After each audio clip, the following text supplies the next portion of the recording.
When this guy wakes up, he's shocked to realize that he's now a tree. Yeah, just a plain, useless tree. He can't move and can barely lift one of his branches. He just can't understand why the universe hates him so much. Usually people get reborn as handsome heroes with a harem of girls, yet he's now stuck as a stupid tree. What's worse, there are insects flying around him, annoying him as hell. He strikes down 2 annoying bees near him with his branch. As a result, a system triggers, notifying him about his double kill. More system windows pop up. One shows his name, UZU, and his body type, which is mutated willow tree. He has a longevity of 0.1 out of 20 years with 0.2 evolution points. The second window tells him about his ability, mutated branches, and explains how he can gain evolution points through eliminating other beings and absorbing sunlight every day. Our protagonist notes he will gain 0.1 points for eliminating a bee and 0.1 through daily sunlight. The next window explains he can use 0.1 points to strengthen his branches. However, our boy considers strengthening a bad idea until he starts feeling danger in the surroundings. Hence, UZU uses points to strengthen 3 out of his 50 branches. Unexpectedly, he can now move those 3 branches like arms. Our hero gets super excited,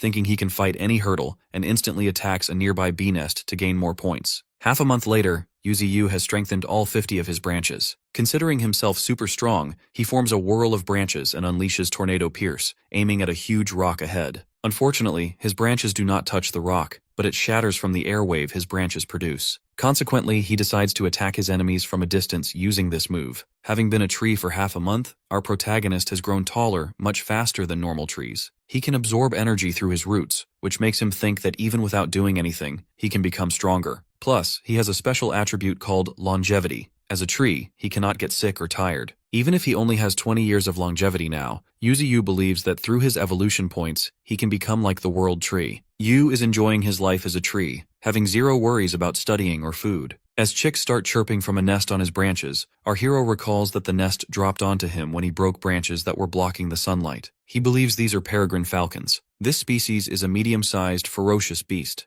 An adult stands around 1 meter tall and possesses an air dive speed of 270 to 360 km per hour. Ya believes such speed would make any prey feel asphyxiated. Luckily, the world he lives in now is filled with mutated air, unlike the world he came from. Furthermore, because he lacks air battle abilities, our boy decides to tame the falcon chicks to use them to his advantage, which will make him more powerful. After losing his first life, our protagonist decides to do his best to survive in this world, no matter the cost. It turns out this world is filled with strong mutated animals like tempest wolves, large-size ants, and the spider queen. There is even a huge gorilla that feeds on trees and a massive blade snake that appears openly, cutting everything in its path and causing destruction everywhere. Later, our hero is busy hunting down a white rabbit. After killing it, he feeds it to the chicks, who devour it like it is their first and last meal. With that, the system notifies him that he has gained 1 evolution point. Yuzu gets excited and tries to decide what to do with the point since all 50 of his branches are already strengthened. Ultimately, he decides to upgrade his roots before his trunk. Strangely, it requires 1 whole evolution point to upgrade a single root, which is 10 times the cost of a tree branch. However, this cost makes our protagonist believe that the roots are much more important. He gets excited, wondering if he can travel freely after the upgrade. As soon as he presses the button for the root upgrade, he feels a sharp pain and screams. Meanwhile, his roots go wild, and the chicks are disturbed by the sudden commotion. After a moment, our boy is breathing heavily, comparing the pain to being hit by an electric drill. Still, the pain is worth it because his roots have become thick, and he can now move a newly formed red root freely. For now, his strengthened tree root status is 1 out of 9. Being curious about whether he can move freely, a sharp pain hits him as soon as he tries to uplift his roots. The pain is even worse than before, and despite his efforts, he cannot move an inch. Yuzu gives up on the idea of running because he remains stationary. Consequently, he decides to use the roots to protect his trunk instead. As for the thick red root, which possesses the strongest destructive power,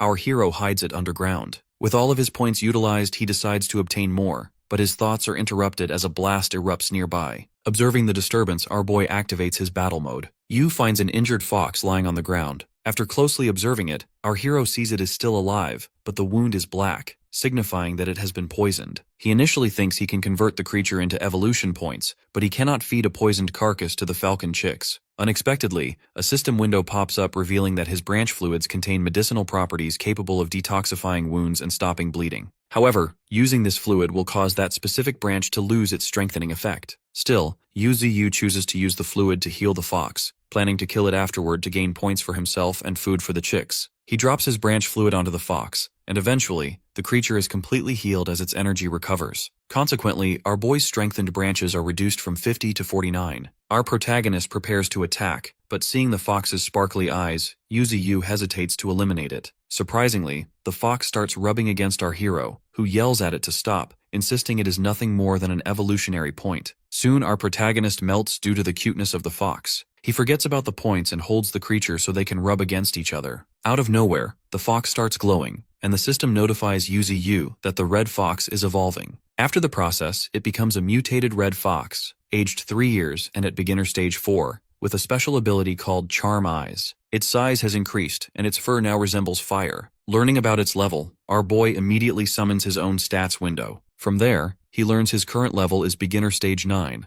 making him 5 times stronger than the red fox. He realizes his branch fluid not only has medicinal properties, but can also trigger evolution in other creatures. Our hero thinks that as he grows, he will be able to gauge his own power more accurately, especially once he reaches rank 1, rank 2, or even higher. With this realization, he feels his life is ascending toward a higher existence. Strangely, the fox suddenly runs away. Yuziwa wonders if humans were hunting it, as the wound on its body looked like it came from an arrow. Deep down, our protagonist does not want to interact with humans, fearing they might view him as a wicked tree and hunt him down. Therefore, he decides to act like a normal tree for the time being. Suddenly, the fox jumps away after noticing something. Unexpectedly, 2 young girls approach Yuzi holding fruits and water. Sensing danger, our hero enters stealth mode and hides the face on his trunk. It turns out the girls are there to offer fruits and water to their deceased father. This makes our boy scream internally, as he did not expect a body to be buried beneath him, though he feels something is wrong with the situation. As the girls finish offering prayers, the one with a ponytail starts eating the fruits, even when her sister tries to stop her. The ponytail girl insists their father would let her eat. Meanwhile, Yuzi just wants them to leave. In the next moment, the girl suggests they go take a shower, and our hero slowly opens his eyes to watch them depart. The girls reach a nearby river to take a bath. Yu is annoyed as he cannot see the sisters taking a bath because a tree in front of him is blocking his view. Determined to see the girls, our protagonist decides to change his position, but to his surprise, he feels a sharp pain throughout his body. He sobs, feeling quite powerless at this moment. Later, the girls finally head back after their bath. Although our boy does not want to see them again, the 2 girls turn back and decide to return in the future to visit their father. 1 week passes, and the canyons remain filled with many kinds of danger. Yuzuyu's peregrine falcons, now at beginner stage 3, are up against a mutated golden eagle. Together they unleash their bullet divine move, but unfortunately, it does not affect the eagle at all. The golden eagle screams at the falcons, causing them to lose their focus. Right then, the mutated fox bites the eagle. This also fails to affect the beast. In return, the eagle grabs the fox and slams it into the ground, leaving the fox fully defeated. Now the eagle changes its focus to our hero and begins flying toward him. Yuzuyu uses his tornado pierce and finally defeats the mutated golden eagle by himself. By defeating a stage 5 being, our protagonist gains 70 points. Our boy reflects that over the past few days, he has been providing life essence to the peregrine falcons, which allowed them to grow faster. He praises his companions and notes that the red fox has stayed by his side ever since he saved it. On the other hand, the mutated eagle that had been wandering the sky all week is finally dead. Consequently, our hero decides to conceal his aura,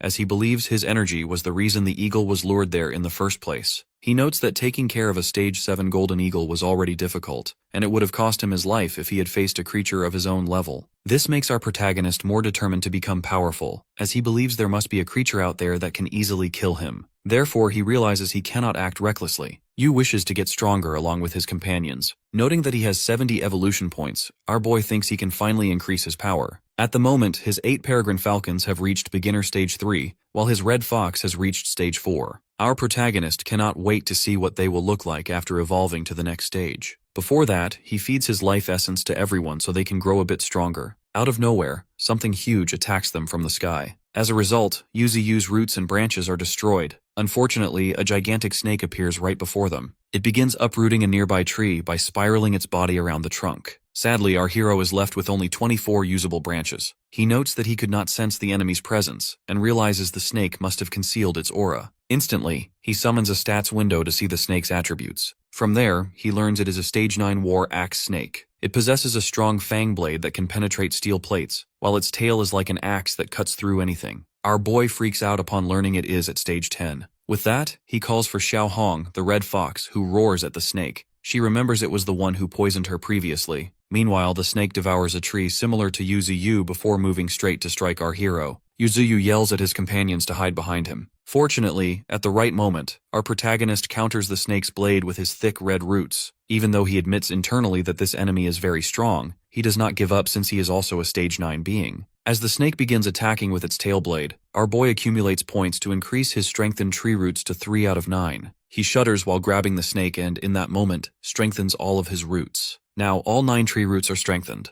He decides to aim for the snake's belly to eliminate it for good. Even though the snake spits blood, the roots only succeed in creating a small crack on its scales. This pisses our hero off, as the snake can easily cut him while he feels relatively powerless against it. Still, he cannot give up and releases a strong killing intent. As Yuzu starts attacking with all his roots, the snake finally retreats. Meanwhile, our protagonist is super exhausted. His body starts cracking, and he genuinely thought he would die there. His companions reach him, clearly worried, but he reassures them that he is fine. However, deep down, he blames himself for the mess because he considers himself weak. Admitting that becoming strong in a short time is difficult, he believes the Warak snake will continue to grow fast. If he does nothing, he will surely die here one day. Sadly, his core is about to shatter because Yuzu forcefully strengthened his 8 tree roots all at once. Unexpectedly, a system window notifies him that he can now upgrade to the next rank, which requires 10 evolution points. It asks if he wishes to evolve or not. Yu gets stunned, as it is exactly as he expected. There are other ranks above the beginner stage. Now he is all fired up to become stronger than the creatures around him, because he doesn't want to die twice. Therefore, our boy instantly presses the yes button, and his evolution starts. Yu wishes to evolve non-stop as his branches start regrowing. Light spreads in the area around him, engulfing all of his companions as well. After a couple of minutes, our protagonist is transformed to the next stage. His body looks completely different. All of his missing branches have grown back, and his frame has become twice its original size. Unexpectedly, Xiaohong steps forward as she has reached beginner stage 7. On the other hand, all 8 peregrine falcons have reached beginner stage 5. Our hero thinks the light surrounding him also affected them, hence why all of them have evolved. Next, he orders all 8 falcons to go and find which direction that snake went. Surprisingly, they fly at bullet speed. This makes Yuzu think that they can now easily defeat a mutated golden eagle or any monster of that caliber. Other than that, Xiao has also become stronger. Our boy can clearly feel her energy spreading out. Next, as soon as he decides to summon his status window, he hears someone screaming for help.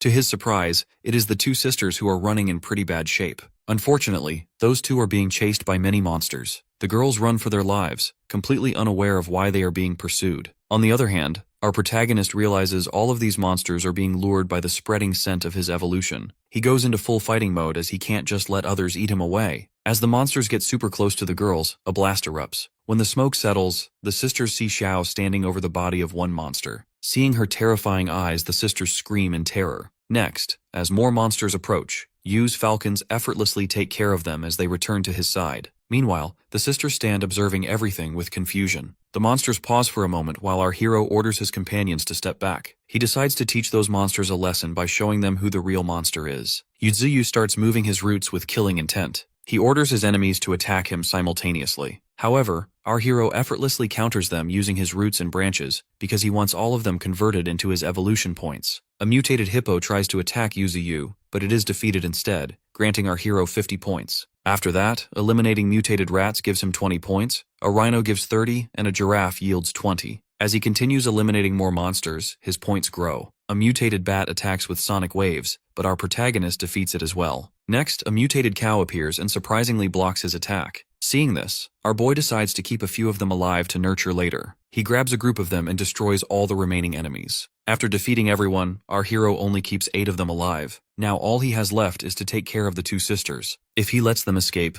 they will discover his secret. If he kills them, he will become a demon tree. Once villagers learn of the sisters' disappearance, more people will discover him, and as a last resort, the military will take control. There is even a chance they might put Yuzu in a zoo where people will laugh at his ugliness. Right then, an idea hits our boy's mind, and he thinks he might succeed with it. After a moment, both sisters wake up and are terrified by our hero's gaze. As he raises a root, they scream as if they are being attacked. To their surprise, Yu writes something on the ground with his root. However, they make an expression that our protagonist didn't expect. Deep down, he wishes for them to believe their father has become a willow tree. He starts to panic, thinking he has saved them both from danger, so he hopes they believe his message. Before he can do anything else, the ponytailed twin begins speaking. She asks if he knows her name and challenges him to reveal her biggest secret. Our boy asks his system, and it reveals her name is Xiaoling. Her secret is that she likes air nui from a neighboring village. Her sister's name is Xiao Qing, who has skipped school to take care of her sister and grandfather. Our hero writes down the secret, causing Ling to scream in embarrassment. She yells that she doesn't like him,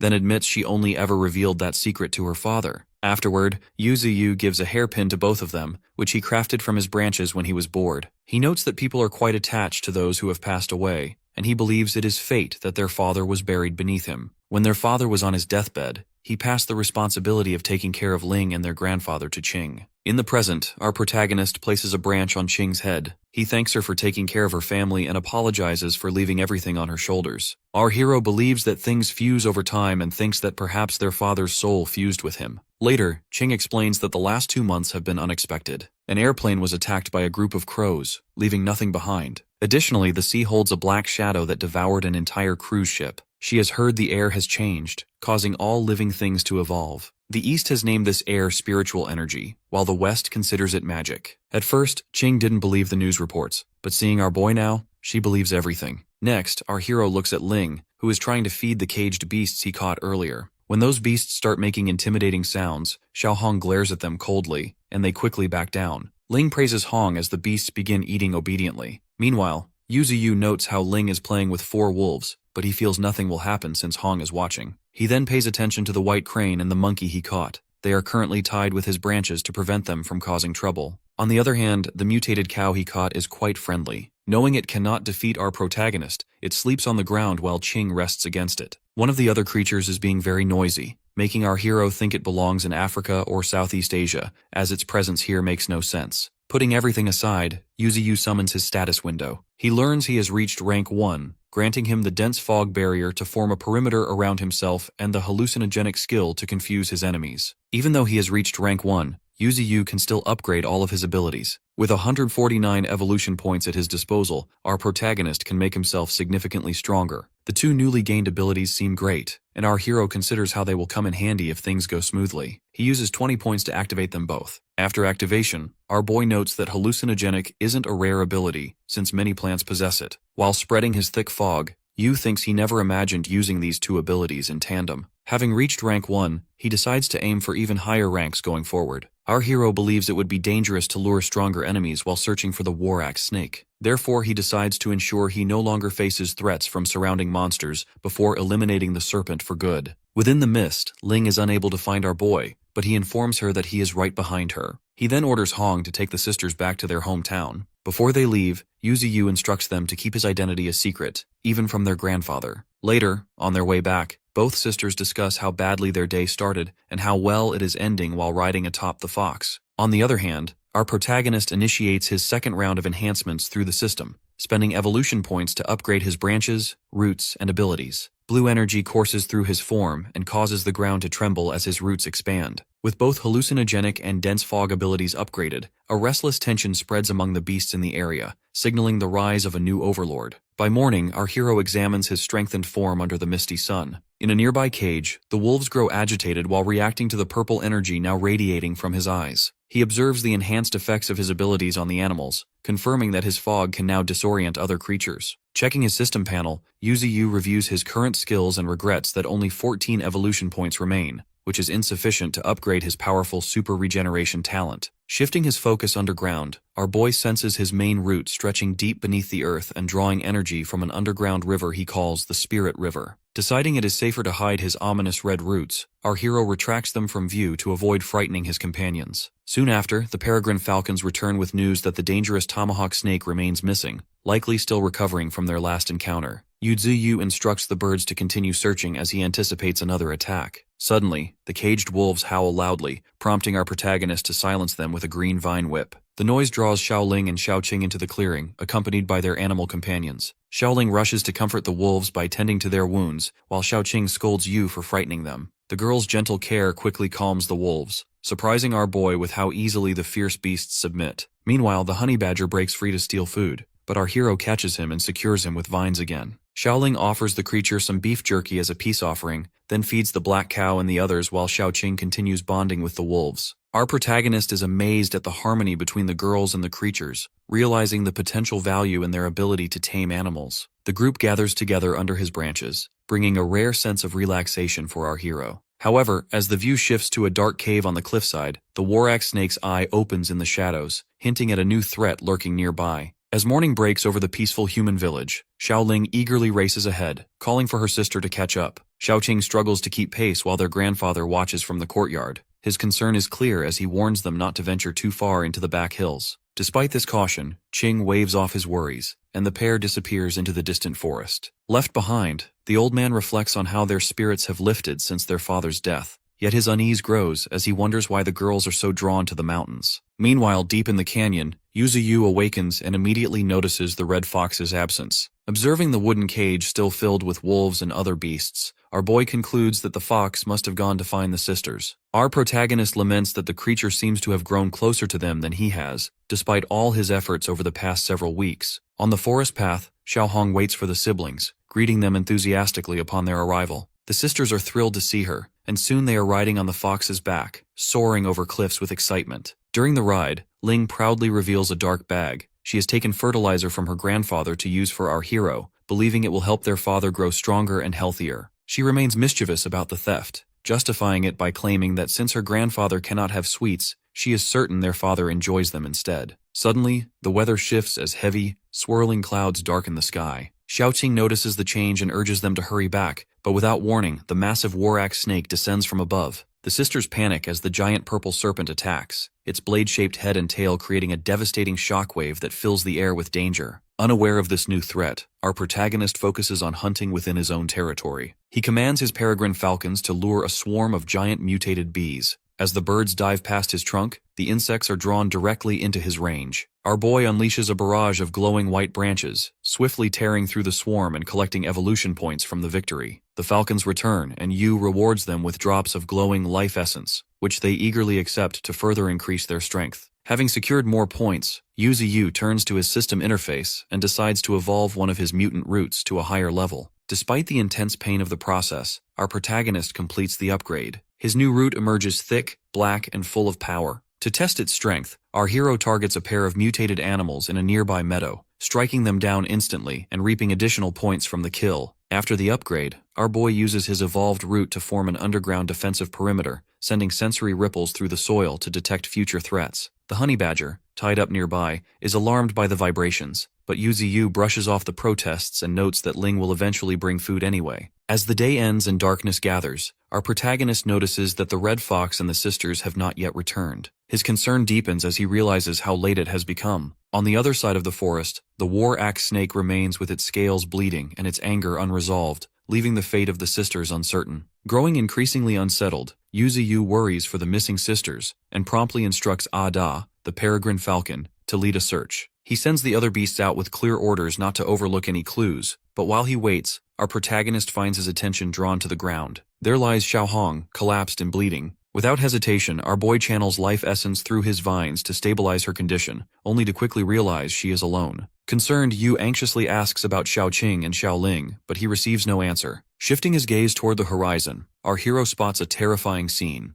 the war-axe snake. Silhouetted against the setting sun, the massive creature stands upon the cliff holding Xiaoqing's limp, bloodied body in its tail. Reacting with panic and fury, our boy shouts for the snake to stop. As the beast tosses her body into the air, our protagonist extends a thick black root to catch her before she hits the ground. Realizing it is outmatched, the tomahawk snake immediately flees into the forest, leaving a cloud of dust in its wake. Although the snake gained considerable energy and a new appearance after devouring Yu's branches previously, it still finds itself unable to defeat the willow tree, forcing a hasty retreat. Afterward, our hero gently lays Xiaoqing on the ground. She remains motionless as Yuzu begins to infuse her with more life essence, hoping for any sign of recovery. The system repeatedly notifies him that her vital signals remain unchanged, yet our boy insists on continuing, pouring all his evolution points into the effort. The surrounding beasts, including the monkeys, wolves, and the honey badger, gather in distress, their cries echoing his own desperation. Despite multiple attempts, the system confirms there are no vital signs. Yu eventually exhausts all his energy, and the light from his vines fades, signaling the end of his efforts. Meanwhile, in a nearby human village, Xiaoling lies unconscious in the clinic. The doctor explains to her grandfather, the village chief, that while the poison was removed from her arm and abdomen, it has already spread to her brain and heart. Even if she survives, she will be permanently paralyzed. Stunned by grief, the grandfather is then approached by a returning search party.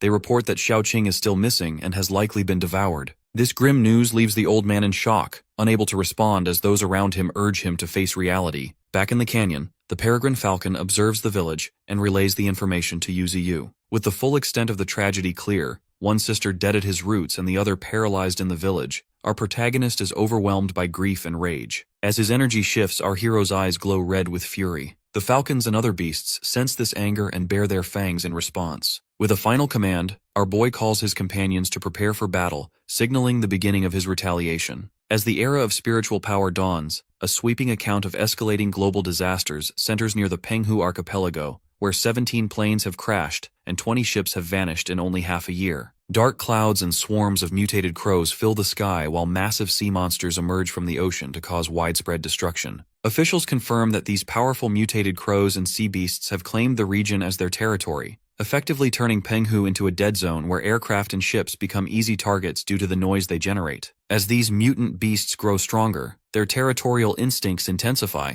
and the world officially enters the era of spiritual power. In a high-tech human command center, officers report rapidly increasing attacks by mutant beasts as spiritual power readings spike across multiple provinces. The leader orders the mapping of all regions exceeding 5,000 spiritual power, aware that beasts at this level can ignore conventional weapons. As the map fills with danger zones, a sudden alarm signals an even greater threat when spiritual power readings surge past 18,000. Feeling overwhelmed, the leader realizes that humanity is facing a true existential crisis. The story moves to a canyon battlefield where a white crane stands amid the chaos. The tomahawk snake, massive and unruly, dominates the area and crushes all opposition with ease. Nearby, a mutated black cow cowers in fear, while the honey badger recalls a moment of kindness from Xiaoling and launches a desperate attack on the serpent. Despite his determination, the badger is quickly knocked aside. Although mutant wolves join the fight, their bites cannot penetrate the snake's thick scales, and they are tossed aside by its violent thrashing. The tomahawk snake emerges unscathed, looming over the battlefield as the undisputed king. Suddenly, the red fox arrives while surrounded by intense flames, marking the fourth confrontation between the two creatures. Previous encounters flash through her mind,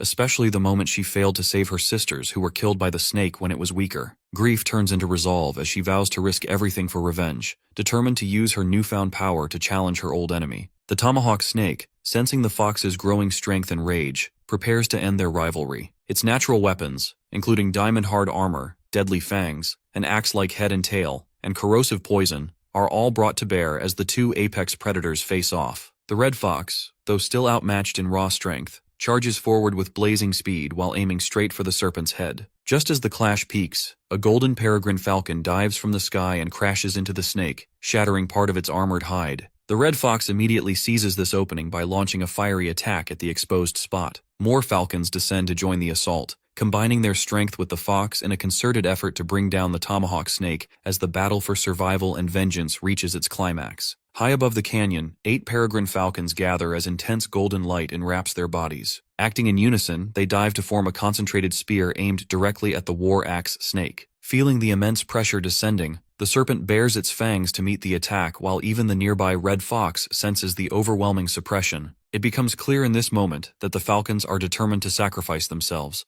They burn their very life force to unleash their most powerful technique, bullet dive. This move channels their combined energy into a devastating strike. Though the friction and heat generated at such extreme speeds will surely inflict severe damage on both their enemy and themselves. As the attack commences, a memory surfaces of the falcon's past. They recall their mother being killed by predators, leaving them starving and alone to await death before the branches of Yu Ziyu rescued them. Under the protection of our protagonist, they thrived and eventually came to see this guardian as a maternal figure. Their determination today is fueled by the recent loss of their sister, Xiaoqing, whose death reinforces a resolve to fight with everything they have. Our hero's avian protectors want only to ensure victory, even at the cost of their own lives. The golden spear tears through the sky and crashes into the war axe snake with massive force. This impact creates a powerful shockwave that sends the red fox skidding across the ground and scatters debris across the battlefield. As the concentrated energy drills into the snake's body, the creature writhes in agony. When the dust finally settles, the falcons are thrown from their formation, battered and bleeding. Some lie motionless while others struggle to move. Though heavily wounded, the snake remains alive and roars in anger, towering over the fallen birds, a nearby unconscious white crane,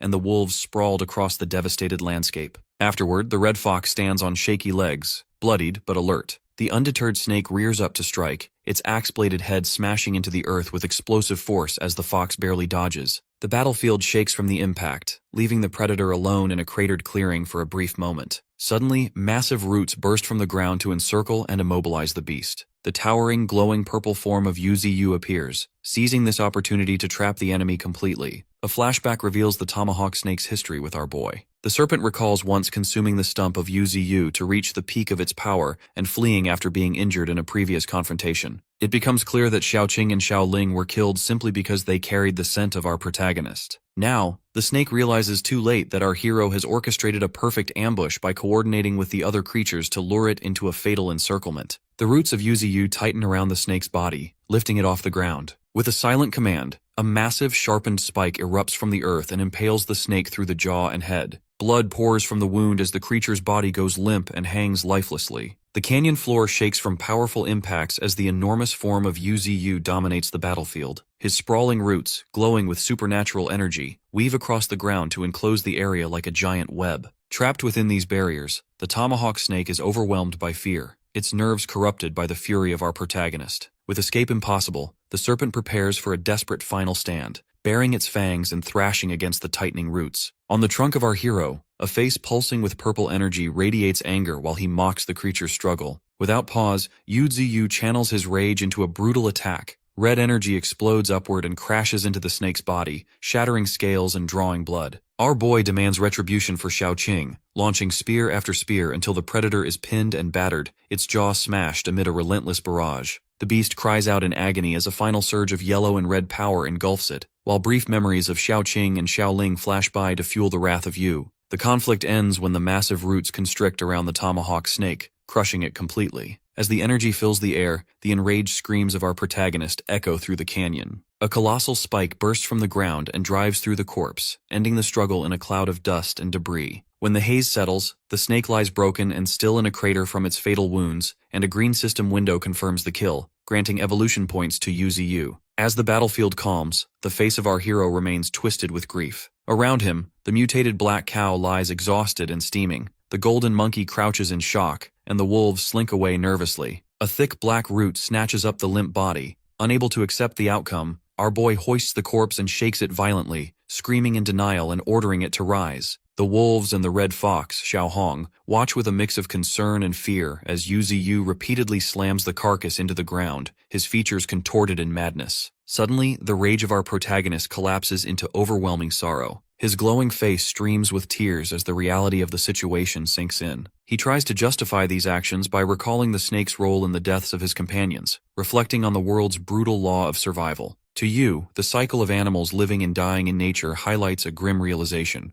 The strong prey on the weak, and lost lives only fuel new cycles of existence. Despite this understanding, grief overwhelms our hero, and he cannot hold back his tears. As dusk falls, Xiaohong silently weeps, the honey badger cries openly, and the golden monkey sits in quiet sadness. Together, Yuzi and his companions mourn under the fading sunlight. Panic erupts at midnight within the human village. Chief Grandpa and others rush through the streets, their faces drawn in shock and fear. On the cold stone pavement, Xiaoling lies unconscious, her skin pale from the venom of the war-axe snake. The villagers gather helplessly around her, unable to save her. Nearby, hidden in the dense foliage, the red fox, Xiaohong, silently watches the scene with glowing red eyes. She was clearly the one who brought the body to the village, but after a moment of observation, she turns and disappears into the night. The perspective shifts to the canyon of Yuzi, where the night sky is clear. Our protagonist, towering over his territory, is surrounded by all his tamed beasts, the falcons, red fox, wolves, cow, badger, and monkey. Yu acknowledges their combined effort in avenging Xiaoqing and Xiaoling. As a reward, our boy produces a glowing drop of green liquid at the tip of his branch. The beasts are transfixed by its energy, and the honey badger, Ping 2, already eyes it hungrily. Our hero declares this liquid is what the tomahawk snake desperately sought and promises it will greatly benefit everyone. Yuzi tells his beasts to treat the drop as a farewell drink, assuring them that anyone is free to leave in the future. As the drop falls, the assembled beasts watch with anticipation. Upon landing, a blinding light engulfs them, and spiritual energy surges through their bodies to trigger a remarkable transformation. The mutant black cow evolves into a mutant bison, gaining new abilities and a more imposing form, while the wolves transform into mutant wind wolves with sleek blue fur and glowing forehead markings. Status windows reveal their new talents, including the bison's crescent crash and ground trample, as well as the wolves' mastery of wind. Yuzuyu observes these changes with excitement, noting the presence of both innate talents and special skills among his followers. Even though the white crane and golden monkey only gain a level with no visible changes in appearance, the overall strength of the group increases significantly. The 4 wind wolves bow in submission to our protagonist, soon followed by the crane and honey badger. Our hero asks if they are willing to stay by his side. The golden monkey steps forward and responds bravely. So Yu, still haunted by recent losses, promises to protect and strengthen his companions. He emphasizes that in this new world filled with spiritual energy, survival depends on becoming stronger. As our boy solidifies his resolve, Yuzuyu expresses his desire to become so powerful that all will fear him, declaring himself the origin of everything in his domain. The night quiets as peregrine falcons rest in the branches and the red fox curls up at the tree's base. Our protagonist reflects inwardly, deeply aware of the changes brought by this new stage of evolution. By morning, the canyon is bustling with coordinated activity. The falcons patrol the skies while the wind wolves cover the ground below. The mutant bison, white crane, and golden monkey clear the battlefield of debris by using their unique abilities. The red fox stands guard from a high cliff to watch over the territory, but the honey badger sleeps lazily in a hole. Yu, dissatisfied, uses a red root to drag him out and scold him for shirking his duties. The honey badger responds with defiance, but before the situation escalates, a sudden burst of golden light appears in the sky. Our hero and his followers look up in surprise as a glowing humanoid figure with long hair slowly descends inside a pillar of golden light. This girl, curled in a fetal position and radiating immense energy, opens one glowing red eye to mark the arrival of a new and mysterious presence. An intense ball of golden light streaks down from the sky, targeting the willow tree form of Yuzuyu in the canyon. Alarmed, our protagonist tries to intercept the orb with his glowing branches, but the attack passes straight through, unaffected by physical means. The golden light settles at his roots and reveals itself as the soul of a humanoid woman with long hair, radiating golden energy. Yuzuyu recognizes her as Xiaoqing. He is shocked by her appearance at his base and struggles to process the situation while the soul curls up among his roots. As our hero questions what is happening, a system interface appears to clarify the situation. It explains that his mutated tree roots possess a unique ability to nourish souls. The system details the status of Xiaoqing as a mutated human soul with immunity to physical attacks and rare psychic abilities. These traits allow her to linger after death by connecting her consciousness to a body elsewhere. Yuzuyu reflects on ancient lore about soul-nourishing trees, and recalls that certain sacred trees could preserve souls within their branches. Our boy realizes that while his power is currently less potent than those legends, he still offers similar protection. The soul of Xiaoqing slowly awakens, yet she is disoriented and unable to recall her identity or location. Yuzuyu reassures her, emphasizing her importance and promising to protect her this time. During this exchange, the honey badger Ping Tu watches shyly from behind a root. The creature reacts to the emotional atmosphere, though it cannot fully perceive the soul or its significance. Abruptly, Xiaoqing suffers a headache and begins hearing voices in her mind. These are accompanied by visions of villagers in distress calling out for someone named Xiaoling. She is confused by the flood of emotion and memories associated with these people. Meanwhile, our protagonist internally considers the possibility that she is regaining her memories. Yuzuyu speculates that Xiaoling, now in a coma, may be her twin, suggesting their souls could have merged or become intertwined after death. To help stabilize the spirit, our hero channels a beam of green life energy into her. The soul absorbs the energy, becoming brighter and gaining new clarity. Xiaoqing then projects a vision to him, showing a room in the human village where Xiaoling lies unconscious on a bed, surrounded by grieving villagers and the village head. Xiaoqing realizes her consciousness is currently inside Xiaoling, and she is able to exert some control over the body. This is demonstrated when the girl's fingers twitch, startling the onlookers. However, this effort quickly exhausts the soul and severs the connection. Our boy observes these effects and suggests that, if possible, Xiaoqing could continue living as Xiaoling to remain in the world. As this plan forms, the focus abruptly shifts to a dark, rainy cliffside. Two soldiers in military ponchos stand beside a jeep and discuss their next target within the Misty Mountain, hinting at new developments to come. Heavy rain falls on a misty mountain pass where two soldiers make their way through the downpour. The younger soldier checks a GPS map and suggests they head to a nearby village for shelter,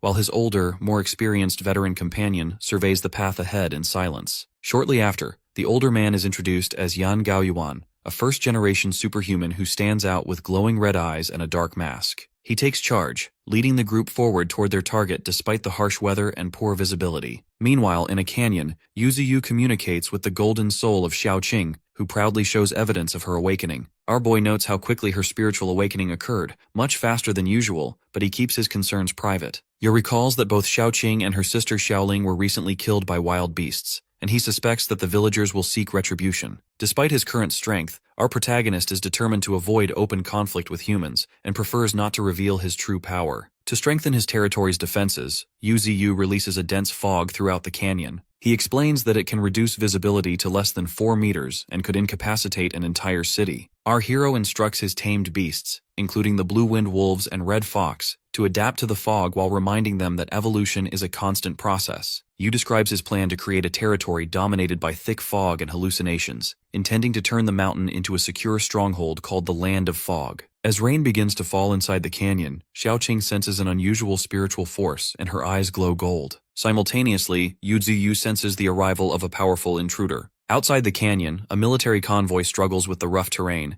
and the soldiers have difficulty seeing through the fog. The veteran officer orders some soldiers to stay with the vehicles while the rest move toward the village, emphasizing the necessity of bringing specialized weapons against mutant beasts. The men react nervously to the prospect of deploying these weapons because they are aware they are not facing ordinary threats. Yang Gaoyuan suddenly senses the sound of crying from the village ahead. He quickly offers to scout the area and launches himself forward with blinding speed, leaving behind a golden trail of energy that impresses the soldiers. Back in the canyon, our boy grows wary. Our protagonist detects that the newcomers are unlike those he has encountered before and wonders whether they have come for him or for another reason. Yu Ziyu questions Xiaoqing, who is preoccupied as she struggles to control her form. She soon reveals that a remaining soul fragment is merging with her, and flashbacks of her and her sister's past appear. Yu realizes that Xiaoling's soul is still partially intact and offers Xiaoqing a drop of glowing life essence. Our hero instructs her to accept it and states that he needs her to accomplish something. In the next moments, the perspective moves to a house in the human village. Xiaoling lies unconscious in bed while Yan Gaoyuan stands nearby. The girl's grandpa anxiously asks if his granddaughter can be saved. Yang Gaoyuan stands over Xiaoling and explains that the villager's distress and her faint spiritual power drew him to the clinic. He quietly assesses her condition,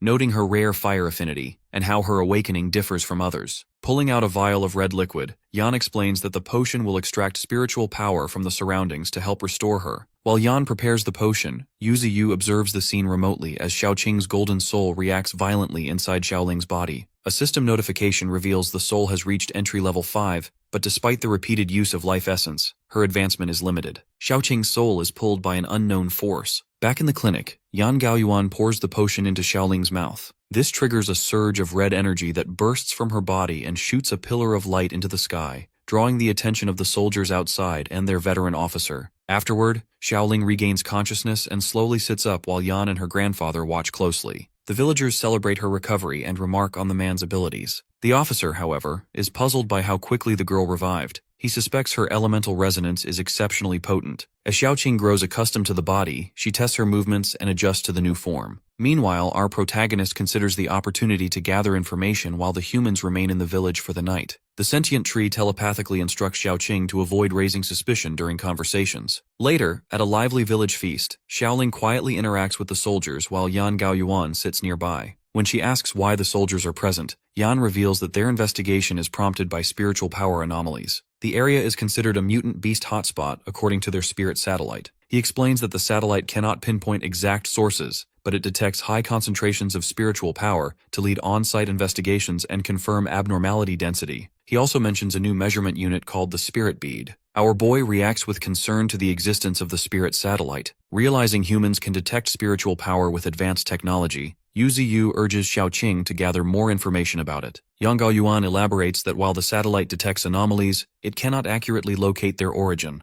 This allows our hero to feel some relief. He reasons that the humans likely detected his power during a previous confrontation in the area, but our protagonist believes his dense fog will obscure his presence. To remain undetected, Yu Ziyu resolves to avoid significant spiritual outbursts. He suspects the soldiers carry locator devices, which prompts our boy to be more cautious. The next morning, Yan Gaoyuan informs the village chief that arrangements have been made for Xiaoling to receive further care. Because of her amnesia and inexperience, the chief reluctantly agrees, trusting the promise to seek help for her. As the soldiers prepare to depart, Xiaoling lingers behind her grandfather. The group soon enters the forest and moves through a thick, unnatural fog created by Yu Ziyu. The soldiers quickly realize they are lost as they repeatedly circle the same marked tree trunk. They grow frustrated while the fog thickens. Despite their efforts, they cannot find an exit and become increasingly uneasy. On a nearby cliff, a pack of blue wind wolves and a honey badger wait in ambush while watching the disoriented soldiers below. Yang Gaoyuan and his squad wander through a dense, misty forest, quickly realizing they are lost and circling in confusion. He notes that the area's spiritual power has risen to a high level, making him wary of a powerful mutant beast lurking nearby. As he scans their surroundings, his intuition warns him of a dangerous creature, heightening his caution. Meanwhile, deep within the fog, our protagonist silently observes the humans. Yu Ziyu is confident that the thick mist and hallucinogens will keep them trapped and disoriented. Our boy hopes they will retreat,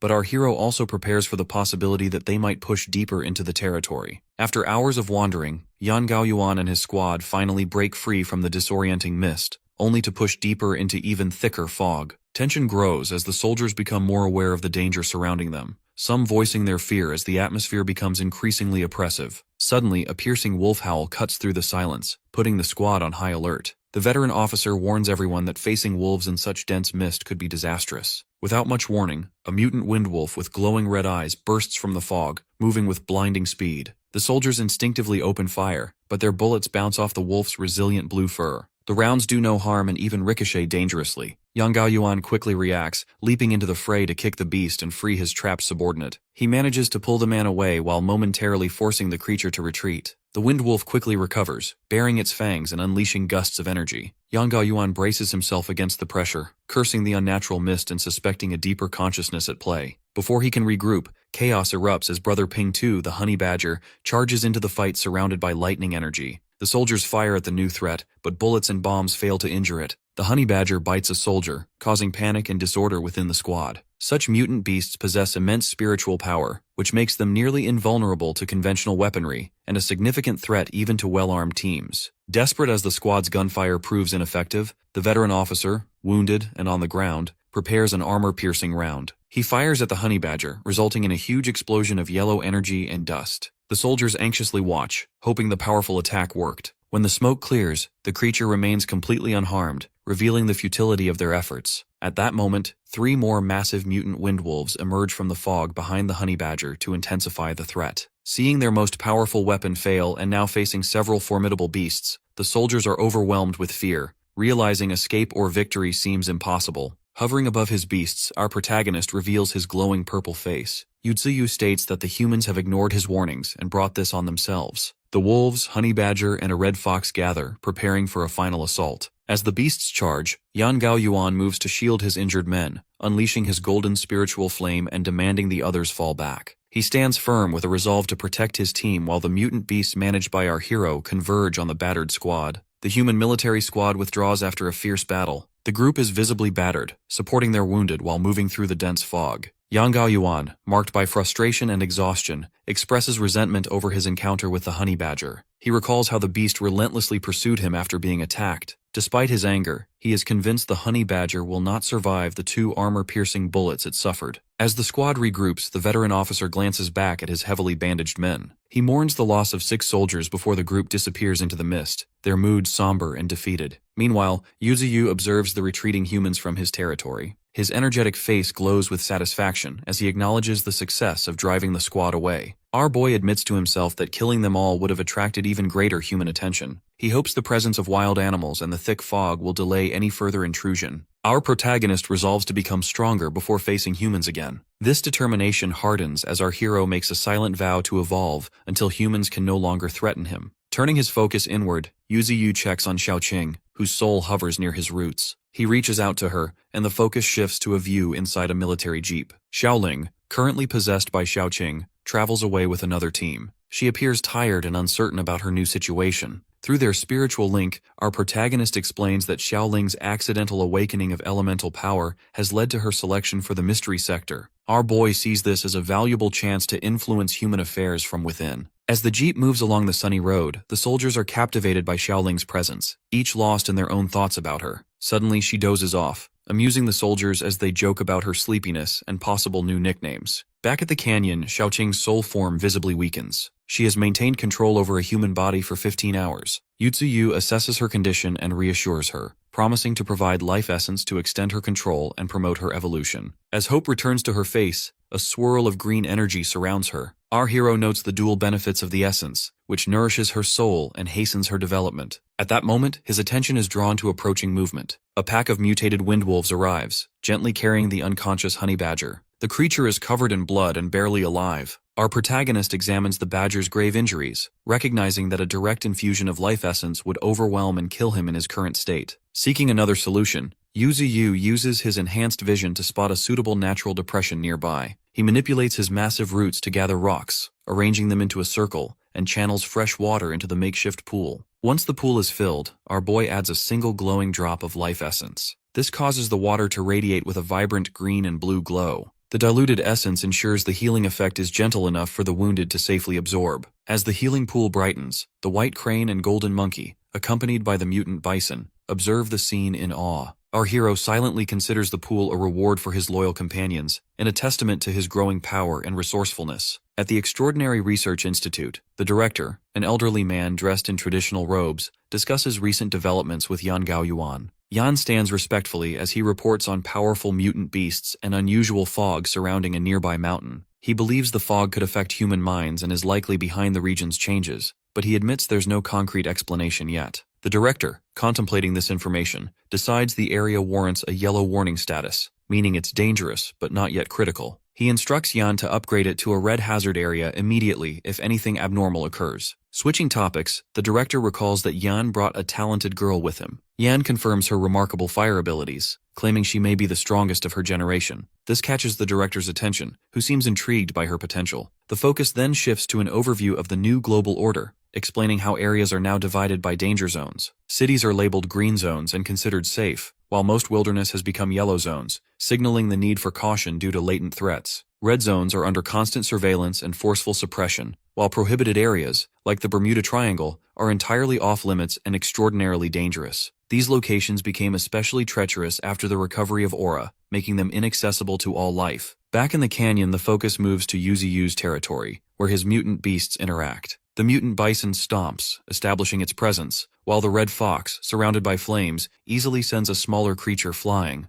The beasts engage in playful arguments. The honey badger gets annoyed and storms off, while our protagonist observes the group's dynamics from a distance, noting the relative calm since no new threats have appeared. Soon after, the blue wind wolves return from a hunt, dragging wild boars as prey. Yu is pleased and quickly uses a purple root to secure the struggling animals, earning evolutionary points for each kill. Our hero notes that even the seemingly weaker beasts contribute to the territory's safety and food supply. Yuzu tosses the prey back to the wolves, who eat eagerly, while the red fox watches silently, preferring not to join the others. Noticing the fox's aloofness, our boy comments on its desire for elegance. He then observes the golden monkey, who is busy eating leaves and has awakened a rare absorption talent, allowing it to efficiently gain energy from what it consumes. The white crane drifts nearby as our protagonist reviews his own evolutionary options. Yu decides to spend his points enhancing his branches, gaining new capabilities such as releasing paralysis and stun toxins. Our hero tests these abilities on the honey badger, who is momentarily stunned but quickly recovers, unaffected by the toxins. Xiaoqing, in her soul form, appears and explains the honey badger's inherent resistance to poison, which Yuzu finds mildly frustrating but informative. Suddenly, our boy realizes Xiaoqing has returned. The perspective transitions to Xiaoqing inhabiting Xiaoling's body at a human facility, where she explains she's been kept under routine observation and is scheduled to take a test before being allowed into the Spiritual Power Research Institute. Our protagonist sees an opportunity,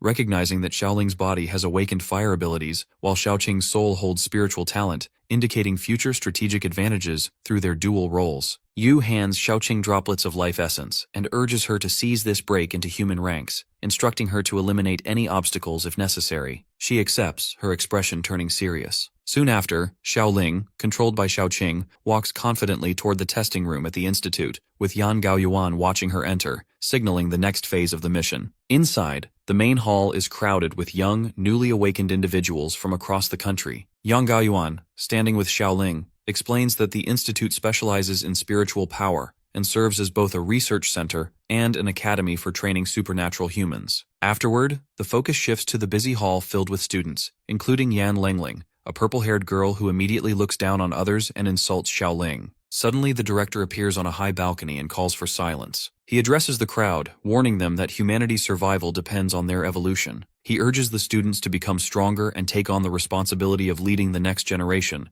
emphasizing that the institute exists to prepare them for this role. With his speech concluded, the students cheer, and the examiner steps forward to begin the first round of testing. The examiner, holding a clipboard, introduces a massive blue monolith covered in runes and explains it will measure each student's spiritual power. As students take turns, he calls out their scores. Most are low, causing disappointment and frustration among the group. He grows increasingly discouraged as he notes how much weaker these students are compared to the first generation. When Yan Lingling is called, she confidently approaches the monolith and triggers a surge of blue light, earning a score of 2,000. The examiner reacts with excitement, declaring her high class and noting the rarity of such a result. Male students in the crowd are impressed, and she revels in the attention. After several low scores, the examiner calls the final name. Xiao Ling, currently possessed by Xiao Qing, approaches the monolith while Yan Lingling glares at her with open hostility. Meanwhile, Yan Gaoyuan and the director watch with interest from the observation room, quietly debating whether she can compare to Yan Lingling's extraordinary performance. Gao Yuan hints not to underestimate her due to her fire elemental nature, which piques the director's curiosity. Xiaoling calmly places her hand on the monolith. Instantly, a blinding golden column of light erupts, far brighter than anything seen so far, drawing the attention of everyone in the hall. The examiner, wide-eyed, reads as the score races past 5,000 and keeps climbing, eventually reaching 6,045.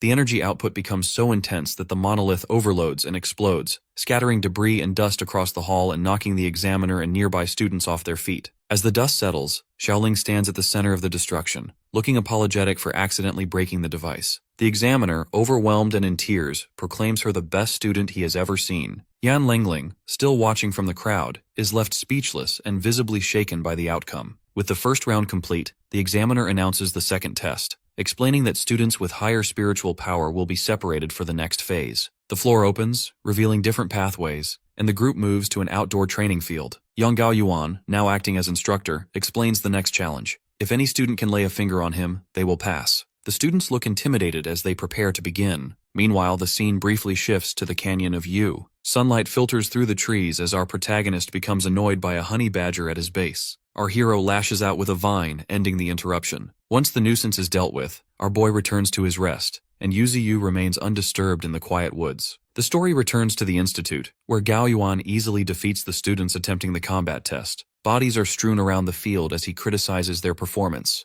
Only Yan Lingling and Xiao Ling remain standing. Yan Lingling appears furious and determined, while Xiao Ling is crouched and ready for her turn. Yang Gaoyuan stands at the center of the arena, announcing that only 10 minutes remain in the round. Only Yan Lingling and Xiao Ling are still standing. Battered and desperate, Lingling struggles to keep up while Xiao Ling remains equally determined and refuses to give in. Gao Yuan, unfazed, taunts the two girls to work harder or face elimination. As the pressure mounts, Lingling's frustration grows. She attempts to power up, but it is Xiao Ling who suddenly erupts with a massive pillar of golden fire, engulfing the area in intense energy. Using her flames to boost her speed, the girl charges at Yan Gaoyuan. He narrowly dodges her attacks, recognizing her rapid improvement and encouraging her to push her control further. The battle escalates as she unleashes a barrage of golden energy beams that slice through the air, forcing the man onto the defensive. The scene leaves Lingling shocked at abilities that far exceed a typical beginner's level, while the director and examiner watch in disbelief. As the relentless attacks continue, Gao Yuan is taken aback by the speed and aggression displayed by his student. Both Lingling and Xiaoling close the distance at blinding speed, and the girl ultimately smashes into Gao Yuan, creating a massive explosion of energy that sends him crashing to the floor. The round ends, leaving the observers in the control room visibly stunned. Lingling mocks the instructor, who quickly turns his attention to Xiaoling, now kneeling and bleeding on the ground. Gao Yuan rushes to her side, alarmed by her condition, but as he tries to help, her demeanor suddenly shifts. Triggered by a memory of instructions from Yu Ziyu, her eyes glow yellow and then red, as her expression turns dark and unhinged. Lingling, standing nearby, taunts her, but the girl's mood snaps. She declares her intent to remove anything in her way, vanishes from her spot, and appears instantly in front of Lingling, slamming her to the ground with overwhelming strength. Gao Yuan watches in shock as she pins Lingling, who begins to panic and plead. Completely unrestrained, Xiaoling raises a flaming fist, intent on finishing her opponent, but Gao Yuan intervenes just in time. He restrains her from behind and shouts that she has passed. the struggle subsides as her aggression fades instantly, replaced by an innocent smile, while Lingling collapses in terror and exhaustion. Afterward, Gaoyuan stands before the girl with concern, admitting that her power may soon be beyond his ability to control. Above, the director and examiner are ecstatic, expressing their determination to cultivate her talent. A montage follows, showing her recognized as a well-known genius and gaining entry to the 8th class at a young age, with her reputation growing within the institute. Meanwhile, the focus shifts to Dashan village, where the residents evacuate by truck and car, leaving their mountain home behind for the city. Winter arrives, covering the village in snow. The canyon is now silent, with the massive willow tree, our protagonist, continuing to evolve its glowing branches. However, the sense of calm is temporary for Yuzu, as a new threat emerges. A massive shadowy beast with glowing blue eyes and huge tusks appears inside a dark cave, signaling that danger remains present for our hero despite the winter. Even as our boy grows, this presence ensures Yu is not yet safe. In the Northwest Territories, soldiers navigate a harsh landscape filled with glowing purple crystals. They reflect on the sacrifices made to secure a valuable spiritual stone mine until the earth suddenly trembles. A massive silver centipede, a segmented metallic beast with blazing purple eyes, bursts from underground and casts fear over the soldiers. Far away in a mist-covered canyon, Yuzu focuses on strengthening his branches. While channeling blue spiritual energy, our protagonist counts down to reaching the peak of the First Order. He considers the next step in his evolution, aware that elevating to the Second Order will make him nearly unbeatable except by nuclear force. However, our hero also recognizes that the resulting surge of spiritual power will inevitably draw human attention. For the first time, our boy finds himself apprehensive about humanity's potential threat. Abruptly, Xiaoqing's golden projection materializes before Yuzu and urges him to pay attention to an unfolding crisis. The story shifts to a flashback at the Extraordinary Research Institute, where frantic news reports reveal that a regional squad at the Northwest Mine has been annihilated. Leaked spiritual power from the mine attracted swarms of mutated beasts, culminating in the sudden appearance of the Silver Centipede. Now a second-order extraordinary creature boasting 120,000 spiritual power, the beast unleashes devastation across the site. Elite human troops, the Extraordinary Forces, soon arrive at the battlefield and stand out amid a scene of flames and destruction. As a dragon-like figure rises from the fire, they brace themselves for a formidable fight and note the unusual challenge presented by this opponent. Meanwhile, our protagonist is stunned by the revelation that humans have discovered a spirit stone mine. Yu understands this could allow them to rapidly accelerate their own evolution and close the gap with extraordinary creatures. Xiaoqing clarifies that the discovery has sparked fierce competition among numerous human research institutes, as spirit stones greatly enhance bodily upgrades. Realizing his advantages are slipping away, our hero grows frustrated and laments that his carefully laid plans may collapse now that humans can catch up so quickly. Xiaoqing further explains that the Silver Centipede slaughtered most of the defending forces, catching both the Federation and extraordinary troops, completely unprepared for such a powerful adversary. Our boy questions how the centipede could reach the Second Order undetected and suspects it may have a hidden ability. Yuzu asks if humans have mounted any counterattack, but Xiaoqing admits this is the first time the Federation has faced a Second Order monster. She highlights their total lack of preparation. When Yu wonders if he could fight the centipede, she points out the massive difference in spiritual power. The centipede has 120,000, while our hero has only 16,000, making such a battle nearly impossible for him. Yuzu dismisses her and instructs her to keep him informed of new developments. The setting then transitions to the Extraordinary Research Institute, where Xiaoqing, now in human form, approaches her teacher. She requests permission to investigate the situation in the Northwest, which alarms her teacher. Eventually, he offers to take her there if the centipede is captured. He speculates about the creature's uncanny ability to appear undetected, and raises the possibility that the ore itself may be responsible. Back in the canyon, falcons soar overhead while carrying large white larvae. Below them, a massive swarm of giant ants scurries in panic. Yu, annoyed by the birds capturing ant queens, decides to seize the opportunity for his own benefit. As snow falls, a red fox waits beneath the branches of our protagonist.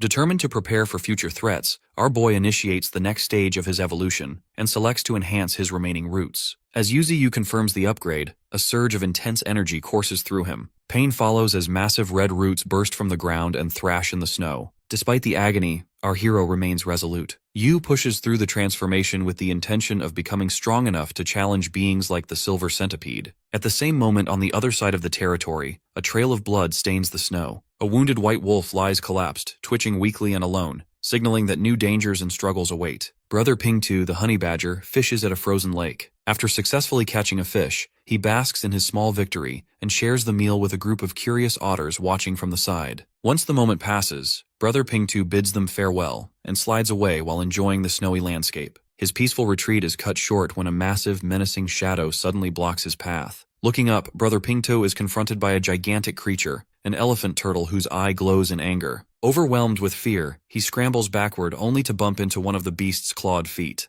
The situation escalates as the creature closes in and the attack turns violent, leaving only a flash of red in its wake. Soon after, the blue-winged wolves arrive in the aftermath to investigate a patch of blood-stained snow. In the center of their circle, they find Brother Pingtu gravely injured and unconscious with his body marked by deep wounds. After that, our boy surveys the condition and concludes that the honey badger was lucky to have survived an opponent far superior to him. Our protagonist activates his healing powers and channels energy that gradually revives Brother Pingtu, whose eyes open as he comes to. Following the advice of Yuzi Yu, the battered honey badger is guided toward further recovery. Recognizing the severity of the attack, our hero quickly gathers his subordinates. He orders the wind wolves and the red fox to track down the assailant, emphasizing the need to eliminate such a dangerous threat before it becomes a direct menace to him. As Yuzi Yu issues these commands, his frustration and concern grow, especially given the attacker's ability to evade his detection. At that moment, Xiaoqing's glowing soul form materializes in front of him and urgently announces her return. She reports that she came back to inform our boy about the Spirit Stone, stating that it might have the ability to cut off spiritual power. This information immediately helps Yuzi Yu understand why previous detection efforts failed and sheds light on the earlier incident involving the Silver Centipede. As Xiaoqing suggests waiting to acquire the Spirit Stone, our protagonist dismisses the idea of relying solely on her resources. He explains that his upcoming breakthrough to the Transcendental Third Order will require far more than just one or two spiritual stones. Xiaoqing agrees, noting that once our hero advances, the event will be impossible to conceal. This exchange leads Yuzi Yu to consider other sources of spiritual power. He realizes that the underground river beneath the spirit mine, potentially rich in spiritual energy, could be central to both the enemy's concealment and his own advancement. This insight prompts our protagonist to revise his previous orders. He reasons that the attacker's use of the Spirit Stone to avoid detection makes them an even greater threat, possibly stronger than any faced before. No longer seeking immediate revenge, Yuzi Yu halts his beasts and warns them that acting alone would be too risky. Instead, our boy proposes a careful investigation and divides his forces into 3 teams. The Red Fox and Wind Wolf are tasked with returning to the attack site to search for clues. The aerial team, including the Peregrine Falcon and White Crane, is sent to scout from above while checking for suspicious terrain features such as caves, cracks, or waterfalls.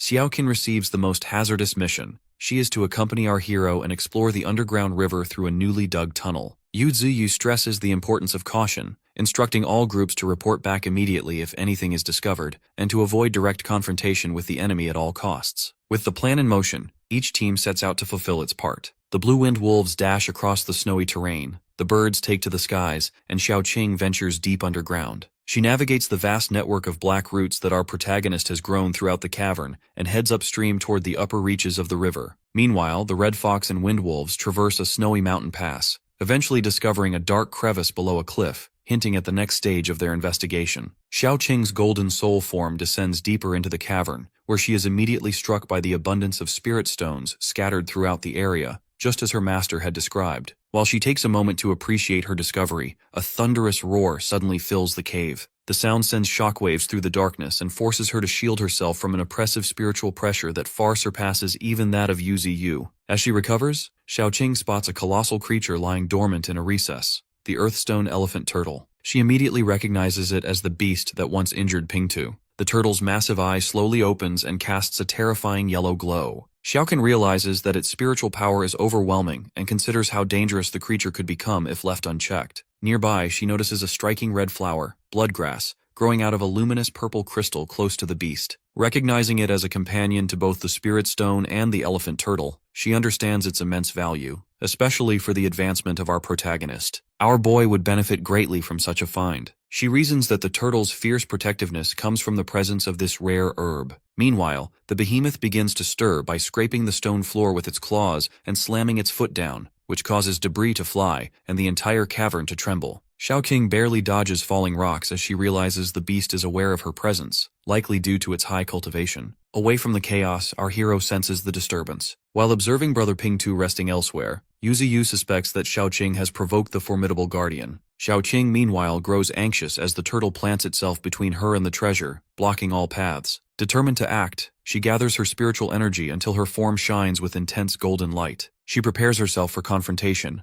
but the Earthstone elephant turtle responds by stomping the ground and unleashing a devastating earthquake. Purple shock waves shatter the cavern floor and send massive spikes of rock upward. Outside, the commotion reaches the snowy canyon, drawing the attention of the red fox and blue wind wolf, who pause to listen to the distant rumble. Back underground, Xiaoqing darts through the collapsing tunnels and dodges attacks as she attempts to lead the turtle away from the bloodgrass. The beast charges after her, smashing through walls and relentlessly pursuing her like a living tank. During the chaos, she seizes the chance to grab the bloodgrass, but the turtle's massive shell shields the herb and prevents her from getting close. She realizes the turtle's main intent is to protect the spiritual plant and worries she cannot stall it long enough for our boy to arrive. Just as the situation becomes dire, a white blur streaks into the cavern and lands between Xiaoqing and the turtle, sending up a cloud of snow and dust. The dust clears to reveal Brother Pingtu, the honey badger, crouched low with claws digging into the earth and a fresh scar on his forehead. He faces the enormous turtle without hesitation. Xiaoqing tries to warn him, knowing the vast gap in their strength, but realizes he cannot hear her. Pingtu roars and launches himself forward, turning into a streak of yellow lightning. The turtle retaliates by summoning massive earth spikes to block his path, but Pingtu zigzags through the obstacles with remarkable speed and leaps directly at the beast's face. He bites down hard on the turtle's nose, tearing through the thick hide and drawing blood, which sends the monster thrashing in pain. The turtle quickly counters by slamming Pingtu with its massive claw, throwing him across the cavern and into the snow. Battered and bleeding, Pingtu lies in the snow while the turtle looms over him to prepare another strike. In this moment, a memory returns to the honey badger. He recalls the peaceful time spent sharing a meal with otters before the turtle attacked and shattered that tranquility. Fueled by this memory, Pingtu forces himself to rise. Though bloodied, he remains unwavering and bares his fangs at the towering adversary. The story continues with an introduction to the honey badger, highlighting its resilience and fearlessness. Immediately after, Pingtu stands surrounded by blue lightning as his fur shifts into a radiant white gold, signaling his evolution. Energy gathers until he bursts forward, cloaked in electricity, and crashes into the Earthstone elephant turtle with immense force. The impact sends debris flying while Xiaoqing, watching from the side, is left in awe. Afterwards, Pingtu attacks swiftly and darts around the turtle in a blur of golden light. However, despite his speed, he begins to suffer serious injuries. He skids back, bleeding and exhausted. Xiaoqing realizes that he is facing a much stronger opponent, and the turtle soon retaliates with a devastating energy beam. Pingtu narrowly avoids the blast and lands, breathing heavily but undeterred. Despite his injuries, the honey badger defiantly roars back at the beast and shows no intention of surrendering. Xiaoqing cheers him on, but Pingtu can barely stay upright as blood drips from his wounds. The turtle takes advantage by striking the ground with a massive claw, which sends a shockwave that hits the badger hard. He coughs up blood as the onslaught continues, and the turtle launches another brutal attack that sends him flying. As Xiaoqing desperately pleads for the battle to stop, Pingtu lies battered but conscious with his spirit unbroken. The story reflects on the philosophy of evolution through hardship, emphasizing the necessity to face stronger foes without fear of defeat or death. Even as he drags his injured body forward and refuses to accept defeat, the honey badger charges one final time at the turtle, prepared to risk everything for his dignity. Suddenly, Xiaoqing senses a new presence. A massive black root crashes down from the cave ceiling, slamming into the turtle and sending Pingtu flying to safety. The badger collapses, unconscious and bleeding, while the glowing purple eye of Yuziyu appears within the tangled roots. The roots quickly immobilize the injured badger, and Xiaoqing recognizes the arrival of our protagonist, whose energetic face becomes visible in the darkness. Our hero communicates with Xiaoqing and instructs her to help transfer his consciousness. After she connects with the root, the focus shifts above ground before returning to the cavern where the enormous roots of our boy lift and restrain the turtle. We can see the powerful dragon-like energy avatar of Yuziyu towering over the subdued turtle, signaling that our protagonist has arrived to finish the fight. Deep inside the underground spirit mine, the massive black roots of Yuziyu descend from the ceiling and encircle the Earthstone elephant turtle, while his purple energy avatar hovers above. Observing the beast, our boy confirms his suspicions about its mutation and elemental powers, noting that it used the mine to mask its presence. A system prompt identifies the turtle's special earthquake ability. As our protagonist readies his attack, he turns to Brother Pingtu, who remains held in his roots with a body bloodied and battered from the earlier battle. Acknowledging the perseverance and courage of the honey badger against a formidable opponent, our hero gently moves him aside and instructs him to rest and leave the fight to him. As Yuziyu prepares for combat, his energy avatar glows fiercely. Pingtu looks up in tears while the Earthstone turtle roars and stomps, causing the ground to shake. Xiaoqing appears and warns our protagonist not to face the turtle head-on due to its immense defense. Ignoring the caution, our boy channels his power and launches a sharpened root at the turtle, striking it with a force that stuns both Xiaoqing and Pingtu. At this moment, the red fox arrives wreathed in flames, seizes the injured badger, and swiftly carries him away to safety. The Earthstone turtle, now enraged and in pain, tries to break free, but the roots of our hero relentlessly tighten and lift it off the ground. Yuzuyu mocks the turtle's inability to use its earth attribute when suspended in the air, rendering it helpless. With the beast completely restrained, our protagonist gathers his energy for a finishing move. His roots morph into a colossal fist-like structure that crashes down on the turtle, shattering its shell and forcing it into a crater with a burst of blood. A system notice appears, confirming the turtle's death and awarding our boy significant evolution points. Pingto, still recovering, watches from a distance as calm returns to the cavern. After the battle, the focus shifts to the spirit mine itself. The cavern reveals its vast expanse of glowing purple crystals, with Xiaoqing and the blue wind wolves celebrating among the ores. The avatar of Yuzuyu, now visibly pleased, admires the abundance of spirit stones and claims the field for himself. Xiaoqing brings over a rare spiritual herb she retrieved from the turtle's lair, adding to the rewards. Our hero reacts with delight, then dons a miner's hat and pickaxe in preparation for the harvest. With the operation underway, our protagonist uses his roots to dig tunnels and small caves under the tree, allowing the animals to efficiently transport spirit stones back. The red fox and blue wind wolves, being the fastest, haul nets filled with crystals through the new network. Meanwhile, Yuzuyu expands the tunnel system and makes extra caves so Xiaoqing, the red fox, and the others can cultivate using the spirit stones. Inside one of the cozy, crystal-lit caves, Pingtu rests while the rest continue gathering resources. Our boy assesses the scale of the mine,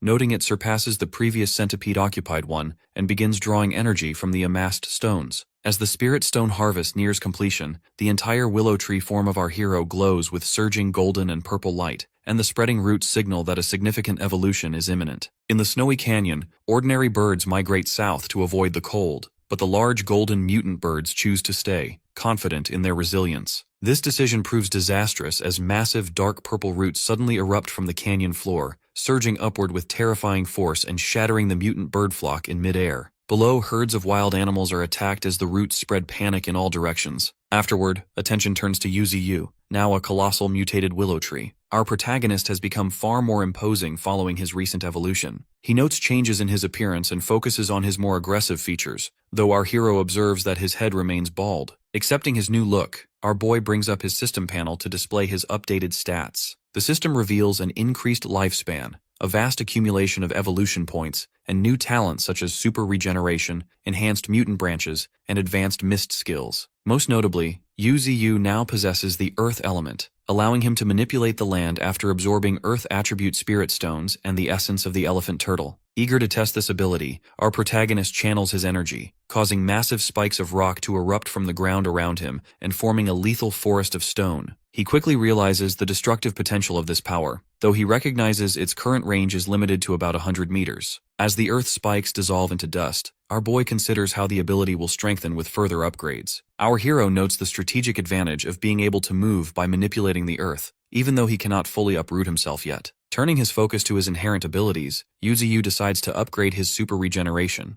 He selects the enhancement through the system, triggering a surge of radiant energy that transforms the nearby canyon. The area blooms instantly with vibrant flowers and glowing mushrooms, all nourished by the enhanced life force of our boy. His regenerative capability surges. With roots that move at such an astonishing speed, they forcefully knock a mutant bison backward. Next, the ethereal golden spirit of Xiaoqing appears to congratulate our hero on his breakthrough. She notes his tremendous growth, estimating his new height at nearly 20 meters taller. She remarks that the spiritual power of our protagonist now reaches 300,000, making him vastly superior to previous opponents like the silver centipede. Soon after, the peregrine falcon and the white crane return from reconnaissance to report a suspicious target. Yuzuyu acknowledges the news and summons them back while Xiaoqing translates the bird's urgent message. Nearby, the mutant bison approaches the roots of our protagonist and fixates on a glowing yellow rock flower. Sensing the desire of the beast, our boy drops the flower into its mouth. The bison immediately undergoes a dramatic transformation. Its eyes glow with golden light and lightning crackles around its body as it ascends to level 9. For the first time, the bison speaks, addressing Yuzuyu as God Tree. This reveals that spiritual consciousness awakens at this advanced stage. Our hero then observes the red fox, who is also close to reaching level 9. He realizes that with continued cultivation, his followers may also awaken their consciousness, promising greater strength for the entire group. Over the next few days, our protagonist expands the underground cave network. The red fox, mutant bison, and other creatures work together to transport nets filled with purple spirit stones, contributing to the ongoing development of the group. The story then shifts to the Institute of Transcendence, where Xiaoqing returns to the body of Xiaoling. In a training hall, the girl demonstrates perfect harmony between body and spirit by utilizing both fire and earth attributes. Later, she enters a high-tech laboratory where an examiner introduces a new experiment, a creature floating in a glass tank. Created from a blend of human and wolf genes, it represents the emergence of a formidable new life form. As snow quietly falls over the canyon territory, the honey badger sits alone and appears visibly downcast. The face of Yu Ziyu, formed from swirling purple energy, appears above and sharply scolds him for his idleness. Undeterred, Ping-Tu ignores the lecture as he remains caught up in his loneliness. Nearby, other mutants peek from behind the trees, confused by the badger's state. Afterwards, the story shifts back to the Institute laboratory. The horned examiner stands before a large tank containing a half-human, half-wolf hybrid suspended in green liquid. Xiaoling asks if this creature is the result of combining humans and evolved wolves. The examiner explains that thousands of experiments have failed because human regenerative cells cannot resist the invasion of wolf cells. He adds that the next group of volunteer test subjects will arrive soon, insisting that these sacrifices are necessary for the future of humanity. Looking up at the tanks, he remains determined to succeed for the sake of those who volunteered. Xiaoling silently recalls the words of our boy regarding cellular regeneration. She believes that capturing creatures with advanced healing abilities is the key to ushering in a new era for humanity. Meanwhile, at Beiyu Gorge, Suhu leads a team through the misty, dead forest. As they move deeper into the gorge, he assures the group that the dangers of the mountain have diminished, especially with Qianqin and her intuition guiding them. The members discuss their objectives, which include collecting spiritual herbs and hunting mutant beasts for a lucrative reward. While the powers of Qingzhao and Leng Feng are introduced, the latter shows little interest in the mission. Suddenly, Qianqin senses a threat and warns the team. Moments later, a gray mutant beast emerges from the mist, but Qingzhao swiftly catches and crushes it with ease. The team regroups as Suhu downplays any further danger. However, the girl's intuition grows stronger, and she urgently tells everyone to run. Before they can escape, a colossal white tiger with glowing blue eyes and razor-sharp claws appears behind Suhu. The squad freezes in terror as the tiger roars. Qingzhao attempts to fight back but is struck down by a powerful swipe, sending him flying as blood sprays the snow. Glasses Boy fires his handgun at the beast, but the bullets bounce off harmlessly. The tiger attacks him next and finishes him instantly. Leng Feng draws his katana and urges the others to escape to inform the military, but the tiger kills him with a brutal blow. Qianqin is knocked back by the impact and lands in the snow, realizing the entire squad is being wiped out. The white tiger sets its sights on Qianqin and opens its jaws to finish her. Suddenly, thick black roots controlled by our protagonist burst from the side.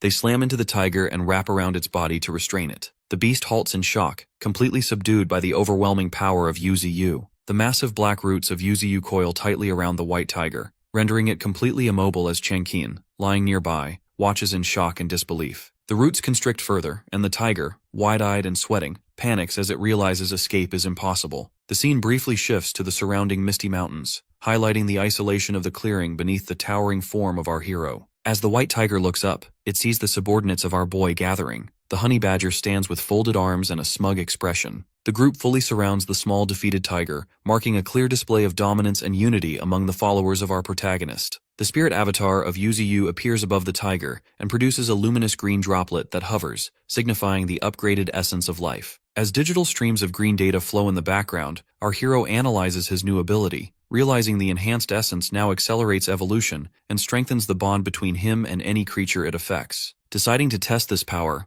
our protagonist instructs the droplet to fall onto the head of the tiger. The droplet absorbs quickly, and the fierce demeanor of the beast vanishes. Its pupils dilate as it transforms into a docile, kitten-like state, affectionately rubbing against the avatar of our boy and meowing. Yu Ziyu, satisfied with the effectiveness of the enhanced essence, contemplates its potential on humans. Meanwhile, Qianqin, battered and lying on the ground, slowly regains consciousness. As she opens her eyes, she is confronted by the intimidating presence of the subordinates of our hero, all staring down at her. Panic and fear set in immediately. At the same time, she tries to get the attention of her mates, Leng Feng and Qingzhao, who are both still wrapped tightly in black roots and disoriented, muttering nonsense as they come to. Qianqin finds herself similarly restrained and despairs at the prospect of dying here, recognizing the terrifying tree demon looming above. A glowing blue tentacle from the avatar of our protagonist reaches out, gently lifting her face. Confused and frightened, she panics as a glowing droplet of essence of life falls onto her. The moment it makes contact, her eyes widen and she is thrust into a vision. She witnesses the destruction of the earth, overtaken by massive roots, with all living things, animals, birds, and even dragons, under the control of a towering world tree. The vision ends with the birth of a new land dominated entirely by the power of our boy. Returning to reality, Qianqin stares blankly at the avatar of Yu Ziyu. Our hero immediately questions her about her abilities, and under the influence of the essence, she instinctively answers with sixth sense and intuition.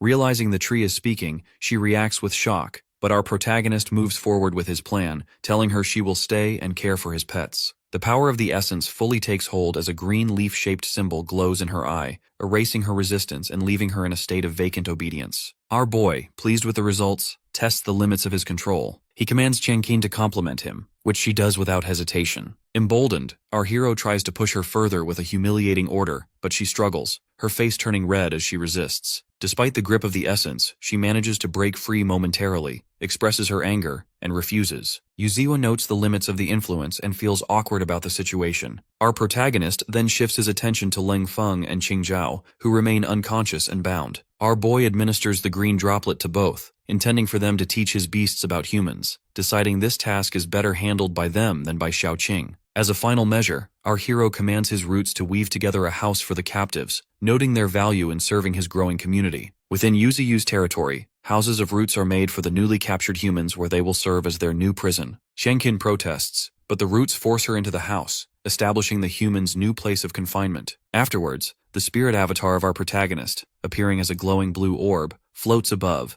visibly content with the completed tasks. Turning attention inward, Yuziyu inspects his core and contemplates his ambition to become a godlike willow capable of moving freely on land, something our boy admits he hadn't dared consider before. Our hero encourages himself to remain motivated, recognizing that extraordinary circumstances have made new possibilities achievable. Opening his status window, our protagonist reviews his progress. He notes the evolution points gained from recent accomplishments, over 5,000 from advancing to the next level, and another 8,000 from defeating the Earthstone turtle. A mini classroom segment appears, explaining that lower-level creatures provide only minimal points, while defeating extraordinary creatures yields points based on their spiritual power. For example, a creature with 80,000 spiritual power grants 8,000 evolution points. Next, Yuziyu focuses on his earth element ability. Our hero uses his system to reinforce this element, confirming a cost of 1,000 evolution points. Our boy reflects on how, as a second-level transcendental creature, evolving requires more resources. Once the enhancement begins, a surge of energy erupts from his base, violently shaking the ground. The commotion confuses nearby subordinates, and then our protagonist commands the earth to rise. Massive pillars of rock thrust upward, lifting the mutant bison and the honey badger high into the air. Yu Ziyu assesses the result, finding his power much stronger, though the effect is still limited to a range within 100 meters. As the rock pillars stabilize, the edge beneath our protagonist's follower, Ping 2, suddenly crumbles, sending him crashing to the ground. He lands hard and sits in pain, but our hero pays him no mind and proceeds to upgrade the earth element further. This time, our boy spends 3,000 evolution points, causing an even larger burst of energy from the earth. Ping 2, now on a cliff edge, watches as a massive rock-armored tree root bursts from the ground like a spike. Yu Ziyu observes that every tree root is now as strong as a turtle and can tear through the earth, creating earthquakes. Our protagonist considers that using all his roots at once could raise a wave of land hundreds of meters high, enough to engulf everything nearby. However, our hero also acknowledges the risk.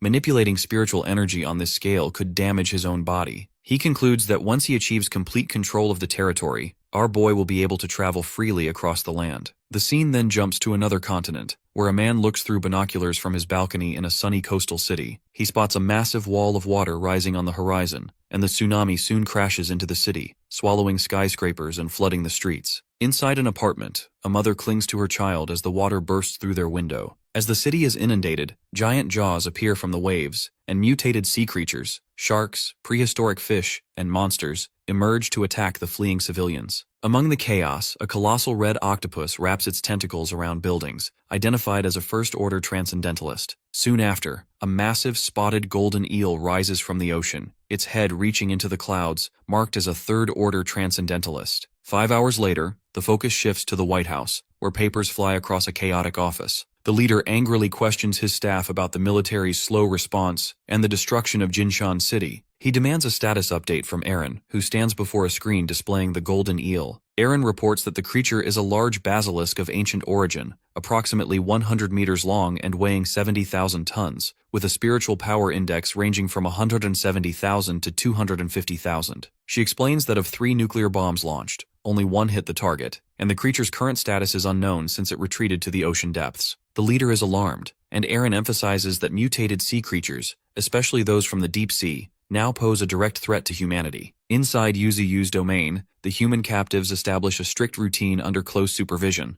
Leng Feng, stepping into a leadership role, signals the start of daily labor by striking a stone gong. Chinkin issues commands and oversees Qingzhao, who exerts himself with heavy work. As the days pass, the humans adapt to their new roles. Leng Feng cooks for the group and relies on help from a mutated goat that brings him utensils. Meanwhile, Changqin tries to teach the white tiger using a whiteboard, quickly growing frustrated with its inability to learn. The golden monkey irritates Qingzhao by punching him, continuing even as he tries to keep his composure. Meanwhile, the girl's patience wears thin with the white tiger, who remains clueless despite her instructions. Qingzhao attempts to diffuse her frustration by offering food, but the group's exhaustion is clear as they eat together. Each of them shows signs of strain. Leng Feng strikes a dramatic pose and proclaims himself the leader of these unusual beasts, while the others quietly acknowledge their odd situation. Afterwards, the three humans sit together and reflect on their predicament. They note that it has been 3 days since their capture, and attribute their survival to fulfilling the demands of the beasts. The towering mutated willow tree, Yuziyu, looms in the background. The humans express disbelief at the existence of such a sentient creature so far from the city. They realize the implications if the human military learned of intelligent supernatural beings, and Qingzhao concludes that teaching the beasts human knowledge is their best chance to stay alive. Leng Feng and Qianqin agree, resigned to their task. Meanwhile, at the base of the massive tree, Xiaoqing confronts our protagonist and questions the purpose of keeping humans alive. Our hero explains that human knowledge is valuable and could be crucial for the beasts in future conflicts. Xiaoqing warns that something significant is developing among humans. Later, our boy learns that humans have used nuclear weapons against a giant sea beast. Despite the attack, the creature not only survives, but also manages to deflect some of the weapons using sound pressure before escaping to the ocean depths. Our protagonist recognizes the escalating danger posed by evolving beasts and the destructive capabilities of humans. Our hero discusses the risk of radiation-driven evolution among sea creatures, realizing this could threaten humanity further if such monsters become resistant to radiation. Determined to prepare, Yuziyu instructs Xiaoqing to pursue alliances and accelerate the construction of an underground kingdom. Afterwards, our protagonist shifts focus to strengthening his own ranks. Using his black roots, our boy captures several animals, including a boar and a large green crocodile. The animals are gathered into a designated pit as the humans observe from nearby, speculating about the purpose of this event. Our hero releases a drop of essence of life onto the mutant boar, causing it to transform, grow larger, and gain powerful abilities. A system window displays its new rank and skills, marking its successful evolution.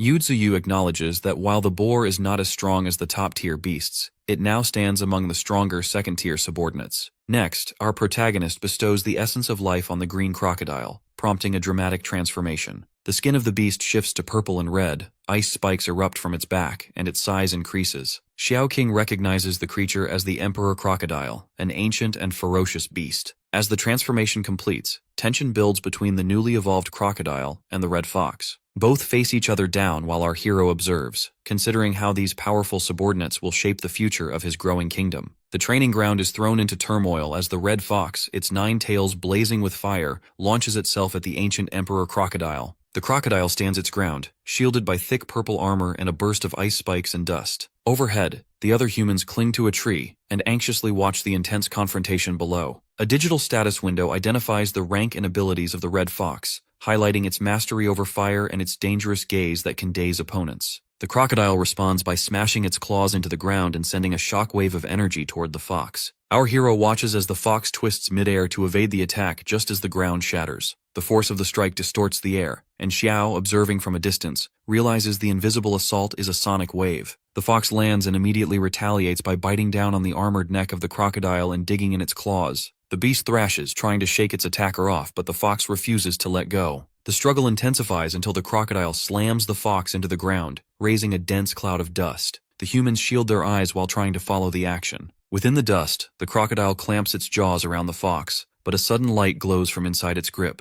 The fox, still defiant, breathes a concentrated blast of fire directly into the face of the crocodile. This causes a massive explosion that sends shockwaves and debris across the area, even reaching the spectators nearby. As the smoke settles, the ancient Emperor Crocodile emerges unharmed, dusting off its bone armor and appearing almost amused. Across from it, the red fox stands panting but clearly undeterred. The two apex beasts exchange looks and acknowledge each other's strength in silent recognition. Our protagonist analyzes the powerful performance of the crocodile and confirms its abilities are evenly matched with the fox. Another digital window outlines the formidable skills of the crocodile, including its bone armor, powerful bite, and sonic shock attacks. Once the battle concludes without a clear victor, Qingzhao expresses frustration, wanting to know who won. The scene transitions to the following day, where large wooden structures appear in the gorge. Our boy notes that the growing population has made food supplies a pressing issue, but he finds that the arrival of humans helps preserve food better. Days later, Yuziyu catches newborn piglets and gives them to Leng Feng, who is visibly moved by the gesture. Daily life begins to stabilize as humans and beasts interact more regularly. The red fox and the bison have started communicating with our protagonist, exchanging greetings for special occasions. However, attempts to educate the beasts meet mixed results. Pingtu and the golden monkey remain stubborn and disruptive, unable to sit still for lessons, while the white tiger proves to be a focused and diligent student who quietly studies simple math. Qingzhao stands out among the humans as the most active, constantly hunting alongside the red fox and providing new clothing for his companions. His efforts are highlighted as he makes a breakthrough in his abilities after drinking from the spirit pool. Our hero notices his aura now glows with golden energy. Noticing the progress of the man, our boy keeps an eye on him as he approaches purposefully. The red fox observes the movements of the human and alerts Yuziyu, while the bison steps in to block the path. Our protagonist intervenes, instructing the bison to let him through. Standing before the massive main body of our hero, Qingzhao drops to his knees. He offers exaggerated praise before nervously voicing his real intent. He wants to join the army of the sacred tree. Qingzhao waits for a response, leaving the next development uncertain. Qingzhao remains desperate, openly asking for training to become stronger after awakening his physical talent. Our hero responds by radiating anger and outright rejecting him. Yuziyu declares his distrust for any human willing to betray his own kind. The man accepts this harsh judgment, bows his head, and walks away defeated. As the human leaves, the golden soul avatar of Xiaoqing materializes beside our protagonist and questions his decision. She suggests that keeping humans around could help them interact with human society in the future. Our boy then pulls up a system interface to review the current strength of Ling Feng, Qianqin, and Qingzhao. While Yuziyu acknowledges their progress, he maintains his suspicion, believing some people are naturally rebellious. He warns Xiaoqing that too much generosity will eventually lead to betrayal. As Qingzhao disappears into the distance, our protagonist decides that continued surveillance is necessary. Attention shifts to the development of the canyon. Our hero notes that the area is now well fortified and rich in resources, deciding it is best to keep a low profile. Xiaoqing updates him about the silver centipede, revealing it has been captured by humans for experiments. This news surprises our boy because of how quickly it happened.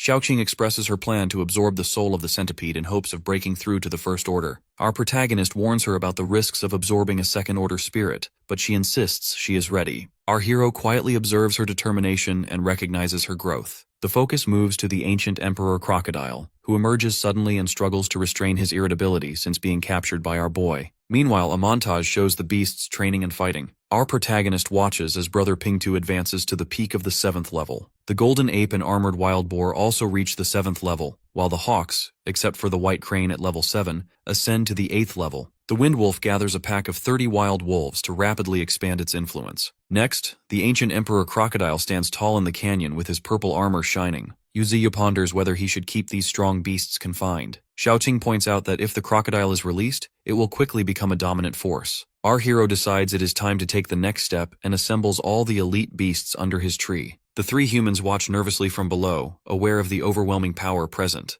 Yuziyu addresses his generals, stating that those who have reached the peak must go out and train, but only those who have leveled up are allowed to leave. Our protagonist selects the red fox, bull demon, and emperor crocodile for this task. The white tiger mistakenly believes it is included, but our boy quickly corrects him. Our hero assigns everyone ranks and new titles. The red fox is named Ninetails and made the leader, while the bison becomes bull demon, second in rank. The white tiger is assigned third, and the emperor crocodile is placed fourth due to his late arrival. Yuziyu formally names them his 9 monsters and instructs them not to enter human cities. Some, like Bull Demon, hesitate to leave, but our protagonist insists they follow his command. With the new orders given, the selected beasts depart. Ninetails leads them while wreathed in fire, and the emperor crocodile solemnly bows and turns away. The scene shifts back to the human laboratory where Xiaoqing, occupying the body of Xiaoling, examines the silver centipede. It is now a mechanical creature suspended in wires and tubes. She remarks on its resilience and proposes that its soul would be better off empowering her. As she begins the absorption, the mechanical eye of the centipede glows purple, and the girl's eyes fill with energy. High above the canyon, The red fox surveys the world while the emperor crocodile emerges from the water below, shaking off droplets in preparation for his own journey. These two empowered beasts, granted strength by their master, set out separately to forge their own paths. Meanwhile, within the human settlement of the canyon, Changqing attempts to teach the white tiger by pointing to the character for tiger on the whiteboard.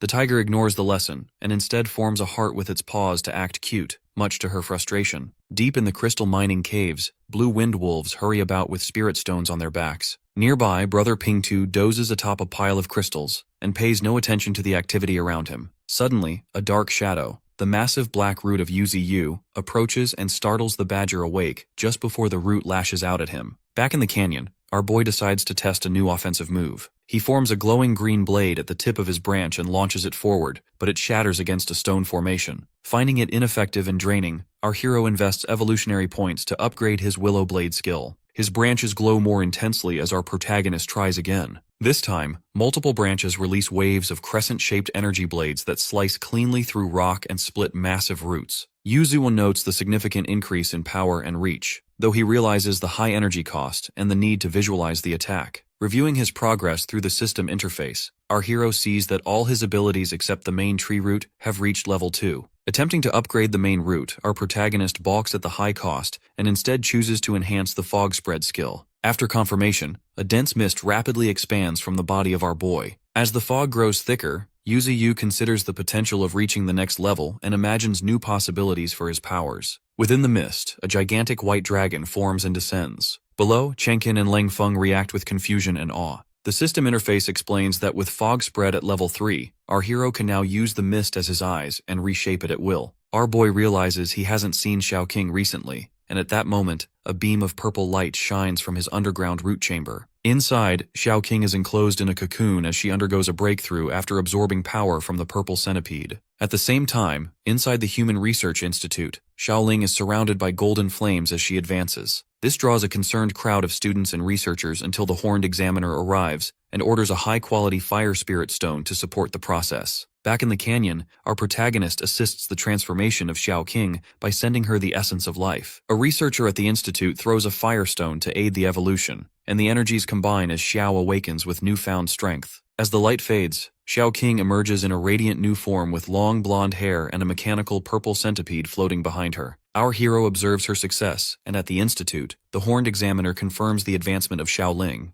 Xiaoqing stretches, accidentally causing massive bone spikes to erupt near our boy, who quickly urges her to stop before she causes further damage. Eager to demonstrate his own upgraded powers, our protagonist gathers mist around his branches and shapes it into a colossal white dragon and a massive bison. Both mist constructs appear solid and intimidating. Yuzi points out that while their offensive strength is limited, they can absorb physical attacks and create strong illusions. Xiaoqing observes the forms and notes that the pressure stems from moisture in the air, but she remains unimpressed. With a snap of her fingers, she dissipates the mist beasts and explains that their spiritual connection could allow enemies to track them back to the true body of our hero. She recommends embedding a spirit stone into the constructs to obscure his link and enhance their realism. Taking her advice, our boy inserts a spirit stone into the mist dragon. This causes the construct to grow more powerful and realistic, its presence marked by glowing purple eyes and energy. The dragon emits a powerful blast, and Xiaoqing, now impressed, praises the improved strength and concealment. Afterwards, she teases our protagonist, hinting she has more to reveal. The story shifts to a coastal city thrown into absolute chaos as explosions and enormous ice shards devastate buildings and streets. In the harbor, massive sea monsters surface, threatening to consume everything around them. Fighter jets attack from above, firing missiles at the invading beasts, but the destruction continues unchecked. Amid this devastation, soldiers entrenched along the streets fire desperately at the monsters. Their position is suddenly threatened when a colossal pink claw smashes through a nearby wall, revealing the approach of the giant coral crab. As bullets light up the sky, the soldiers' hope disappears, and one realizes that outside help won't be coming, acknowledging their grim fate as the monstrous crab towers over them. The city is shown engulfed in flames, dominated by the enormous crab. Suddenly, the story shifts to a quiet butcher shop, where a butcher works calmly near the peaceful territory of our protagonist. Inside the canyon, Xiaoqing appears in soul form, requesting Yuzi to send a falcon the next day to a specific location to retrieve something she wants to give him.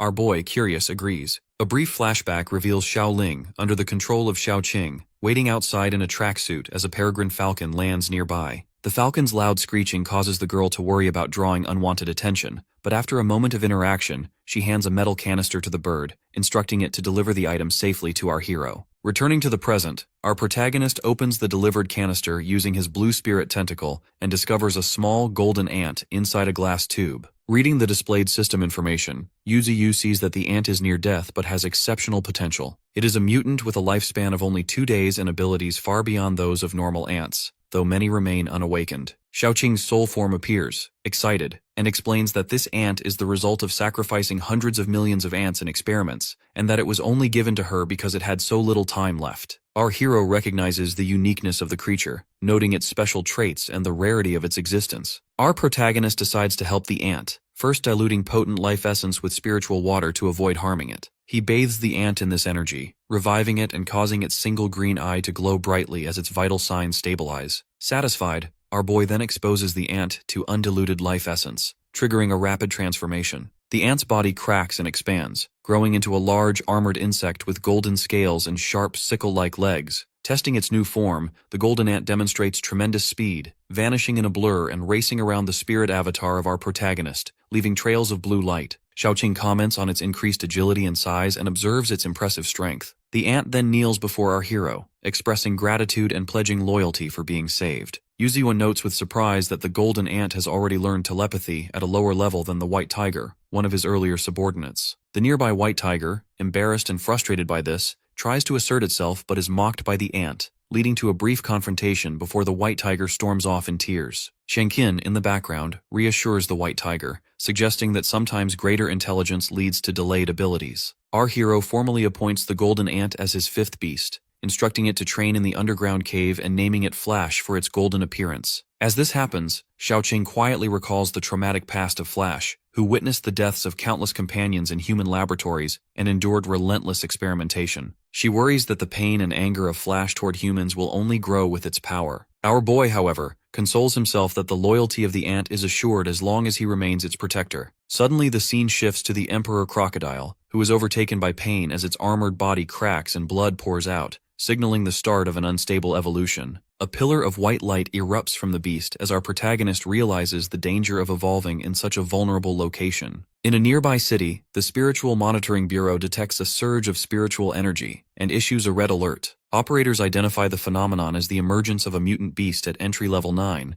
and urgent orders are given to the Air Force to respond. Back in the canyon, our hero remains occupied with his mist creation, while Qian Qing quickly drags Leng Feng and Qing Zhao to safety, warning them about the reappearance of the beast and urging them to take cover. Late at night, military helicopters sweep across a rugged riverbank, their bright searchlights exposing the landscape as they hunt for their target. Deep below, the Emperor Crocodile senses the disturbance and recognizes the presence of humans. The beast, immense and armored in purple scales and bone spikes, gazes up as it spots the light. Soldiers quickly identify the crocodile, but before they can act further, it coils its massive body and spins with violent force. The creature destroys a surveillance camera, immediately cutting the feed to static. Inside a command center, Erin rushes to make sense of the chaos. As she and her technician confirm that multiple camera feeds have failed, she realizes the enormity of their target. She concludes that ordinary fighter jets are no match for the crocodile and urgently orders the Air Force to launch an all-out assault, demanding the use of missiles to prevent the beast from escaping. Meanwhile, deep in the canyon beneath the towering sacred tree, Xiaoqing appears in her golden soul form and hurries toward the glowing blue orb representing our boy. She urgently reports that the movements of the Emperor Crocodile have been tracked by human forces, who are now sending dozens of combat aircraft and their extraordinary troops to the scene. Our hero grows visibly uneasy, questioning how the crocodile could have been discovered so easily. Our protagonist wonders if the Federation is reacting out of unusual fear or if there is more to the situation than he knows. Xiaoqing clarifies that the crocodile was exposed during its breakthrough, which led the authorities to immediately classify it as a top-level threat. As she begins to fade, ready to return to her physical body at the Human Institute, Yuzu cautions her. Our hero notes that the Emperor Crocodile hasn't seen her true form yet, so a confrontation may break out if they cross paths. Acting swiftly, our boy reaches out with his roots and telepathically commands his beasts to intervene. Our protagonist calls on the peregrine falcons, his first tamed and most powerful sky overlords, to intercept the helicopters and support the crocodile's escape. The falcons soar through the clouds as the military continues its assault below, with helicopters firing on the crocodile. On the river, the Emperor Crocodile retaliates with a thunderous roar while baring its tusks. At a nearby military base, soldiers gather for a briefing and review a holographic map to plan their interception. Among them, Xiaoqing stands quietly in human form, remaining uncertain about the situation. Back at the command center, a subordinate questions whether it is necessary to go to such lengths against the giant crocodile. He suggests they could instead drive it into the restricted zone and let the extraordinary troops handle it later. Aaron quickly rejects this idea, explaining that the Institute of Biology has just confirmed the crocodile possesses retro-ancient genes. This makes it far more dangerous than average mutants. She points to footage of other ancient creatures, like the giant moray eel that caused chaos in the Freedom Commonwealth a month ago, and the ancient crab from Sakura country that destroyed an entire coastal city. Aaron stresses that if they allow the crocodile to escape now, it will only become stronger and cause even greater destruction in the future. Therefore, it must be stopped here and now. Returning to the battlefield, the Emperor Crocodile uses its massive tail to launch boulders with precise force, deliberately knocking them into the path of incoming missiles. This creates thick smoke and debris, severely limiting the pilot's visibility and disrupting their targeting systems. As the helicopters struggle to navigate the chaos, one pilot notes that, unlike previous giant beasts, this crocodile manages to avoid every direct hit. Observing these calculated evasive maneuvers and the sharp reactions of the creature, the pilots begin to realize that the Emperor Crocodile shows signs of advanced intelligence. The beast far surpasses anything they have faced before. As the crocodile attempts to flee toward the forest, Aaron orders the helicopters to continue their attack by using bombs to pin it at the edge of a cliff. Trapped, the crocodile activates its atavistic power and encases itself in a layer of frost and ice as a defensive measure. The pilots observe the beast become still and rigid, noting its exhaustion. Seizing the moment, the military launches a final massive barrage of missiles and ammunition, engulfing the frozen Emperor Crocodile in explosions. Observers across the command center and battlefield watch tensely as the outcome of the operation hangs in the balance, waiting to see if their efforts have finally subdued the legendary beast. A barrage of golden energy beams rains down with explosive force, blanketing the battlefield in fire. The Emperor Crocodile, battered and bleeding from a deep neck wound, reels under the onslaught as the attack intensifies. Meanwhile, at a high-tech human command center, operators scramble to keep up as multiple units report depleted ammunition. Commander Aaron, visibly tense, pushes her team to launch the last bomb, determined to finish the operation. The final bombardment explodes around the Emperor Crocodile, who is now bleeding heavily. The area is swallowed by fire and dust. Inside the command center, new threats emerge as operators detect several unidentified creatures approaching at high speed. The screens flash with rapid red and blue dots, but the images are too blurred to identify, and the operators struggle to keep up. A brief glimpse of a golden-feathered peregrine falcon crosses the monitors, confirming the arrival of advanced predators. At the same time, pilots in the field receive urgent warnings of flying targets moving at 4.6 Mach. Before they can react, a yellow energy beam destroys a cockpit. Communication with all air units is abruptly lost. Aaron, faced with blank screens and missing targets, realizes that the battle plan has failed. After regaining composure, she receives a captured image of the peregrine falcon. Operators explain that these birds, once apex predators, have now evolved to 9th-level strength and outclass the current Air Force. A flock of these falcons is shown flying toward the Bayou Gorge. On the ground at Bayou Gorge, the golden monkey, riding the white tiger, leads a group of mutant beasts to the battered Emperor Crocodile. The crocodile lies in a pool of blood, riddled with wounds, while the honey badger looks on anxiously. Our protagonist appears, acknowledging the severe injuries of the crocodile, and noting that gunfire nearly killed him during his evolution. The golden ant reacts to the situation while our hero inspects the wounds. Yuziyu notes the numerous holes left by armor-piercing projectiles, and advises the Emperor Crocodile not to rely solely on his body to fight against such weapons in the future. Our boy explains that human ammunition, especially armor-piercing rounds, can inflict severe damage even on a first-order transcendent like the crocodile. Our hero also points out that the injuries are serious because these rounds are specifically designed to break through defenses, and our protagonist warns that continued exposure could be fatal. This moment underscores the vulnerability of even powerful mutant beasts to advanced human technology. He then presents our protagonist with a snake egg he rescued, admitting he couldn't save the mother who had awakened the ice element. The crocodile also offers up ice spirit grass found with the egg, suggesting that the egg itself may hold ice abilities. As our boy reflects on these gifts, a translucent blue snake emerges, exuding a powerful spiritual energy that hints at its great potential, possibly surpassing the existing tomahawk snake. Back in the command center, staff notice a strange vortex of fog appearing on their monitors. Aaron and the operators speculate that elemental forces might be evolving into life forms. When they spot movement from a tree in the images, Aaron instructs her team to reinvestigate the mountain, suspecting it could be a mutant beast habitat. She orders the area declared a red forbidden zone and demands constant surveillance, insisting that the giant crocodile must not be allowed to leave the mountain under any circumstances. In the red declared area, a military camp stands in a canyon, surrounded by a dense, unnatural white fog that obscures the camouflaged buildings. Soldiers in full tactical gear remain on high alert, reinforcing the seriousness of the situation as signs display warnings about strict guards. Overhead, on a massive tree branch, Flash, the golden ant, watches the camp from the shadows, silently judging the humans below. Elsewhere in the mountains, the Emperor Crocodile, visibly wounded and bleeding,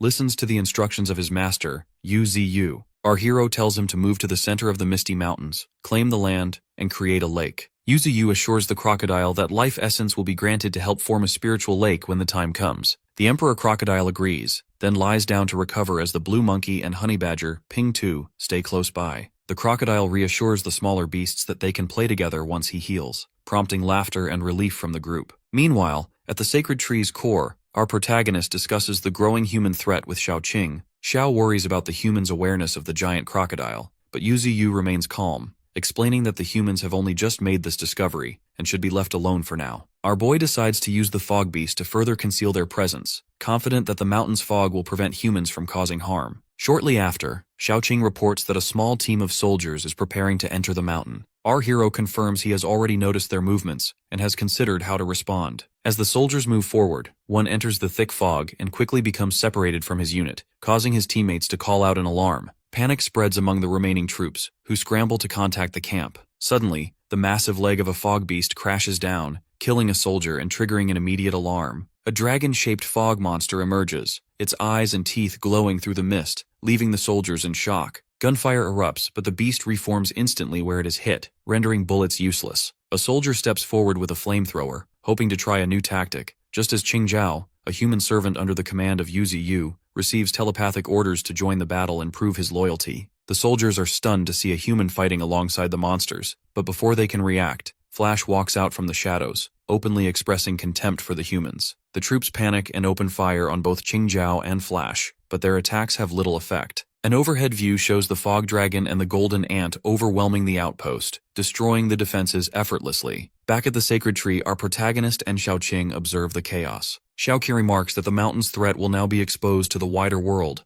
and our hero accepts that hiding is no longer possible. Yuziyu determines to delay human advances by demonstrating the full horror of the mountain, knowing that inaction will only encourage further intrusions. Xiaoqing brings up the traumatized soldier captured earlier, and our boy decides to release him, wanting the terror of the fog beast to spread among the humans. Xiaoqing warns that this will only invite stronger retaliation from more powerful human forces, but Yuziyu, his spirit orb glowing menacingly, resolves to go to war if necessary. Following the battle, Flash stands atop a pile of human bodies beneath the crescent moon. The story explains that the Misty Mountains are now feared as a place where people become lost, and that both the giant crocodile and the fog beast are confirmed to exist within. The Emperor Crocodile, now submerged in a spiritual lake, receives 10 drops of life essence, transforming the site into a haven for the beasts. Afterwards, our protagonist tests his newly strengthened branches, noting the increased speed, strength, and ability to split and ensnare targets. Our hero is shocked by the rising cost for further evolution, realizing that advancing to higher tiers will require immense resources. With his spiritual power now at 490,000 and ranking above the second level,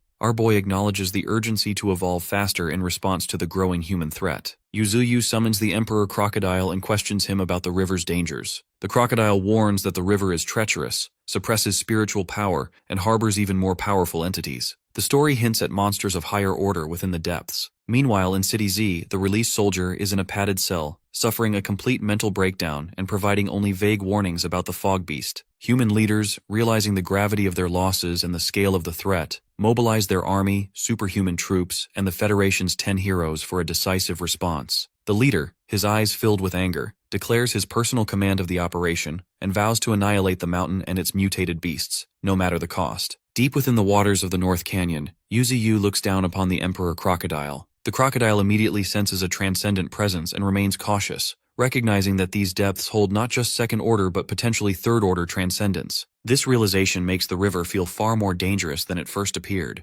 Shifting his attention, the Emperor Crocodile looks up to the towering willow, suspecting that the god tree, Yuziyu, has grand ambitions. In response, the consciousness of our protagonist pulses with intent. He plans to draw the powerful river into his own territory, viewing this as a critical step for his growth. Yuzuyu believes that controlling the river's flow directly into the sea will provide a significant strategic advantage for future conflicts against humans. As the determination of our boy intensifies, golden light floods the horizon, signaling the beginning of a new chapter for his followers. With the ambition clear, the Emperor Crocodile suggests conquering the nearby mountain range first and recommends sending the Honey Badger, Armored Boar, and 2 others for the mission. Our hero, aware that his own immense power might attract human attention, agrees with the plan. Yuzuyu decides it is best to let his subordinates train and grow stronger while he remains in the background to provide protection. He places the Emperor Crocodile in command, instructing him to capture any opponents with promising abilities and promising to deal personally with the most valuable prey. Before they leave, our protagonist gifts the crocodile some concentrated life essence to ensure nothing goes wrong. As the Emperor Crocodile rises from the river, his imposing figure gathers the Honey Badger, Armored Boar, and Orange Monkey, signaling the start of their expedition. Meanwhile, Yuzuyu shifts his focus underground, where he checks on the progress of the subterranean city under the supervision of Qingzhao. The servant reports significant advancements, noting that 3 floors are nearly connected thanks to the wind wolves and previously sent mutated mice, which greatly accelerated construction. New features include a central water source, multi-level walkways, and spirit stones that both illuminate and nurture the underground flora.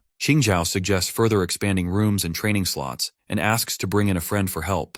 Our boy is wary of outsiders and refuses to trust anyone who has not pledged loyalty. He warns Qingzhao about the dangers of betrayal during wartime and makes it clear that only those who declare their loyalty are welcome. Yuzuyu also states that betrayal will not be tolerated, even though enforcing this could create internal conflict. Our protagonist stresses the importance of keeping information from humans to protect their mutual coexistence. Suddenly, Xiaoqing alerts Yuzuyu that a snake egg is about to hatch, prompting him to leave the tunnels quickly. Reaching the surface, our hero and Xiaoqing witness a dazzling blue light as a mutant white snake emerges from its shell. This creature displays talents in ice manipulation, cold breath, and body protection. Both are satisfied with the new addition to their ranks. As Yuzuyu celebrates this development, the scene transitions to night in the distant mountain range where the expeditionary unit has arrived. They stand ready before the mountains, preparing to clear the area of all threats on the command of the Emperor Crocodile. The group surges forward. The Orange Monkey springs onto the Armored Boar, and the White Tiger leads the charge. The Golden Ant, perched on the Thundering Goat, launches into the forest to take the lead, but is warned not to challenge any strong opponents. A coordinated assault unfolds. The Orange Monkey pins a giant spider, the Honey Badger headbutts a dark beast aside, and the White Tiger swiftly defeats a local tiger. Meanwhile, the Golden Ant eliminates other creatures, establishing dominance under the moonlight. Shortly after that, 2 sets of glowing red eyes appear in the trees, revealing the presence of chameleons, first-order transcendents, who quietly observe the new arrivals, hinting at challenges yet to come. In a barren valley of bone-like arches and stone spires under cloudy skies, a sequence of green system notifications records kills and corresponding evolution points over the remains of various defeated beasts. These displays show the rapid accumulation of power through efficient hunting. The internal thoughts of our protagonist reflect a primal urge to continue killing while the system tracks a growing total of evolution points. After a short reflection on recent hunting success, Yuzuyu addresses a group of mutant blue wolves, instructing them to eat for recovery. In the background, our hero encourages even his white snake to replenish its strength. The focus then shifts to a distant, jagged cliff. Atop this cliff, a massive, dark-furred gorilla with red eyes and prominent tusks roars, shaking the surroundings with its presence. Xiaoqing observes the spectacle, assessing the overwhelming strength of the gorilla as it smashes the ground and hurls a boulder. Responding to this show of power, Xiaoqing reveals her own might by summoning a giant segmented purple scorpion tail while preparing for confrontation. Back in the territory of our boy, the clearing of the battlefield finishes as Yuzuyu surveys the orderly ground. Without warning, the massive gorilla plummets from the sky, crashing into the grass and falling unconscious. Xiaoqing descends after it, landing lightly and presenting the gorilla as requested. She voices her concerns to our protagonist, emphasizing that primates differ from other beasts due to their intelligence and social nature. She explains that these traits make them harder to control and potentially unpredictable if not managed carefully. While Yuzuyu listens, he reflects on the risks, but also points out that, with proper guidance,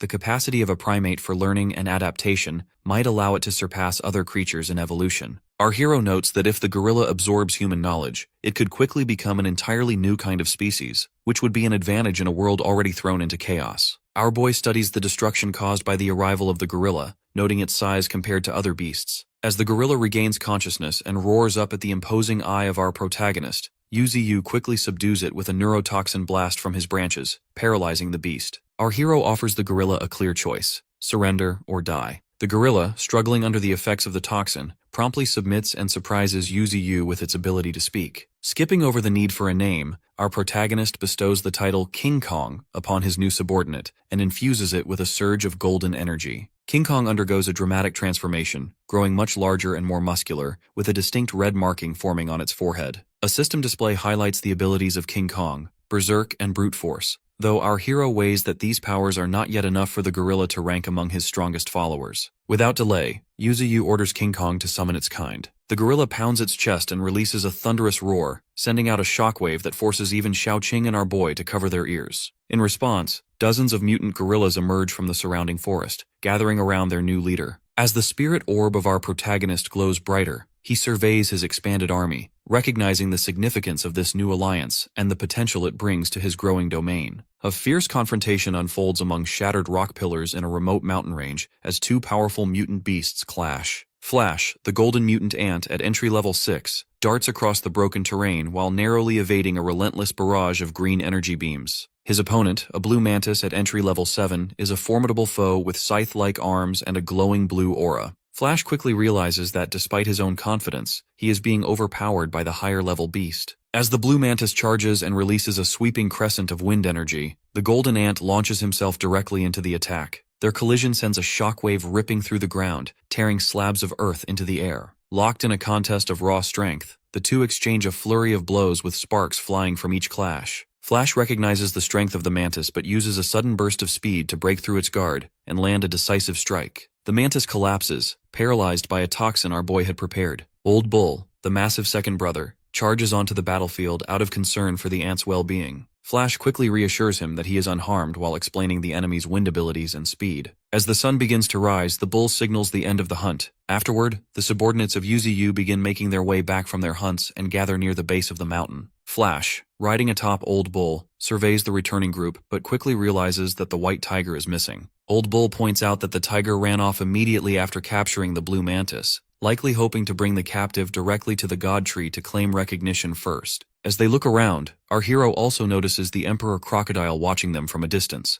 ready to provide backup if needed. Meanwhile, deep within the misty forest, our protagonist reflects on his cultivation. Yuzu notes his exhaustion from depleting spirit energy and counts the branches and evolutionary points still needing improvement. The white tiger soon arrives, howling and proudly dropping off the blue mantis, now evolved to entry level 8, at the base of the tree. Our hero inspects the captive's abilities, recognizing its wind power and mimicry as valuable traits, and commends the white tiger. The blue mantis is promptly sent by Yuzi to recover in the spirit pool. As it heals, the creature suddenly recovers and attempts to escape, but our boy swiftly subdues it with a thick root, forcing it back into the pool. Soon after, Old Bull approaches Yuzi with a serious expression and voices his growing concern about Nine Tails, who has been missing for half a month. He admits his worry and requests permission to search for him. Our protagonist responds by acknowledging the strength of Nine Tails and reassures the bull that, although the disappearance has been long, he is unlikely to be in danger. However, Yuzi warns that searching the desert would be extremely difficult and questions whether Old Bull is truly prepared to face the threats there. He advises that the bull should wait until he breaks through to the transcendence level before setting out. Understanding the need to become stronger, Old Bull decides to head to the Spirit Stone mine to train, hoping to use the energy-rich environment to achieve his breakthrough.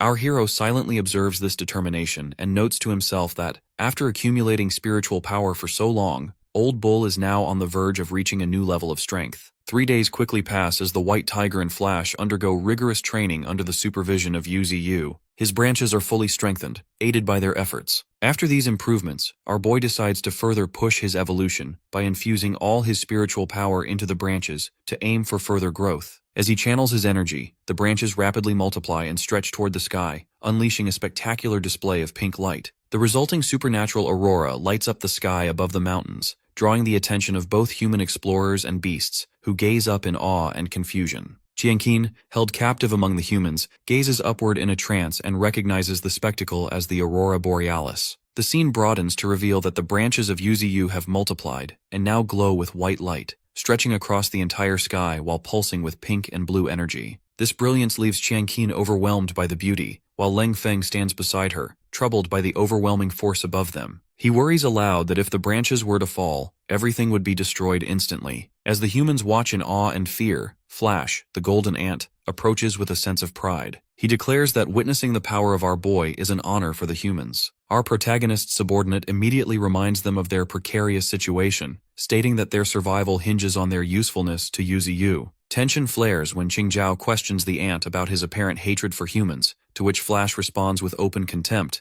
making it clear that his feelings go far beyond simple dislike. Meanwhile, our hero internally reflects on the heavy spiritual toll exacted by his current display of power. He realizes that the rapid drainage of spiritual energy is unsustainable, causing him to withdraw the aurora and decide that this ability must be reserved only for life or death situations. As the supernatural light fades from the sky, attention shifts underground to the mining facility, where Qingjiao oversees a group of mutant gorillas laboring with logs and stones. Yu, projecting his consciousness through a black willow branch, commends Qingjiao for managing the gorillas effectively and instructs him to train them as a disciplined military unit. Qingjiao notes that the gorillas can be controlled as long as they respect his strength. Without warning, the cavern shakes violently, causing rocks to tumble from the ceiling. While Qingjiao suspects an earthquake, our protagonist quickly senses that the disturbance resembles the breakthrough of Shaoqing and suspects the bull demon is evolving. Noticing that the spiritual power is blocked by spirit stones in the tunnel, our boy acknowledges the difficulty in perceiving what is happening until a massive pillar of purple energy erupts from the tunnel where the spirit earth stones are stored. As the intensity of the shaking grows, a huge silhouette emerges from the glowing crevice. Old Bull, now greatly enlarged, steps into view. Steam billows from his nostrils, and yellow flowers bloom instantly as a result of the bull absorbing the spirit earth stones. Our hero eagerly anticipates the complete breakthrough,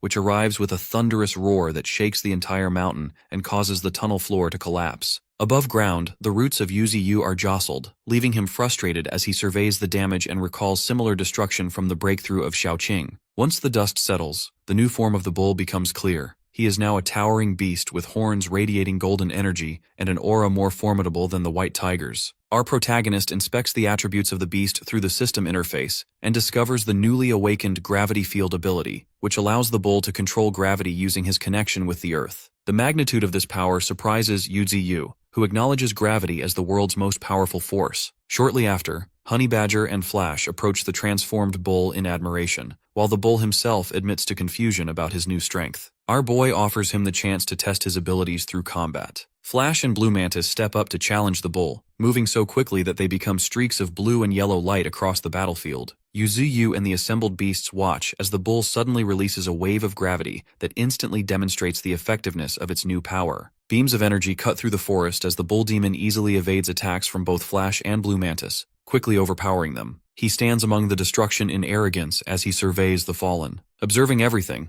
Yuzu realizes internally that ordinary speed and sneak attacks have no effect on the bull demon and warns against any rash attempts. As the bull checks on his injured ally, Flash reports that his internal organs are crushed and his limbs are broken, though he tries to downplay the severity. At this moment, a pink mist known as the Rain of Vitality, summoned by our protagonist, envelops the wounded. This rain accelerates healing and deeply revives living beings. Our boy observes that while Flash seems stable, his internal injuries are severe. Without the Rain of Vitality, his recovery would take much longer. Soon after, Yuzu sits calmly. Addressing the bull demon, he acknowledges the recent breakthrough and advises him to refine his abilities, promising that his power will grow much stronger in the future. Our hero reminds the bull about the promised journey to find Ninetails, urging caution and instructing him to return immediately if Ninetails is found. The bull demon bows respectfully and receives final permission to depart before heading out. Afterward, the focus shifts to a military encampment at night, where soldiers patrol anxiously near heavy trucks. They discuss the threat posed by the crocodile and the presence of transcendental forces,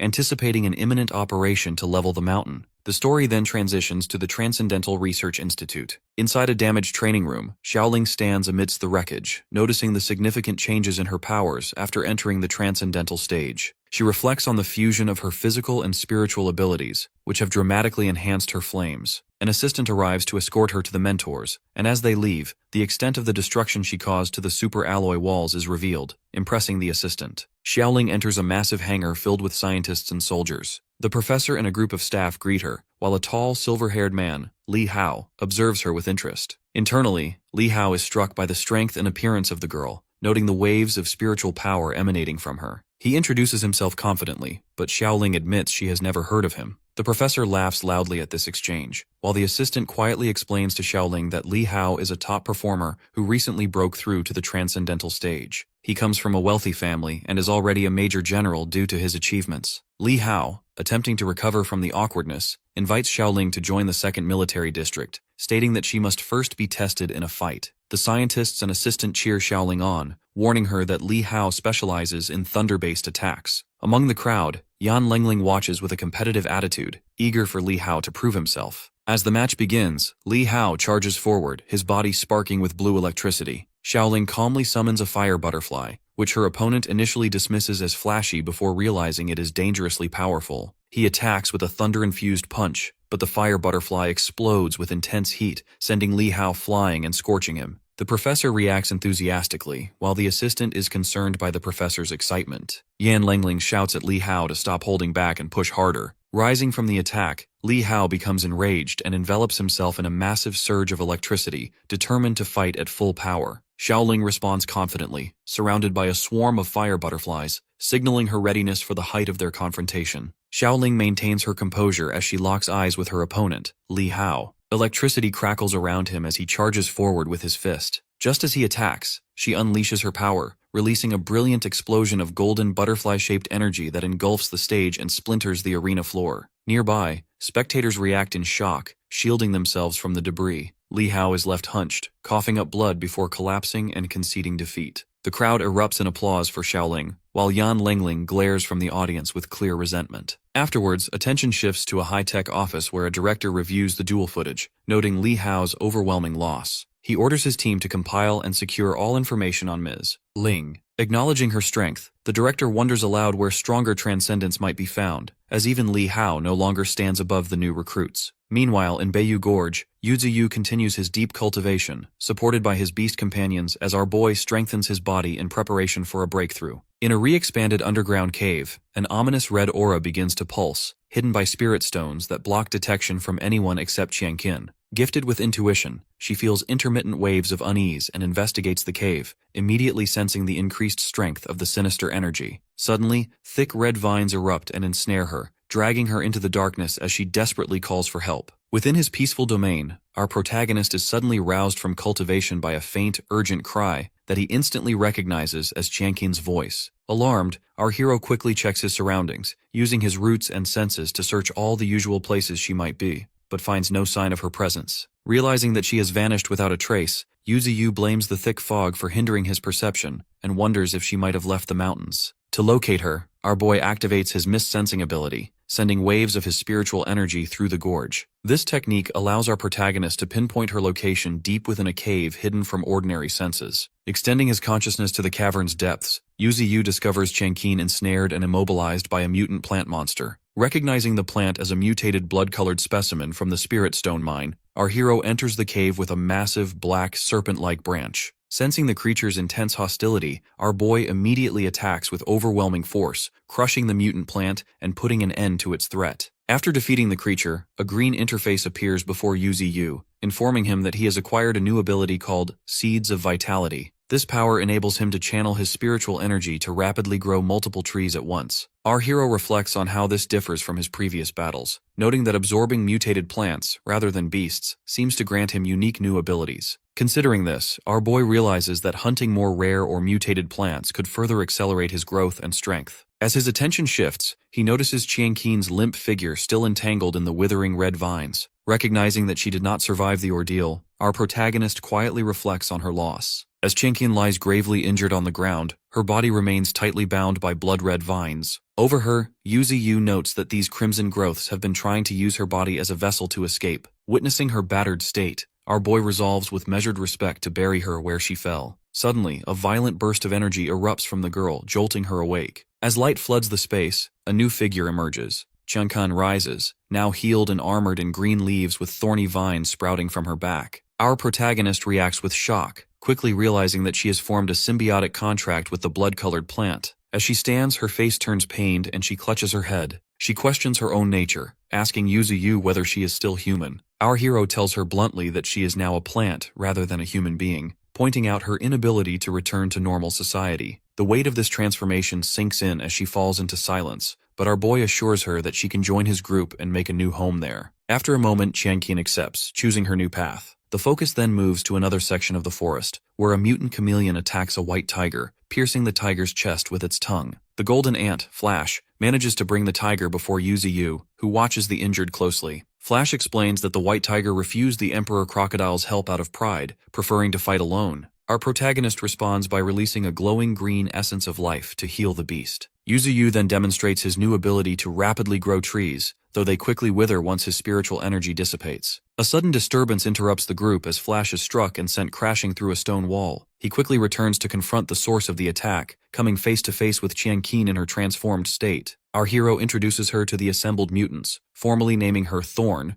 and assigning her the 6th rank among them. Flash immediately objects, refusing to accept a human as an equal. When he threatens to attack her, our boy swiftly subdues him, forcing the ant to acknowledge her new status. Reluctantly, Flash concedes, while Yuziyu notes the depth of the ant's animosity toward humans and recognizes the challenge of leading such a group. The scene shifts to a mountainous region where an armed mercenary team treks through the dense forest in search of the Emperor Crocodile. One teammate urges caution, mentioning that the Misty Mountain is a dangerous red zone teeming with fog creatures. As they press deeper, the group is suddenly startled to spot Qianqin standing high in a tree, her appearance both unexpected and bewildering to the mercenaries. Qianqin, now known as Thorn, searches the forest for spirit fruits, her arms filling with the harvest as she thinks fondly of her companions, who have gone without such treats for some time. As she stands beneath a large tree, pleased with her find, a massive mercenary emerges behind Thorn, eyeing her with greedy interest. He is drawn not only by the fruits, but by the girl's distinct mutant features and vine-covered form. Before she can react, he seizes her by the head and slams her against a tree, knocking her unconscious. The fruits fall to the ground as the mercenary lifts our protagonist's subordinate by her hair, gloating to the rest of his group about the unexpected value of his catch. Nearby, an older man in white protests in anger, but the mercenaries ignore him, focusing instead on Thorn's face and discussing her value on the black market. They treat her as a rare commodity, intent on not damaging her appearance. Several of the men begin to make crude suggestions, with one even proposing they amuse themselves before selling her. Tension rises among the group, and a female mercenary, frustrated and jealous, pushes through her companions and criticizes their behavior while focusing her spite on the captive. Approaching the unconscious Thorn, the female mercenary draws a dagger and threatens to mutilate her, intent on ruining her beauty. At that moment, the girl's body instinctively reacts.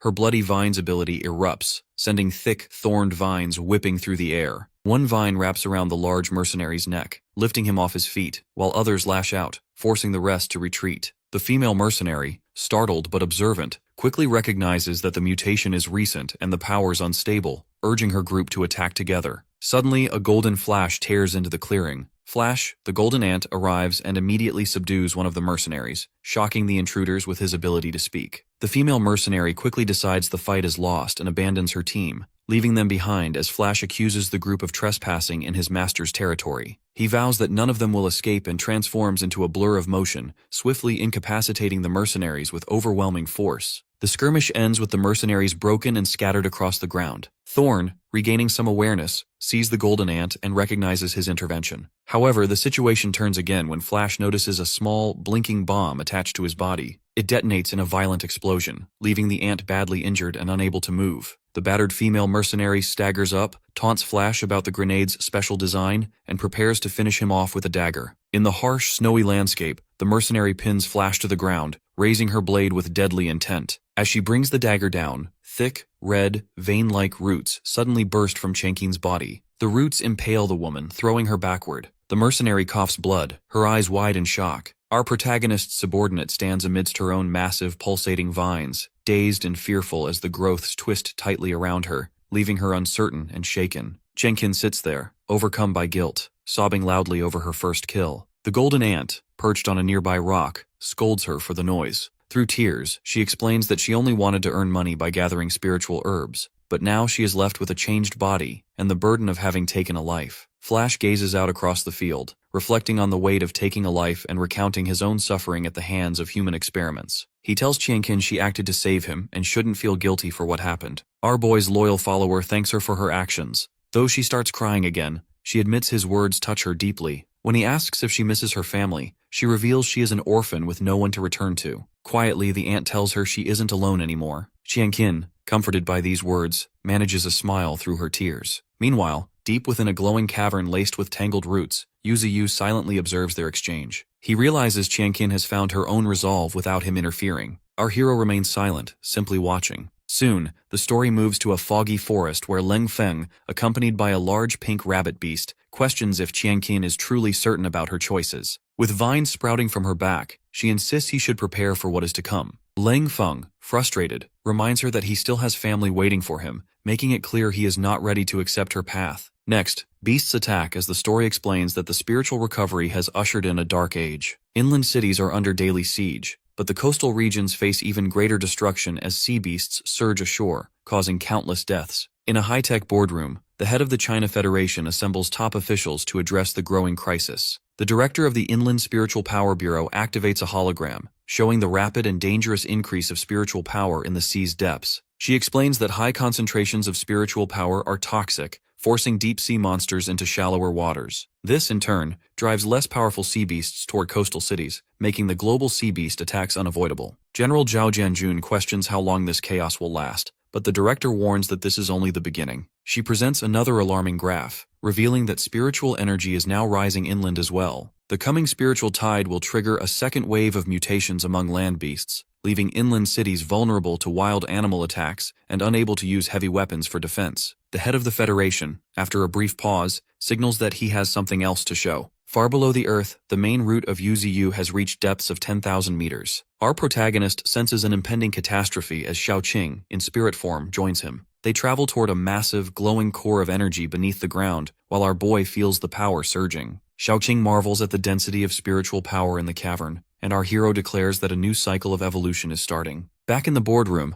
officials are stunned by footage of the golden ant protecting Qianqin. They debate whether she is human or plant, and note the ant's ability to speak. The head of the Federation explains the footage came from a mercenary's eye device, and notes that other strange creatures, like the peregrine falcons and fog beasts, seem to be acting under someone's control, hinting at a hidden mastermind behind recent events. Meanwhile, at his domain, Yu Ziyu inspects a glowing mechanical chip and recognizes it as a spirituality shield. He immediately suspects this device has been blocking his fog spread ability and grows wary of how advanced human technology has become. Realizing that continued deployment of these shields will prevent him from sensing life forms with his fog, our boy acknowledges the significant threat this poses. Afterward, our protagonist checks with Flash to confirm everyone's presence, receiving word that 5 are gathered. As he surveys the situation, the golden ant urgently reports a sudden appearance of strange vapors. The concern of our hero mounts as the view transitions to the sky, which is overtaken by a wave of human military helicopters. Tanks roll across the ground as an immense, disciplined human army assembles, preparing for a major confrontation. A transport helicopter soon lands, and specialists from the Transcendent Force Genetic Modification Department disembark. Among them is Yan Lengling, appearing in her mutant form with distinct cat ears. Simultaneously, the Federal Transcendental Academy organizes its ranks as well. Deep within the gorge, a small blue mutant beast rides atop a wolf and growls defensively, while the golden ant watches the growing human presence with clear hostility. Suddenly, the white tiger roars furiously.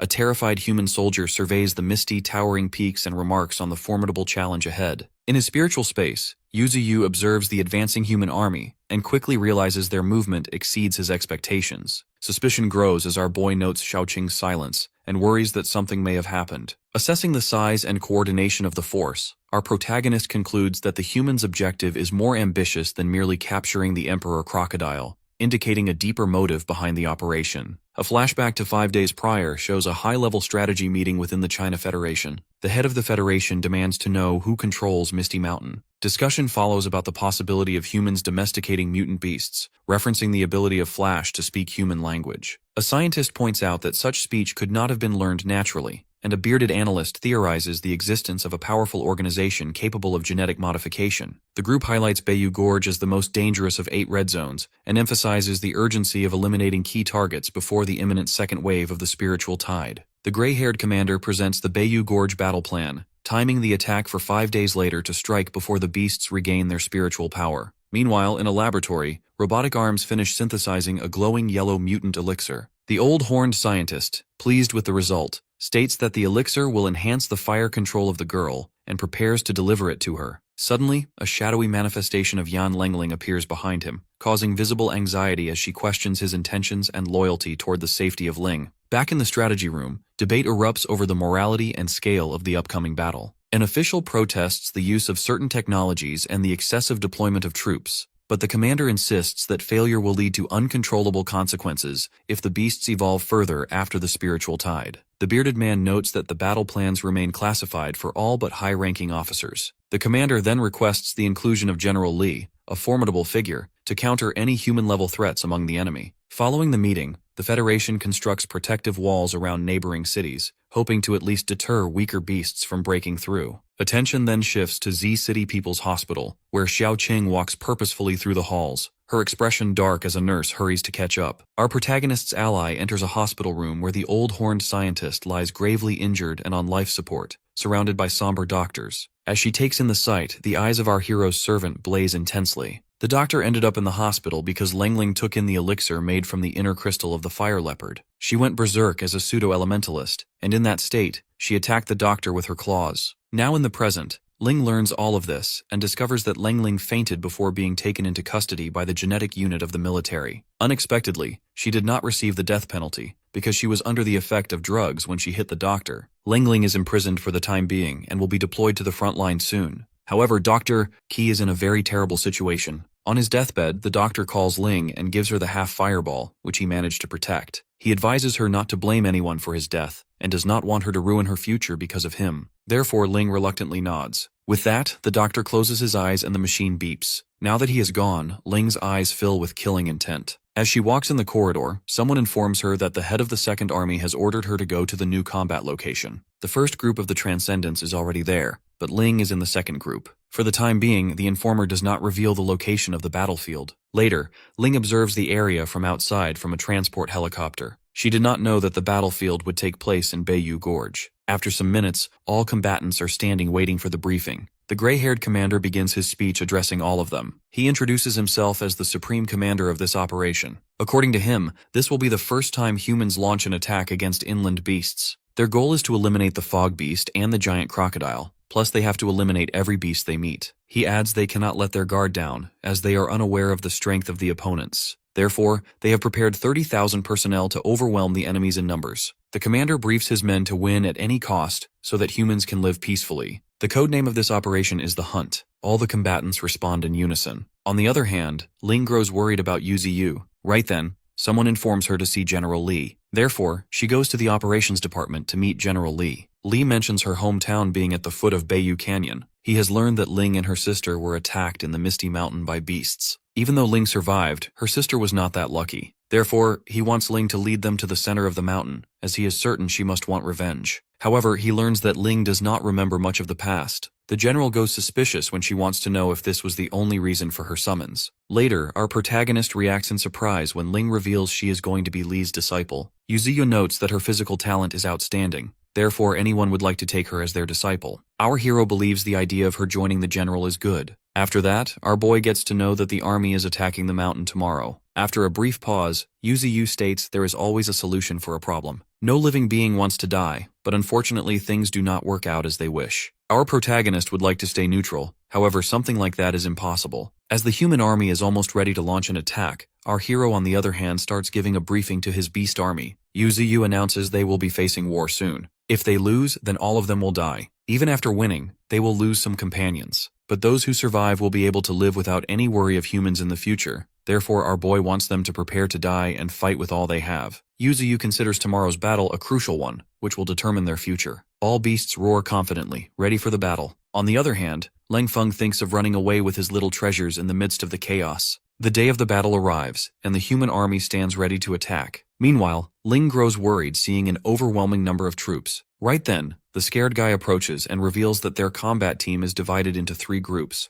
The other 2 groups have massive numbers as well, as a high number of troops has been deployed to surround the hills so no beast can sneak into the city. Suddenly, another fighter comments that deploying 50,000 people is quite unnecessary. However, the scared fighter insists this is necessary because, in the past, he saw a 4th-level mutant antelope wipe out 100 men of a rescue army unit. He presses that if a mere 4th-level beast can cause this much damage, then the beasts in the mountain area can cause unimaginable destruction, as level 4 creatures are just food for them. Therefore, the scared man believes it is a great plan to overwhelm those beasts in numbers. Meanwhile, Ling can only worry about Yuzi. On the other hand, a meeting is underway where the special commander gives a briefing. He has divided the operation into 3 directions. The middle troops are the main attackers, while the left and right forces are in an encircling position. He has planned to use tanks to open the way. After that, the transcendental troops will act as their main force to surround and neutralize the target. The commander instructs his men to equip themselves with spiritual power devices, which will suppress their spiritual energy and body smell so the beasts will not notice them. The battle begins, and all 3 forces march forward as they blast their way through. One soldier, however, gets worried that this will cause a wildfire on the mountain,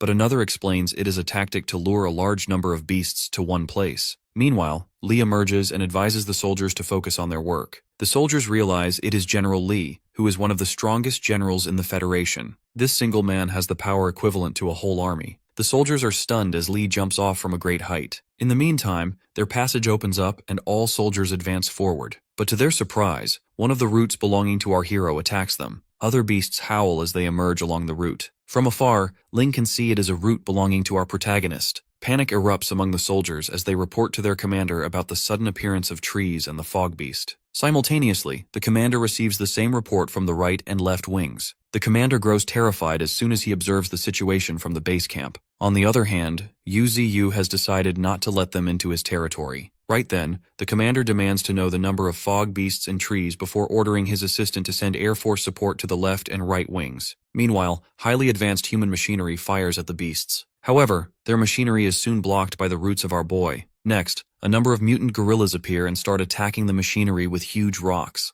With that, the beast army overwhelms the human army in strength. Yutsuyu is satisfied by the results. However, our hero receives a report that an enemy is nearby, but our protagonist does not care much about it. Somewhere else, army personnel are moving with laser-equipped weapons, and they soon encounter mutated beasts. In the briefing room, the commander reflects that they have a total of 50,000 troops, including 100 tanks, 75 helicopters, 1,000 transcendental soldiers, and 2,000 soldiers in the genetic force. He reminds Li that their priority is not to eliminate the giant crocodile, but to uncover the organization behind the scenes. Although they have stationed the army away from the foggy area, the beasts are now fighting on the front lines. The commander is certain about one thing: their opponent's leader is quite powerful and possesses the strength of a first-order transcendent or above. With 23 hours and 41 minutes remaining in combat, he wants Li to make sure to uncover all the mysteries of the mountain in time. Meanwhile, on the left wing, soldiers have a tough time fighting against Thorn. Bai, the white tiger, enters the scene and eliminates the human soldiers. Thorn sits atop the tiger, ordering it to focus on the enemies ahead. Unexpectedly, a bomb falls upon them and blasts. Lengling and her fighting partner Lion appear. Both are from the Transcendental Genetics Department. Lengling confidently predicts eliminating Bai and Thorn with just one punch. But then she realizes that Thorn was mentioned in the mission as well. Lion states that the shells fired just now were specially made to counter mutant beasts, yet he is surprised to see Bai is not affected at all. On the other hand, Lengling plans to catch Thorn to seize some information. With that, Lion decides to take care of the mutant tiger, while he instructs her to deal with Thorn. Somewhere else, Golden Monkey beats up a soldier.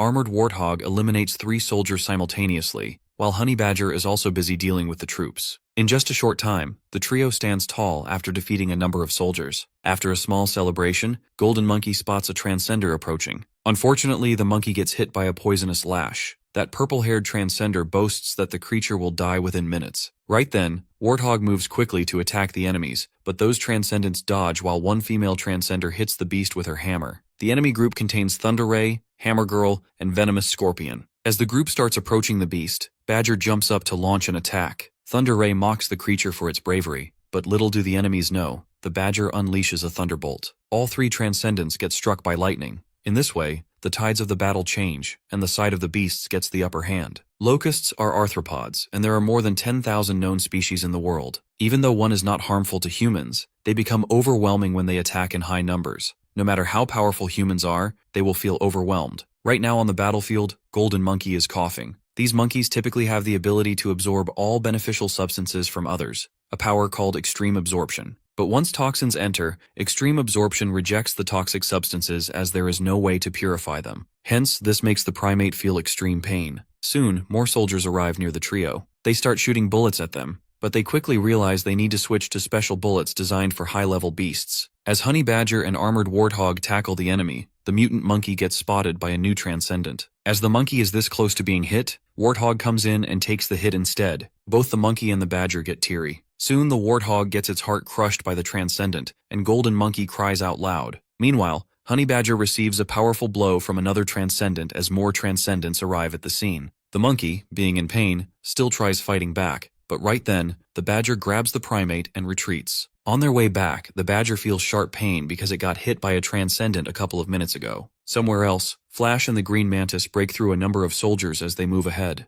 The Mantis reminds Flash to slow down, or else he will be exhausted quickly. However, Flash is filled with rage as he just wants to eliminate every single human. At the same time, on the left wing side, Bai and Thorn are fully exhausted. Lion and Lingling are exhausted as well. Even though Thorn's group has eliminated hundreds of their enemies, more enemy reinforcements arrive. Lion is certain that the Beast group will not last longer, as they now have only one tiger left. He has seen Bai protecting Thorn, therefore he decides to use her as bait. Meanwhile, Thorn clearly sees Bai cannot last long, as the shells have caused the tiger significant damage. She is well aware that if not for the tiger, she would have been caught. Unfortunately, Transcendental reinforcement arrives as well, and their high-level Transcendent Gullah is among them. He mocks Lion for still struggling to fight the tiger. Meanwhile, Thorn is on her edge, wondering how long this battle will last. She is also getting bad vibes from Gullah, as she feels an overwhelming amount of spiritual power coming from him. He orders the troops to continuously attack, as sooner or later the beast side will lose. This time, he orders every single Transcendent to attack at the same time. Thorn's group still keeps resisting, but unfortunately, Lingling throws flash bombs right at Thorn.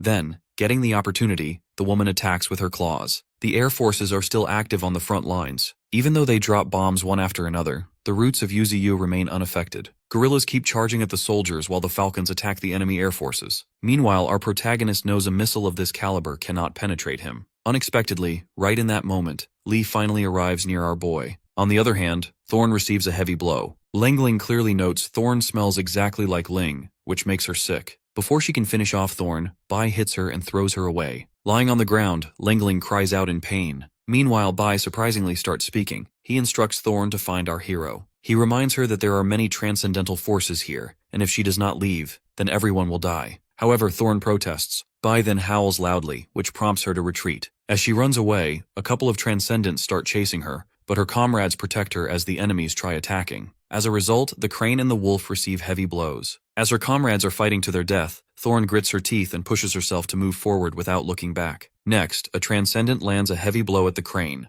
The thing is, the crane never wanted to go and fight. It has no emotional attachment to those two girls. It does not understand why living beings who are dead need to be mourned like this. But in the end, the crane went and lost terribly. Cranes live in flocks consisting of several families. They were once an endangered species, but with the revival of spiritual energy, they have escaped extinction. After experiencing a terrible incident with the war axe snake, the creature started living under the protection of the willow tree. During that time, it was happy having a home. Gradually, it understood the determination of revenge after interacting with different creatures. The more it understood, the more painful it became, and it started feeling ashamed of its own powerlessness. Therefore, the creature made up its mind to go all out when the same type of crisis hit again. Unexpectedly, the crane starts talking, yelling that it will not let them pass. Meanwhile, Bai is also fighting those humans. Now, both Bai and the crane stand side by side opposite the human forces. Gullah orders his forces to eliminate the beasts. Bai recalls what Yuziyu said to him in the past. Our hero stated he is pursuing greater power.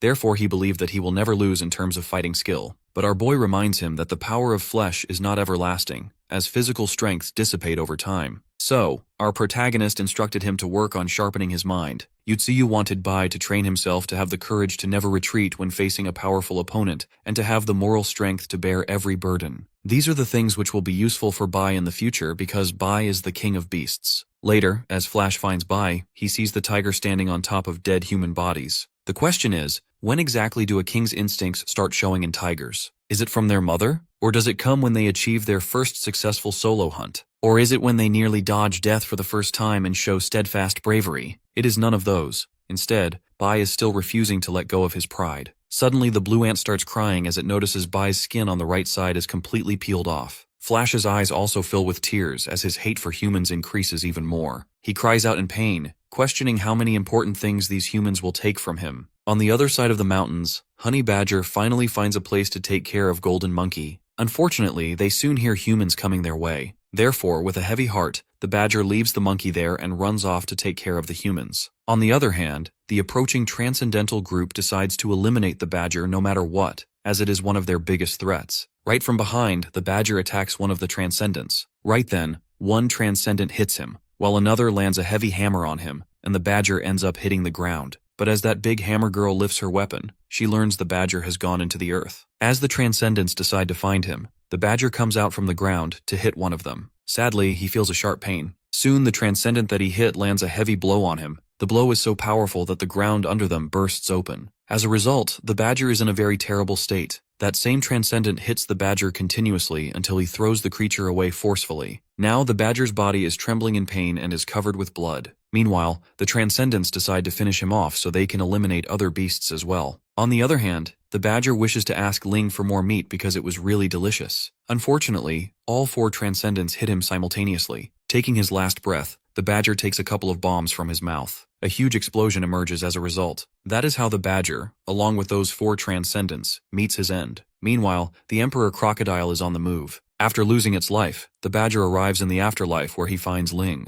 Seeing her makes his eyes teary. He hugs her tightly and cries his heart out. After that, both of them go together, holding each other's hands. In reality, Golden Monkey finds the dead body of the badger. Nearby, a transcendent calls for help. He curses the badger, wanting to skin the creature alive and vowing not to let the matter go even after the beast has died. The monkey immediately hits him hard. Hearing those disgusting words, the primate is in complete pain and rage. The transcendent guy begs for mercy and swears he will not come back to this forest again. This only makes the monkey angrier and more pained. Therefore, he starts hitting the man to death. Eliminating that disgusting transcendent, the monkey carries away the badger's body. On the way back, the wound on his body continuously bleeds. Eventually, he reaches the dead body of Warthog. There, he remembers the time they spent together. Sitting between the dead bodies of his buddies, the monkey also meets the same fate. Meanwhile, on the other side, Thorn is on her way back to find Yuzi. Unexpectedly, she senses Bai approaching her. But as soon as she looks back, she finds Langling wearing the white tiger's skin. The woman disgustedly remarks that the fur feels very warm.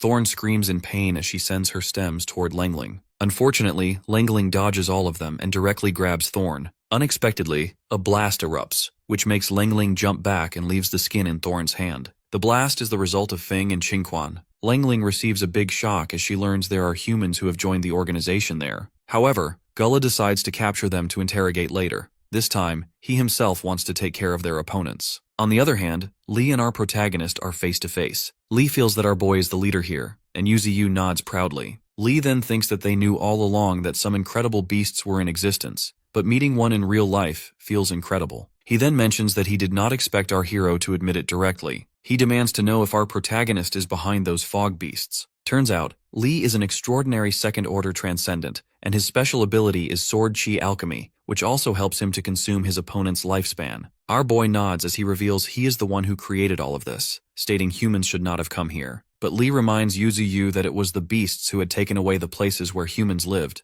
Therefore, they need to eliminate our hero to attain peace. Yuzi simply calls him arrogant. Seeing this as beyond negotiation, our protagonist suggests fighting. As soon as Lee tries attacking with his sword, our boy breaks the blade into pieces with a root. After that, Yuzi wraps his roots around Lee tightly. Before the war in a meeting, the special commander shows everyone the spot where the giant crocodile was last spotted. However, the area is now covered with fog. Then, he shows everyone a picture of the Misty Mountain before the spiritual energy revival. Everyone in the meeting clearly sees the gorge, and they suspect that it is the enemy hiding place. The special commander implies that this organization may not be controlled by humans after all. Next, he shows a picture taken by an observation drone, which was shot down by a fog beast immediately after. However, the picture includes the presence of some unidentified beasts. After restoring the image through technology, they see a mutated tree clearly in the picture. Everyone suspects the tree is evolving the beasts. The commander further reveals that in just half a year of spiritual energy revival, that tree beast has controlled various creatures and made the giant crocodile obedient. The commander suspects the strength of Yuzi will not be lower than a first-level transcendent. Furthermore, the tree has manipulated various beasts and evolved humans, and it has even learned the human language. However, they cannot be sure of this until General Lee goes to the enemy's location. One thing is for sure, This time they are not confronting a human, but newly awakened intelligent monsters. Now in the present, our boy throws Lee away with a hard hit. As a result, Lee is sitting with his knees down, missing his shades. After hitting him, our protagonist points a sharp root directly at his neck. Our hero then reminds him of his boastful statement about winning this place. However, now that he is kneeling, Yuzuyu clearly states that his intention is not fighting with humans. He offers Lee a chance to retreat, promising they will never invade human territory in return. But Lee does not trust his words. He gets up, revealing that the soldiers are equipped with spiritual power isolation devices, which isolate spiritual energy within a 5-meter radius. Hence, the spiritual power of the comrades of our boy has been cut off.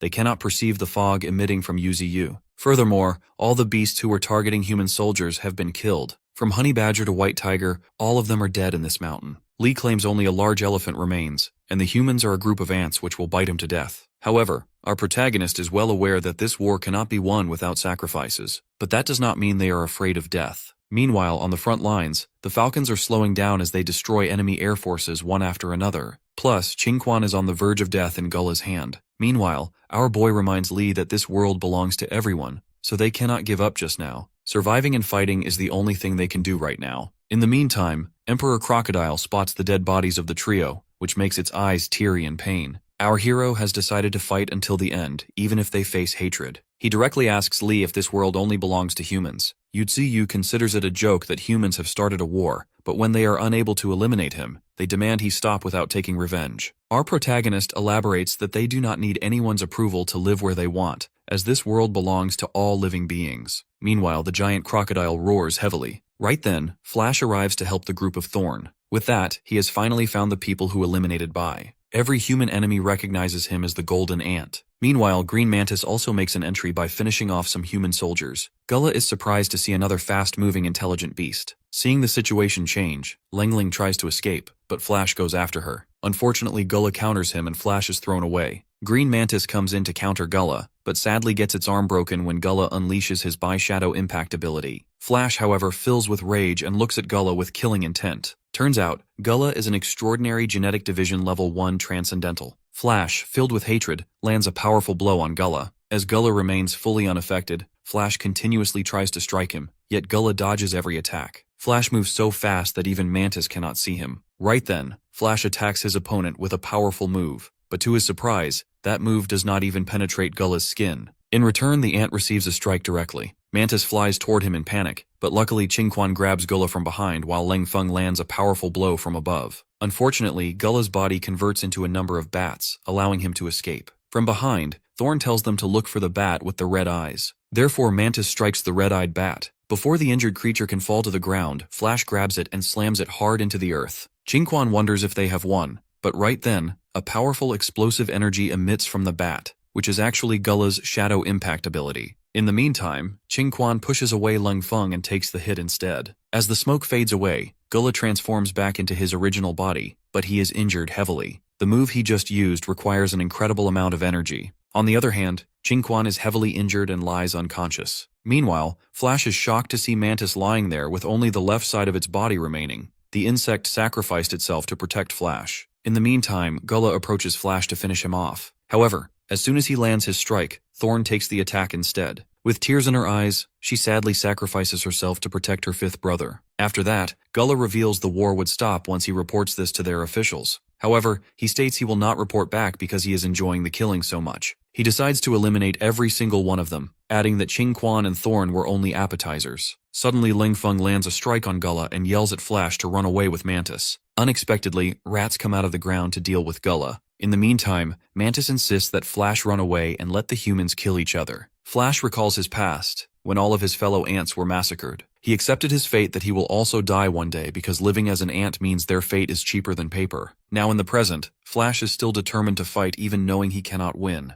However, Mantis grabs him to remind him he stands no chance. Flash gets all teary as he decides to protect this place so they do not die in vain, as he believes there is no difference between dying and running away. Seeing Flash not backing off, Mantis insists he eat it and allow it to be his power. However, Flash grows confused. The insect explains that its mother ate its father before giving birth. That is how the father became the mother's strength. Flash protests as he does not want Mantis to suffer such a death. However, Mantis insists the decision is its own, choosing to increase the ant's strength and speed with its power. While crying, Flash still feels reluctant to do that because he does not want to lose yet one more friend. Meanwhile, Gullah strikes down a number of rats. With great internal pain, Feng aims to strike down Gullah. In the meantime, Mantis, while coughing blood, insists Flash move aside from his stubbornness. It gives a reminder that, coming all the way here, they have not found a single living comrade. All of them are dead. Mantis has always considered Flash its friend, and this is the fate it has chosen for itself. Hence, with no choice left, Flash does as the Mantis wants. Meanwhile, Feng receives a heavy blow as he chooses to protect a rat.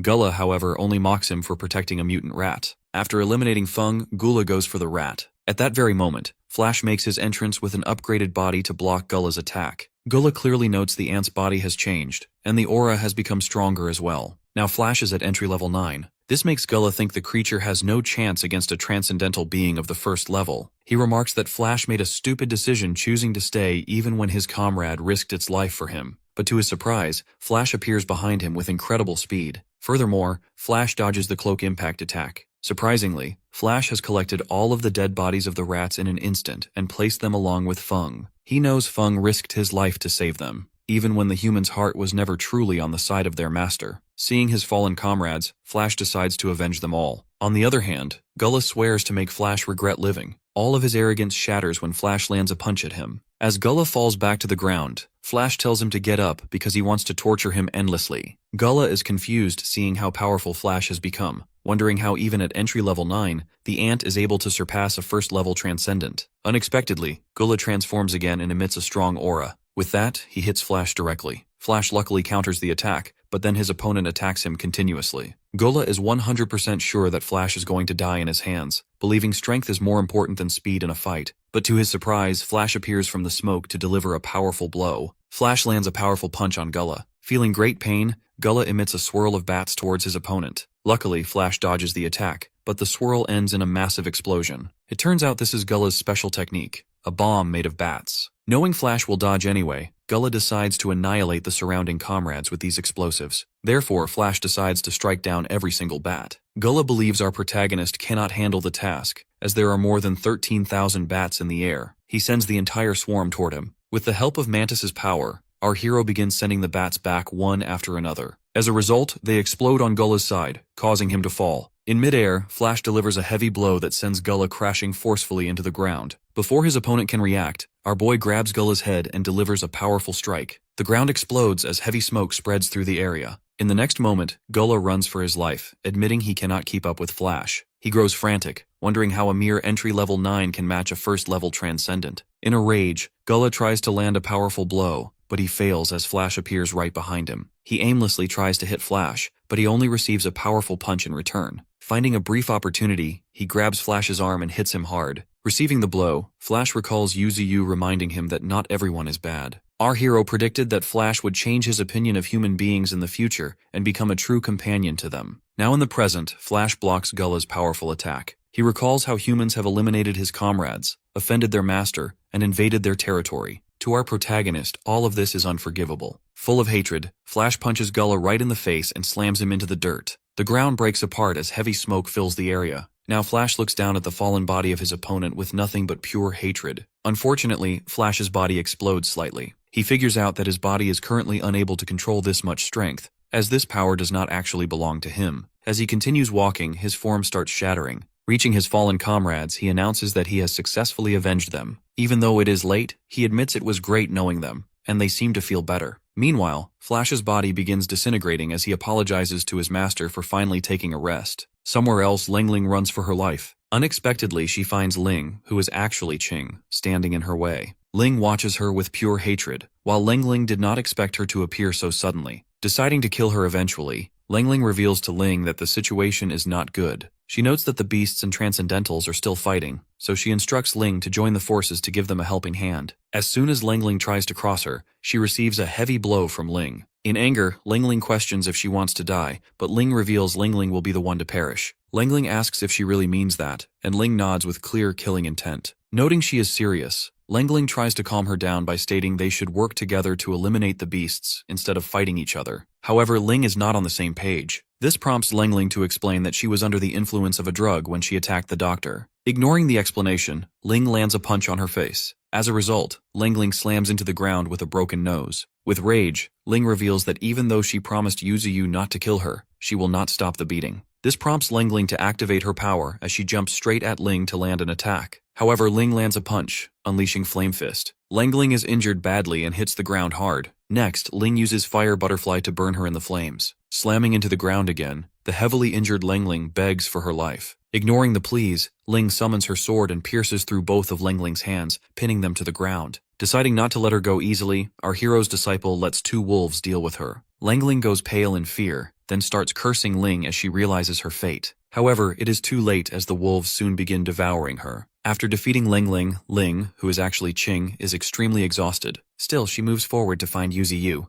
Meanwhile, on the front lines, the beasts and the human army continue to clash. Every animal and each of the roots belonging to our boy fights through blasts and flames. On the other hand, the special commander orders the deployment of all incendiary bombs. The army fires the bombs toward the animals, injuring many of them along with the roots. However, the roots heal themselves instantly. As a result, the commander orders a continuous bombardment until the roots lose all spiritual power to repair themselves. Furthermore, he notes the roots cannot reach the missile launchers, so the machines begin deploying bombs from a distance. Meanwhile, 3 falcons try to reach the bombing machines, but all 3 are struck down. Unexpectedly, another falcon emerges and destroys a missile truck right behind the human soldiers. Suddenly, the soldiers feel an earthquake. To their surprise, this is actually the work of the Emperor Crocodile, who emerges to attack them. The human soldiers begin shooting continuously at the giant crocodile. Seeing the beast, a lady in the observation room believes that this time, they will surely defeat it. Even though the soldiers fire at him, the Emperor Crocodile is not affected at all. Instead, he uses Sonic Blade, blowing away many soldiers and Transcendentals under the impact.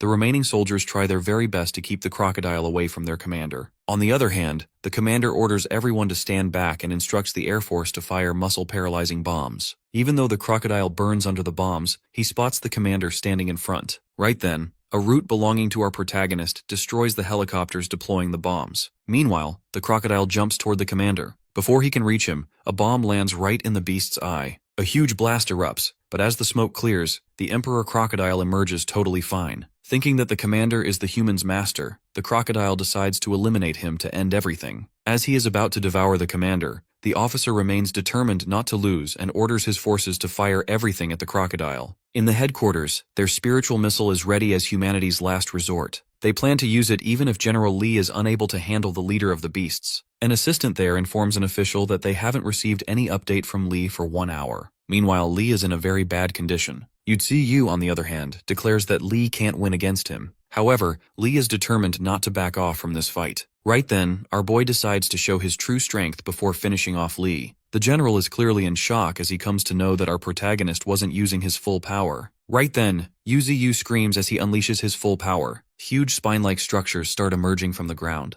Meanwhile, Li can't process how much spiritual power our hero can emit. Next, the powerful roots of Yuziyu start destroying the nearby ground with huge force. Li gets frustrated as he admits the tree was very powerful before and is now even stronger. Therefore, he decides to eliminate him no matter the cost, or else he will become a great threat in the future. With no choice left, he swallows a pill. The pill transforms his body. His plan is to destroy the tree before the pill's effect goes away. He vows to destroy our boy even if it costs his life. The system informs our protagonist that his opponent's strength has increased, but his health has gone down. Now Li has reached mid-3rd level spiritual. On the other hand, Yuziyu is all fired up for the battle. Furthermore, he is at 2nd level spiritual. Suddenly, he uses his landslide skill, which sends a number of huge spines toward Li. However, Li dodges and moves back. He notes that our hero wants to create distance between them so he can fight a long-range battle. He decides to close the distance. Therefore, while closing the distance, Li slashes through all the hurdles with his cane and reaches near our boy. However, our protagonist counters Li with his branches. Right then, he hits Li with his earth punch. As a result, Li is thrown away. However, he controls himself and slashes through the roots and the spines using his 10,000 swords. As soon as he sends those swords towards Yuziyu, our hero counters by lifting his spines with a root. After slamming the spines on the ground, our protagonist sends his willow leaf flying knives towards Li. Meanwhile, Qing is on her way to reach her master. On the other hand, at the president's office, the president receives a report that a giant crocodile has attacked the front line. Furthermore, there is no news about what happened to the commander. Now the director of the supernatural unit has temporarily taken over the commander's position.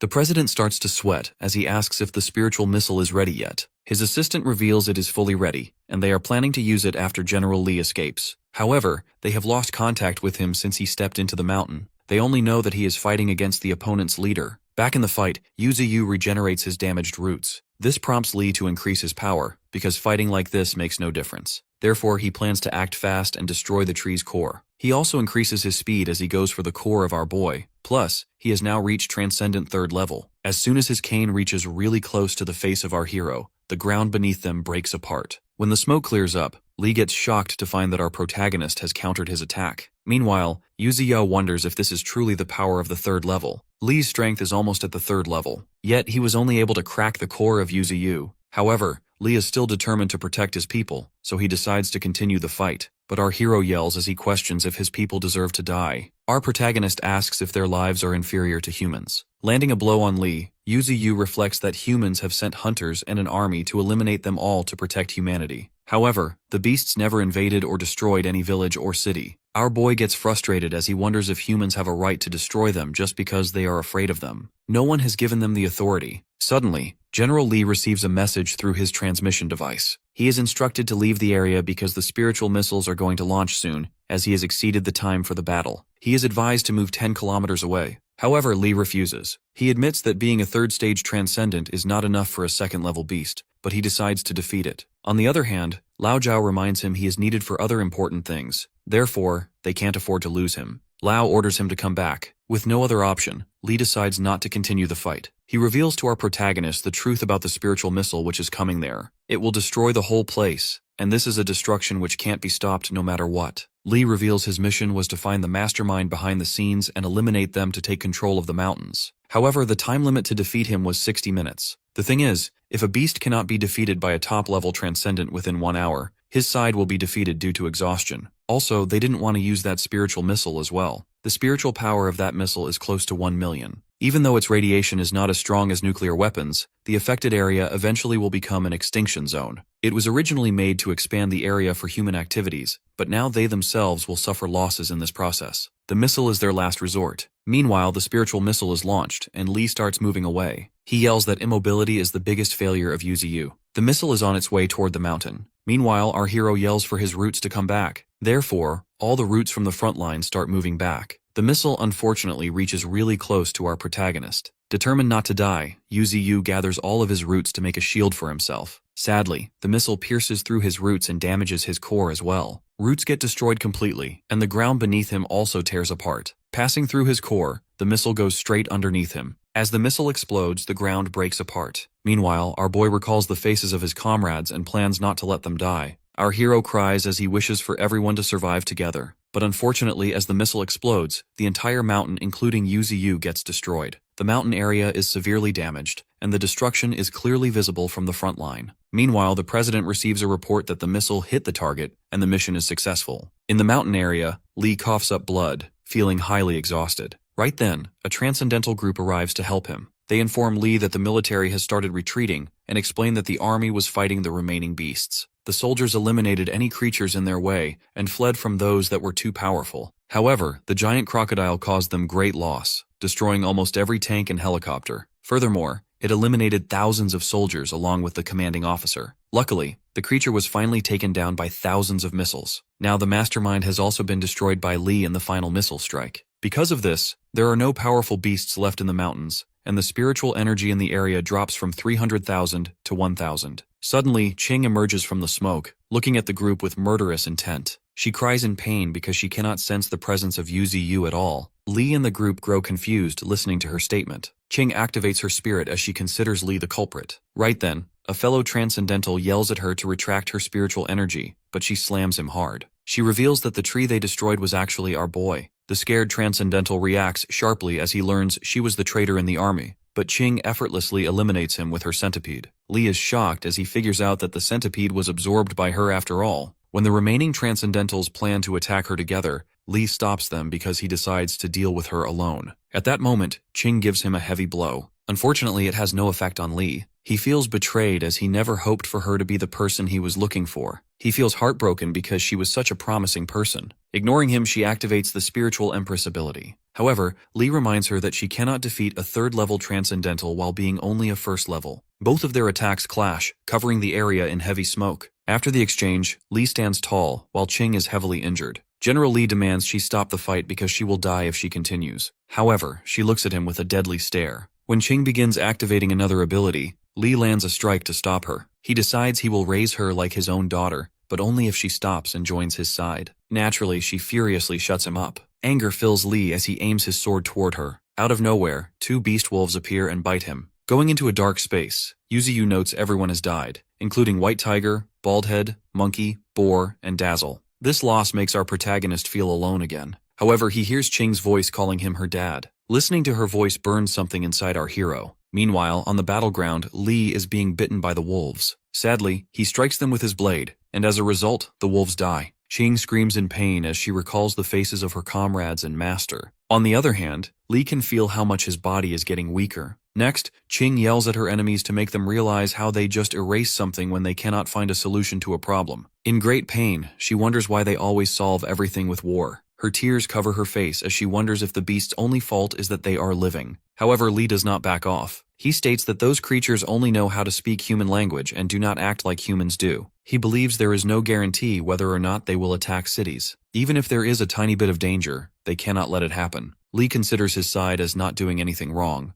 Therefore, he gathers his energy to make Ching accompany the dead beasts. But before he can land his attack, Yuziyu emerges out of nowhere. Everyone is shocked. His body is in a completely different shape, and he can move freely. Our protagonist completely destroys the ground beneath them, appearing heavily in rage. On the other hand, Ching realizes it is indeed her master. Yu only demands the Transcendentals stay away from Ching. Chaos spreads in the area, and Lee is super pissed seeing our hero alive. The system notifies that our boy's branches and 9 tree roots are damaged. Furthermore, his regeneration ability has totally stopped. He has only 10 minutes left before the system collapses. The fight between the Transcendentals and Yuziyu begins. However, Lee tries to stop them because they are no match for our tree. In full rage, Yuziyu plans not to leave a single one of them alive. Therefore, he uses his roots in great pain to eliminate the humans. Fire erupts in the area as dead bodies fall down. Meanwhile, Lee, with 57 minutes of longevity, comes forward to this battle for good. On the other hand, our hero's longevity is only 9 minutes and 10 seconds. General Lee strikes directly into the core of Yuziyu. He believes that our protagonist does not have the power to defeat him due to the effects of the missile. But to his surprise, our boy delivers a heavy blow and grabs Lee tightly with a root. Wielding immense power, our hero yells that they will live here. With that, he jumps off and marches toward a new destination while holding Lee as a hostage. Despite being in great pain,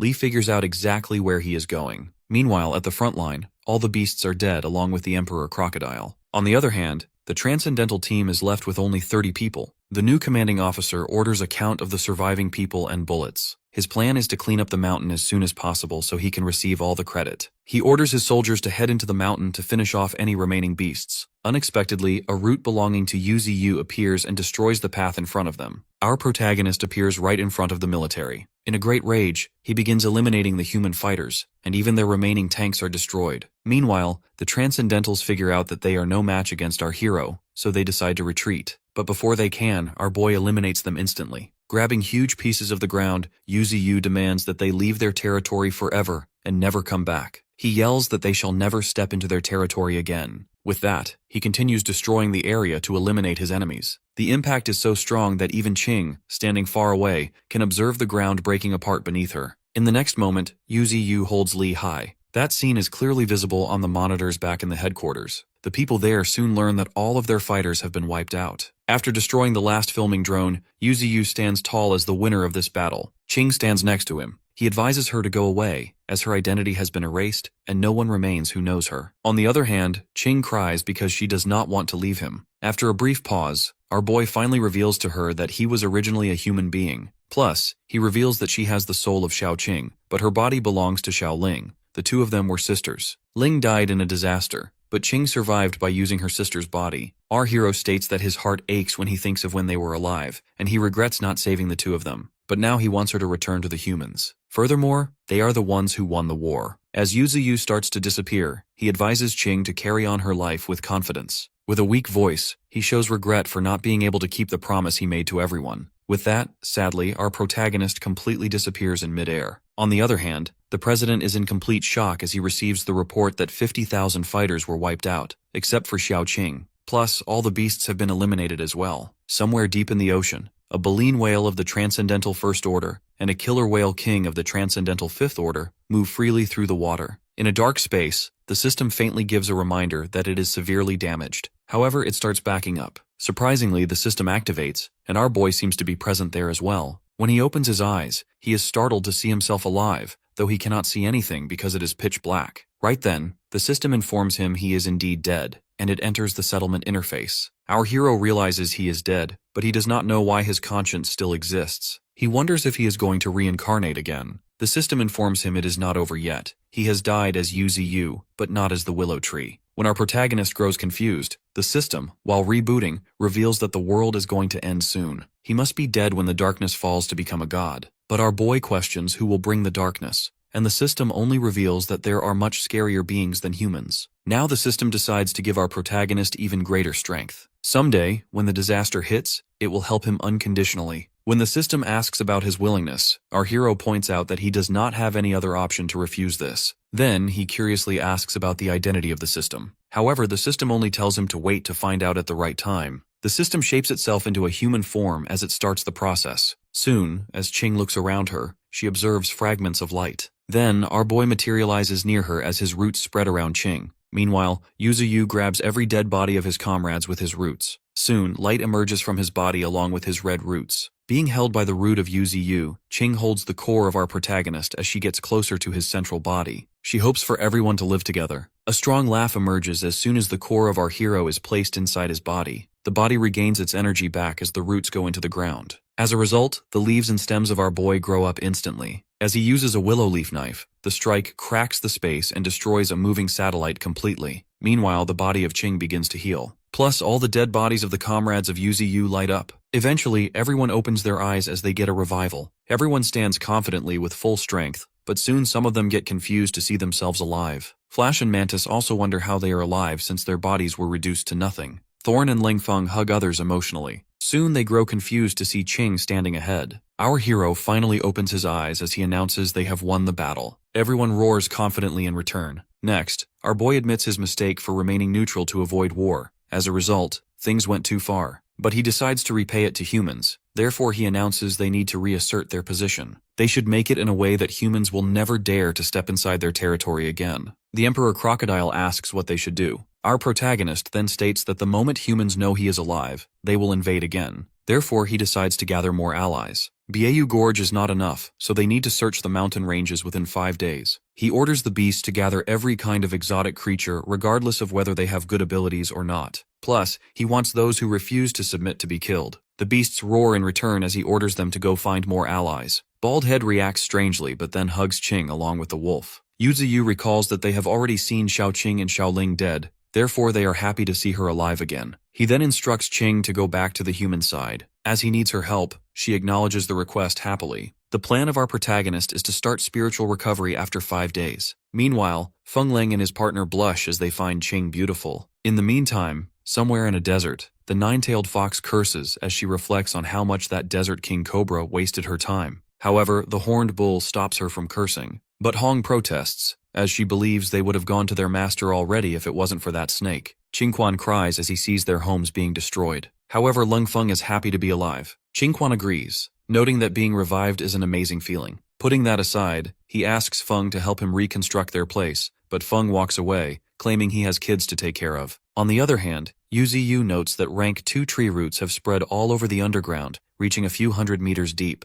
Now half of the mountain is filled with the roots of our protagonist. After the revival, the growth speed of his 9 roots is much faster, and he can feel himself getting stronger. Our hero chuckles as he feels more powerful. He summons the status window of his mutated roots, which explains that they have reached the peak of rank 1 Transcend. The roots can turn enemies into nutrients and extract spiritual energy for his own use. Yuzuyu gets interested in trying this on someone. Seeing Baldhead sleeping nearby, our boy absorbs energy from him. As a result, he obtains 3,000 spiritual energy. Seeing this, our protagonist thinks he can use this ability in battle to absorb enemies and replenish his spiritual energy. He admits that the war with humans was not meaningless after all. With that, he decides to upgrade his life force talent. He has 3 options and chooses Strengthen Regeneration ability. With this, even if the entire body of our hero is destroyed, he will slowly recover, even if it takes months or years. While upgrading his abilities, our boy starts to wonder who revived him and what the darkness mentioned by the system truly is. Later in the evening, Ching arrives at the second military area. Guards there recognize her but are shocked to see her alive. Inside, she takes a shower and freshens up. She recalls her master telling her to help him investigate General Lee. He wants to know what their awakeners actually are. Therefore, she goes straight to the office of General Lee after her shower. She does not find any useful information at first, but she soon finds a hidden door by using her mind perspective ability. She goes inside and surprisingly finds something she did not expect. Back in Byeyu Gorge, the spiritual field of Yuziyu has spread to all places within a radius of several miles. This field only impacts those on the same level, but it can reduce the power of weaker opponents. The range will be even greater after it is upgraded. Suddenly, a holographic image of Ching appears as she contacts our protagonist. It looks like she has found the information he wanted. She has learned that General Lee was awakened from a previous era and had the memory of a sword cultivator. Plus, he discovered an alchemy furnace and other items that do not belong to this era. She found this information in a book. When our hero asks what is recorded there, she explains that in the past era, Taoism manifested in this world. There were hundreds of ethnic groups who possessed supernatural power, but everything turned into chaos at the end of the era. Those with strong powers tried to change their lives, but they were suppressed so their souls would scatter, preventing them from being reborn. Furthermore, it was through the description of General Lee that those people survived. However, she adds that it is nearly impossible for a truly talented person to reincarnate and return. Our protagonist makes a point that due to the arrival of spiritual energy, all of that past disappeared, and their fall became a legend. Ching adds that after this loss and the arrival of spiritual energy, they will not come back in a short period of time. Even though Lee is dead, his 8 disciples still exist, and there is a high chance they will split the forces. Believing that humans should not be underestimated, Ching decides to reach the highest position of federal authority to gain power. She is determined to not let those humans become obstacles for our boy, ensuring the same tragedy never happens again. At Raya Mountain, Flash arrives at a red ant colony. He offers them a chance to become stronger, only if they come with him. However, one of the red ants attacks, but Flash counters the attack effortlessly. As a result, the red ant collapses on the ground. Flash straightforwardly mentions that they have to die if they do not surrender. He asks the fallen red ant if it wants to live or die. Unexpectedly, the red ant leader emerges, who is way bigger in size. Elsewhere, the monkey has gone to a tribe of apes and stands with full determination. The ape tribe leader is also present there. All across the mountain, the comrades of Yuziyu are on the move to gather as many allies as they can, subjugating other beasts. On the other hand, the green mantis goes back to his mother. He informs her that they have just finished the war with humans and need power to expand. Back at Byeyu Gorge, our boy notes that the flower bloomed again after being evolved to rank 3. But then, he does not know to whom he can give his flowers, as the demon cow is not there. Suddenly, our protagonist gets an idea and calls Qingquan. When Qingquan responds, Yuziyu gives him a flower to eat. Following the order, Qingquan eats it and starts waiting. Instantly, his body starts to transform. Golden energy engulfs him, but he screams loudly while feeling pain. Our hero explains that this elemental flower is able to transform his body into the purest elemental body. Noting that Qingquan has normal talent, Yuziyu reflects that he can sublimate the value of the element flower the most. As the transformation completes, the body of Qingquan is filled with power. Plus, he is super buffed up as well. Feeling his power, he wishes he had it when he was fighting Gula. Seeing things have gone smoothly, our protagonist instructs Qingquan to get used to it, as they will rely on him in the future. Qingquan swears loyalty to our hero. After working on Qingquan, Yuziyu decides to upgrade his own ability. He has 12,000 evolution points and utilizes 10,000 of them to upgrade his elemental control to level 3. With that, our boy cannot wait to make the humans tremble in fear. Finally, after 1 year, he can now freely move around. Thorn, sitting on his branch, congratulates him. However, she is concerned about using so much spiritual energy. She thinks it will draw humans again. However, it is the plan of our protagonist to make the humans know that he is still alive. Turns out, he has decided to declare their position in front of all humans. Plus, this time, our protagonist has more allies, as his loyal comrades have gathered several kinds of beasts from around the mountain ranges. All of them are standing with loyalty and aggression. Our tree announces that they will now gain a huge force of combat ability. Thorn swears her loyalty toward Yuziyu. Noticing that she is still at level 6, our hero decides to help her break through. Therefore, he gives her his life essence. Being on a transcendent 3rd level, the concentration of the life essence has been increased 10 times. Noting that Thorn has half of the plant attributes and possesses the same origin as him, our protagonist believes that she will absorb the life essence more effectively. After absorption, Thorn reaches grade 9, and her Seed of Vitality ability goes to level 3. Turns out, the skill obtained from the Crimson Flora has been infused with her. This ability will upgrade as her power improves. She can even create a forest in an instant, meaning she can easily destroy a city with this power. Our boy instantly orders Thorn to gather more allies. Somewhere in the mountain ranges, the Emperor Crocodile is busy fighting a transcendent being. On the other hand, the mutated crane fights elsewhere against another mutated bird.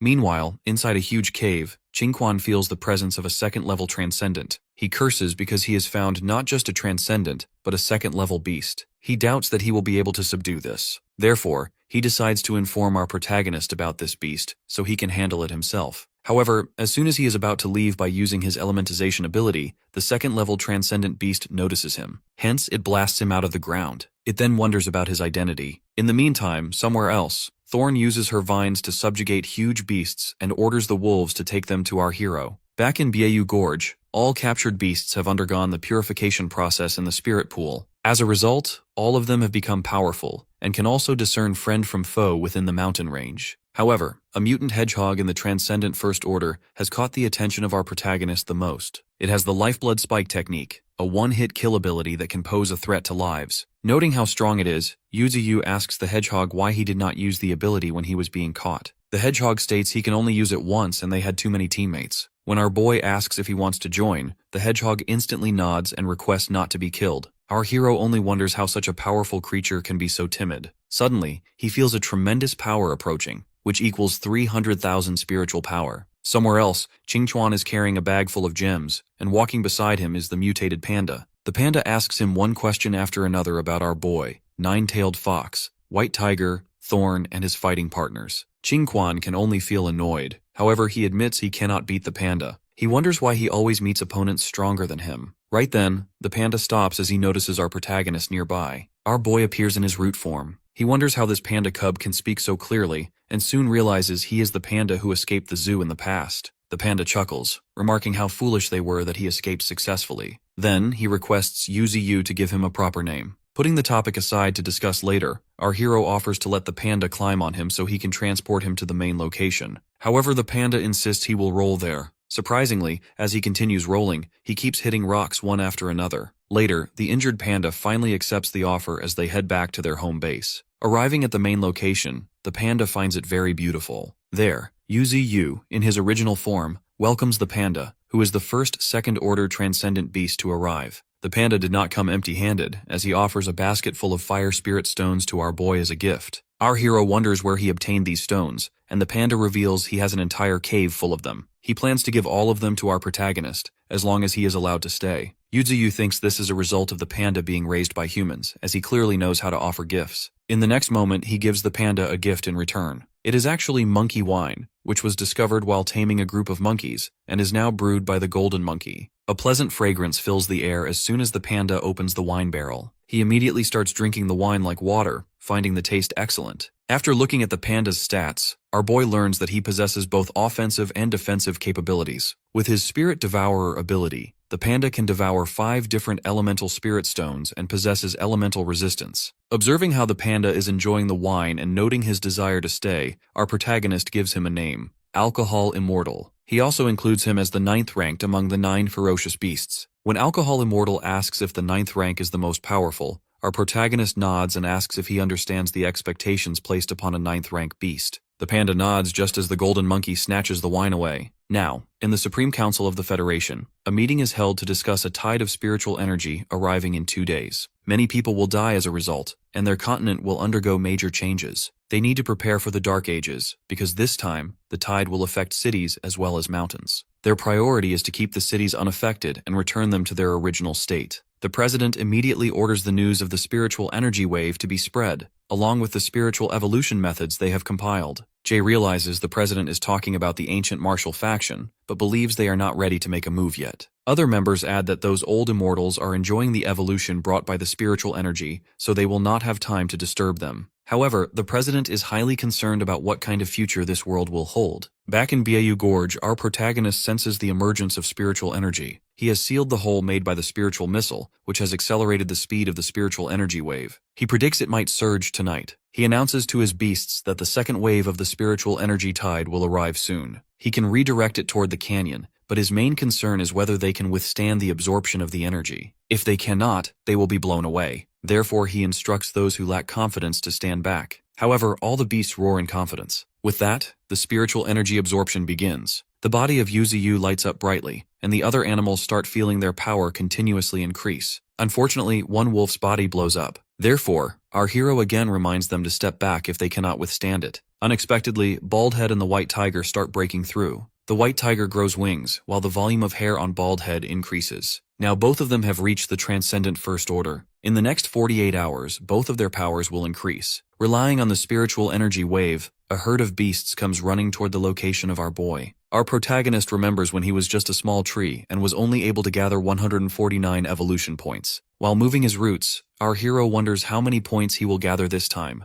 1,000, 10,000, or perhaps 1,000,000. At the headquarters, they detect 800,000 spiritual energy coming from Bayou Gorge. Everyone there panics as they wonder the reason behind it. They wonder if the demon tree was not destroyed after all. They try seeing the situation through the Bayou Gorge satellite, but one female worker reports they have lost contact with it. The supervisor gets frustrated and wonders how they can fight back. Turns out the spiritual missile not only failed to kill the demon tree, but has made it more powerful. Back in Bayou Gorge, our protagonist has gathered 720,000 evolutionary points. He never expected this spirit energy wave to create such a large number of transcendent first-order beasts. It would be difficult for him to counter them if he had not reached the transcendent third order, especially the two beasts he has captured. One is an ancient behemoth woolly mammoth, and the other is an ancient behemoth dinosaur. It is unbelievable that even an ancient dominator dinosaur has awakened. At this pace, the number of ferocious beasts will only increase. Our boy has also captured other transcendental creatures and enclosed them in his roots so they can evolve there. Surprisingly, the nine-tailed fox and the mutated cow finally return.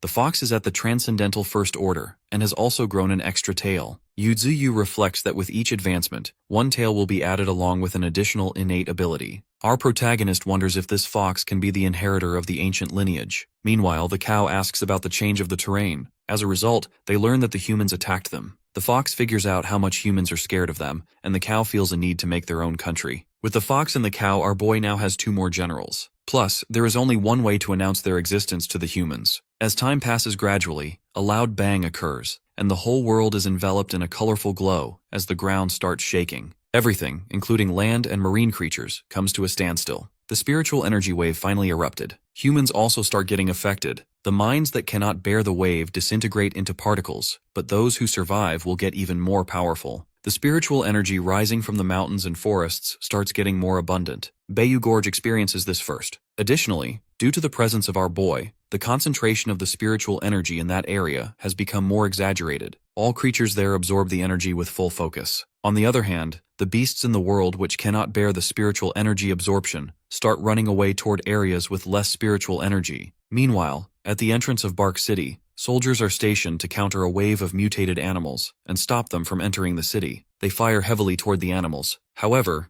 a giant mutated elephant breaks through their defense wall. In Ghazi City, roads are filled with human dead bodies as wolves howl while standing on them. Likewise, Bangor City is invaded by a swarm of mutated bees. In Yasuo City, different types of mutated animals lurk. They soon receive destructive bombs from the sky. In the headquarters, a female worker reports that 80% of the beasts have been eradicated in Yasuo City. Additionally, 5 more cities are under attack. In a panic, they wonder if they should use nuclear weapons. Meanwhile, a vlogger enters Bayou Gorge and witnesses the huge shadow of our boy. The body of Yuzu is now transformed into a blue, glowing form. He observes the distant lights coming from human cities, which are probably 200 to 300 kilometers away. Meanwhile, people at the headquarters observe the evolved form of our protagonist. In the past, they deployed a large number of fighters and weapons, but those efforts only made the beasts in Bayou Gorge stronger. Now, however, their leader is no longer concealing his power. In a meeting, the female supervisor reports that the spiritual energy of our boy has reached around 1.8 million.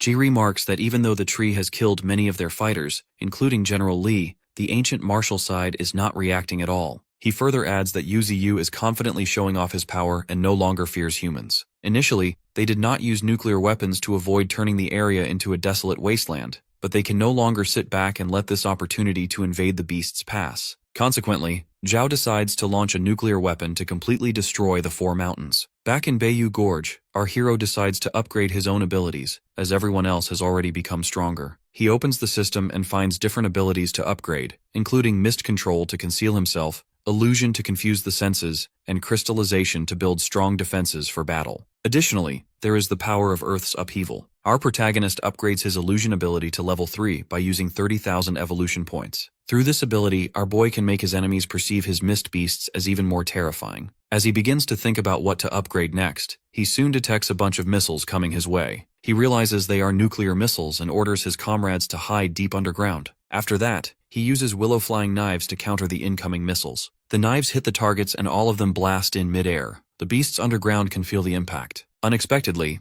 our hero does not feel safe, as he soon sees an intercontinental missile approaching. Turns out, that is the specific missile sent to destroy him. Sadly, the missile hits its target, and humans watch the footage in the headquarters. As they observe the huge blast of their nuclear weapon, they believe they have successfully erased their target. However, before they can inform their prime minister, they see that our protagonist has saved himself by forming a shield around his body. Everyone in the headquarters is in complete disbelief, and sweat starts running down Zhao's face. Meanwhile, our hero reacts sharply as he shakes the surface of the earth with incredible force. The turmoil even reaches human cities. Back in Bayou Gorge, our boy stands on a completely destroyed surface. It turns out he used his crystallization ability to resist the impact of the nuclear missile. Not only did it withstand the blast, but it also held up against the intense heat, though he can still feel a burning sensation. Suddenly, the holographic figure of Qing appears. She is worried about her master, but she realizes our hero has decided to pay the humans back. The human soldiers are firing at the beasts aggressively from the city wall. Their priority is to not let those creatures step inside the fortifications. However, a herd of mutant bee swarms knocks down all the soldiers beneath the wall, which helps other beasts make their way in. A transcendental emerges and starts eliminating those beasts who have stepped inside. This man is Mr. Lee, and he orders the others to focus on the outside while he takes care of the interior. Turns out, the earthquake they witnessed a short while ago has made cracks in their walls, and their defenses have weakened. Soldiers continue firing toward the beasts, but there are way too many for them to handle. Their objective is to eliminate all beasts to save their city. Meanwhile, Mr. Lee struggles to keep up the fight as there are too many level 8 creatures around. Just then, another earthquake comes. Surprisingly, all the mutated animals start to leave.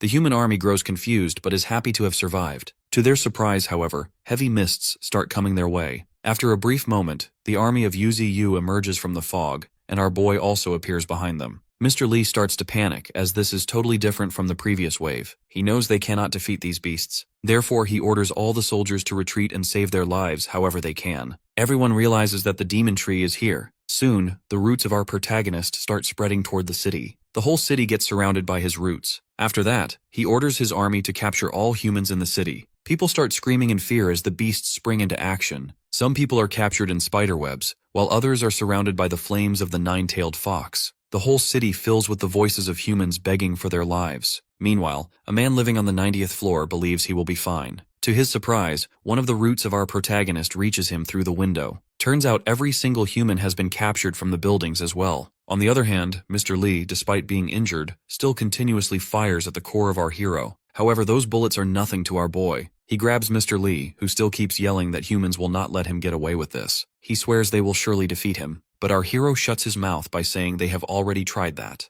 Mr. Lee goes pale as he mutters his agreement with that statement. With a firm voice, UZU gives Mr. Lee a reminder that humans do not have any right to decide the life and destiny of this planet. The city is filled with fresh fruits and bakery items, which leaves the apes and Qingquan amazed. Meanwhile, Thorn finds a clothing store to collect beautiful clothes for herself. Up in the air, the holographic figure of Qing appears to ask about the next move of UZU. Our protagonist plans to wait for the Federation to negotiate. Qing elaborates that the Misty Mountains are situated to the northwest of the Federation, making the area easy to defend but difficult to attack. She notes that if the Federation launches a strong assault, they will face significant difficulties. When our hero raises a piece of concrete, she begins explaining her strategy. She suggests making boundaries with Qinfeng City as the dividing line, then claiming the northern regions up to the Great River Basin and the desert as their territory. She suggests managing these rear areas properly so our boy can reign over a thriving domain. Therefore, even when the thick fog rises again, humans will not dare to attack UZU, who is not even afraid of nuclear weapons. Qing believes that as long as her master does not continue the attack, the Federation will not disturb him anymore. With amusement, our hero gives a thumbs up, but he still decides to act evil. However, the next step depends on Mr. Lee, who is heading toward the Federation. Actually, our protagonist instructed him to tell the Federation to hand over the person who planned the nuclear strike on Bayou Gorge. Otherwise, the lives of the people in Maple City will disappear. But Qingquan doubts if the Federation will ever hand over that person to her master. What our boy wants is not just that individual, he wants a settlement. If they exchange people for the sake of the city, it will be the first time they have lowered their heads to the beasts. He believes this will be enough to bring down the prestige of the Federation. If they abandon their own people, they will be committing a great crime and end up living miserably while every person curses them. Regardless of what the Federation chooses, they will lose face. Meanwhile, on the other side of the ocean in Sakura's country, two giant beasts meet, one from the ground and the other from the deep sea. Furthermore, the fierce wolf of the grasslands, the Forbidden Zone white giant rhinoceros, and the king of the underground giant rat plan to join forces to attack our hero in the future. Back in Maple City, our protagonist now has a total of 1.6 million evolution points. He believes the city will be good for harvesting more. He summons the mutated mammoth and the mutated tyrant dragon,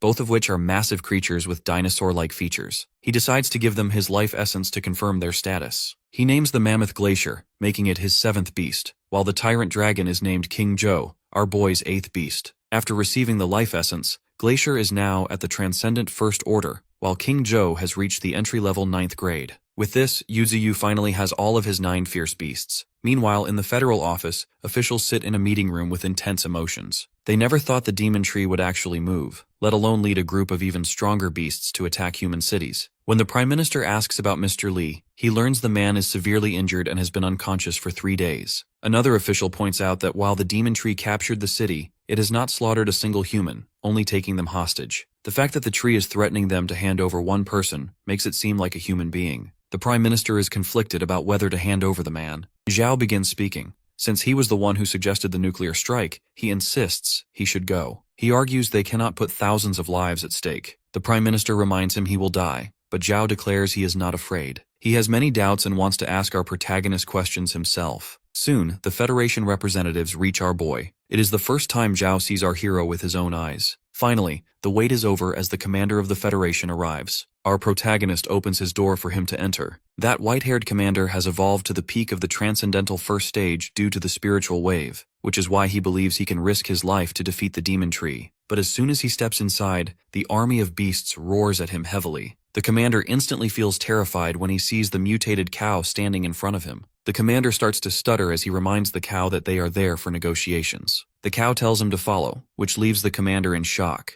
As he keeps walking in, he witnesses the 9-tailed fox looking at him with killing intent. On their way, monkeys, mutated birds, and all sorts of beasts continuously roar at him and at General Zhao's car. The mutated spider, green mantis, glacier, and the snakes all watch the humans with murderous eyes. Ultimately, they reach the space right in front of our protagonist. Zhao steps outside with the other transcendents. He feels the intense aura of our boy and realizes that this is indeed the being General Lee fought against. General Zhao announces his name to the citizens, causing everyone to start begging him to help their families. Then, Zhou reveals to our hero that he is the one behind the use of the nuclear weapons. He demands Yuzuyu release the citizens now that he has arrived. However, our hero asks if Zhao is ordering him. This triggers the beast army to roar again, filling the area with intimidating voices. The Transcendents wonder if the beasts are going to use violence. Meanwhile, the commander notes how many terrifying creatures are present. Even the weakest among them are at rank 6. He especially notices how King Zhou is watching them continuously. If it were not for the Tree Master, the beast would have devoured them by now. The commander curses as he realizes that if they provoke our boy, they will be as good as dead. Composing himself, General Zhao begs our protagonist to spare the citizens because they are innocent. But Yuzuyu simply asks how things have escalated to this point. He does not care who the mastermind is,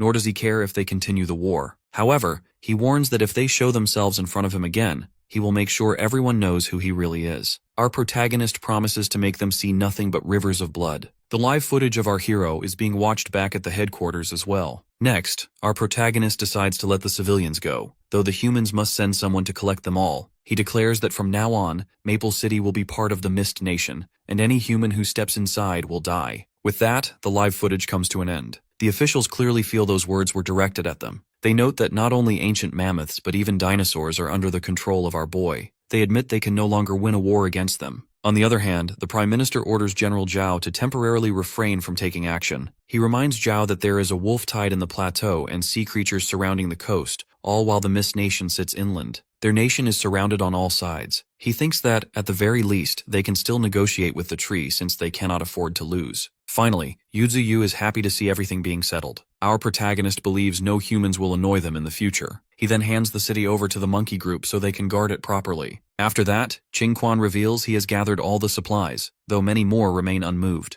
However, Yuzu instructs him to leave the rest for another day, as he wants to return to Beiyu Gorge today. With the supplies in hand, the beast army starts marching back to the mountains. Yu finally returns to the mountains. However, the area has become barren due to the effects of the nuclear bomb. Luckily, this isn't a problem for our protagonist. Our hero starts spreading his roots and using his life force on the entire area, returning the mountain to its original state. Right then, Thorn, accompanied by the white tiger and the crane, comes to greet our boy. Surprisingly, she has something to tell our tree. She reveals that both the white tiger and the white crane have learned how to speak, which leaves our hero stunned with happiness. When Thorn tells them to speak, both of them repeat sentences they used during the war at Beiyu Gorge. It sounds very strange to our hero. When Thorn insists they say more, the crane states it won't let them go. However, the more our protagonist listens, the weirder it sounds. He soon figures out these sentences are the only ones they know. As both the tiger and the crane continue to repeat war slogans, Yuzu only develops a headache. Thinking of a way to test them, our hero calls the white crane. He mocks it for being as foolish as the tiger and states that the crane rarely has any presence. He claims that if the crane ever ran away, our boy wouldn't even notice. Heartbroken, the crane flies away, yelling that it is going to die. Naturally, our protagonist simply doesn't want the creature to act on impulse. Later, our hero practices his willow leaf blade by striking spikes in the mountain area. He notes that the willow leaf blade at level 3 is very effective. It has a longer range and its power has increased significantly. Looking at his system window, he notes his hallucination has evolved into the illusion realm at level 3. This ability consumes spiritual power to create an illusory world. Furthermore, his level 3 spirit field now gathers 1,000,000 spiritual energies. By using them together, he can trap an enemy in an illusion while weakening their strength. With his current power, he can easily merge the entire mountain into the void. Right then, he realizes he has spirit stones and ice spirit stones from Maple City, although they are not available in great quantities. Combined with the firestones from the Raya Mountains where the pandas live, our hero has successfully collected 4 types of spirit stones. He predicts that beasts from the sea will eventually come to the land. Before that happens, he decides to become even stronger. Yuzu has conquered the Raya Mountains, and the next step is to expand the territory toward the northern regions. That specific place in the north is cold all year long and very few people live there. The kingdom located in the northern regions has seen its territory shrink continuously due to the harsh environment. However, the number of wild beasts there is astonishingly high, putting it on par with the desert, the Great River, and the plateau. Collectively, these are known as the 4 deadly regions. Before expanding further, our protagonist needs to fully secure the Raya Mountains, which is why our hero initially launched the campaign there. Later, our boy chooses Glacier, King Joe, and the Emperor Crocodile to lead the way toward their target. On the other hand, Flash is determined to get stronger, as he also wishes to leave the mountain one day. Turns out, the Qingfeng Mantis is at the 9th level, and Flash has reached the Transcendent First Order. Our protagonist observes them from afar and is stunned to see Flash as a First Order. He admits he hasn't paid much attention to them because he has been so busy lately. Looking at the system window, he notes that this little fellow has gained the power absorption ability and is advancing on the right path. With that, our boy starts to move toward the panda's mine. Later, the 3 special beasts of Yuzu eliminate creatures at the Raya Mountains. A large group of snow apes attacked them when they arrived, but they can clearly sense an immense amount of spiritual energy coming from the depths of the northern territory. Yuzu finally arrives at Raya Mountain, the place where the panda originated. Inside, our protagonist discovers a mine of fire spirit stones. He recalls Qingquan mentioning that this is only a small mine, but for our hero, it is more than enough. As he starts absorbing the stones, his evolution points increase rapidly. Meanwhile, the 9-tailed fox notes that the absorption of the spirit stones is triggering a reaction for cultivation, so she decides to cultivate there as well. Sitting right beside our boy, she focuses entirely on her progress. Yuzu notes that the fire attributes around him have become purer with her presence, and considers this a complementary benefit. As his evolution points gather continuously, our protagonist decides to strengthen his branches. It turns out that upgrading a single branch to level 4 takes 10,000 evolution points. After the upgrade, Yuzu considers the cost quite expensive. His number of branches has surpassed 100 since reaching the 3rd transcendent level, and if he uses all 2 million of his points on them, he won't have anything left for other upgrades. He acknowledges his current power at level 3, but eagerly anticipates evolving to level 4 so he can truly become a natural disaster. A level 4 branch proves to be much tougher and capable of harnessing different elemental energies. Outside the cave, Qingquan and his fellow gorillas take down wild beasts. A large red bull appears to attack Qingquan, but fortunately, the white snake takes it down. The white snake and Qingquan are happy to see each other, though a wild brown bear soon appears in front of them. Consequently, they decide to eliminate it together. Elsewhere, the bull demon feels bored in the absence of the nine-tailed fox and our hero, so he decides to take a stroll outside. Unexpectedly, he finds King Zhou there and wonders why he is not on the front line. Shockingly, King Zhou starts to attack, but the bull uses his gravity ability to stop him in his tracks. Increasing his size, the bull asks if King Zhou intends to rebel. From afar, our boy observes the bull demon and finds him much stronger. Suddenly, the fox informs Yu Ziyu that she has purified the spirit stones and flames for him. After that, our protagonist orders her to take Flash and Thorn to eliminate the brass on the outskirts of Raya Mountain. He also decides to leave some fire spirit stones for her. As she leaves, our hero feels lonely, like an old man. Back in the Bayou Gorge, the White Tiger, the Spider, and the Alcohol Immortal are bullying the three Vulture brothers. Right then, Yu Ziyu appears in his root form and frees the vultures after beating the three bullies. Deciding to deal with them later, he leaves for other business. Somewhere in the mountain, Leng Feng is busy with his training. He recalls Qingquan informing him that their master has captured Maple City and will bring more supplies in the future. Leng Feng did not expect our protagonist to capture a city and reflects on the many necessities Qingquan has already brought him. He also learns that Linhai City, where his sister lives, has been invaded by a beast tide and is in very poor condition. In frustration, Leng Feng slams his fist into the ground. Suddenly, our hero appears before him in root form. He mentions the younger sister and reveals he has decided to go see her. Yu thinks that perhaps his sister is waiting for him. Therefore, he stretches himself out and makes a passage for Leng Feng to reach the city directly. He gives him two options to choose from. One is to come back after finding her, and the other is to explore the outside world on his behalf. With that, Leng Feng instantly moves away using the passage Yu has made. After that, our protagonist comes inside Leng Feng's place, where he is taking care of baby beasts. Although all of them are born deformed because of the effects of nuclear radiation, their deformed bodies also mean their lifespan has become short. These beasts will eventually die if they do not break through to the transcendent level. Even after being nourished by the life essence of our boy, the effect will not be that significant. Thousands of mutant beast offspring are born every day, and only 1 to 2% of them survive. Luckily, most of them have decent abilities. Our hero thinks that those who have passed the test of death from birth can surely become incredibly powerful in the future. Leng Feng finally reaches Linhai City, where it is raining heavily, and the city is completely destroyed. Despite that, Leng keeps on digging to find his sister until his hands even start to bleed. Qingquan appears right behind him and, after a brief pause, asks until when they have to keep digging. However, Leng does not respond. After that, Qingquan carries a large piece of damaged road along with Leng Feng. He asks how deep they need to go exactly. Leng yells in pain that he and his sister live nearby and their house has a basement. He thinks that maybe she is in the basement. They continue digging for a while, but unfortunately they do not find anything. Leng Feng is completely heartbroken. He finally understands that this disaster did not happen due to the beast wave, as he has not met a single beast along the way. He implies that this is because of the nuclear weapon. However, Qingquan reminds him that Yu Ziyu does not want him to hate his own kind. Even though their positions are different, our protagonist does not want him to make a wrong choice. Crying in pain under the rain, Leng Feng decides to join the army of our boy because he wants to avenge his sister. Meanwhile, in another city, a pink-haired girl in a transcendental uniform stands on a rooftop. Her friend approaches and asks about her thoughts. The pink-haired girl reveals she is thinking about her brother.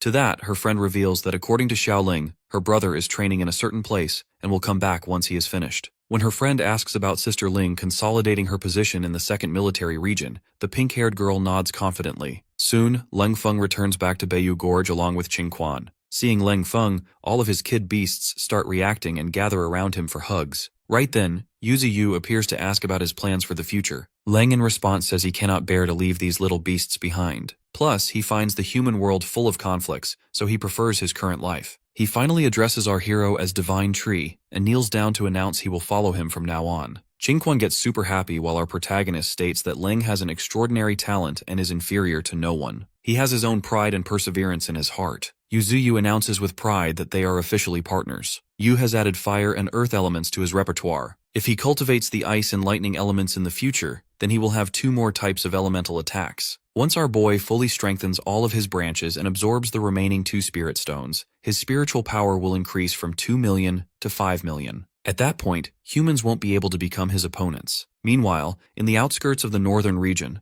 there is a musk ox that resembles a cow in appearance, but has horns like a sheep. With the revival of spiritual energy, it has become the ruler of the snowy plains. Right now, the group of musk ox is fighting against the bull demon. With one strike from the bull demon, the muskox's horns shatter completely. Next, Golden Monkey and his friend Boar come forward to eliminate the remaining muskox. Glacier and King Joe are also there to bring down the enemies. The bull demon uses its gravity ability to bring down a large number of muskox. Fighting for a long time makes King Joe and the wolves exhausted. Out of nowhere, a snow leopard comes out and bites one of the wolves. When the boar in his transformed form charges to attack the leopard instantly runs away by attacking the incoming boar. Seeing the boar being injured, the snow leopard laughs mockingly. But to its surprise, Baldhead attacks it savagely and takes it down. Soon the muskox king makes its entrance. On the other hand, in the Raya mountain range, an elemental flower of fire has condensed. Yuzio wonders if his strength has increased. Right then, his beast army arrives with the bodies of defeated enemies. King Joe is carrying the body of the snow leopard. Turns out this leopard is a transcendent first order. Our protagonist notes it has incredible speed, which makes him wonder how it was caught. When he is curious to know who knocked it down,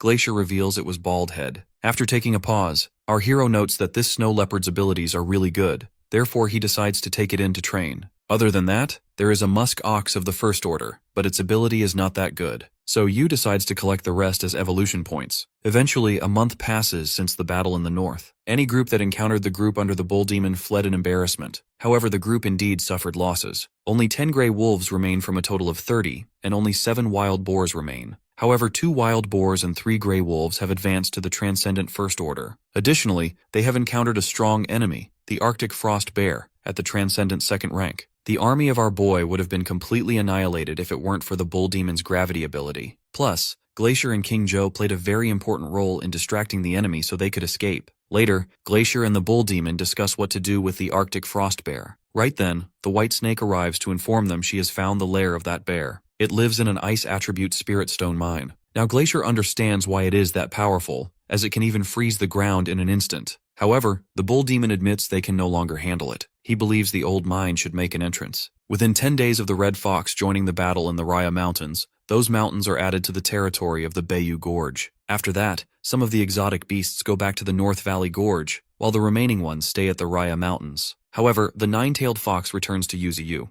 Looking at her, our hero learns she has broken through. Soon the fox starts emitting high energy, as it turns out she is evolving. After evolving, she reaches Transcendent First Order and gains the Skyward Ascendant ability. On the other hand, our boy is content with just staying at the Transcendent Third rank. He never expected the nine-tailed fox to be able to fly and wonders if it is because of the Celestial Fox bloodline. Unexpectedly, the fox reveals she has awakened a new ability called Precise Manipulation, which involves the formidable utilization of spiritual energy. Using this ability reduces the consumption of spiritual power by 30% and enhances the precision of spiritual energy manipulation. This makes our protagonist wonder if the secret to Skyward Ascendance is the delicate manipulation of spiritual power. It turns out that achieving Skyward Ascendance isn't an easy thing to do. Our hero believes that the consumption of spiritual power is enormous. While sweating, the fox mentions that her spiritual energy is unable to sustain Skyward Ascendance. Therefore, she still needs to practice. With that, Yuzu offers her the Fire Spirit Flower to consume, which would increase her spiritual power to 400,000. However, the fox refuses to accept it. She suggests giving it to someone else if our boy only wants to increase her spiritual energy, but the Divine Tree doesn't have anyone else in mind for the gift. In other news, Xiaoqing has delivered important information that within a month after the spiritual energy tide, the beast tide destroyed countries surrounding the Federation. Baku and Gazi nations have resorted to nationwide conscription to counter the beast tide. However, some countries have fallen under the control of the beasts, and the remaining ones are barely hanging on. In these times, the 10 Nations Alliance has been formed. They are about to gather in the Federation to discuss jointly attacking the Federation's alliance stronghold. Back in the Bayou Gorge, the group under the command of the Bull Demon finally returns. Though they look completely exhausted, our protagonist notes the number of beasts has decreased. Only 3 wolves remain, though the remaining 2 wild boars have advanced to the Transcendent First rank. Still, our boy believes that engaging in fierce battles is the best way to make them strong. Next, the Bull Demon informs you that they have returned because they discovered an ice attribute mine. Living inside is a Transcendent Second Order exotic beast. Our hero is stunned as he never expected a beast that strong to be present in the outskirts of the north. He predicts that there will be even stronger creatures in the deeper regions. Right then, Yu calls a falcon and orders it to summon the panda cub and the vulture. He then unleashes the Rain of Life. As a result, all of the injuries on his beasts are fully healed. Meanwhile, he observes that several beasts have undergone breakthroughs after fighting constantly. The remaining gray wolves at the 9th rank are showing signs of breaking through. However, seeing the bull demon,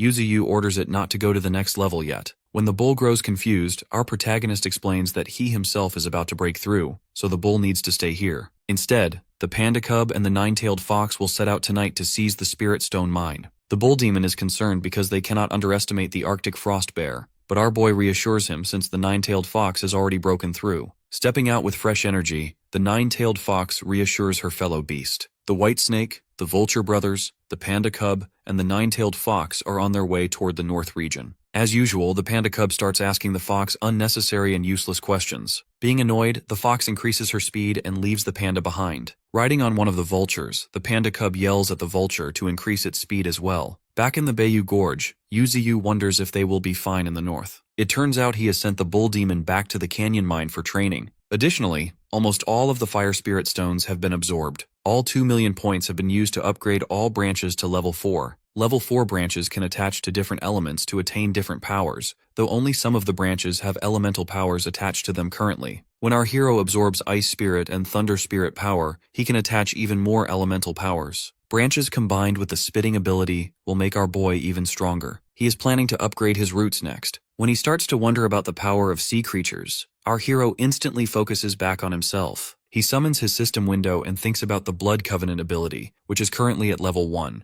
It is actually a newly acquired ability, obtained by taking blood samples. Yu chooses to strengthen his Blood Covenant ability. Utilizing 1,000 evolution points, his Blood Covenant ability upgrades to level 2. As he still has 106,000 points, our protagonist continues strengthening the ability. With the next upgrade, Blood Covenant reaches level 3. Now our boy has the power to make others his devoted servants by utilizing blood as a conduit. In short, Yuziyu can turn any person into his servant, just like a vampire. He believes he can control minds more effectively this way than with life essence. Next, he summons Qingquan to give him a mission. He explains that the 10 Nations Alliance and the Federation are going to meet at the border soon to discuss how to attack them. Therefore, he wants Qingquan to disturb the situation so their meeting can be delayed or stopped. Otherwise, the beast will be at a great disadvantage. As Qingquan is about to leave, the Divine Tree orders him to take a group of beasts with him as well. Plus, if he encounters any strong individuals, he can bring them back. After that, Qingquan goes straight to Leng Feng to ask for his help, as he needs to take reinforcements to the border. However, Leng Feng is confused and asks about his troops. To that,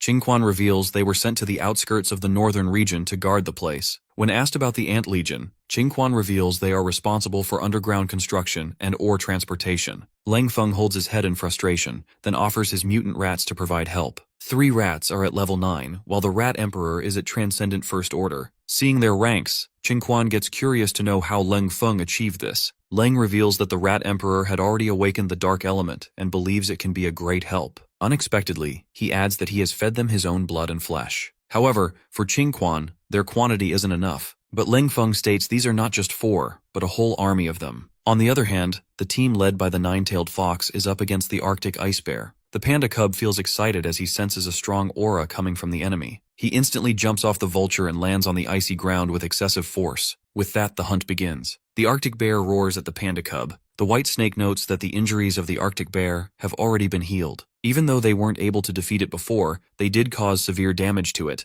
However, the snake didn't expect it to heal fully in just 5 days. Plus, the aura of the Arctic bear has become stronger. Unexpectedly, the panda cub demands everyone to stay out of their fight. He has decided to handle the bear all by himself. When the wild bear comes at him, our protagonist's ally dodges and lands a powerful punch. The bear is heavily slammed on the ground. Seeing this, the snake and the vultures get super shocked, while the fox closely watches. Meanwhile, the panda cub recalls how it has trained so hard to become super strong. It never got lazy, even after obtaining the fire spirit stone. Being all fired up, the panda challenges the bear to show its full strength. Being heavily injured, the bear gets up. However, it suddenly starts to snow. With the snow, the spiritual power of the Arctic bear increases. In response, the panda cub starts to unleash the power of the fire element. The Arctic bear makes its move and sends ice spears towards the panda, but the ice spears melt due to the fire element the panda possesses. In return, the panda lands a blow on its opponent. He then jumps and lands on the bear's body, rolls, and strikes heavily on its head. The panda continuously starts attacking its opponent from multiple directions. As a result, the bear roars in pain. Unfortunately, a snowstorm begins and affects the position of the panda.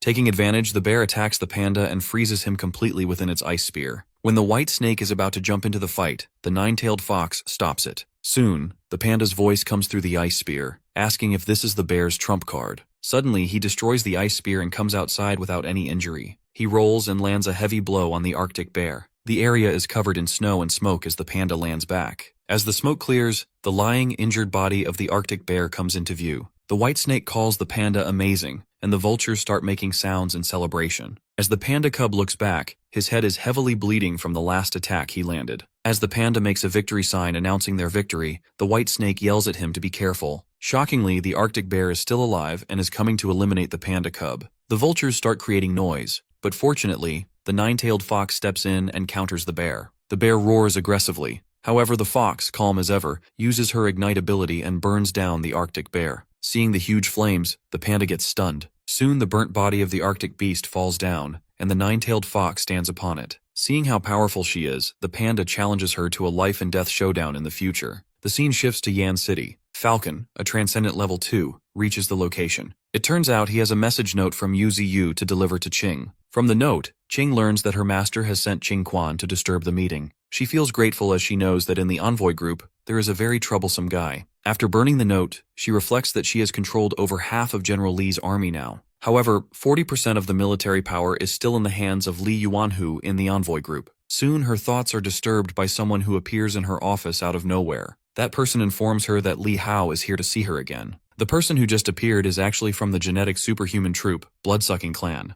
However, Qing tells him to tell Li Hao that she is out for practice. The genetic superhuman acknowledges her order. Unexpectedly, Qing asks this guy when he will refine his innate blood essence. This vampire guy reveals he just needs one more drop to complete the process, and then Li Hao will become her subordinate. Back in Beiyu Gorge, another fire elemental flower is cultivated. This time it has 9 petals, unlike the previous one which had only 4. Right then, the system notifies our protagonist that another skill upgrade has appeared. It is Minor Mystic Art, specifically the Feathers of Fiery Shards. Using it will rain down countless flames from the sky. Our boy notes this is actually an offensive skill, and then he goes for the upgrade. Observing from afar, Thorn notes how much their master has become stronger. Using the new ability, the sky glows with countless fiery orbs. Our hero notes that once these shards fall, all the nearby areas will be destroyed, but he decides not to test it. He lowers his branches, and the fiery orbs begin to disappear. Yu believes that after activating it, the entire area between Mist Mountain and his current location will become a sea of flames. It turns out that Avatar power is completely different from the Willow Flying Blade. If both the Flying Blade and Fog Control are special abilities, then Avatar power is actually the power of law. With that, the Nine-Tailed Fox and the others return with the defeated body of the Arctic Bear. The vulture drops the body of the Arctic Ice Bear down. The Nine-Tailed Fox explains that the bear was quite rebellious and would rather be burned by her than surrender. Plus, on their way back, it also injured the vulture while trying to attack. Our boy notes its wisdom is not lower than that of normal creatures, and its combat ability is truly scary. He believes it won't be easy for the bear to understand how our hero has become this powerful, but she predicts he will be strong enough to tame it. Therefore, Yu starts to absorb its body instead, and his roots start to glow. Yu can clearly feel that not just the Arctic bear's spiritual energy, but its elemental energy is also being absorbed. He then orders his beasts to start preparing for the spirit mine. When asked about the ice element mine, the Nine-Tailed Fox reveals it to be a medium-sized spirit stone mine. Additionally, the white snake and the panda cub have settled there and started cultivating. Meanwhile, at the ice spirit mine, the snake feels blessed seeing the sheer amount of ice spirit stones. However, the panda cub is busy eating the stones and suggests the snake start cultivating before he eats everything up. Back at Beiyu Gorge, our hero feels regretful for having too few ice attribute companions, which gives him the urge to capture more ice attribute beasts. Therefore, he asks the Arctic bear if it wants to follow him. When the bear protests, our boy, left with no choice, eliminates it instantly. As a result, he obtains 240,000 evolution points and gains the Arctic Ice Bear's ability. Our protagonist then remembers that his branches now have the ability to rob others of their powers. Now he has acquired a special ability, Ice Storm Level 1. Through this, he can change the weather and turn it into a severe winter. Our hero never expected to gain such a skill. It turns out this is another weather ability besides the fog ability. If he gains more weather powers, it will not only be good for the survival of his beasts, but also great for future fights. With that, he gets an itch to head to the north. Meanwhile, in the northern region of Shar City, the federal envoy group is on its way to the meeting. Inside a car sits a pretty scary transcendent. From the 10-country envoy group, there is a holy maiden of the Brahmanic holy religion, a transcendent rank 1. With her is Po Shu of the same religion, also a transcendent rank 1. The holy maiden asks Po Shu if the Federation is really as scary as the rumors say. Unexpectedly, Po Shu reveals that in this transcendent era, they are indeed behind the Federation. Soon the envoy group arrives, and a scary red-haired transcendent steps out of the car. He is actually General Li's second disciple, Li Yuanhu, who is a transcendent rank 1. Seeing him makes Po Shu and the Holy Maiden nervous. In an underground location, Qingquan senses their arrival and instructs the army of rats to get ready for action. On the surface, Po Shu recognizes Li Yuanhu and can clearly feel the strong spiritual energy coming from him. On the other hand, Yuanhu also recognizes Po Shu and the Holy Maiden. He observes the people behind them, who are all at beginner rank 9, and admits that the envoy group from the 10 nations isn't as weak as he thought. He remarks that they have brought many experts, and Po Shu says the same to him. She adds that those who don't know why he has come might think he is there for war. Answering her, Yuanhu states that the people with him are there to help with tasks or prevent accidents. Meanwhile, Qingquan is all set for an attack. Po Shu takes it as a joke, wondering why this place would be dangerous, and requests him to follow her. Both envoy groups start to walk, but as soon as someone steps on a crack in the surface, Qingquan receives the signal and instantly breaks the supportive pillars underneath. As a result, a massive section of the surface is destroyed and begins falling along with all the people from both envoy groups. Yuanhu is in extreme anger, believing this was done by the 10 countries, but Po Shu insists it was not them. They keep falling, and Yuanhu doesn't understand why there is such a huge pit. Just then, a large group of rats attacks them. The Holy Maiden realizes they are mutant rats, but it is too late for them to do anything. Meanwhile, at the bottom of the pit, Qingquan and the remaining mutant rats are all set to attack the humans. Rat tides are actually the most dreaded tide for humans, because they do not just arrive in large numbers. They devour humans alive and torture them to death. Po Shu orders her men to eliminate the rats and uses her wind blade to clear some of them out. Meanwhile, Yuanhu and the Holy Maiden are eliminating the rats as well. Seeing them in action from the shadows, Qingquan notes that these 3 individuals are the strongest. He decides not to underestimate them, thinking the Holy Maiden might be slightly weaker than the other 2, but still dangerous. The rest of the fighters are not worth his attention. Qingquan plans to strike the enemies alongside the 4 strongest mutant rats. After clearing her way, Po Shu looks up and wonders when this place became so hollow. Furthermore, there is no way out given the height, so she instructs Yuanhu to wipe out the rats and find an exit. However, she soon takes a hit as Qingquan pierces her body with his sand. Both the Holy Maiden and Yuanhu look toward her,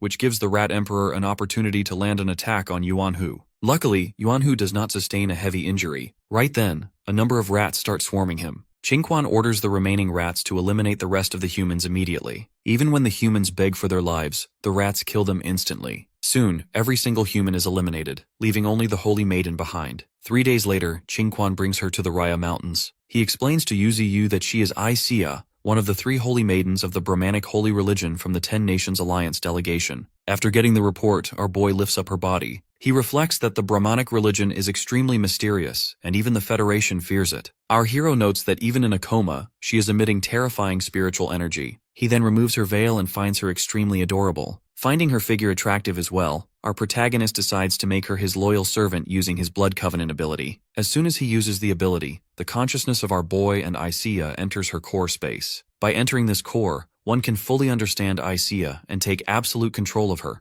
even to the extent of shattering her core space and taking everything, including her soul. In reality, the process is completed as a huge amount of pressure erupts. Soon Aisia opens her eyes, having reached the Transcendent First Order. She can heal, perform a snake walk, and possesses a technique for striking and killing like a snake. Strangely, she can even borrow her master's powers and provide evolution points to him. The Divine Tree is stunned to learn this. All the evolution points he has gained until now have been through slaughter and have been stained with blood, but now he has a servant who can provide points for him. When he calls her name, she responds immediately. Our hero orders her to hunt down a beast and bring it to him, and she acknowledges his command. As ordered, Aisia hunts down a beast. Instantly, the system notifies Yuziyu that his servant has eliminated a level 6 mutant gray bear, and our protagonist indeed receives 12 evolution points. Although our boy notes he is only getting 1/5 of the evolution points, he thinks it is better than nothing. Still, he decides not to let her take action further, as he considers her more useful if sent back to the Brahmin Holy Temple. Our hero believes the Federation won't have enough resources to deal with him while the 10 Nations Alliance is going on. However, it might be challenging for her to handle the entire Holy Temple with her current Transcendent First Order power. If she is killed by a powerful psychic, it will harm the main body of Yuziyu. Therefore, he decides to give her the Fire Elemental Flower and instructs her to absorb it in one shot, warning that if she fails, she will die. After acknowledging, she begins to absorb the flower. Soon her body glows with light, signaling that she has successfully absorbed it. With this, her powers are upgraded,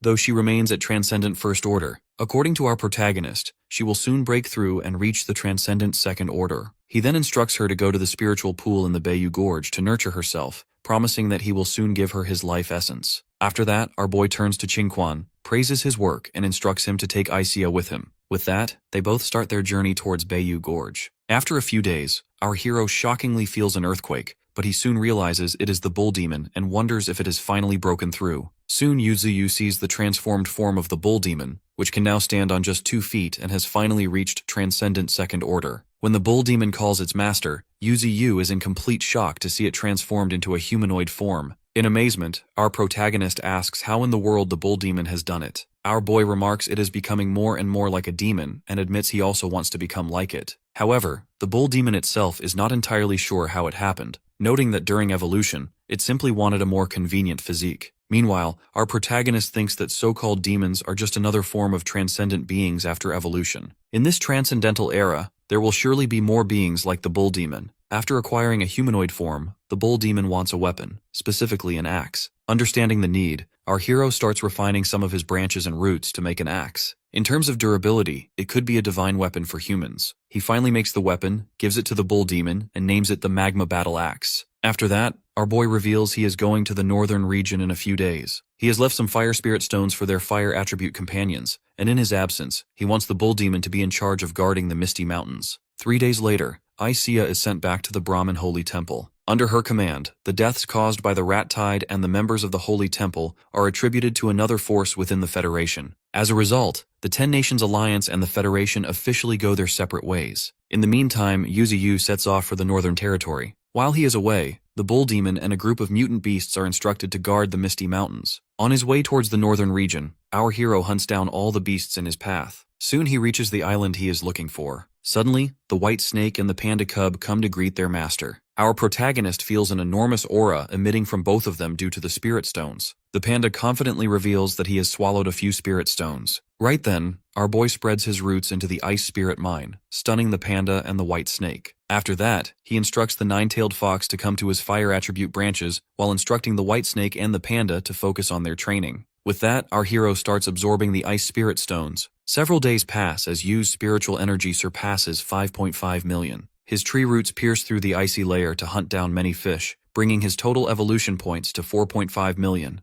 Our protagonist has specifically accumulated 500,000 points recently, while the rest were harvested in a hurry. Most of these gains come from the sea, but noting that this is just a shallow area, Yu believes the deep sea will be even more resourceful. Though the deep sea might hold threats to his existence, our hero soon strengthens the sub-tree roots at a cost of 300,000 evolution points. Meanwhile, in the Misty Mountain, Bull Demon searches for Wolf, Great Serpent, and Big Ears. He soon sees blood on the ground, and his eyes widen as he follows the trail. Hearing a noise, Flash and the Green Mantis decide to check it out from the other side. Emperor Crocodile also emerges to investigate the situation and smells blood as he moves forward. Bull Demon reveals that Wolf and Great Serpent are missing. While the Emperor Crocodile believes they simply got lost while playing and decides to search for them, Bull Demon does not buy it. He considers the situation quite complicated as he carries the unconscious, injured Big Ears. Soon after, all the beasts gather around the unconscious Big Ears. Leng Feng is in deep pain, and Bull Demon admits his mistake for believing the Misty Mountain was safe enough for them to play around in. Taking Big Ears in his arms, the Golden Monkey remarks that the young one has already used the life essence left by our boy. Even though his life is not in danger, he remains unconscious. Meanwhile, Qingquan recalls that their master decided to nurture the three of them in the future because of their talents. Leng Feng mentions he entrusted the three to Bull Demon's care. With a furious face, he decides to risk his life to eliminate Bull Demon if the others are not found.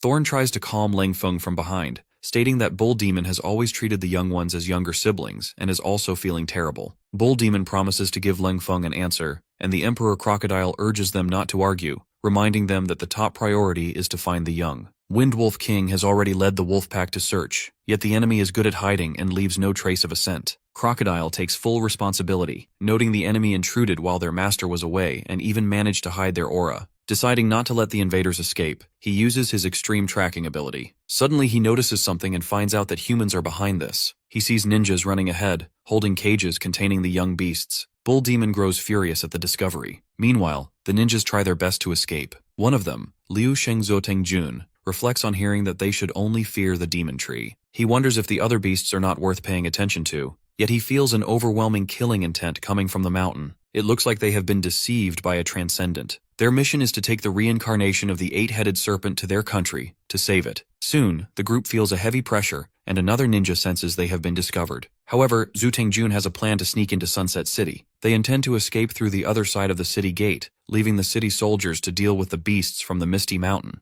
When the other ninja reminds him that many people in the city will die this way, Zhu Tengjun shows no concern. His first priority is bringing the eight-headed serpent back to the Sakura country, and he feels no responsibility for deaths in the Federation. He places the fault on the person who gave them the wrong intelligence. Sunset City is actually one of the 10 major cities rebuilt after the Federation, guarded by Transcendent Level 2 experts and 30,000 military forces, where each soldier is at least Level 7. Zhuo Tengjun, an envoy from Sakura country to the Federation, has come to the Misty Mountain for this secret mission. In his eyes, the 3 serpents he discovered are likely to become the 8-headed serpent. Since these serpents are the only hope to save his country, bringing them back is the top priority. Because of this action, the conflict between the Federation and Misty Mountain is sparked again as all the beasts move under the command of the Bull Demon. Before this whole thing happened, Zhuo Tengjun learned from a transcendent human fighter that Beiyu Gorge only has one beast with intelligence, and that is the Demon Tree. This fighter offered Zhuo Tengjun a deal. He would give him the genetic modification data in return for capturing a beast from the Misty Mountain for research. With a sinister smile, the Transcendent insisted that Zhuo Tengjun would be fine as long as he did not trigger Yuziyu.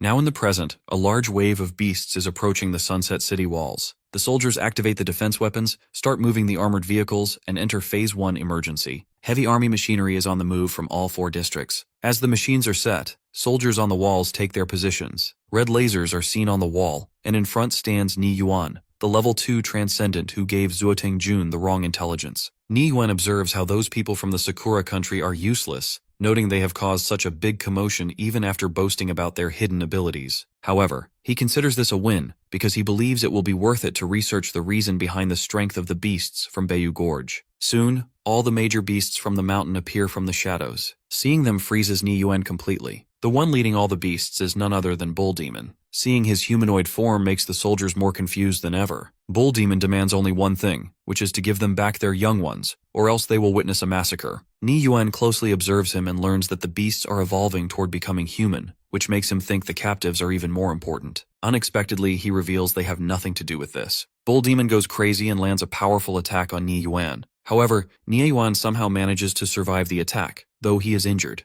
Meanwhile, one human soldier notes that even the city lord, who is also at Transcendent Level 2, was forced to retreat. Ni Yuan notes that his arm is nearly broken from just one strike. Finally, he realizes they cannot fight these beasts, and therefore he requests Bull Demon for negotiations. Bull Demon refuses because he only wants them to return the Great Serpent and the Wolf, and then they will go back. Listening to the 2 names, Ni Yuan realizes that the people from the Sakura country have captured them. However, Bull Demon threatens him that they will invade the city and find the 2 themselves. Ni Yuan then reminds him that they have a ceasefire agreement. But to the surprise of the bull, a bullet passes through and hits one of their wolves. It turns out this bullet was shot by the people from the Sakura country from a high building in Sunset City. They actually fired a transcendental level spiritual bullet, which is specifically made to deal with transcendent level 1 beasts. These people from the Sakura country are here to add fuel to the fire so they can leave the beast tied to the Federation alone. The wolf who was shot is now lying unconscious. Meanwhile, Ni Yuan panically asks his soldiers about the fire, but the soldiers state it was not them. With that trigger, Bull Demon starts the war. On the other hand,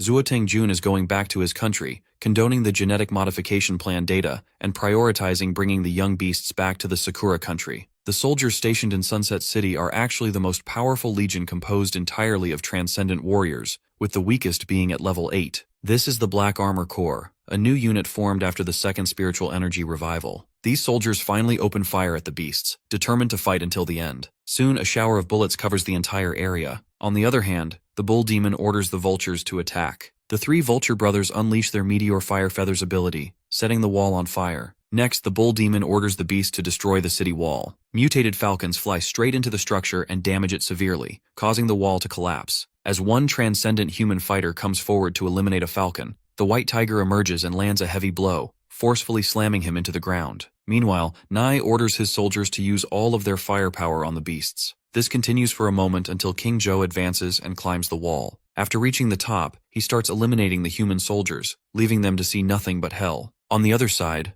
a wild boar advances and eliminates a number of enemies. Bald Head also begins his attack, soon unleashing his thunder resonance ability. The golden monkey joins in to eliminate more enemies. Wolves, spiders, and every other beast find it easy to take down their opponents. Humans seem to be getting scared of the beast's combat power, so they decide to use missiles. However, the vultures intercept them with meteor fire feathers. Neil finally admits that the Black Armor Corps is weak against these creatures. He knows the Corps can usually deal with beasts of the same level single-handedly, so he is confused as to how they are being beaten so easily. Suddenly, the bull demon appears right in front of Ni. He reminds the commander that they are not ordinary beasts. Nai completely loses his mind and starts swinging his blade, but to his surprise, the bull demon catches the sword with his bare hand. He shows Nai that he bleeds too and can also feel anger, believing that the beasts are no different from humans. Meanwhile, Flash, along with Qingquan and Thorn, sneaks into the city. Using his antenna, Flash senses the presence of their young ones. It appears their target is moving in an army van in the southwest direction. Finally, the wall of Sunset City falls. Elsewhere, Zuding Jun's group is moving in an army vehicle. While driving, Sheng notes how terrifying the beasts are, and only hopes for the city to hold on for a few more minutes. Unexpectedly, a man within their van asks where they are going, and soon the vehicle blasts apart. It is the work of a transcendent human from Sunset City who has discovered the group from the Sakura country, escaping with the young beasts. Zhao Jun finally realizes the Federation wants them dead and never intended to hand over the genetic modification data. He announces that he will take the 8-headed snake, but the guy from the Federation is determined not to let them go. Suddenly, an old man from Jun's side appears and challenges the Federation fighter. This man is Elder Leader Liu Sheng. His appearance shocks the Federation soldier, who never expected him to infiltrate the city. He realizes the Elder planned to steal the genetic data from the start. The Elder remarks that the Federation is not trustworthy at all. As more Federation fighters appear, a battle begins between them and the Sakura country. However, before anyone can land an attack, smoke erupts from a blast. Qingquan emerges from the haze, emitting a strong energy aura. At the same time, Thorn makes her entrance, having already eliminated a bunch of enemies with her vines. From behind, Flash appears and takes down the Federation captain instantly. Observing the situation, the Elder orders his men to take the young ones back to their country. However, the old man soon gets hit by Thorn, who warns him not to get in their way. At the same time, Qingquan takes care of the enemies from the Federation. Meanwhile, as Jun tries to escape with the young beasts, Flash approaches him. In the meantime, the Emperor Crocodile destroys the city wall completely and lets out a heavy roar. To stop the beast from breaking into the city, the Black Armor Corps starts firing cannons and deploying bombs. As the Emperor Crocodile is about to be hit by the barrage, King Zhou unleashes his flames, causing the missiles to blast in midair and burning the soldiers to death. On the other side, Ni and the Bull Demon continue their fight. Nai admits that this humanoid beast is too powerful, but he still refuses to lose. He unleashes his Desert Gale Strike, but the Bull Demon counters the attack with his gravity ability. Nai goes pale,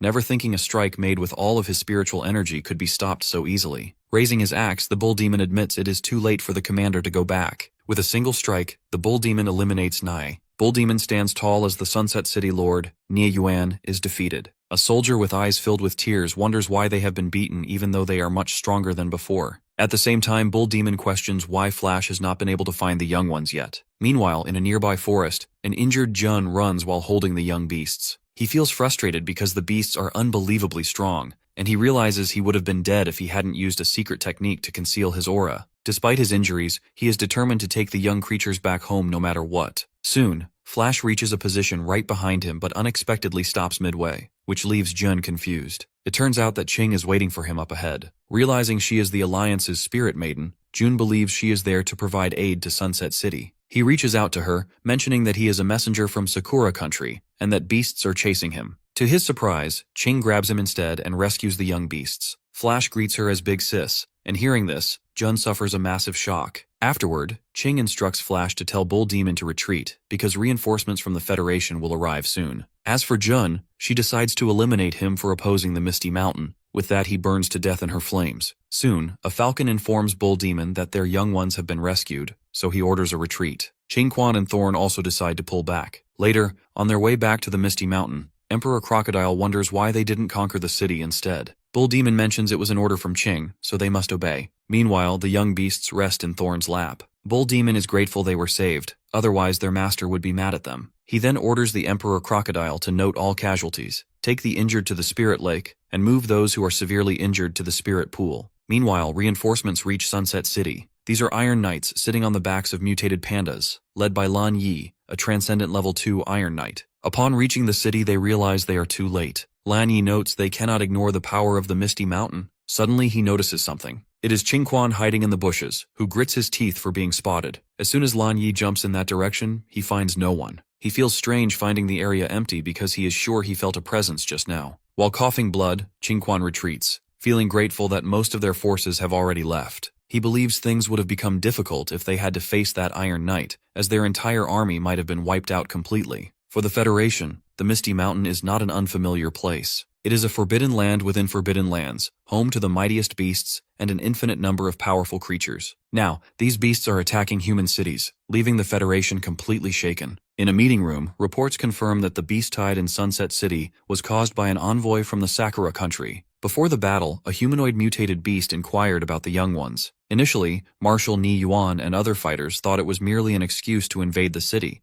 but the cage containing the young beasts was later found next to the envoy's corpse. Marshal Ni Yuan immediately demands to send the Iron Knights or the Dragon Court guards to teach them a lesson. After a brief pause, the Prime Minister orders the cancellation of resource supplies to Sakura country. He also orders a delegation to be sent to offer consolation. If they do not receive a satisfactory response, they will arrange for the Dragon Court guards to pay a visit. Meanwhile, on the outskirts of the northern region, a falcon gives a report to Yu Ziyu regarding the recent incident. Our protagonist decides to leave these matters to Little Ling. To keep a low profile, our boy orders the falcon not to act rashly in his absence. Keeping the Iron Knights in mind, he wants everyone to be cautious and orders them to wait for him to handle things when he returns. With that, the falcon leaves the northern region. Yu notes how many new things have happened in his absence. From the Ice Spirit Stone mine, a panda cub emerges and wants to know whom its master was talking to. However, our tree asks if the cub can keep things under control if they end up in conflict with its kin. Unexpectedly, the panda cannot say for sure because its kin follows whoever treats them well. When the cub fled, it invited its brother to join as well, but the brother refused because he did not want to venture outside, preferring a leisurely life while waiting to die. With that, the panda goes back to the cave to rest. The Iron Eater tribe obeys whoever is strong. By rank, this tribe is among the top races of mutated beasts, possessing the power of bears, the speed of cats, an astonishing biting force, and indestructible claws. Additionally, they have a racial talent to devour vitality and enhance elemental attributes to strengthen their physique. Our hero thinks they will surely clash with the Iron Knights in the future. Right then, a plan to train some powerful squads hits his mind. The panda cub sleeping inside the cave is carried away by one of Yu Ziyu's roots. Holding the cub in front of him, our protagonist wants some help, but the creature is in a deep sleep. Therefore, our boy starts slapping the cub to wake it up. With a swollen face, the panda cub finally wakes up, admitting it had a good sleep and is feeling fresh. Yu wants it to find the Arctic bear's lair for him. The panda confidently leaves, excited to find more companions, but it trips and falls on the snow, ending up asleep again. Later that night, deep in the ocean, a transcendent first-tier sperm whale is eaten by a huge transcendent third-tier octopus. Back in the northern region, our hero looks at his stats. He is at the transcendent third-tier rank and has 4 million evolution points. His mutated branches are at level 4, while his roots and flying leaf blade are at level 3. Most of his abilities are at level 3, except for Blizzard and the Wood Dragon ability, which are at level 1. His crystallization and flaming feathers remain basic. Due to ice attribute minerals, his spiritual power has reached 6 million. Having 4 million points, Yu Ziyu decides to upgrade his Blizzard and Wood Dragon abilities. After enhancing Blizzard to level 3, he doesn't feel any change at all. Our protagonist thinks the power that controls nature does not manifest in the main body. Next is the Wood Dragon ability. He hadn't paid much attention to it before because he wanted to prioritize skills with higher attack potential,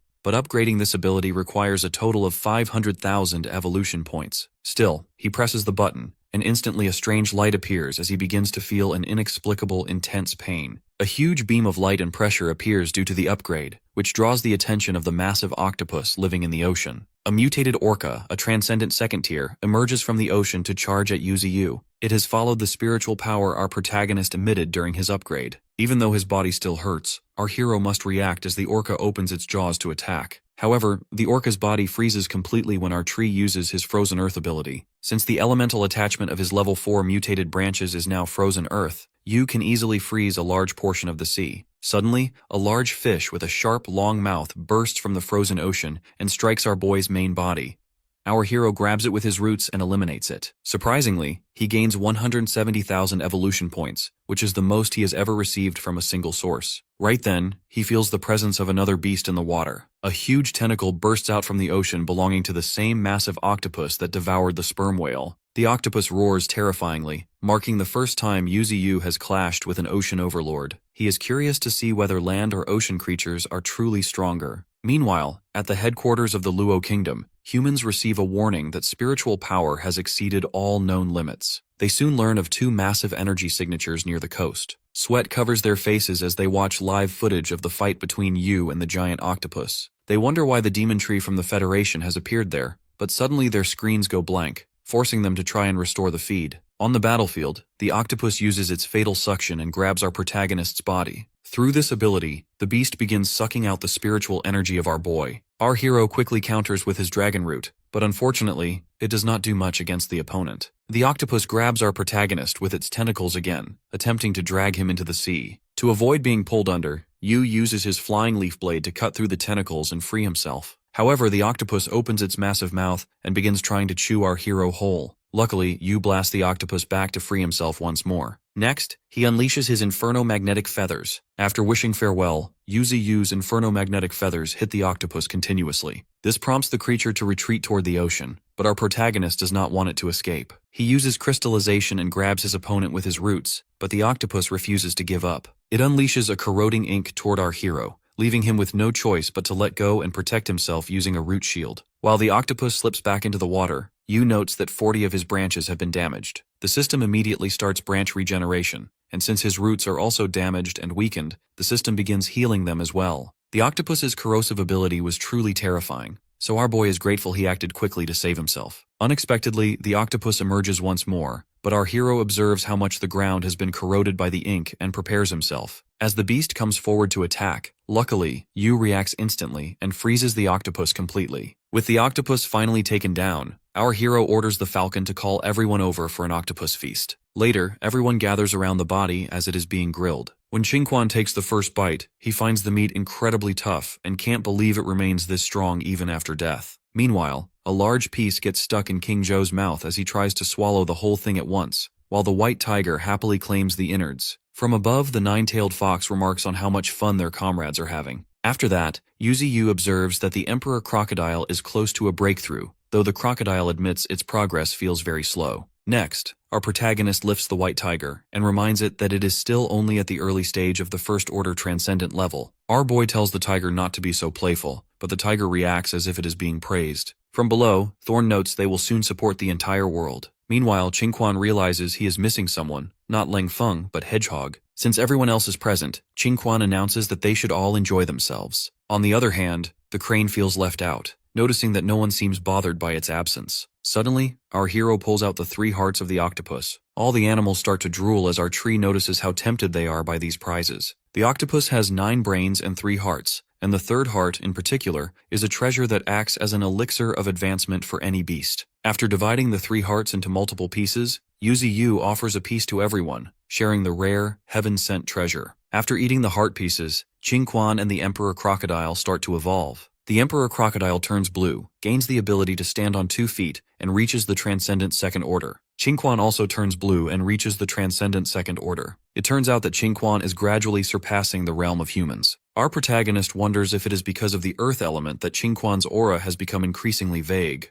Thorn steps forward and finds Qingquan even more handsome, but he tells her to step back as he decides to show off a new ability. He slams his hand on the ground, shocking everyone. From the earth, Qingquan creates a huge castle that floats in the air. Our boy's jaw drops in surprise, and he jokingly thinks Qingquan would become incredibly rich if he went into real estate. While everyone praises him, Qingquan soon feels exhausted because he used all of his spiritual energy at once. His castle shatters and he begins to fall, but the Emperor Crocodile rescues him. The Emperor Crocodile's body now resembles a giant dragon, and Yuzi thinks he might actually evolve into one in the future. Even when the Emperor Crocodile suppresses his spiritual power, an aura of sharpness continuously emanates from him. He has awakened an ability known as Bloodthirsty Tyrant. When he is injured, his anger rises, and his speed and strength increase greatly. Additionally, his healing ability has multiplied several times over. Suddenly, Thorn feels multiple strong auras nearby. It turns out the panda cub has arrived with new companions. Shockingly, as the panda walks on the water, it freezes. The entire Arctic bear tribe emits strong spiritual energy, and the panda states that our hero called them all over. The bears respond positively, and our protagonist puts a smile on his face to welcome them. To his surprise, the bears are terrified of him, which leaves him confused since he even tried to make himself look cute. There are 120 Arctic bears in total, and 4 of them are transcendent first orders. Soon, our hero spots the leader, a transcendent second-order mutated Arctic bear. It possesses the Thunder Power ability, giving it thunder attributes. Although Big Bald is acceptable, he still cannot compare to this leader.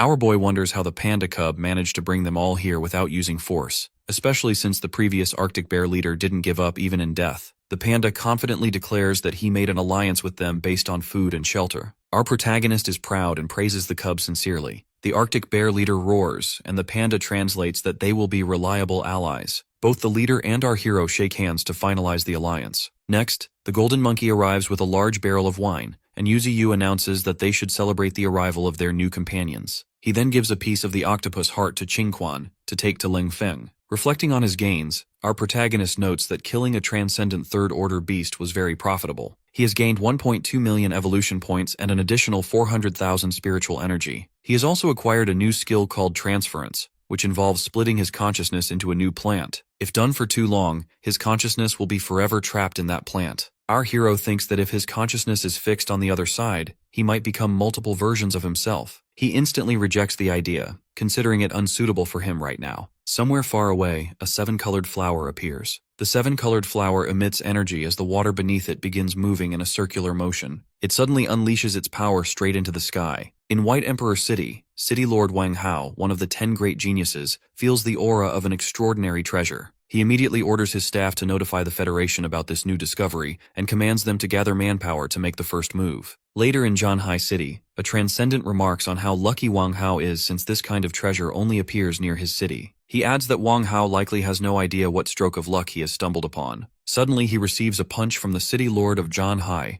Zhao Zhao, who is also one of the 10 great geniuses. Zhao Zhao makes it clear he does not need any commentary and orders his subordinates to prepare manpower immediately, determined to obtain the extraordinary treasure himself. With the appearance of this item, White Emperor City and Zhenhai City are not the only ones involved. Major hubs like Yan City and Mo City send troops as well. Even secret forces within the Federation are in conflict, leaving the Federation seething with hidden currents. In Inferno City, Qing remarks that another divine flower no less powerful than the demon tree has appeared. Her assistant, Kylie Huo'er, a transcendent first order, reports that major cities have already dispatched people, and several covert squads are moving out. Qing reflects that the Federation is totally scattered from the inside due to greed. She is more concerned about her master, knowing it would be bad for him if the Federation obtains that flower. She orders her assistant to notify the genetic forces to prepare to seize the treasure. As soon as the assistant leaves, she instructs the Falcon to inform everyone about the situation. Back in the Misty Mountain, the Falcon informs the Bull Demon about the mysterious flower. The Bull Demon orders it to report everything to the Master residing in the northern region. Additionally, he wants to summon the Emperor Crocodile to guard the Misty Mountain. Holding his axe tightly, the Bull Demon decides to head out first. Elsewhere, human transcendents under Wang Hao walk through the woods. Wang Hao soon senses something is off, noting that the moment he stepped inside, he felt as if his consciousness was being stolen away. The place looks strange to him, and the sensation grows stronger the further he goes. However, this leads him to believe he is closer to his target. Soon one of his men, Yuan Feng, starts coughing and acting weird. His veins become prominent as his body reacts strangely. Wang Hao suddenly yells at everyone to get away from him. At that moment, Yuan Feng starts hitting his own comrades, who grow confused seeing him act this way. Yuan Feng then unleashes his blade strike move. His fellows realize immediately that this move can easily eliminate a transcendent first-order beast. Meanwhile, in the northern region, Yuzi is busy upgrading his level 4 roots, which causes him agonizing pain. Soon, the Falcon appears to give our boy a report. Yuzi learns about the divine flower, which possesses powers no less than his own.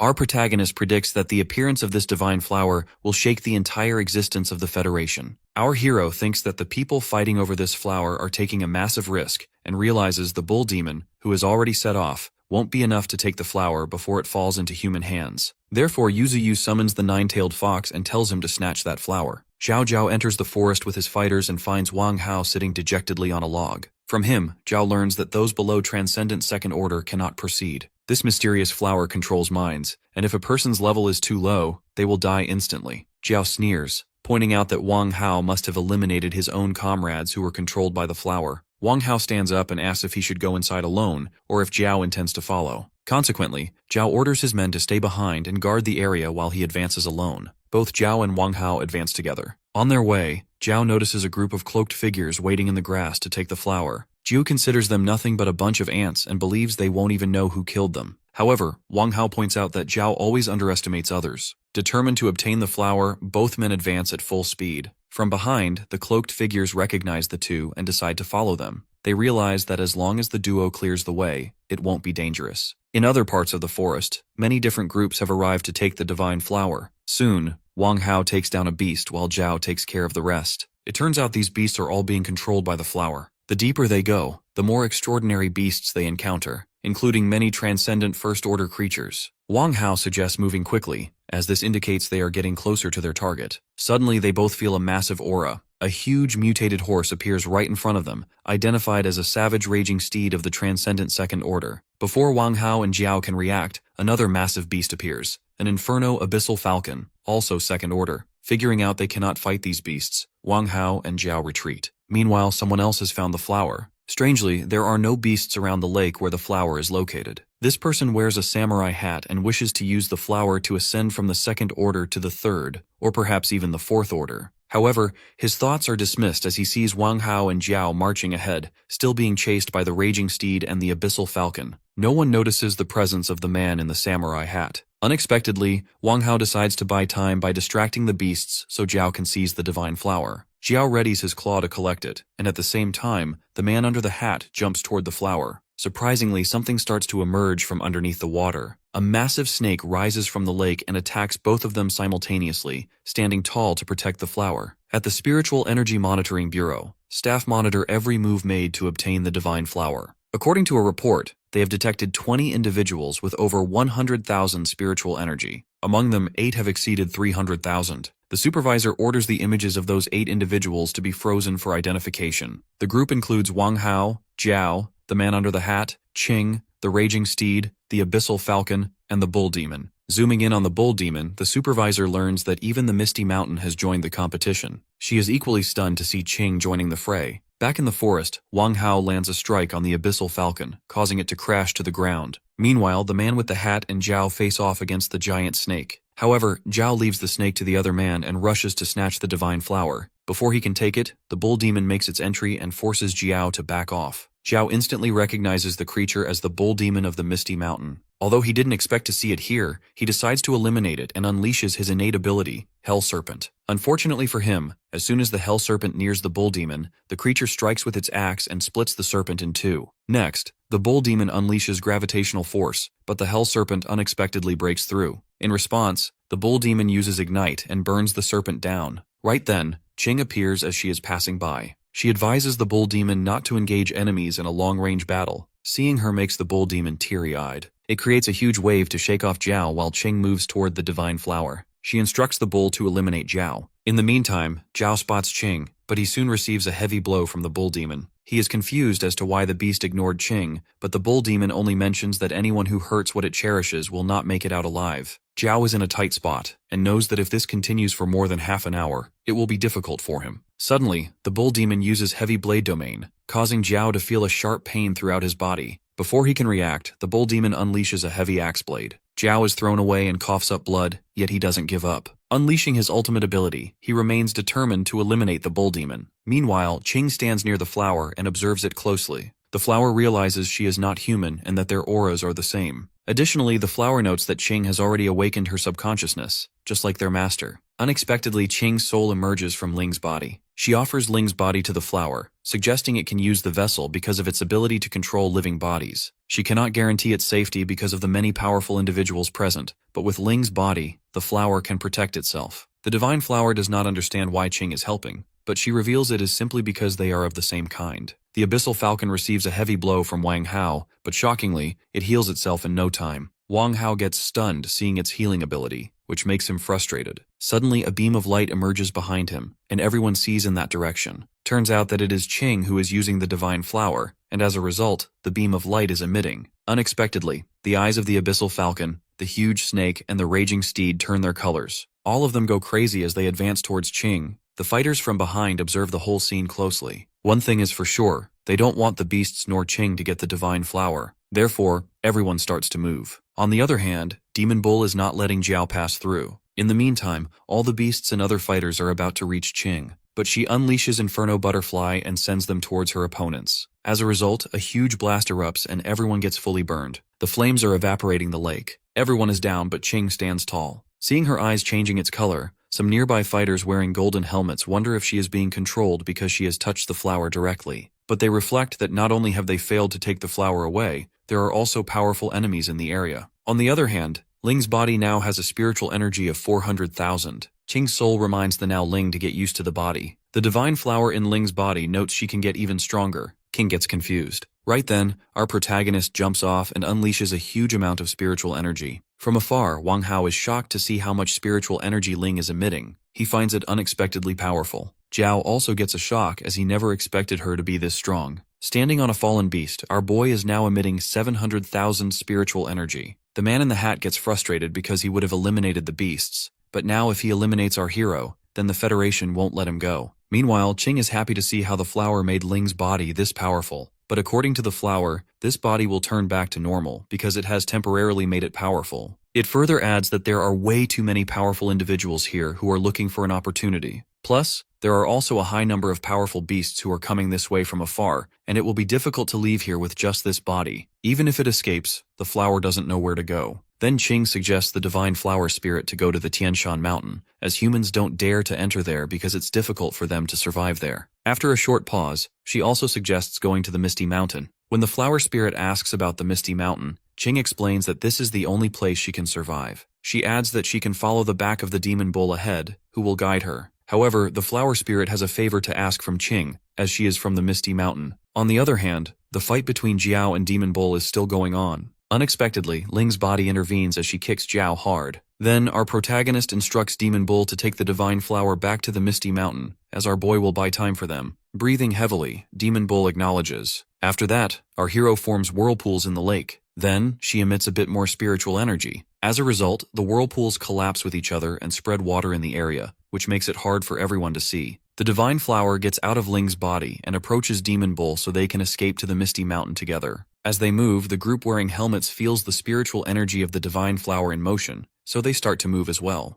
On the other side, the guy under the hat also refuses to give up. However, Qing hits him from behind. Her eyes are still green. Meanwhile, the chubby guy under the hat falls near Jiao. Jiao reflects that he has been following him from the start. The chubby guy shrugs it off, then asks if Jiao has the confidence to defeat her. Jiao is unsure because he sees that Qing is under control. On the other hand, Qing notes that the divine flower has moved with the demon bull. She recalls that the flower spirit asked her to pretend to be in control and then create chaos to help it escape. In the present, Qing decides to enjoy herself to the fullest. In the meantime, Demon Bull and the divine flower are on their way to the Misty Mountain. On the other hand, the abyssal falcon is still after Wang Hao. It doesn't want to let humans escape easily, but to his surprise, the falcon leaves him and flies ahead. Just then, Jiao and the chubby guy fall near Wang Hao under great pressure. They are very injured. They admit they are nothing in front of Qing. They struggle to get up. While Wang Hao notes that Qing, the flame princess, of all people is being under control, he steps up. Our hero decides to counter her and instructs the other two to go after the divine flower. He doesn't want the divine flower to fall into the hands of the Misty Mountain. Meanwhile, Yuziyu in the northern region sneezes as he wonders if they have obtained the divine flower. Now, Qing and Wang Hao are up against each other. Both of them exchange their attacks as the water in the lake blows up under the pressure. The group of golden helmet fighters observes the effects of the fight between Qing and Wang Hao. Their leader did expect them to be this powerful. He reflects that Xiaoling's strength originally was formidable, and it has been enhanced after being controlled by the divine flower. On the other hand, Wang Hao is impressive to deal with such an opponent. The leader predicts if their boss and their second brother were here, they would probably experience a tough time. He then plans to make their move soon, as he wants the dragon guards to capture the divine flower and demon bull soon. On their way back, a high number of beasts have gone crazy as they are reacting to the spiritual energy of the divine flower. Experiencing a tough time, the chubby guy plans to turn Demon Bull into soup. Surprisingly, Demon Bull is also experiencing a tough time, and the divine flower beside it reveals that these beasts are attracted to its spiritual energy. They take it as a potent tonic. Demon Bull grits its teeth as it knows it will get caught because of its decreasing spiritual power. Unexpectedly, the divine flower takes action and increases the spiritual energy of the bull. With that, both of them go ahead at great speed. Seeing this, Jiao and the chubby guy get frustrated. At the same time, the nine-tailed fox, along with the white tiger and thorn, are on their way to back up Demon Bull. Meanwhile, the panda cub and Qingquan on the surface feel jealous of them for being able to fly. Somewhere else, Demon Bull, while moving forward, feels they don't have anyone who is pursuing them. But but all of a sudden, a golden arrow lands right in front of them. Turns out this arrow was shot by one of the Dragon Guard's fighters. He feels a bit disappointed as his attack didn't hit. Right then, the Divine Flower senses something. Two fighters of the Dragon Guards simultaneously attack Demon Bull. Our hero bleeds a bit. He senses a strong aura coming from these Dragon Guards. However, they are not strong to the extent that they are unbeatable. Furthermore, a herd of beasts are behind them as well. But our boy smirks as he finally understands why Yuzu wanted them to act together. Soon, the leader of the Dragon Guards offers to spare its life if it hands over the Divine Flower. Our protagonist doesn't give up as he unleashes his ability. All of his opponents are now unable to move. Right then, with his remaining spiritual energy, he turns himself into a celestial body. Due to this, he can increase the gravity constantly.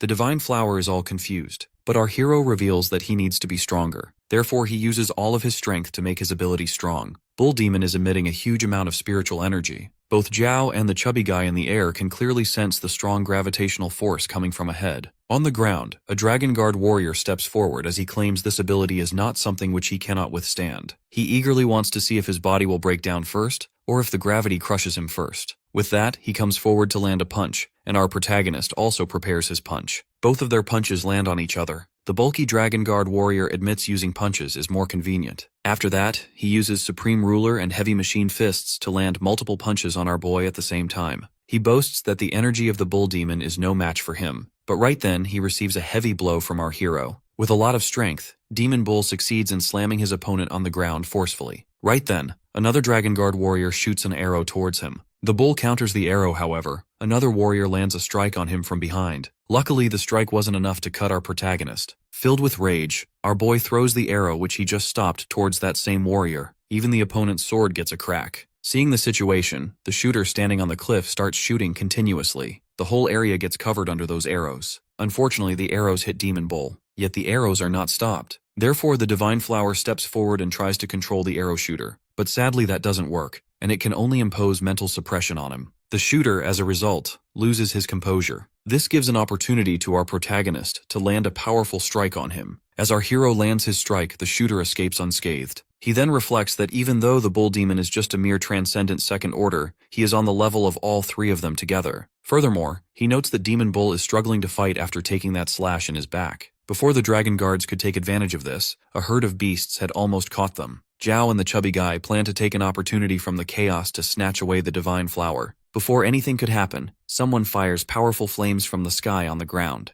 It is the nine-tailed fox who has arrived to back up Demon Bull. Due to the flames of the nine-tailed fox, all the enemies are surrounded by fire, including the beasts. The Divine Flower senses powerful enemies coming their way, but Demon Bull tells her to rest assured as those are friends rather than foes. The chubby guy instantly recognizes the nine-tailed fox of the Misty Mountain. He grits his teeth because they already gave their all to make our hero fall in that situation, and now more powerful allies are gathering. Reaching really close to the Divine Flower, the lake snake comes forward to attack. However, as soon as it reaches the ground, it gets engulfed in a ball of hard earth. This is actually the work of Qingquan, who appears in his new transformed body. The bulky warrior from the Dragon Guard still doesn't give up, as he is determined to not let anyone get away with the Divine Flower. As soon as he starts launching punches, the nine-tailed fox reacts sharply by unleashing her flames. Even when the bulky warrior tries countering the fire, he still gets completely defeated. The fox stands tall on the ground while the fighters of the Dragon Guards yell for their fallen comrade. From the side, Wang Hao grits his teeth as he notes that even though the fox and that bulky warrior were on the same level, the gap between them is still too big. With just one strike, she has defeated the warrior. Right then, the chubby guy notices that there are more beasts as well. Thorn and the white tiger also appear on the battlefield. Observing the comrades of our boy, the Divine Flower calls them strange. It also notices how strong the spiritual energy coming from them is. Meanwhile, in the battle area, the chubby guy finds Thorn attractive. Noticing this, the white tiger charges towards the chubby guy. However, that guy has no idea why the tiger is attacking him. Unexpectedly, the tiger only says the words which it knows, which are totally unrelated to the situation. The chubby guy grows confused, but soon he gets blown away by the white tiger. On the other hand, Jiao charges toward Thorn with his hell serpents, and Thorn counters with her vines. Meanwhile, the nine-tailed fox is up against the blade warrior from the Dragon Guards. When the arrow shooter fires towards the fox, Qingquan makes a huge earth shield and blocks the attack. The shooter feels annoyed, but soon our protagonist approaches him and becomes his opponent. On the other hand, the panda cub is lying midway, wondering if they have finished their fighting. It reminds itself that relying only on themselves won't work. As everyone is busy fighting their own fights, the Divine Flower points out that there is no one left to protect them.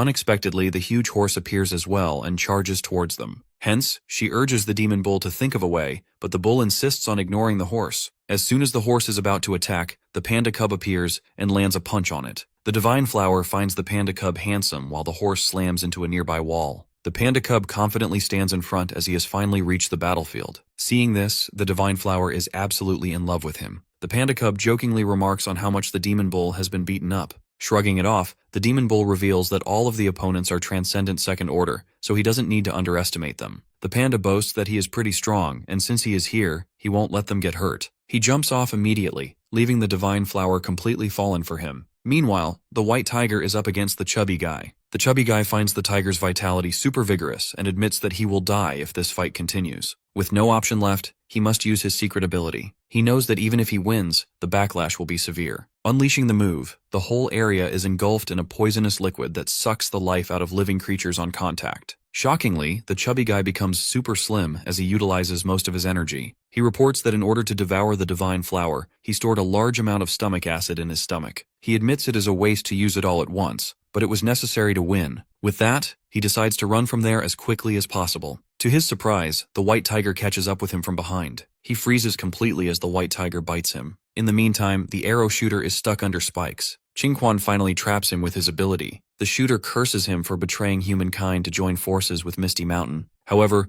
Qingquan has nothing to say on the matter. Right then, he crushes the arrow shooter in his sharp spikes. With the arrow shooter dead, only the blade user remains alive. Soon, he takes a heavy blow from the nine-tailed fox. She demands he not look down on her by looking away. After being hit, the blade user composes himself and uses his swordlight slash ability. Before the nine-tailed fox can dodge, the panda cub steps in and reveals that this kind of attack should not be dodged. Within an instant, he shatters the attack coming from the blade user. The blade user is in absolute confusion and soon, the panda cub attacks him. However, the blade user dodges. Observing the cub closely, the man is stunned to see him existing in the wild and wonders why he is so powerful. He thought they had already captured them all, and wonders if this is the one who escaped from the reserve. After thinking, the blade user asks if his name is Cheesy. The panda is stunned that the man knows his name. From this reaction, the blade user confirms it is really Cheesy. However, he never expected him to join Misty Mountain. He adds that his brother will be furious if he knows about this. By this, Cheesy realizes his brother has joined the Dragon Guards. Regardless, he doesn't need anyone's permission to join whoever he wants. The blade user offers him the chance to join them, but only if he cuts ties with the Misty Mountains. The blade user insists Cheesy join him, warning that he will otherwise face his big brother in the future. He is certain the panda wants to avoid that, but to his surprise, Cheesy refuses him straightforwardly. He refuses to betray Yuziyu. While it is true that Cheesy does not want to fight his brother, he plans to protect him with his own life if anything goes wrong. Seeing this, the blade user grips his weapon, deciding to end everything with his strongest move. He is indifferent to his own death and only seeks to defeat his opponents ruthlessly. As he emits a powerful aura, the nine-tailed fox warns Cheesy to be careful. While unleashing this final attack, the blade user reveals that even if they dodge, the shockwaves will still affect them. He is confident that they are helpless whether they evade or take the hit head-on. The aura is so overwhelming that Cheesy doubts if the enemy is merely a transcendent second order. Finally, the blade user unleashes his move, the solitary swan heaven slicing technique. Before the strike can land, the king Arctic bear arrives with a terrifying expression. Spotting the nine-tailed fox and the panda cub, the bear pauses. After a brief moment of silence, the Arctic bear reveals he has just arrived and asks about the enemies. Meanwhile, on the other side of the battlefield, Thorn is up against Jiao. Jiao grits his teeth, realizing that everyone else has been defeated. He admits internally that he will die soon if the fight continues. In her fighting mode, Thorn wonders why he will not just die already. In the next moment, she pierces a vine through his body. Observing this, the divine flower notes that all of the demon bull's comrades have won their battles. Our hero states that this represents the true power of the Misty Mountains. Somewhere on a distant cliff, two foxes, one black and one white, feel grateful they did not involve themselves in the fight. They realize they would also be dead. The white fox admits that the Misty Mountains have become a force they cannot interfere with. She never expected that a member of the Fox clan would be serving under the command of the Divine Tree,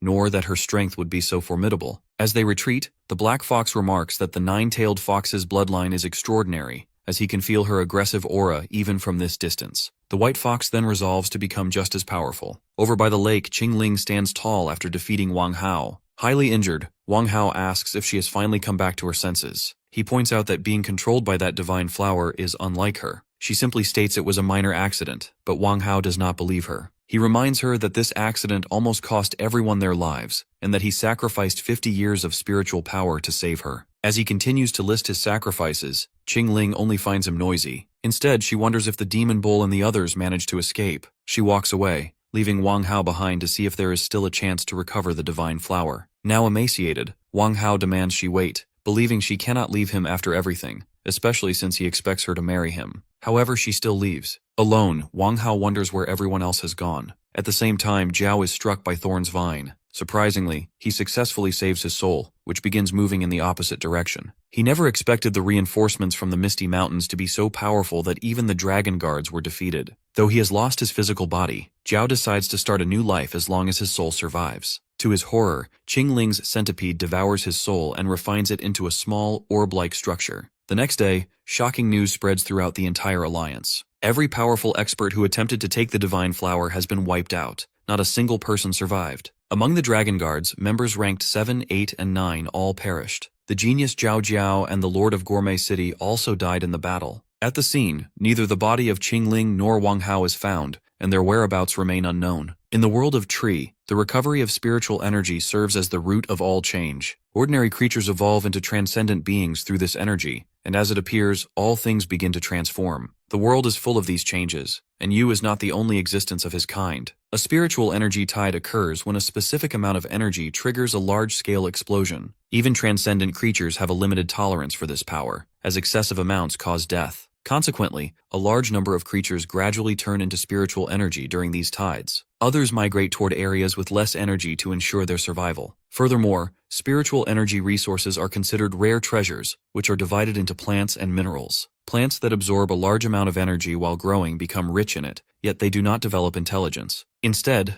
they become treasures such as spirit flowers and spirit grass. This is why Qing gives a herb to her master that she took from the body of a Sandro turtle. High concentrations of spiritual energy also enrich stones under certain circumstances, turning them into spirit stones, which are very important resources. Right now, the entire Federation is in a dire condition. Not only is there an outbreak of rats, but even the wolf packs have attacked numerous grassland tribes. That death toll is 30,000. On the other hand, Qing and Wang Hao returned yesterday with deep injuries. Additionally, the investigation team discovered that in the Withered Wood Forest, there have been creatures with mutated beast characteristics that resemble humans. In the headquarters, the Prime Minister has learned that the genetic experiments on artificial life, which were banned before, have continued again under someone. After investigation, they have found that all the data from the Genetic Forces base has been stolen. Furthermore, all the experimental personnel have disappeared. The Prime Minister wonders if they are all dead. Next, he sees footage from Australia in which there is a huge ancient creature rampaging in cities across Australia.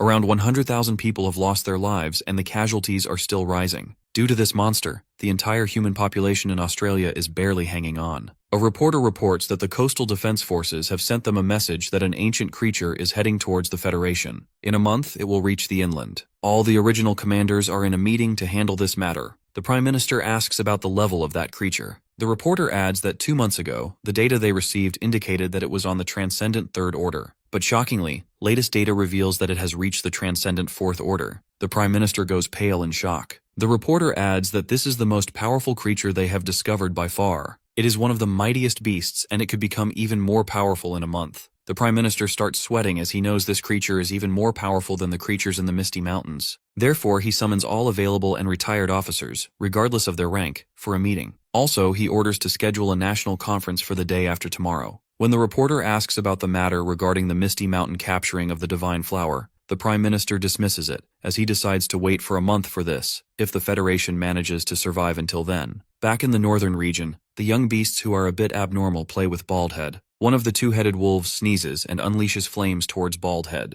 When Baldhead runs while being burned in flames, the other wolfhead, who has the ice attribute, blows and completely freezes him. Observing them, Yuziyu notes that not everyone can play with these young ones. Our protagonist reflects that after the incident of kidnapping, he called them here for safety reasons. The two-headed wolf can enhance his power by absorbing ice and fire spirit stones. This wolf is actually a mutant Saiyan wolf, two-headed wolf, first order. It possesses the breath of both ice and fire. On the other hand, the giant snake is actually a mutant green snake, three-headed snake, first order. Even if it loses one head, it can regenerate it completely. As the mutant green snake is proficient in aquatic combat, our boy thinks to keep it in the sea. Therefore, he immediately calls out Orca. Orca appears instantly from the sea, When this orca was tamed last time, it joined with our hero, along with its whole clan. This is the first time our hero has teamed with sea creatures. Yuzuyu then leaves the cultivation of the snake to the orca and instructs the orca to take good care of it. Actually, this orca looks fierce from the outside, but its voice is so sweet. Our boy, in his dragon root, leans towards the snake to instruct it to follow the orca and reach the second order. After that, he will pick it up.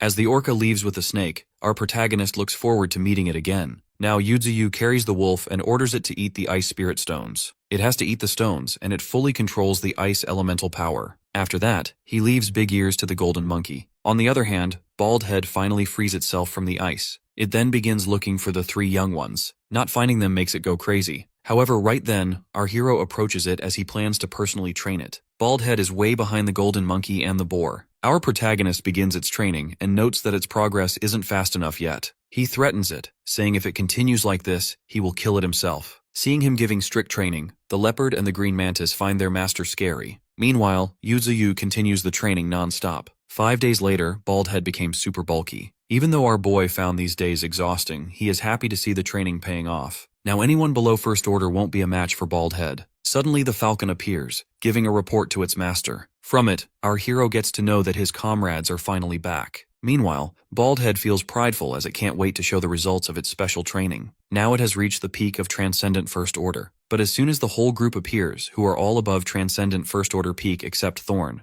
Bald Head loses all of its confidence. Therefore it leaves quietly. In the meantime, Yuzuyu spots the Divine Flower. Seeing the Divine Flower, Yuzuyu opens the attribute panel because he wants to see how powerful she is. Surprisingly, the stats window emits a strong light so intense that even our hero struggles to open his eyes. Even the attribute panel is extraordinary. The Divine Flower is actually the Celestial Earth's enigmatic flower, Transcendent First Order. She possesses the power to freeze time, though it consumes 1 million spiritual energies in an instant. Reading about this, our protagonist notes that her abilities are related to time and feels envious of her for controlling such a force. However, the Divine Flower isn't able to say much. Realizing she might be overwhelmed, Yuzuyu reminds her that she doesn't need to be nervous, as nobody here has any ill intentions toward her. Other than the time-freezing ability, the Divine Flower possesses the flower's language ability. Through this, she can make both spirit flowers and spirit herbs follow her commands. Therefore, our protagonist wants her to help him cultivate these resources. To this, the Divine Flower states that with enough spiritual energy, they can mature in half a month. However, she also needs to absorb 1/5 of the spirit flowers and spirit herbs as food. Yuzuyu finds no problem with this arrangement. He then decides to leave the task of finding seeds for the spirit flowers and herbs to the 9-tailed fox. After that, Cheesy informs our hero that he is going back to the mountains because he wants to find some bamboo to eat. Our boy gives him permission and thanks him for his hard work. Before Cheesy can leave, the Divine Flower calls out to him. She states that she needs to stay here for some time before going to the Misty Mountains and requests that he wait for her. Our hero blushes seeing the two, while Thorns wonders if this is a confession.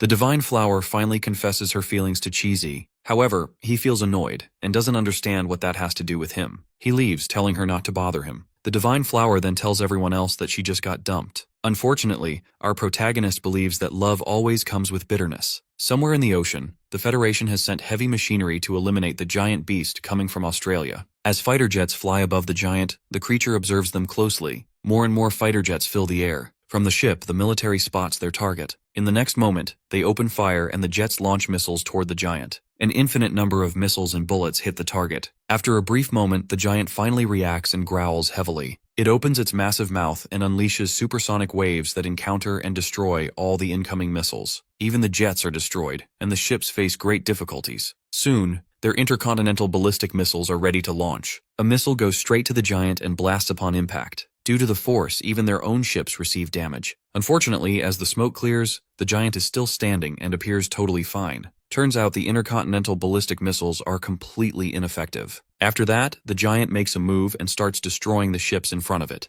Live footage of the giant is being watched in the headquarters. The officials discuss how their thermal weapons are totally useless against a transcendent Fourth Order creature, even though the weapons used are the most powerful ones available in the present time. With that, the countdown to the all-out war between the giant and Yuzuyu begins. Only 14 days are left. Meanwhile, in the northern region, our protagonist is envious of the Divine Flower, who can directly absorb spiritual power into her body. Suddenly, a system notification pops up. According to the alert, an unidentified power is detected. It asks if he wants to use 100,000 evolution points to unlock it. Our hero immediately activates it. Surprisingly, he unlocks an innate ability. Through this, our boy can freeze time for 0.01 seconds. However, it will cost 1 million spiritual energy in an instant. At present, its application level is less than 1,000th. Yu is confused when he learns that he also has the power to control time. Beside him, the divine flower, who appears withered, reveals that she has transferred all her gathered spiritual energy into his body, allowing him to obtain this new ability. Our hero freaks out seeing her in such poor condition. However, she shrugs it off, saying she will be fine after resting a bit. Right then, our protagonist gives her his essence of life. Consuming that, she feels fresh as ever and wonders about the miraculous liquid she just consumed. Our hero boasts that he is very strong as well. Observing the stats of his new ability, he thinks that even though this power is quite useful, it is difficult to master as well. Noting the 1,000th comprehension, he believes he can increase the duration in the future. As he is super excited, he instructs the divine flower to work continuously, and he promises to provide her with the essence of life in return. On the other hand, somewhere else, Qingquan sets up a projector and screen to watch a movie. He explains to Cheesy that this is how humans entertain themselves. The devices he has now were brought from Qingfang City, and they can watch any kind of movie if they are connected to a smartphone. But sadly, the phone signals in the woods are not very strong. Cheesy adds that he had heard about this when he was living in the zoo. After a couple of minutes, they both start watching a movie. As the film continues, more and more animals start gathering to watch it. Unexpectedly, they are more excited than Qingquan. In the movie, the protagonist says in a dialogue, "If you live without dreams, what's the difference between you and a salted fish?" Cheesy finds the dialogue interesting. Suddenly, a small window pops up on the screen. It is news regarding the giant entering Gyre City. Cheesy points at the news. According to the report, a transcendent fourth-order creature has appeared in Huaxia's waters, and it will enter Gyre City in 28 days. The nation has issued a Level 1 emergency alert, and all citizens are advised to evacuate to Chaosan City. Cheesy suddenly tells Qingquan to pause the news. When Qingquan asks if he has seen something, Cheesy shrugs it off. However, his eyes are fixed on a pink-haired lady running to save her life from the giant. After seeing her, Cheesy decides to head back to find something to eat. Qingquan and Baldhead are left confused by his sudden departure. Meanwhile, Thorn, along with the Green Mantis and Flash, enjoys bathing in the spiritual pool. On the other hand, the White Tiger eagerly wants to join them, but our tree stops it as the tiger is not allowed to go in. Flash appears, informing his master that he has become stronger again. Seeing his stats window, Yuziyu learns that Flash has acquired strength multiplication. This ability consumes a large amount of spiritual energy, and strength doubles every 10 seconds. Yu informs Flash that he can now amplify his strength several times. Flash fills with excitement as he wants to try his new ability right this moment. Using this new power, he forms a very big crater on the ground. He notes that it can only be strengthened 2 times because his body cannot handle more than that. Later, our hero is super excited for the duel between Cheesy and the nine-tailed fox. He even urges his comrades to bet on one side. Cheesy is super serious about their fight, as he has waited for a long time. He reveals that he always wanted to know how it feels for a confident and powerful fighter like the nine-tailed fox to be stepped on by him. Turns out the fox also thinks the same way. The nine-tailed fox activates Blazing Surge, while the panda activates Fiery Form. Both the nine-tailed fox and Cheesy are emitting a great amount of spiritual energy. The fox takes the first move with great speed, appearing right behind Cheesy. The panda uses petrification and a huge blast erupts. Yuziyu covers himself and the others with his roots, sweating as he observes how strong those two have become. Nine-tailed struggles to push away Cheesy. On the other hand, the panda is satisfied seeing how the fight is unfolding. With that, he delivers a powerful punch at the fox. As a result, Nine-tailed lands back forcefully. But as soon as the panda begins approaching her, the nine-tailed fox unleashes a large amount of spiritual energy. Cheesy stops midway. From the flames, Nine-tailed emerges with a powerful aura. She unleashes her powerful flames to burn down her opponent, and as a result, a large part of the forest starts burning down. Observing the battle, our hero notes that both of them seem to want to kill each other. Meanwhile, Nine-tailed observes closely to see her opponent. Surprisingly, a fireball materializes in front of her. It is actually Cheesy, who has used an ability known as Giant Fireball. This allows him to transform into a fireball, which devours everything. Cheesy has hence absorbed all the flames. He and Nine-tailed see each other with killing intent. Right then, Yuziyu, in his dragon root form, starts to move to stop them from fighting further, because they will eventually destroy the island. But to his surprise, as soon as he reaches them, Cheesy admits his defeat. He admits that Nine-tailed is very strong. Our protagonist and the others are confused to see Cheesy admitting defeat. Nine-tailed is also confused because she knows that the panda was the one who wanted to fight, yet he is stopping now. Cheesy apologizes and states that he just wanted to know if he could win against a powerful opponent. Then he turns to our hero, revealing that he wants to discuss something in private. Later at night, Yuziyu asks if he really thinks he can't win against Nine-tailed. but the panda only comments that she is quite strong. Then, he curiously asks how strong a transcendent fourth order is. He wants to know if his master can defeat it. Our tree gives a mixed answer. When Cheesy asks how it feels to challenge someone who is stronger than themselves, our hero states that fear dominates most of the battle. If one is afraid of dying,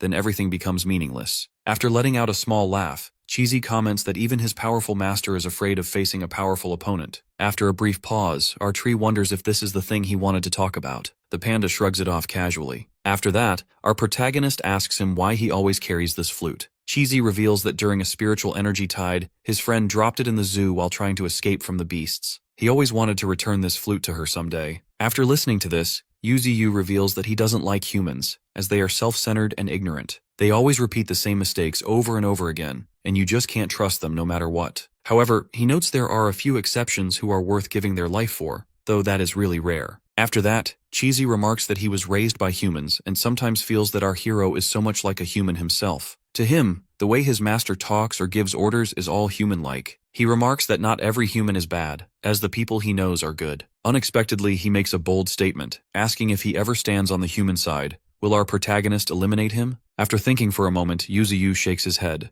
The reason is that they are friends, and he knows Cheesy won't harm them. Cheesy smiles faintly and then decides to play the flute. When he starts playing, our hero's eyes widen. The atmosphere becomes incredibly peaceful as fireflies start dancing in the air, and the other comrades find the music beautiful. Cheesy plays the flute for a while. Later, he walks away from his master. He wishes farewell to everyone in a low voice, but to his surprise, the nine-tailed fox appears suddenly in front of him. She gives him 2 small bottles of life essence, and reveals that their master gave them to him since he knew he was about to leave. The fox also wishes to have another duel in the future, since she doesn't count the last one as a real fight. He knows this as he confidently leaves the area. Meanwhile, somewhere else, a city near the ocean is destroyed by the giant monster. Everyone, including the transcendent fighters, is dead. As the giant leaves the city, a huge wave of ocean water engulfs the entire area, leaving the city completely submerged. Soon, a whale shark approaches the giant. It is also a transcendent fourth order. Both of them start attacking each other, and the scene changes. In the northern region, all the animals are busy watching a documentary on the screen. Seeing them, Qingquan feels a bit annoyed.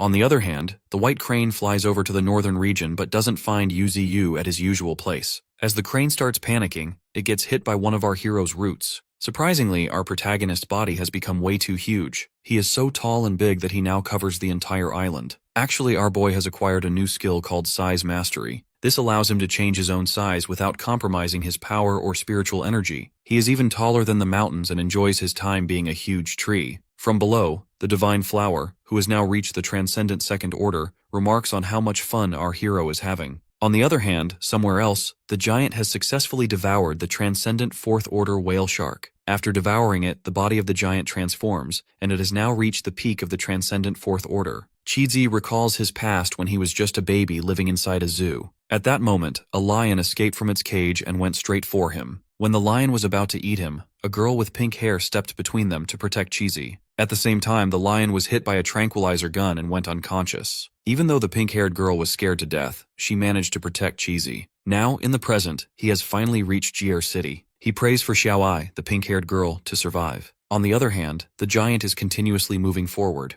Eventually, a month passes. In the northern region, the white tiger comes to his master, and Yuziyu realizes the beast has finally broken through. The white tiger has reached the transcendent second order. Our hero finds it impressive and is super proud of him. However, the white tiger is still only able to use a couple of sentences. Flash comes in and boasts that he also evolved last month. The divine flower, who now has formed limbs, comes forward today. She has reached the second order as well. Next, the white snake appears to congratulate the white tiger for reaching the second order. On the other hand, the Arctic white bear, who is also a transcendent second order, finds the white tiger silly for feeling proud. Turns out everyone has reached the second order now. One after another, they reveal they have broken through, which means reaching the second order is not that great of a deal. The white tiger feels very bad listening to their remarks, which makes him leave instantly. Our protagonist, however, tells everyone not to crush the tiger's spirit, but no one reacts much. Yuzuyu reflects that everyone has experienced a qualitative leap this month and their strength has increased. He has also awakened a new skill called Ice Age. Through this, he can freeze the land and ocean under the sky instantly. Furthermore, his spiritual energy has surpassed 8 million.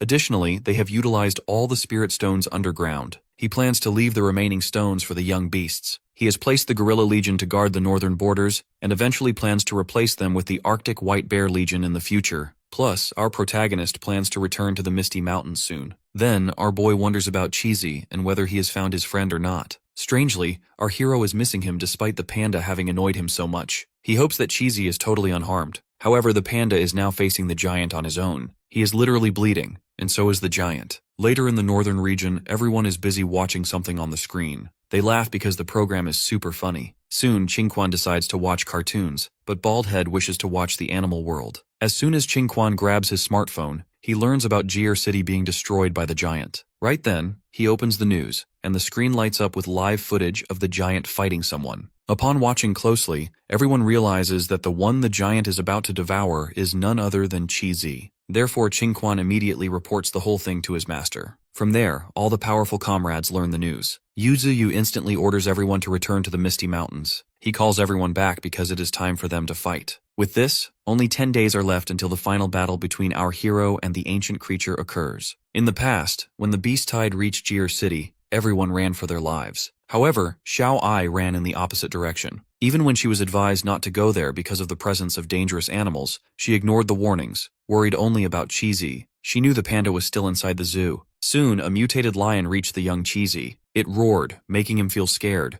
but before anything could go wrong, Xiao Ai jumped into the scene to buy time for him. The scene changes to the present, where the panda has just reached Jier City. He stands in front of the zoo and announces that he is back. Observing the city closely, he finds it incredibly quiet and surrounded by strange objects. There is no human in sight in the entire city. Perhaps people have run away or are hidden somewhere. Plus, the panda has not yet spotted the transcendent first-order giant. Suddenly, he hears a kid scream. The child gets up and finally finds something to eat, which makes him feel grateful even though he is in physical pain. Right then, Cheesy finds him. He wants to know the boy's identity and asks why he is in his house. However, the kid is scared to death, as he considers Cheesy to be a monster. Later, after getting an explanation, the kid calms down. He did not expect a panda to speak human language. While walking along, the kid reveals that this area is now a red zone. Cheesy is more curious to know about the giant who was destroying the city, but the kid doesn't know much, only that the giant disappeared yesterday out of nowhere. He adds that the giant was battling an orca, and due to that battle, half of the city was submerged. When the panda asks why he didn't evacuate, the kid states they didn't escape in time, noting that all the roads are now blocked by massive obstacles. The kid was separated from his family, and after that, the giant beast appeared. Their army could not even defeat it, and so many people have lost their lives because of the monster. When the panda asks why the kid is walking around in such a dangerous situation,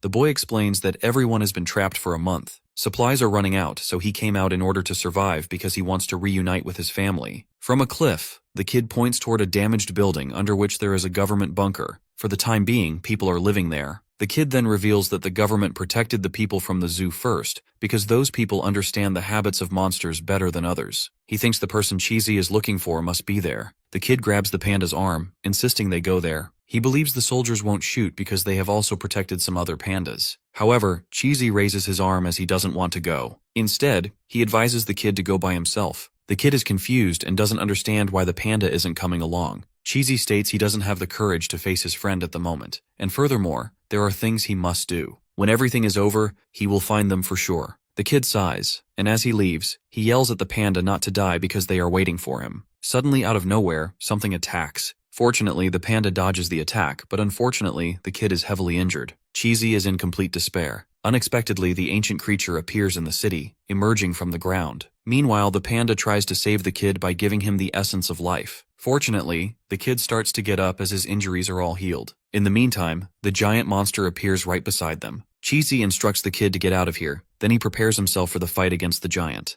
The giant starts to move. The panda, however, never expected it to be hiding underground. He insists that the kid run away, but the boy is worried about him. In response, Cheesy reveals that he must defeat this beast. After a moment of silence, the kid finally leaves. Cheesy starts emitting his spiritual energy as he prepares for the battle. The giant roars heavily, producing an immense amount of air pressure. The panda grits his teeth, noting that the mere pressure of the creature's spiritual energy makes it hard to breathe. He admits that it is even stronger than the divine tree. Its spiritual power is like an abyss, a never-ending force. Finding a transcendent fourth-order beast this powerful, our protagonist wonders if he really can defeat it. Suddenly, the giant attacks with its tentacle. Cheesy successfully dodges by jumping into the air. While airborne, he unleashes his petrification skill. However, before anything can happen, the giant lands a strike directly into the panda's body. Receiving such a heavy blow, he starts to bleed. In the next moment, he lands back on the ground, only to receive repeated attacks from the giant. Meanwhile, from a distance, a reporter and her cameraman try to record live footage of the battle without being spotted. As the camera starts rolling, the reporter begins her report. She states that the giant creature, which had been silent for a few days, has reappeared in the city and is now engaged in combat with another beast. She does not know the reason for the battle but predicts it must be a territorial dispute. When the camera finally captures our hero, the reporter realizes he is an iron-eating beast from the panda species. Simultaneously, the people in the government bunker watch the live footage. One man wonders if the government has sent another rescue team, though he is confused why there is only one panda fighting. A short-haired blonde girl sitting beside an injured panda wonders which team that panda is from. The people believe Cheesy cannot win this battle, especially since he is at a disadvantage in terms of size. Another person yells in frustration, asking why the government didn't send more powerful individuals, as he clearly senses the panda is completely overwhelmed. At the same time, somewhere else, an old man calls Xiao Ai to see the live footage. When she sees the screen, she instantly recognizes Cheesy. Tearfully, she notices the flute on his body and realizes our protagonist is back to protect them all. Back in the battle, Cheesy transforms into a ball and charges straight toward his opponent with great speed. Unfortunately, his attack does not affect the giant at all. In return, the colossal giant emits massive supersonic waves. The waves hit the panda so hard that he falls to the ground under great pressure. He coughs violently and his body is highly injured. Due to the attack, he cannot see clearly, his ears are ringing, and it is hard to breathe. He is in disbelief. Even though he fought to a draw with the nine-tailed fox, he still lacks the strength to face a transcendent fourth order. He admits internally that he cannot even deliver a counterattack and does not know what to do. The people in the bunker can clearly see that he is going to die. With great pain, Cheesy notes that once again he is unable to do anything. He loves this city so much. It is not only the place where the person he loves lives, but it is also where he grew up. He wants to stay here forever. He remembers how Xiao Ai once protected him, yet he left her behind and ran away. Because of fear, he abandoned the person who loved him most and the person he loved most. He believes she must have felt desperate at that time, and for this reason, he feels he no longer has the right to appear before her. Admitting he cannot do much, he decides he must at least kick the giant out of the city. Right then, he counters an attack from the giant with one hand as he drinks the essence of life. A completely strange creature emerges from the lands of Australia, causing destruction across the entire continent. After that, it travels through the ocean and reaches the Federation. This giant beast is the highest-ranked creature in the history of the world. The Federation mobilizes its entire military force to counter it, deploying 5 times more forces than when confronting UZU. The whole world watches this crisis, calling for the Federation, the second most powerful military power in the world, to resolve it. However, the giant eliminates their 250,000 troops completely. Along with civilians, the death toll is almost 570,000. By the 6th day, the toll rises to 650,000. By the 15th day, it is 710,000. And by the 23rd day, it reaches 830,000. Up until now, the death toll has reached 1.96 million. Back in the headquarters, while seeing the live footage of the battle between the giant and Cheesy, the supervisor wonders why the Dragon Knight's panda is there since the whole unit was completely wiped out. Unexpectedly, the Prime Minister appears right behind her. Seeing the live footage, he wonders if that panda can win against that giant monster. Cheesy is emitting a huge aura right now as he recalls the last conversation between him and Yuzu. He asked how he could become stronger instantly, and our boy stated that the spiritual energy they absorb from this world is stored in their hearts. Typically, when they use or practice their body's abilities, they can only use 30% of their spiritual energy. Our protagonist explained that if one uses 100%, it will shatter the spiritual energy stored in the heart. As a result, the energy flows into every cell in the body, allowing one to temporarily gain power beyond their level. But our hero instantly advised him not to use it ever, because it is too dangerous. In the present, the panda decides not to use his 100% spiritual energy, even if he dies. Right then, he starts emitting such a strong aura that the ground beneath him starts to shatter. With that, he challenges the giant to come at him. The giant attacks using its multiple tentacles, but to the monster's surprise, its limbs completely freeze. In the next movement, Cheesy jumps and lands a powerful strike at the giant's body. Surprisingly, the beast starts spitting blood. Next, the panda jumps straight up towards the sky. Meanwhile, at the headquarters, they note that his spiritual power is rising rapidly. It has already exceeded 90,000, and the number keeps rising. The Prime Minister reflects that it's not just the Federation, but the whole world watching this battle right now, as the survival of humanity depends on it. The giant sends one tentacle to attack its opponent, but the panda readies a punch to counter the strike. Shockingly, as soon as the punch lands, the tentacle breaks off completely. However, Cheesy struggles a bit as he finds the physique of the Transcendent Order creature really tough. In the next moment, the giant sends a number of tentacles towards him. Cheesy braces himself and roars, unexpectedly tearing apart all the tentacles in an instant. As he is in the air, the giant monster eats him alive. People from the government bunker consider him dead, but the Prime Minister feels something is not right. At that exact moment, the giant feels something strange inside its body. Instantly, its torso blasts open from the inside, and the panda emerges. Being injured, he doesn't give up and activates his skill, Crimson Lotus Solar Flare Sphere. From afar, he looks like the sun. He tells the giant monster to feel lucky because it gets to witness this move before it dies, a technique that even Ninetales didn't experience. Cheesy finally unleashes his secret move, which hits directly on his opponent. The giant beast roars heavily in pain. On the other hand, the panda, despite being injured, is enjoying the whole thing to the fullest. He next attacks the giant from multiple directions repeatedly. Seeing how much the giant has taken damage, the reporter reports that this is the first time it has been pushed to this extent. It seems like it doesn't have any way to fight back. She adds that the panda might win this war. The supervisor at the headquarters is stunned to see how powerful Cheesy is. Meanwhile, the people from the government bunker all root for him to win this fight. Every single person around the world roots for him to win at all costs. Back in the battle, the panda is still hitting the giant monster. The panda gets back and tells his opponent that this city was once so beautiful and the beast cannot take over this place. Determined to make the giant leave this city, he again goes forward to land another powerful attack. The pressure is so high that everything gets affected under its impact. After the attack, smoke spreads through the entire area. The reporter gets worried about the cameraman and his camera. As soon as the smoke clears, the reporter is stunned. Meanwhile, all the excitement fades from the faces of the people in the government bunker. The same goes for Xiaoai and the old man. Unfortunately, the giant is holding Cheesy, who is in very bad shape. The people watching the live footage conclude he has been defeated. Now they don't know who could possibly defeat this giant monster. Meanwhile, the Prime Minister at the headquarters slams his fist as he curses. Back on the battlefield, the ancient creature slams Cheesy into the ground forcefully. The panda coughs as he is in a very poor condition. He wonders if he really cannot do anything. Furthermore, he doesn't even know how many bones he has broken. Additionally, the life essence gifted by Yuzi has been all used up. The panda wonders if this is how humans feel facing the divine tree. He feels absolute despair. On the other hand, the kid from earlier reaches the area near the reporter and the cameraman. The kid weeps as he begs the reporter to save the panda from dying. He says that Cheesy just wants to see his friend one more time. What the kid says gets recorded as well. As a result, Xiaoai learns the whole thing. Being tearful, she just yells at the panda from there to run away. In the battlefield, Cheesy's head fills with past voices which tell him to run away, or else he will die. He then gets up as he considers himself not to be the same old Cheesy. He wonders if Xiaoai is watching his battle. This time the fire inside him has not yet extinguished. Hence, he decides not to run away this time. He finally yells as he tells Xiaoai that this time he won't run away. During this spiritual energy tide, humanity launched a large-scale attack against different types of beings. However,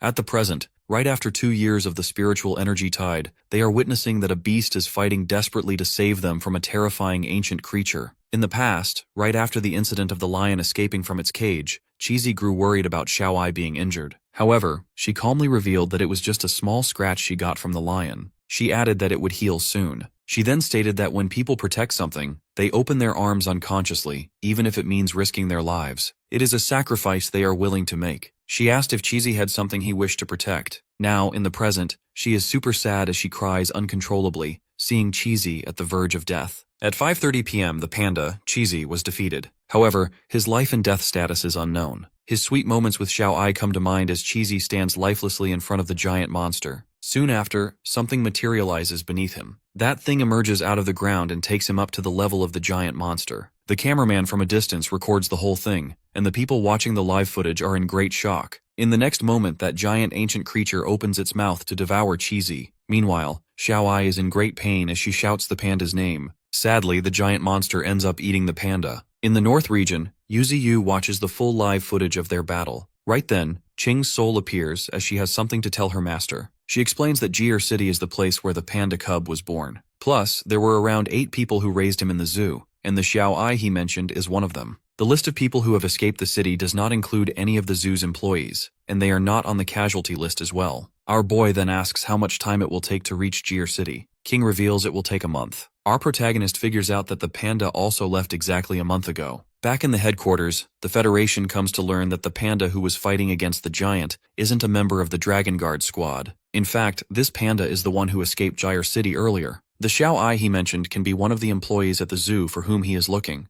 The Prime Minister cannot believe that the panda fought the giant beast just to save someone. The rescue operation they launched to rescue the panda has not made any progress until now. The land is completely blocked as well, meaning the entire city is completely separated. Furthermore, the explosives do not affect the monster at all. If they use helicopters for rescue, that giant beast will destroy them in midair. Meanwhile, on the other hand, our hero plans to directly attack the monster from the front, as Yuziyu decides to break down the wall. In the meantime, the Prime Minister asks about the Dragon Corps. His assistant reports that they are ready and they have assembled their top transcendents. All of them will get there within a month. However, both our boy and the Prime Minister do not want to waste a whole month. As every day they delay will mean more danger for the people, they need to speed up things. The plan of our protagonist is to protect the people inside the city, including Cheesy. The plan is simple: eliminate the giant monster and then rescue the panda. With that, both Yuziyu and the Prime Minister schedule the operation for 10 days from the present. Every beast of the Mystery Mountains is excited for the upcoming battle. Meanwhile, in Jir City, Xiaoai grabs her sniper to go out and avenge Cheesy.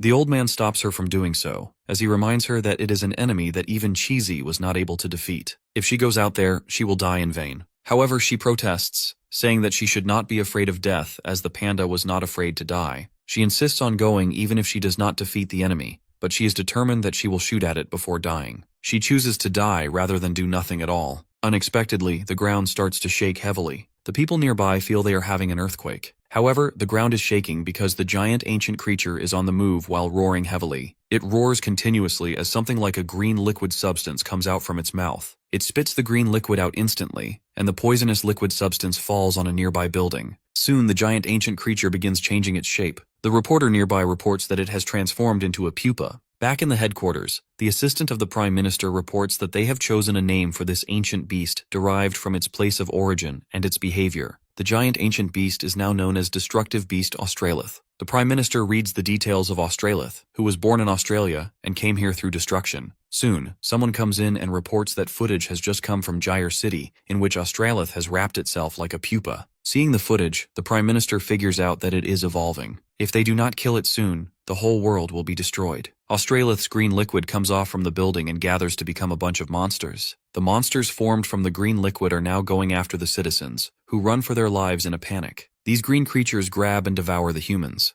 Later, they deliver the dead bodies to Australith, which is currently in a larva form. That larva possesses a massive mouth and immediately begins eating the human corpses. From the shadows, the cameraman records the entire scene while risking his life. However, the reporter reminds him that they must take risks to earn rewards later. She reports that these monsters are capturing humans specifically to provide food for the giant pupa. These green monsters consist of different types. The large ones act like guards who are always watching, while others possess wings and fly to monitor the surroundings of the giant pupa. It is as if they are working with human-like coordination, which implies the creature has awakened its intelligence. Everyone will be doomed if they wait until it evolves completely. In the next scene, a young man runs for his life as a bunch of green monsters chase him. Fortunately, a panda appears and unleashes his ability, shadow projectiles. This is the injured panda who was in the government bunker a while ago. He comes forward and insists the young man retreat to the shelter. On that panda's back, a short-haired girl is present. She observes just how many green monsters that pupa creature has created. 3 days have passed since the battle between the monster and Cheesy, and the light around the giant is getting brighter and brighter. Soon, a swarm of green beasts surrounds her and the injured panda. The panda calls the short-haired girl, Xiaozi, as he suggests they retreat. Therefore, both of them fall back. Back in the shelter, the people call Xiaozi their captain and ask for updates on the situation outside, or if she has found any food.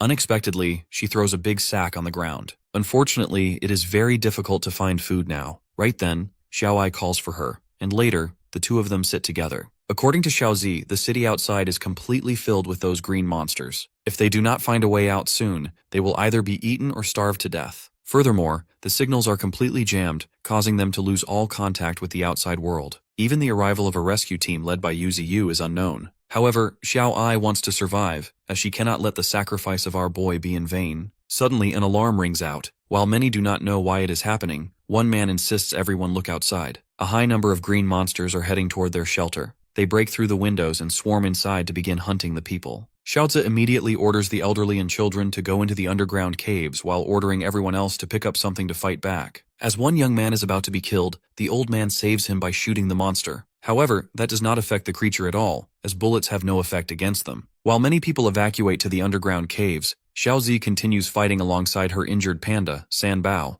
who struggles because he has not healed from his previous injuries. Meanwhile, at the entrance of the caves, the kid who met Cheesy insists that Xiao Ai hurry inside. However, she does not go in as she has decided to fight. As soon as she closes the door, a monster finds her from behind. She dodges and begins to run, turning back midway to shoot it with her sniper. Determined to survive, she keeps shooting. As soon as the monster comes close to a door, the door shuts, and the creature gets stuck in between. Somewhere in a tropical area, 2 hippos in the water are disturbed by the roots of Yuziyu. It turns out that our hero, along with his comrades, is on the way to Jir City. They have run for 7 days, and according to this speed, they will reach their destination in just 2 more days. However, the peregrine falcons must have already arrived in that city. Yuziyu orders his beast to speed up. On the other hand, in Jir City, the falcons have already arrived near the larva monster. Upon observing it closely, the falcons are stunned. Simultaneously, a group of transcendents known as the Dragon Team has also arrived at their destination. The captain of the United Team observes the pupa monster, and right then, one of his comrades reports that it even has many beasts to protect it and provide it with food. Learning that it needs protection, the United Team captain remarks that this giant monster doesn't have any ability to protect itself at the moment. Therefore, he believes this is the only chance for it to be eliminated. He feels that if they don't do it now, humanity will be destroyed. At the headquarters, a man reports to the Prime Minister that the Super Being Team has reached Jir City. Very heavily armed troops have stopped outside the city, as they cannot enter at the moment. Additionally, according to the report they have received,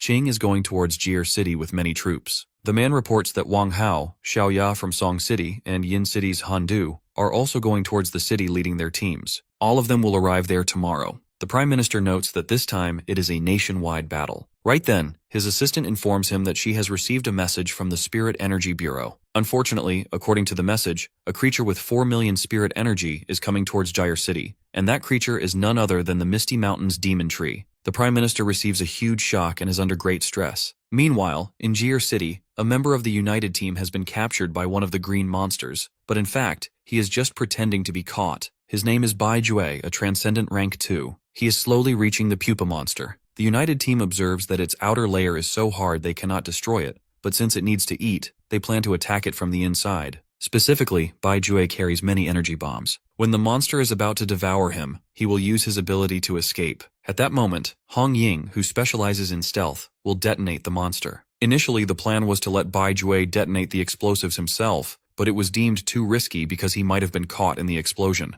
The revised plan is that when he completes the mission, they will counter the beasts from the left side to let him escape, and then Hong Ying will detonate the pupa. As soon as the pupa monster opens its mouth to devour Bai Jue, he reacts while his team members observe that the giant is about to eat him. Bai Jue gets up and throws the explosives into its mouth. The giant monster closes its mouth while Ju dodges and starts running in the opposite direction. As soon as he escapes, his captain leads the entire team to help him evacuate. Reaching the vicinity of the monsters, they open fire and shoot spirit energy bullets towards them. Meanwhile, Jue is entirely concentrated on getting out of there. When he escapes, Hong Ying presses the button to detonate the bombs, but unfortunately, the explosives inside the giant monster do not react at all. In the meantime, a green monster spots her from behind. As Ju turns towards her while running, wondering what she is doing, a green monster comes at him from the front. Fortunately, he dodges the attack by jumping instantly. With his clan whip ability, he eliminates that green monster. However, our protagonist would note that he is not out of danger yet, because he is soon encountered by a red monster. That monster has awakened its intelligence to some extent. The Transcendents continue to fight monsters. The bombs still have not activated, and the number of monsters is increasing rapidly. They are stunned when they see a Transcendent First-Order beast among them. Soon, a green monster eats Hong Ying. However, one hand hangs outside in which she carries the detonator. Unfortunately, everyone is busy fighting the Transcendent First-Order beast. In the meantime, their leader tries to grab the detonator. As soon as he is almost getting his hand on it, the red monster appears and throws Bai Ju onto the leader with great pressure. The leader skates back while holding Ju. It turns out the red beast is a Transcendent Second-Order Shadow Beast. Ju is in very poor condition. Meanwhile, the leader feels hopeless seeing the new arrival. Right then, he gets surrounded by a group of shadow beasts. He tries to threaten them while taking out the detonator. He plans to die there together as he presses the detonator. Fortunately, this time the explosives react, and the pupa monster explodes from the inside. Along with it, a number of shadow monsters also burn down. Luckily, the leader succeeds in surviving. However, all of his comrades have died. Out of nowhere, the Transcendent Second-Order Beast appears beside the leader. Unexpectedly, it leans down toward the place of the pupa monster. Through some strange energy, something starts to form within the smoke. Unfortunately, the form which has emerged is none other than Australith, a Transcendent Fourth-Order Peak form. The leader is in total disbelief as he wonders how it has happened. Australith devours him while he wonders what they can do to defeat this monster. On the other hand, outside the city walls, the Federation forces try to destroy the city walls, but they struggle. Right then, someone reports to the commander that they have detected a gap in the southern wall. The commander wonders why it has suddenly appeared, but he immediately plans to head inside through that gap. In the meantime, many shadow monsters are gathered around a shelter within the city. From inside the shelter, people block the doors and windows to not let the monsters in. It turns out those monsters have surrounded them for 2 days, and the people are too exhausted to hold on further. At this place, they will eventually be eaten or starved to death. Xiaozi, Xiao-ai, and the old man are exhausted as well. Every single one of them has reached their limits. Unfortunately, out of nowhere, the shadow monsters break through the walls. The people inside are determined not to let them break in. However, just then, there is something very terrifying. Xiao-ai and Xiaozi are there along with Sanbao.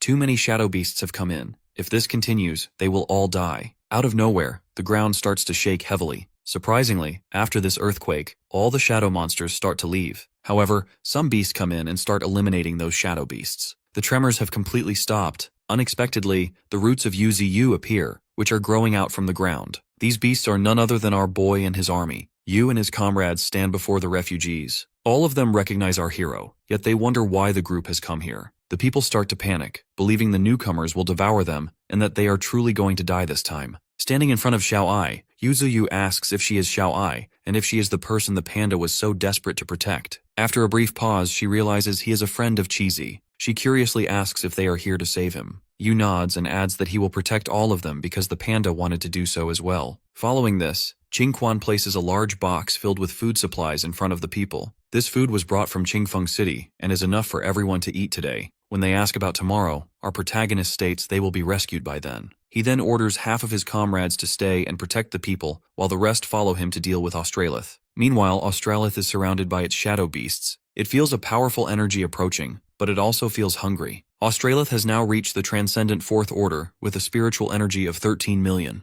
On the other hand, Yu is at the transcendent third order with a spiritual energy of 9.7 million. Australith's children are starving as well. After a couple of minutes, our boy is seen approaching Australith. The reporter and the cameraman record everything, as the reporter never expected the demon tree from the Misty Mountains to come here. However, the signals go down after Australith transforms into something new. Unexpectedly, the signals are recovered. The reporter feels very happy and yells in excitement, but her partner reminds her to stay low. Meanwhile, our hero unleashes his spiritual field. In the meantime, people at the broadcasting station receive footage coming from Jir City. It is the footage of the demon tree. The director there orders the team to get ready for a live broadcast. Although one worker fears they will get in trouble for broadcasting something like this, the director insists on moving forward. He claims that since it involves the demon tree, he will take responsibility for everything later. He believes if it loses, they will not be able to survive anyway, and everyone has the right to know about the moment of humanity's survival or extinction. People around the world start watching the broadcast and learn that the demon tree has reached Jir City. Some wonder if he is fighting over territory and wish for both monsters to die together. The footage is broadcast on big screens in modern cities. A religious group considers this the destruction of humanity, while the Prime Minister watches the footage in the headquarters. He is in complete shock to see both monsters together when they were previously afraid of nuclear weapons. In Jir City, Yu and Australith finally stand face to face.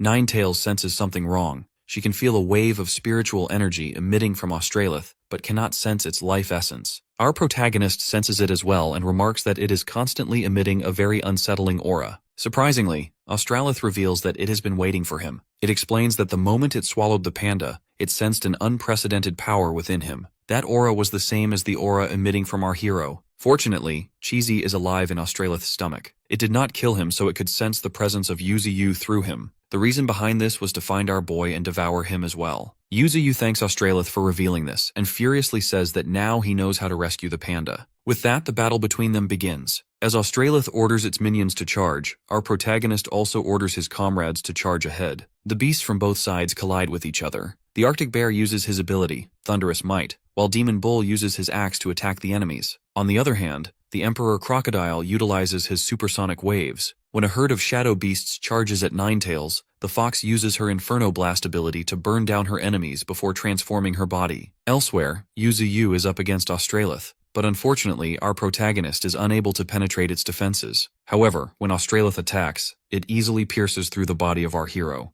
The giant monster uses its tentacles to strike him, while also damaging any comrades who get in its way. Yuzuyu looks at his friends, worrying that their fight will catch them in the crossfire. Soon, his opponent closes the distance and eats our boy. It laughs, considering the fight won. Right then, our protagonist appears from the other side. It turns out he used his hallucination skill to confuse Australith. Grabbing the opportunity, Yuzuyu hits the giant with his root, causing Australith to fall hard onto the ground. The two powerful entities eventually reach Australith's nest, where an overwhelming number of eggs reside. According to Australith, its offspring will hatch soon, after which all living beings in this world will become their food. It claims the order of the food chain will change, and the sole purpose of this world's existence will be to serve them. Australith realizes our hero has dragged it to this location so his comrades would not be affected by its spiritual energy. However, it is certain that its minions will eliminate his comrades soon, especially since it has subordinates who have reached the transcendent second order. Australith plans to devour Yuzuyu himself. In return, our boy reminds the creature that his subordinates are not weak enough to be defeated. Furthermore, he did not drag the beast this far because he was afraid of it harming his comrades. The truth is that while confronting a transcendent fourth order with his full power,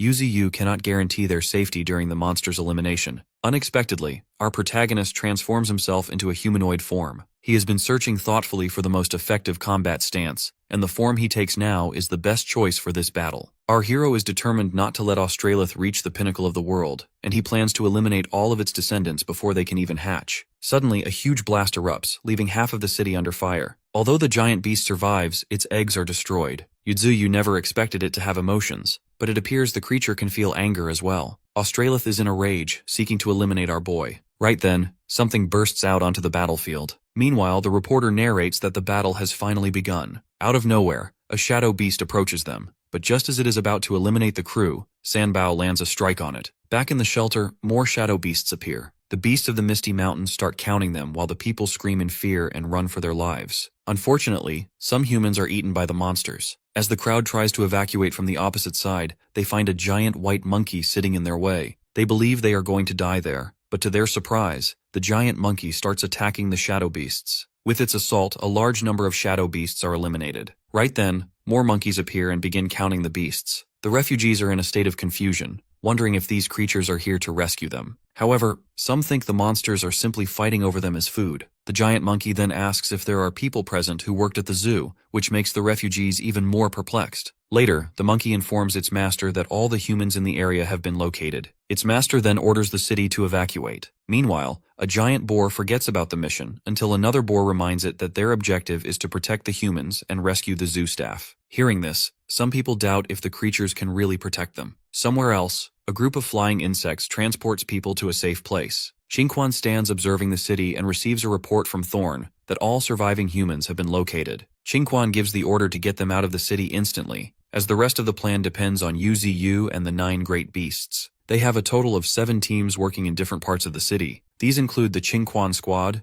the Ant Queen's team, the Praying Mantis Green team, Nine Tails, and the Combat team, the Wild Boar King's group, the Monkey King's team, and our boy fighting the giant beast. Elsewhere, Nine Tails receives a heavy blow from the red beast. She is injured and covered in blood. On the other hand, the other great beasts also struggle against an overwhelming number of shadow beasts, yet they continue to fight. In the meantime, the hedgehog and the spider are almost eaten by a large shadow beast, but the flying white tiger rescues them. That giant shadow beast receives a heavy blow from Flash. After eliminating it, our protagonist knows that these monsters are very different from humans. They don't have emotions or fear, and all of them attack without caring for their own lives. Soon, one of the Vulture brothers receives a heavy blow from a flying shadow beast. Demon Bull, standing on the ground, is exhausted from fighting non-stop and wonders how much longer the battle will last. Right then, a falcon arrives and informs him that there are no humans left in the area. Now they can go all out without holding back. Therefore, the Emperor Crocodile unleashes his Echo Wave, maximum firepower ability. Demon Bull uses gravitational force to eliminate the enemies. Similarly, the White Snake uses its Glacial Flow Icebound Domain ability, while King Joe uses his Inferno Ray Beam to blast the foes. Meanwhile, Nine Tails reflects on how our hero took this task on his own,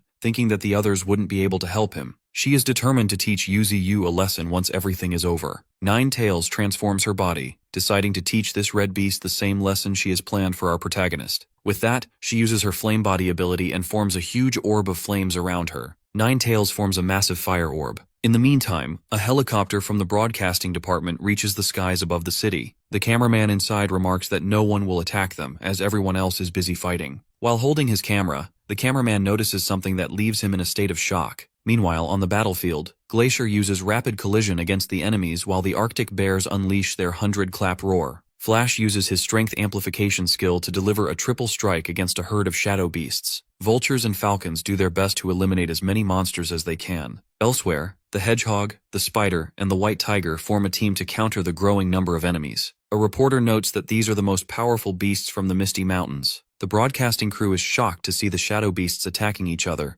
but in reality, those creatures are under the control of the Divine Flower. She is in great pain because they have injured her partner. In the meantime, the broadcasting department announces that the reporters from Gear City are back online, having been rescued by the surviving members of the Iron Knights. In the live footage, a reporter explains that while it seems unbelievable, all citizens are currently being protected and escorted out of the city by the monsters. These creatures are actively blocking the shadow beasts from killing humans. The people are being shielded by the very monsters they once feared. In the headquarters, the Prime Minister is stunned by this update. He and his officials take a brief pause to discuss the situation. They note that the demon tree is only at the transcendent third order, while Australith is at the fourth order. There is a huge gap between their strengths. They realize that while protecting lives is important, it will be meaningless if they do not defeat Australith. They begin to formulate a contingency plan in case the demon tree, the most powerful monster on their side, fails. Unexpectedly, the Prime Minister asks about the spiritual missiles. An official reports that they are ready and are far more powerful than the ones used against the demon tree in the past. They created this weapon by gathering the spiritual energy of all the nation's transcendent beings, though they currently possess only one missile. The Prime Minister's actual plan is to fire the spiritual missile directly at Australith the moment Yuzi is defeated. The irony is that the being they once desperately wanted to destroy has become their potential savior.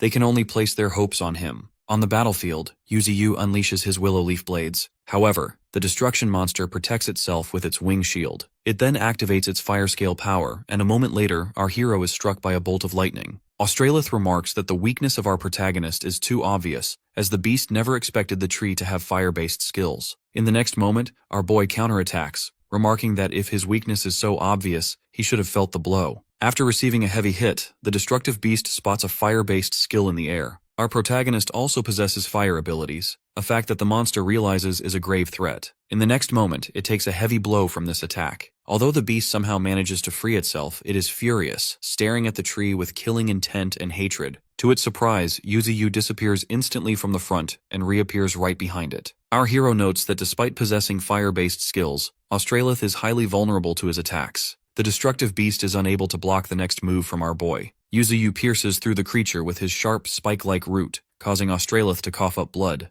Through this attack, our protagonist finally reaches Cheesy, who is trapped inside an orb. His opponent tries to strike back with scale powder, but our hero counters it and sends his opponent reeling. Now that Australith is completely exhausted, Yuzi has successfully saved the panda. Yu has rescued the panda, who remains in a dormant state. Deciding to talk to him later, our hero throws the orb away with great force. As it flies through the air, Ninetails spots it and informs everyone that Cheesy has been found. Demon Bull catches the orb with the help of his anti-gravity ability, and the fox then orders them to take the panda away from the battlefield. The white snake carries the orb and tries to evacuate, but she is unfortunately blocked by a swarm of shadow beasts. Suddenly, a beam of light strikes the monsters. It turns out the panda has awakened and defeated the shadow beast himself. Though he is still in a very poor state, he soon realizes his friends have come to save him. Overwhelmed with emotion, he asks why they have come all this way. Ninetails reveals that he was being eaten and that their master saved him. The panda is shocked to learn that our boy has come here as well. The fox states that it is not just their master, but everyone has come to protect what is precious to him. Unexpectedly, Ninetails hits Cheesy with her tail. Everyone is stunned, reminding her that he is already severely injured. However, she is furious with him and demands to know why he didn't call for help. The panda struggles to explain, but cutting him off, the fox yells, asking why he thought of fighting alone. She asks if he doesn't trust them, or if he thinks they are unreliable. Cheesy desperately states that he simply didn't want everyone to die, but the fox points out that they won't die. The other beasts agree with her, shouting that he can rely on them any time. Hearing this, Cheesy starts to cry. The white snake throws him into the air so he can land safely on her back, and Ninetails instructs the panda to go and meet the person who has been waiting for him all this time. Meanwhile, on the other side of the city, Qingquan creates a massive wall to separate the shadow beasts from the humans. The other Misty Mountain beasts do their best to resist the monsters from the other side. Thorn instructs the people to evacuate the area immediately. They struggle to protect the citizens while dealing with the endless waves of shadow beasts. Unfortunately, a spider-like shadow beast clings to the wall and jumps into the protected area. Thorn becomes anxious, fearing there will be many casualties. Shockingly, the spider-like beasts are eliminated by a hail of bullets. It turns out the Federation has sent helicopters and land forces to protect the Misty Mountain beasts and assist the citizens in evacuating. Xingquan is completely shocked to see the human military helping them. The shadow beasts have completely broken through the wall. However, they are being resisted by the human army. As one of the shadow beasts prepares to lunge at the human soldiers, a gorilla intervenes and eliminates it. Other shadow beasts go after the civilians, including the kid from earlier. Xiaoai fires a bullet right through the monster behind the child. Right then, her old man tells her to be careful as a monster is about to devour her. Unexpectedly, Cheesy leaps in and eliminates that monster with a single bite. Xiaoai feels like she is dreaming, but she soon realizes that it really is Cheesy. Everyone else is stunned to see him. In the meantime, the white snake arrives to help deal with the shadow beasts alongside Xingquan. The snake has come to reinforce the line, and Xingquan is straightforward about being glad to have him there. Meanwhile, the human army does its best to prevent those shadow beasts from closing in on the civilians. Soon, their captain orders them to cut off the shadow beasts' reinforcements. Next, the captain orders the team to prepare the RPGs. They open fire on the spider-like shadow beasts. In the chaos, an RPG is fired toward a larger shadow beast, but unexpectedly, the creature swallows the projectile. It then launches that same RPG back toward the civilians. Unfortunately, Xingquan is too far away to block it in time. Before anything can go wrong, the white crane sweeps in and grabs the RPG with its foot. Everyone is stunned. The white crane quickly throws the RPG back toward the shadow beasts. Thorn and Xingquan praise the white crane for being useful, remarking that its lack of a strong presence can be unexpectedly helpful at times, as it is perfect at hiding itself. On the other hand, the golden monkey wonders who the white crane even is. As soon as the civilians are evacuated, the human captain orders his men to maximize their firepower. Soon they observe shadow beasts leaping down from the rooftops. As a result, the shadow beasts gain the upper hand on the human soldiers. Suddenly, Wang Hao makes his entrance, using his Bai-Emperor's sword against a shadow beast. The soldiers recognize him instantly. Not only has Wang Hao appeared, but more transcendent humans have also arrived on the battlefield.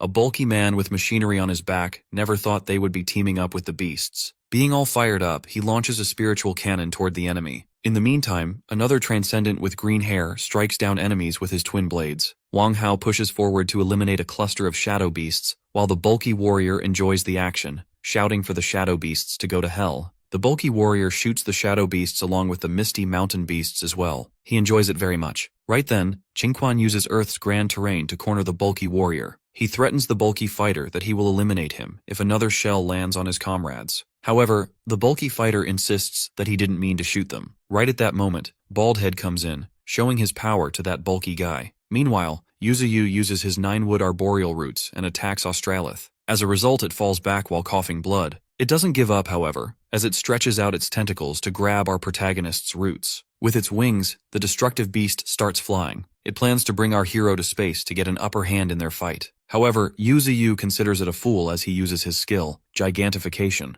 With this skill, his body becomes enormous. Then, our boy strikes directly at the destructive beast. Beating up his opponent makes our protagonist enjoy it. The destructive beast slams into the ground along with the buildings. As a result, a huge pressure is being created. Even the broadcasting helicopter from a distance can feel the shockwaves. The reporter reports that with just one strike, a huge crater is being created in the city. He reminds the viewers that this is a battle between transcendent Third Order and transcendent Fourth Order beings. Watching the live footage of the battle, the Prime Minister admits that this is beyond the capabilities of humans. On the battlefield, Yuzuyu stands tall in front of his badly injured opponent. He knows that it's not easy to kill a transcendent Fourth Order being in just one blow. However, our hero finds it impressive that he has been able to injure that being like this. Shockingly, the destructive beast removes its own injured leg. Our boy is super shocked to see it doing that. He never expected it to have the cards to do that. Australith states that a damaged limb in a battle is nothing but a burden. Additionally, it claims it will evolve into a new form once it devours him.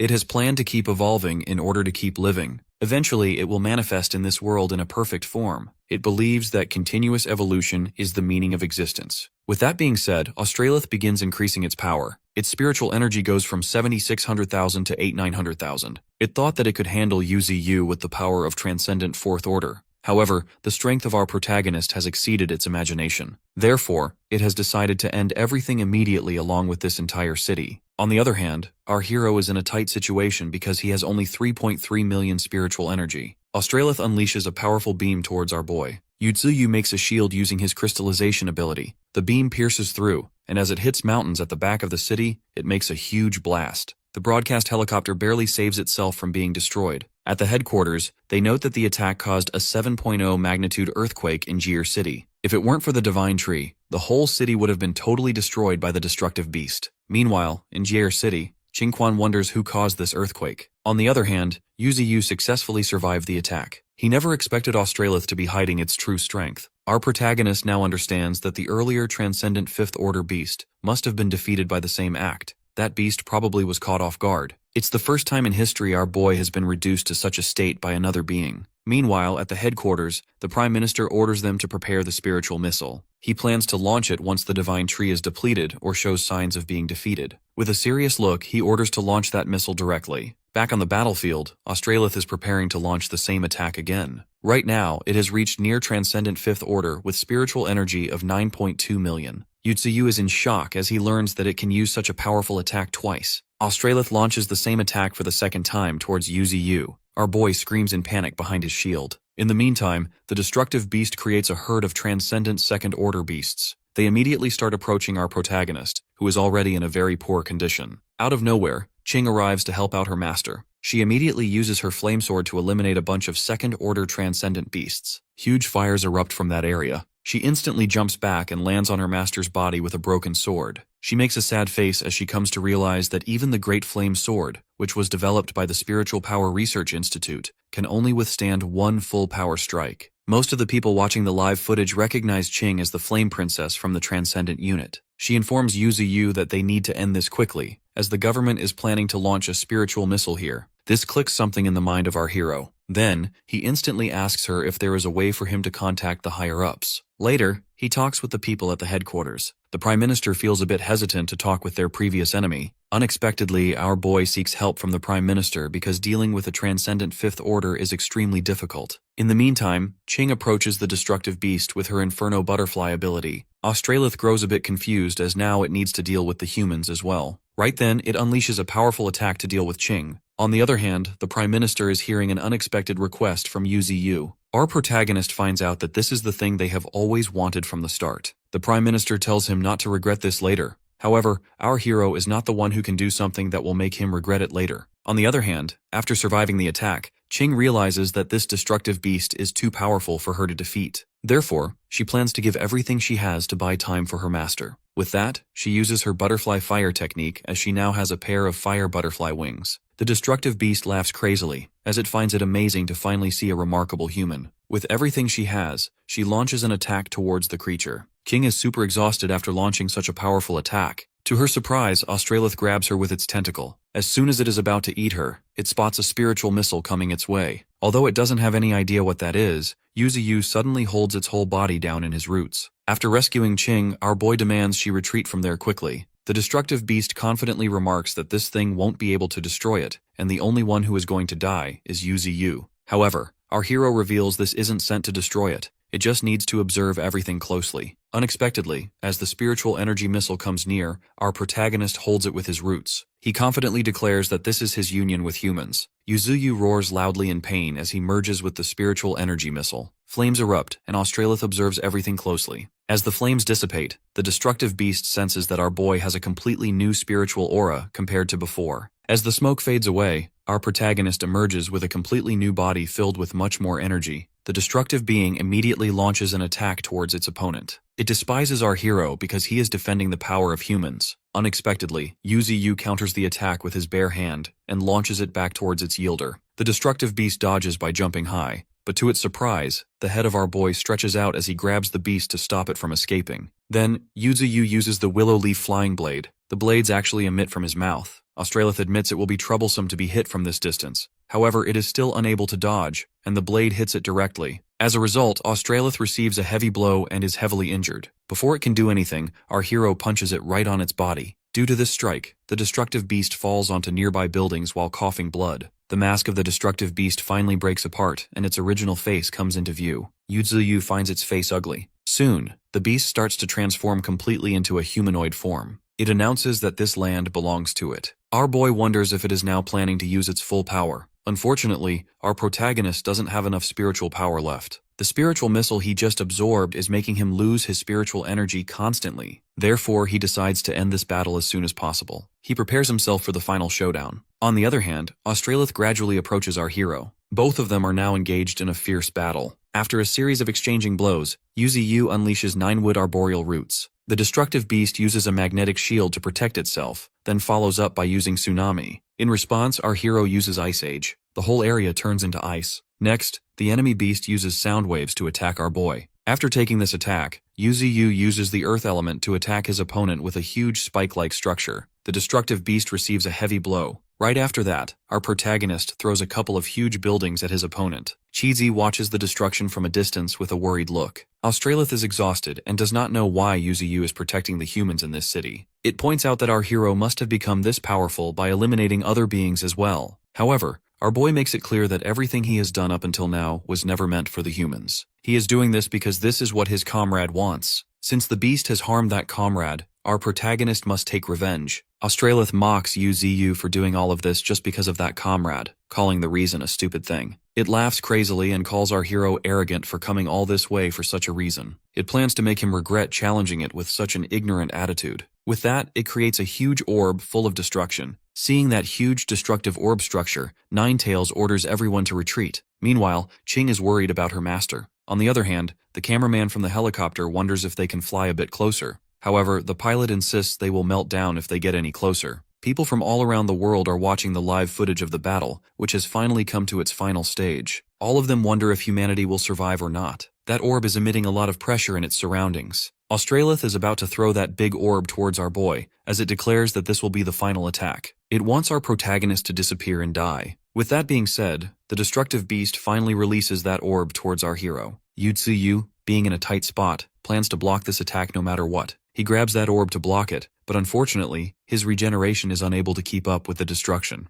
The reporter from the helicopter notes that the divine tree has blocked the attack. Meanwhile, at the headquarters, people don't want our boy to lose because he is filled with their spiritual energy. People around the world cheer for our hero to defeat the enemy. Everyone has put their hopes in him. On the battlefield, Yuzi is still hanging on as he is blocking the attack. Australith gets frustrated as it wonders why it can't defeat him. Under the pressure, the ground beneath our protagonist starts to shatter. With great determination, our boy says that he won't lose, he won't die, and that they will defeat it and continue their lives. After that, our hero plans to leave this place with everyone for good. He shouts while laughing crazily that he won't let his enemy win. After a brief moment, that orb of destruction blasts off, filling the area with heavy smoke. Australith laughs crazily as it believes it has finally destroyed our protagonist. But to its surprise, our boy emerges from the smoke, as it is now his turn to attack. He uses Temporal Pause and then uses 9-wood arboreal roots instantly. The roots pierce through Australith's body immediately. As a result, the beast loses its limbs. Shouting that everything is over now, Yuzi instantly lands a powerful strike with his special root. The system finally notifies that the target's vitals have stopped. Australith's body lies on the ground, unable to move. Our hero finally announces that they have won the battle and should go home.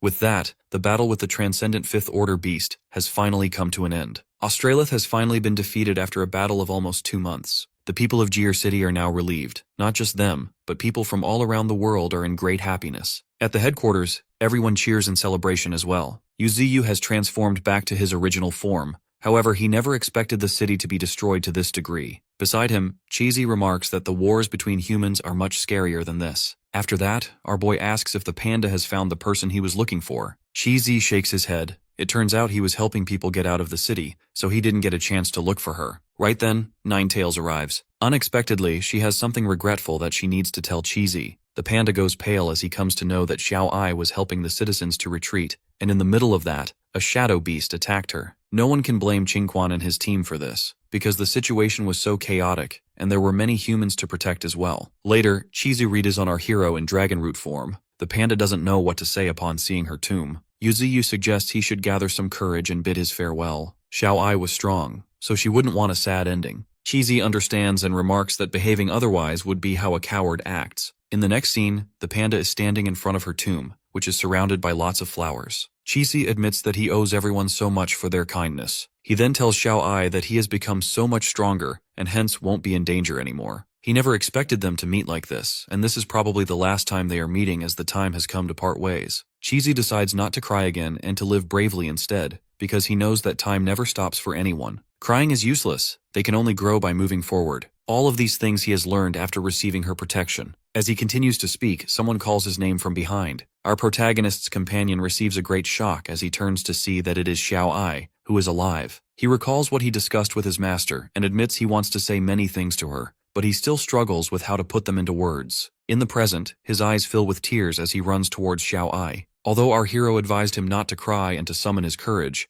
Cheesy just can't help but cry as much as he can. His body trembles as he murmurs that he thought he would never see Xiao Ai again. Both of them hug each other tightly. The panda, however, plans to settle this with Yuziyu and punch Nine Tails hard for the trick. Meanwhile, the old man watches both of them from behind. Standing on a cliff, our protagonist considers this a small part of his revenge. Next time he decides not to let the panda get away so easily. Then, he instructs Nine Tails to inform everyone to hand over all the citizens to the human army. After that, they will head back home. Our hero decides to let the panda do what he wants to do in the future. Somewhere else in the city, Ching receives a report that all the beasts in the city have been eliminated. Therefore, she orders a withdrawal. Meanwhile, in the headquarters, the Prime Minister receives a report that even though the destructive beast has been defeated, there are still beasts from the Misty Mountains present. The officials are worried, wondering what will happen if they refuse to leave. They also add that a large number of citizens have been captured. They are probably being used as hostages to threaten them. Soon, the assistant comes in and reports that the divine tree has left the city. They have left the citizens to the army. In the meantime, people wonder if the beasts of the Misty Mountains aren't as bad as they thought. They wonder if their country is still going to fight against them in the future. Since those beasts saved so many lives, many people think they owe them a huge favor. But the Prime Minister believes it is all a plot. Gier City is totally destroyed.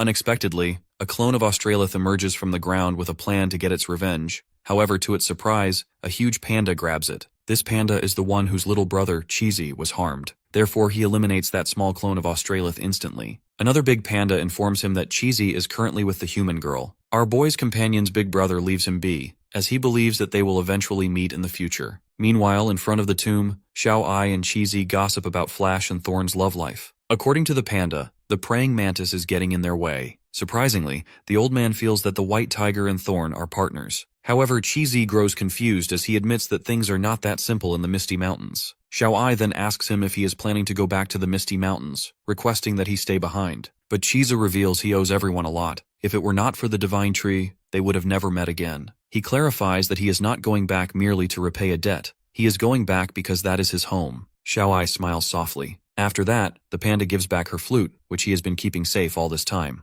Unexpectedly, Xiao Ai refuses. She explains that she is no longer used to carrying it around after such a long time. Therefore, she wishes for him to keep it. She happily tells him to return it the next time they meet. After that, Cheesy goes back to his master by riding on a vulture. After some time, Yuziyu finally returns to the Misty Mountains. Our protagonist finds it super comfortable. Lang Feng greets him respectfully and reports that nothing has happened while they were gone. Our boy opens his status window and finds it strange that his evolution points didn't increase after defeating Australith. He panics, wondering if the beast is still alive. Right then, he feels something. And after a moment, our protagonist finds himself in the place where he first met the system. The system informs him that the forces of darkness have begun to manifest. It warns that the next one to step forward possesses an unimaginable power. Our hero wonders if the ancient creature he eliminated was the potential crisis the system mentioned before. The system explains that he will face despair in the future and will lose everything. If he fails, he will fall into reincarnation, but if he wins, he will end up alone.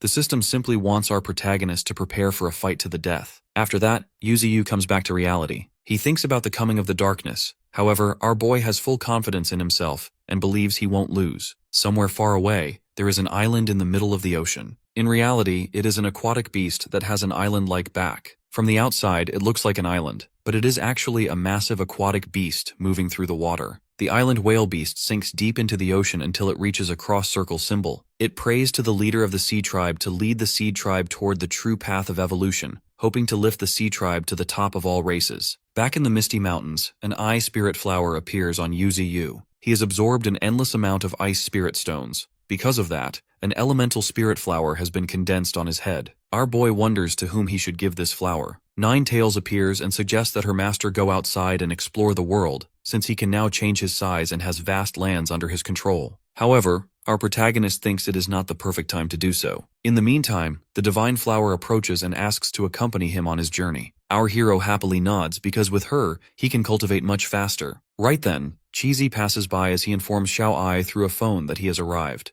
Next, he takes a selfie with the three of them. Yuzuyu comments that the panda is acting weirdly these days, and Ninetails agrees. When the ice spirit flower blooms fully, our boy calls out to Little White. The white tiger makes its entrance confidently, but our protagonist explains that he actually wants to summon the white snake. He then gives the ice spirit flower to the white snake. She eats it proudly while thanking her master. After eating, the white snake evolves into a much more beautiful form. With the new upgrade, she can also fly using cloud soaring mastery. Yuzuyu enviously wonders why they all start flying as soon as they evolve. The bald head and his friends see the white snake in amazement as she cuddles her master in thanks. Our hero then checks her attributes. She has now become Aqua Draconis, Transcendent Second Order. Unexpectedly, she has two inner abilities, both of which are powerful offensive skills. Other than those, she also possesses special abilities. If our boy guides her, she will eventually become a formidable force. He instructs the white snake to practice hard, hoping she might one day become a dragon. Dragons are the most powerful creatures in this world. If she becomes one, she will be the strongest being in the Misty Mountains. A month passes after our protagonist defeated Australith, and he continues to live in the Misty Mountains. He has sent Qingquan, the Arctic bear, and the whale group toward the northern region to guard it. 8 days later, something happens in Australia. As a land of fossils, it has become a paradise for monsters and the most dangerous place on Earth. On the 38th day after the elimination of Australith, a thunderous roar echoes across the world. With that, the world's first dragon emerges. It is a transcendent third-order being. Its voice echoes like thunder, and it has a huge body like a mountain.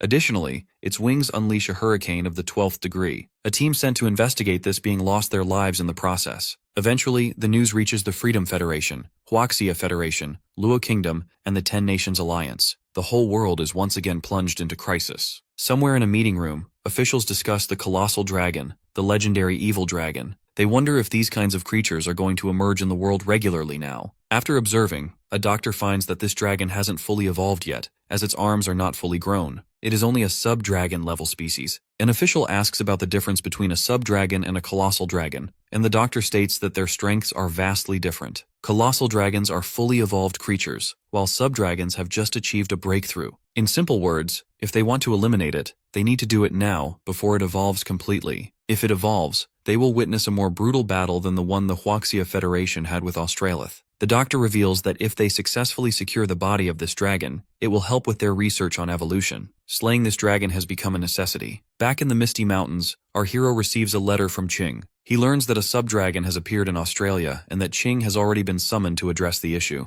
Our protagonist believes that after the event with Australith, all countries should work together. If any of them act solely, they will have to bear the consequences. However, he shrugs it off, but decides to instruct the whale to keep an eye on this. Then, our boy thinks about the possibility of the sub-dragon joining his army. Meanwhile, the Federation has prepared its special forces, including Qing, to tackle the dragon. Yuzuyu has assembled the army of the Misty Mountains. He orders each group to stand ready for the upcoming battle, then he summons Ling Feng. Our hero confirms with him that the earlier news was accurate. Feng knows this and adds that this information has been verified through the sacrifice of thousands of rats. There is a medium-sized fire attribute spirit stone mine in the abandoned town of the Western Wasteland. Our protagonist notes how much the tribe has sacrificed this time, as they have also sustained serious injuries. Therefore, he assures Ling Feng that his contributions will not go unnoticed. Wondering what kind of place the Western Wasteland is, Yuzuyu decides to go and take a look for himself. He recalls what the system said to him about the darkness engulfing the world soon, and how he might fall into despair after losing everything.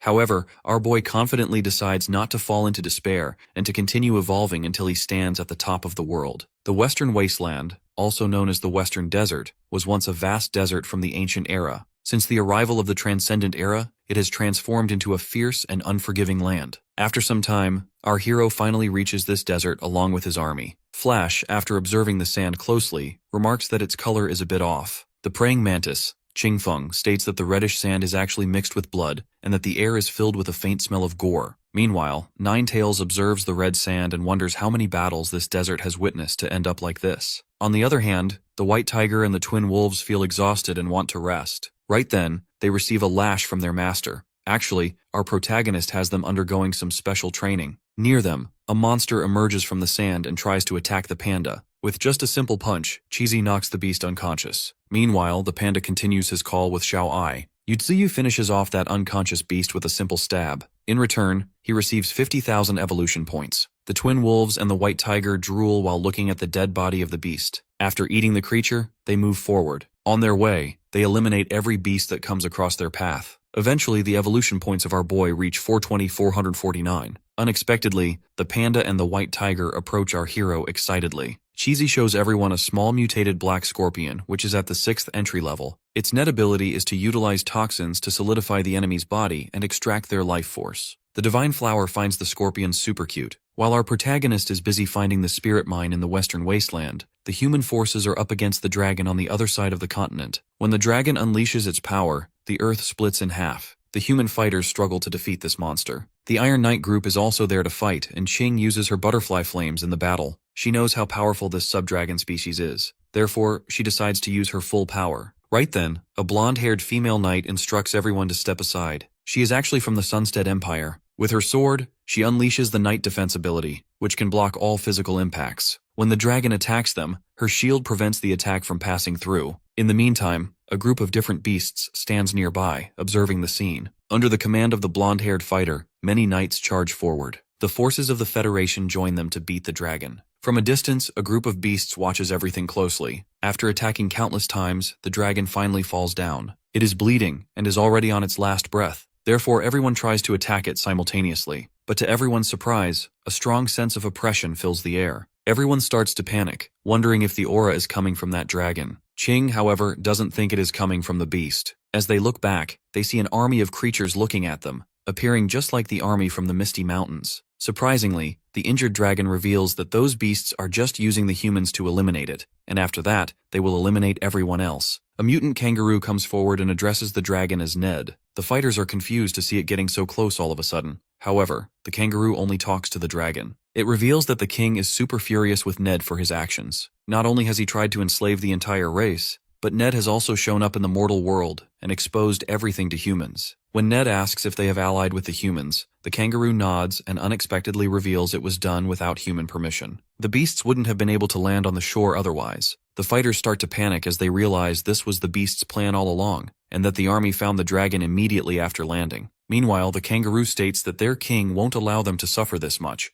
nor does he want to let the dragon's body be taken by the humans. Therefore, they demand the humans die. With a serious look on its face, the kangaroo states that none of this is allowed, whether the reason is Ned's betrayal or the existence of the Misty Mountains. However, Ned ignores all of this talk as he considers himself the king. With that, the dragon's aura increases again. The kangaroo isn't surprised, as it expected Ned to have something up his sleeve. Right then, Ned gathers power to eliminate the kangaroo, but before he can launch the attack, a subordinate of the kangaroo bites him hard. At that moment, another subordinate of the kangaroo attacks the dragon with an energy ball. Ned growls in pain, yet he doesn't give up and goes straight to attack the kangaroo. The kangaroo remains confident that it will eliminate the dragon and then eat his body. Something explodes, and the whole area is caught in the impact. Therefore, the fighters do their best to retreat before the whole army is wiped out. Meanwhile, the team from the Sakura Kingdom takes the dragon's eggs. Their priority is to protect the Sakura Kingdom's team and evacuate. Two beasts approach them to snatch those eggs away, but Ching lands a strike on them so they won't get in the way. Meanwhile, Ned, still in the fight, wishes for his child to go as far as possible. Back in the western wasteland, Yuzuyu has found the Fire Spirit Stone mine.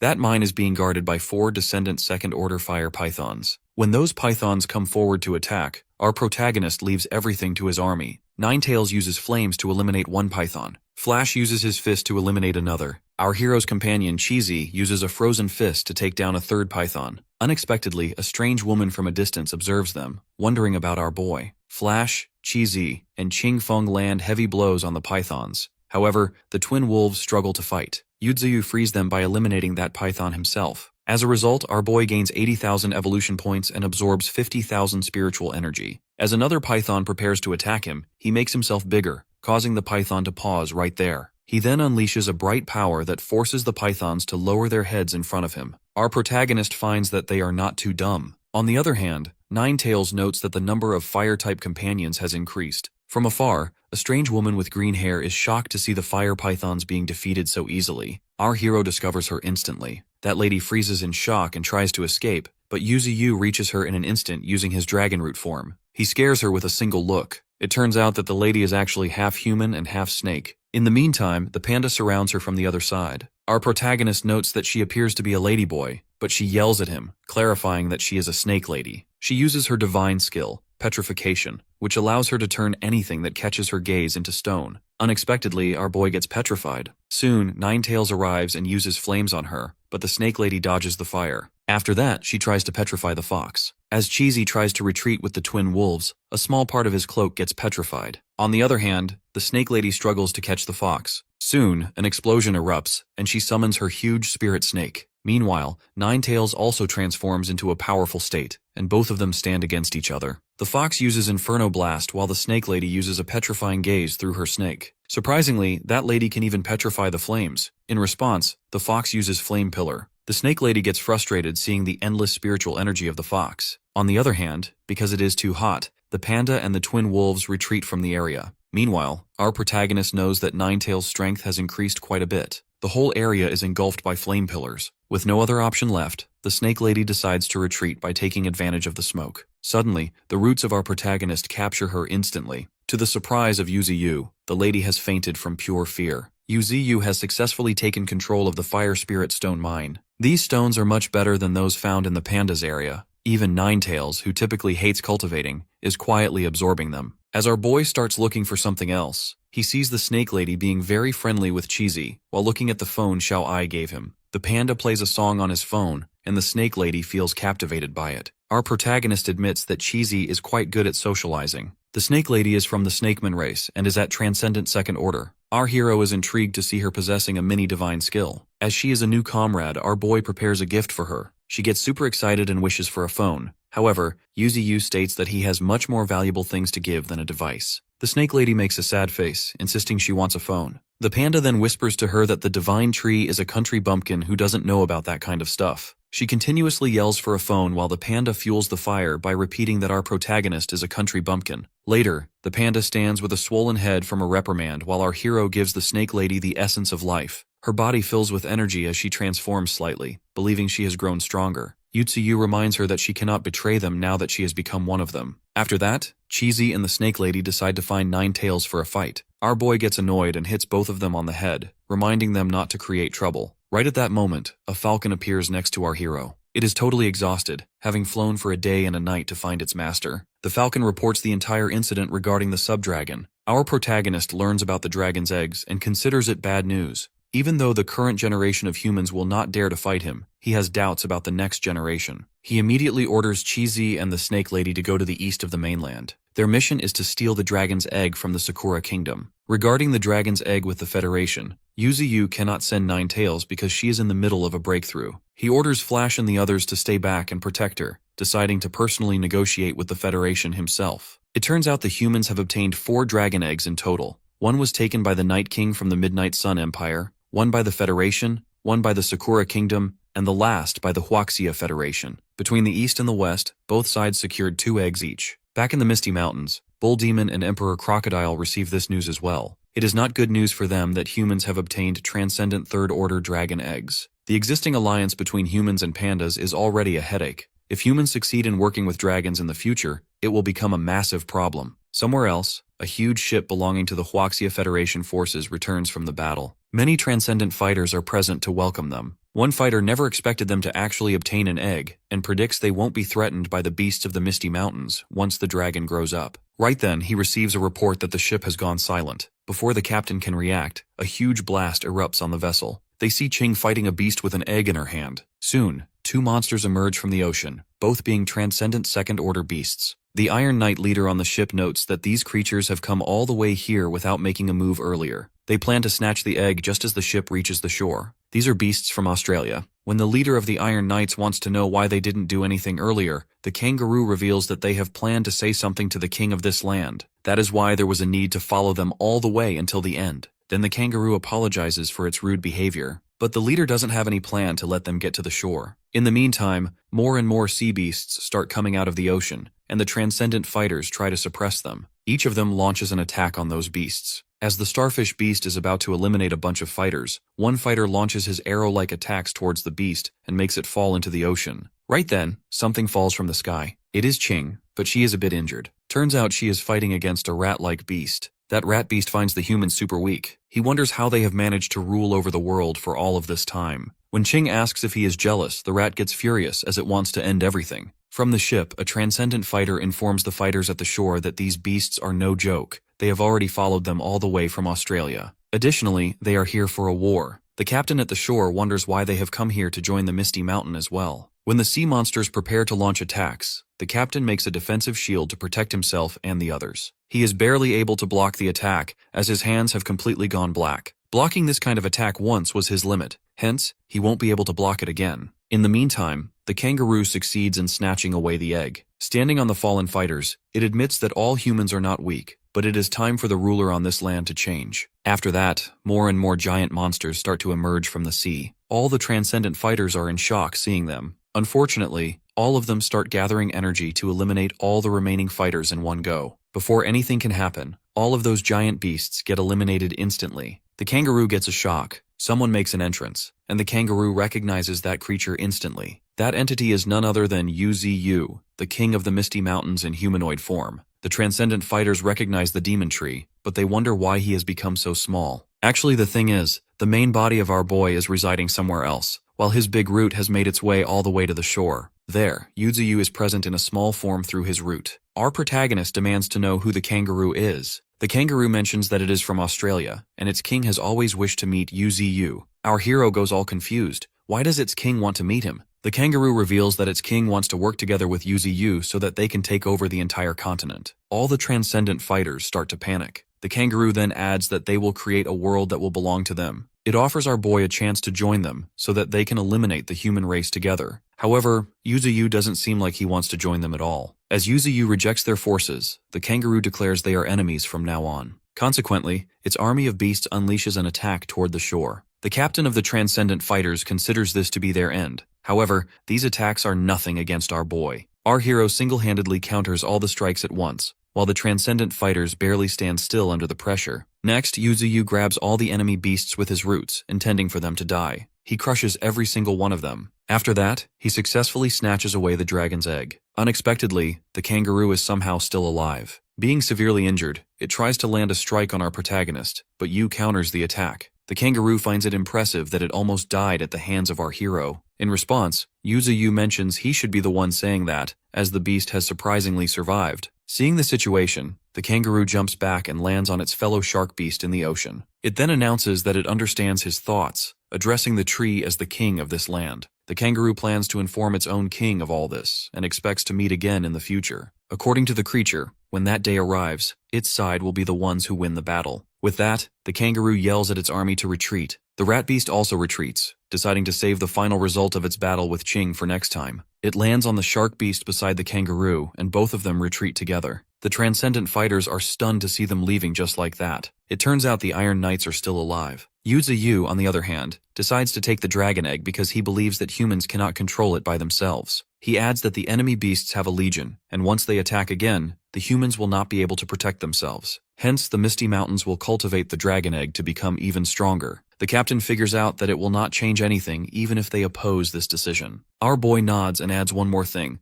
Those beasts have filled the air with poison, and human technology cannot detoxify it. He turns to leave, offering them the chance to visit the Misty Mountains if they want to live, though he notes the treatment will not be free. Meanwhile, on another battlefield, the Snake Lady eliminates a giant monster. It turns out these creatures have also appeared from the sea out of nowhere. Everyone else on the battlefield is dead, as they have all been killed. Another giant monster, while coughing blood, demands to know the identities of the lady and the panda. It reminds them that its king will not let them go. The panda asks about this king, then reveals that the king has already died. The panda is happy to find the egg, even though it was damaged in the battle, believing his master will do something about it. Somewhere in Australia, the kangaroo informs its leader that the negotiations were useless. However, the king strikes the thought off, as he believes that sooner or later, the continent will be destroyed. He has prepared a decent plan for that. Behind him stands an army of beasts that look just like Australith. Back in the Western Wasteland, Ninetails is finally breaking through. From a distance, Flash and the Divine Flower observe the beam of light emitting from her. Attracted to her spiritual energy,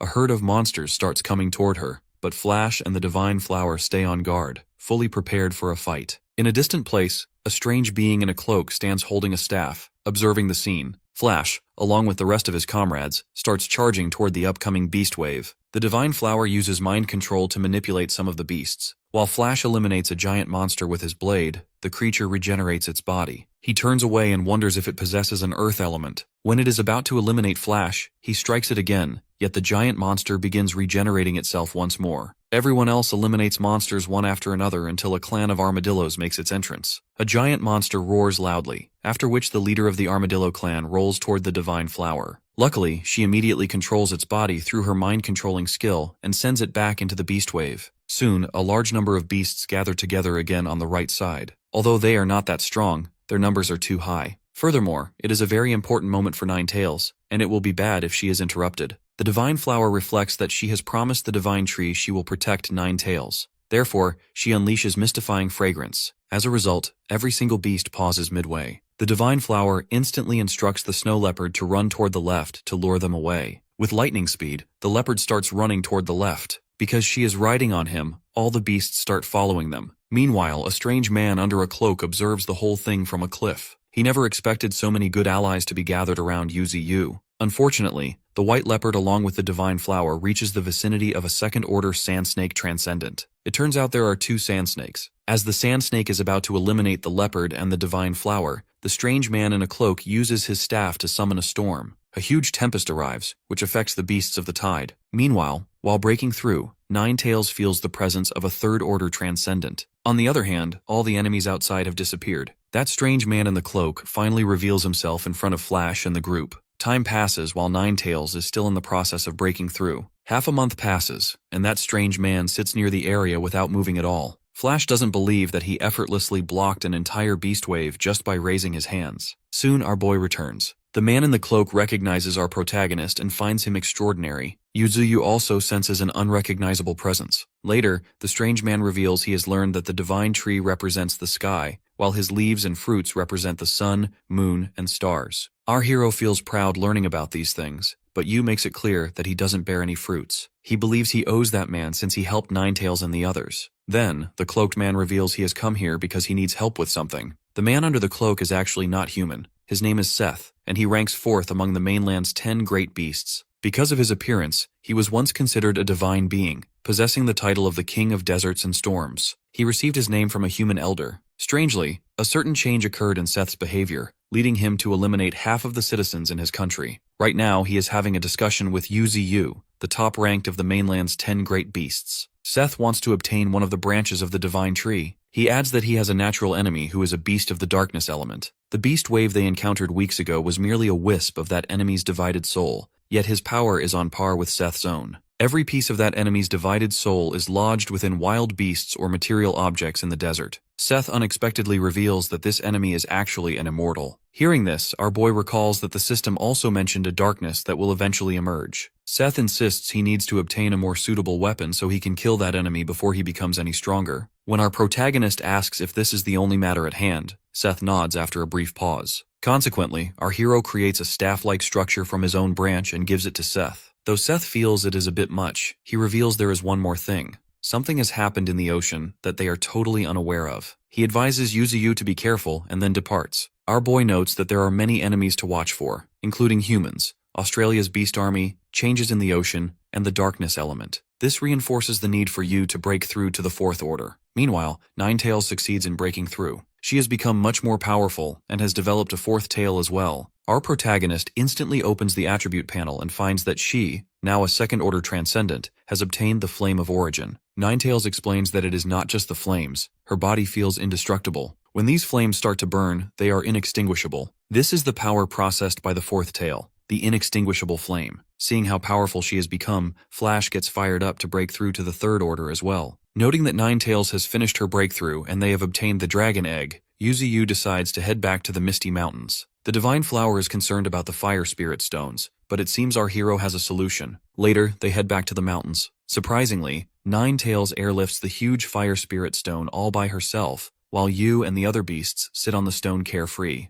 As soon as they reach the Misty Mountains, our protagonist instructs Ninetales to bring the stone to the desired position. Suddenly, Cheesy waves and welcomes our hero home. Later, the Divine Tree holds both dragon eggs. Yu never expected Australia's beast army to chase them all the way there, and he is sure the other 2 dragon eggs must have run into obstructions as well. Holding the damaged egg, our boy can feel tremendous spiritual energy emitting from it, yet he can feel no vitality. He thinks it must be stillborn. However, they still have the other one and must ensure nothing happens to it. Meanwhile, the Federation has discovered a viral infection in a man caused by poison spread by Australia's beast army. Unfortunately, the doctors do not have the medical equipment to cope with this virus, leading them to wonder if they need to ask our protagonist for help. Suddenly, a nurse yells at Ching to stop her from moving around. She walks with a trembling body, sweating and feeling weak. Ching comments that they won't be able to save the victims themselves, so she instructs them to prepare for a journey to the Misty Mountains. The Divine Flower also breaks through. She transforms into a human form, possessing an inner ability called the Sounds of Nature.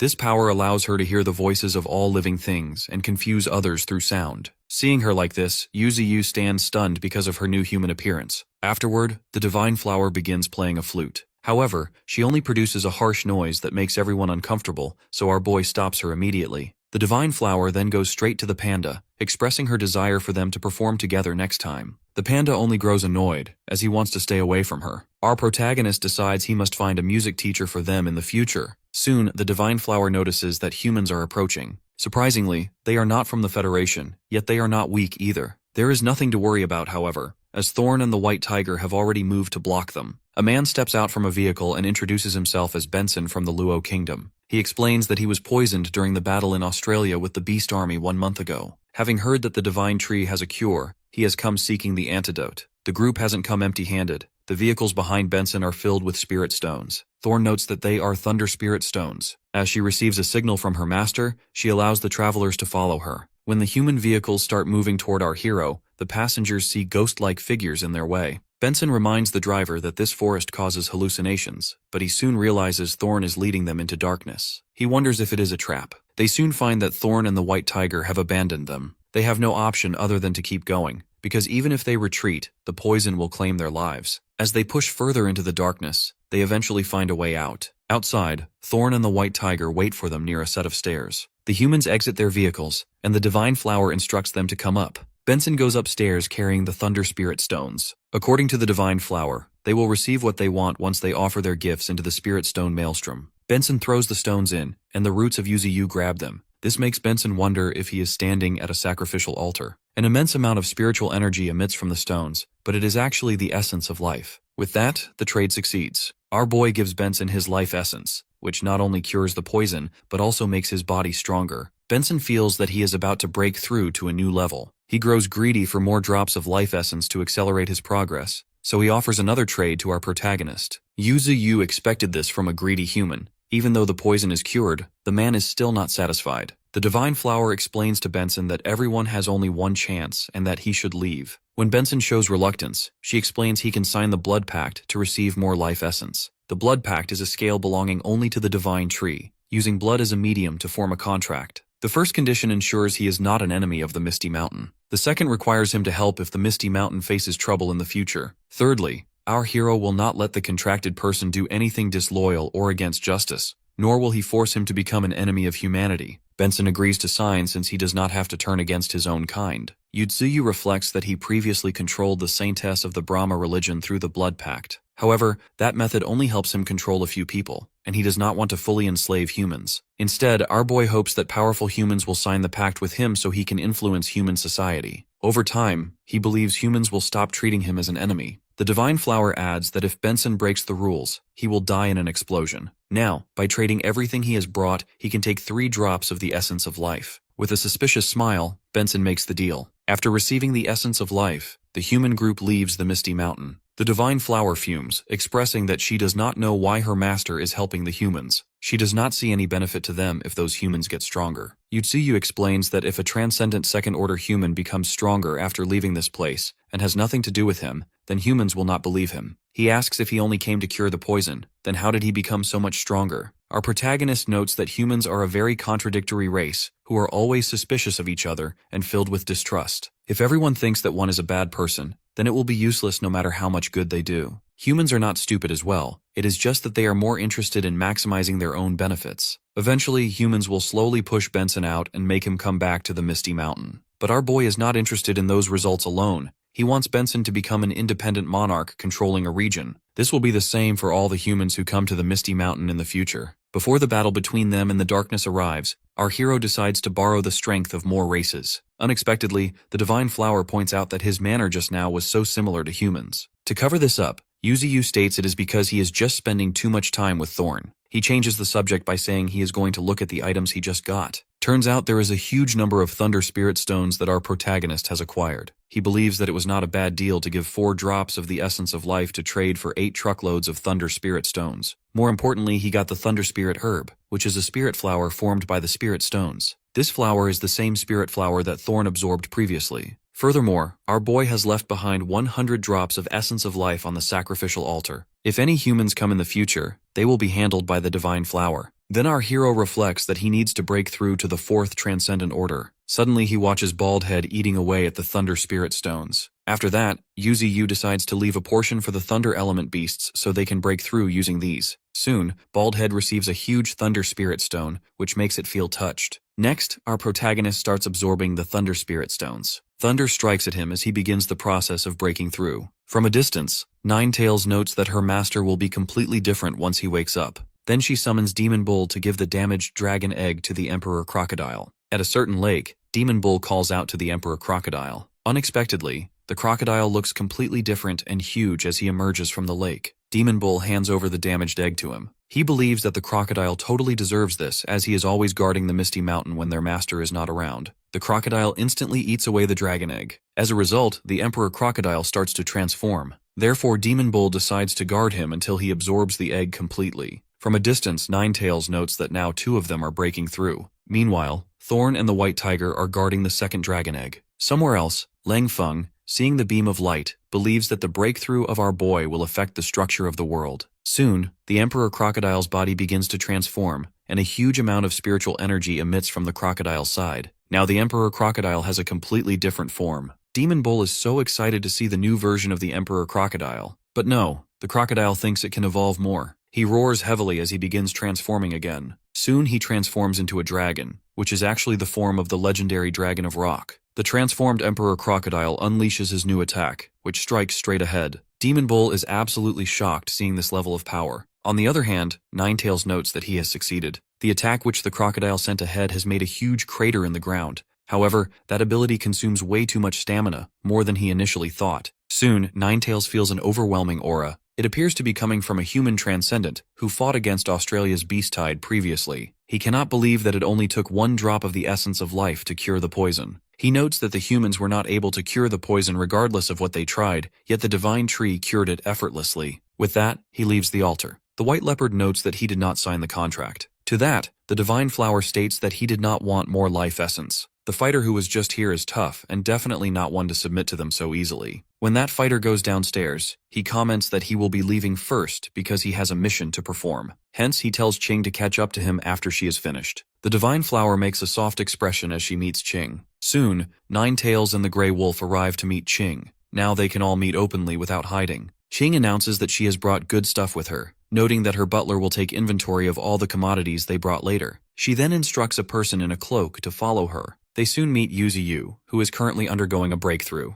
It turns out our boy has been in this state for almost 1 month. Meanwhile, the Snake Lady wonders who that girl is. Ninetails states that she is the biological daughter of their master and the one who is trusted by him the most. Noting that our protagonist is in a deep state of cultivation, Ching holds the Essence of Thunder, which is a great treasure formed by the assembly of countless Thunder Element treasures. This is far more powerful than the Thunder Spirit Stones. She offers the essence to her master, and it soon fuses with his body. After that, Ching spots Lang Feng standing nearby. He strictly asks why she is staring at him. Ching then reveals that she has brought his sister along with her, and she is waiting for him in the bamboo forest. Lang Feng is super shocked, and he instantly leaves in a hurry to see her. With that, Ching decides to take her leave because many people are observing her this time, and she also has something she needs to look into. Our hero reacts by giving her a willow leaf. That leaf will protect her life once if she encounters any danger in the future, and she thanks him wholeheartedly. Meanwhile, somewhere else, that Benson guy is being countered by his own people. They believe that he has betrayed the human race. However, those people can clearly see that he has broken through his limits, which they relate to the Misty Mountain. One of his officials points out that if this strength is purely due to the curing of the poison, then why did the people from the Federation not get stronger? Therefore, they cannot trust Benson. In response, Benson shows them the essence of life which he acquired by trading for the cure. All the people grow confused seeing the essence of life. Benson offers it to them, telling them to take it and not bother him afterward. As soon as he throws 2 bottles of the essence at them, everyone starts competing with each other to get their hands on the essence of life. In the meantime, Benson leaves with a sly smile. On their way back to the Federation, Ching receives a report that Benson has exposed the essence of life to the public, which he obtained from the divine tree. With their cooperation, Benson has broken off from the Luo Kingdom's echelon and is now independent. Ching then hands a bottle of life essence to her assistant. She instructs him to use 5 drops for himself and use the other 10 to gather her powerhouses. Her sister gets excited for them to form their new group and give a name to it. She decides to name their group the Darkness Assembly. After the essence of life is revealed to the public, many more forces go to the Misty Mountain to seek an opportunity. However, the majority of the people who are too weak are unable to enter the Misty Mountains, as they are blocked by the Mist Beasts. From a distance, the Divine Flower notes those humans who are scared of them, yet are still rushing over to gain power. On the other hand, Thorn is concerned about what they will do next, as she wonders if those who manage to get past the mist are considered qualified. The Divine Flower shakes her head because they will not let anyone close who is not at least a transcendent second order. Plus, the resources they bring should satisfy them, meaning Yuzi does not want to give his life essence away so casually. Suddenly, they are summoned by 9 Tails. After some minutes, all the beasts gather around 9 Tails, and every one of them wonders why they have been summoned. 9 Tails then asks the Snake Lady to explain. She states that on this continent, other than the Misty Mountain, there are many other factions made up of mutated beasts. One of them is Australia's Beast Army. The strength of those factions may differ from each other, but they are still dominating their regions. These factions include the Baron Tyrant in the depths of the Western Barren Land, the Black and White Duo Foxes of the Green Mound, the Black Crow who is the ruler of the skies of the Northern Ocean, the Blood Wolf of the Savannah, and the Arctic Kings in the depths of the Northern Territory. The White Leopard points out that it was living in the Northern Territory for a long time, but has never heard of the Arctic Kings. The Snake Lady reveals that it is because of our protagonist that they do not dare to reveal themselves. Among the factions, the only one that can go up against them is Australia's Beast Army. There is a possibility that they might be stronger than the Misty Mountain. 9 Tails explains that the reason everyone is gathered here is so everyone knows about these factions, especially Australia's Beast Army, which is about to declare war against them. Therefore, they need to prepare and start talking to other factions. They cannot just sit doing nothing and wait for an attack. She insists that they cannot continue living under the protection of our boy forever. Understanding the situation, Glacier wants to know what they should do. A peregrine falcon reveals that it has discovered the Green Mound under the Fox tribe is going through a war where a high number of mutated beasts are eliminating each other. 9 Tails states that as they still do not know why they are killing each other, she is still thinking if they should help them or not. Demon Bull adds a point that fighting between these beasts is not always for territory or resources. He thinks there is a possibility of a treasure involved. Thorn reflects that it would be amazing if the Fox tribe of the Green Mound joined hands with them. However, the beasts of the Green Mound are pretty dangerous, and that way they will also get involved in their war. Unexpectedly, Flash comes forward as he decides to willingly go. He is confident he can deal with the issue clearly, whether it is for territorial rights or the ownership of a treasure. He believes he cannot forever live under the protection of our hero, which is why he wants to go. King Joe comes in as well, as it is bored of living peacefully. It has an itch for a battle and wants to make the enemy's bodies into tiny pieces.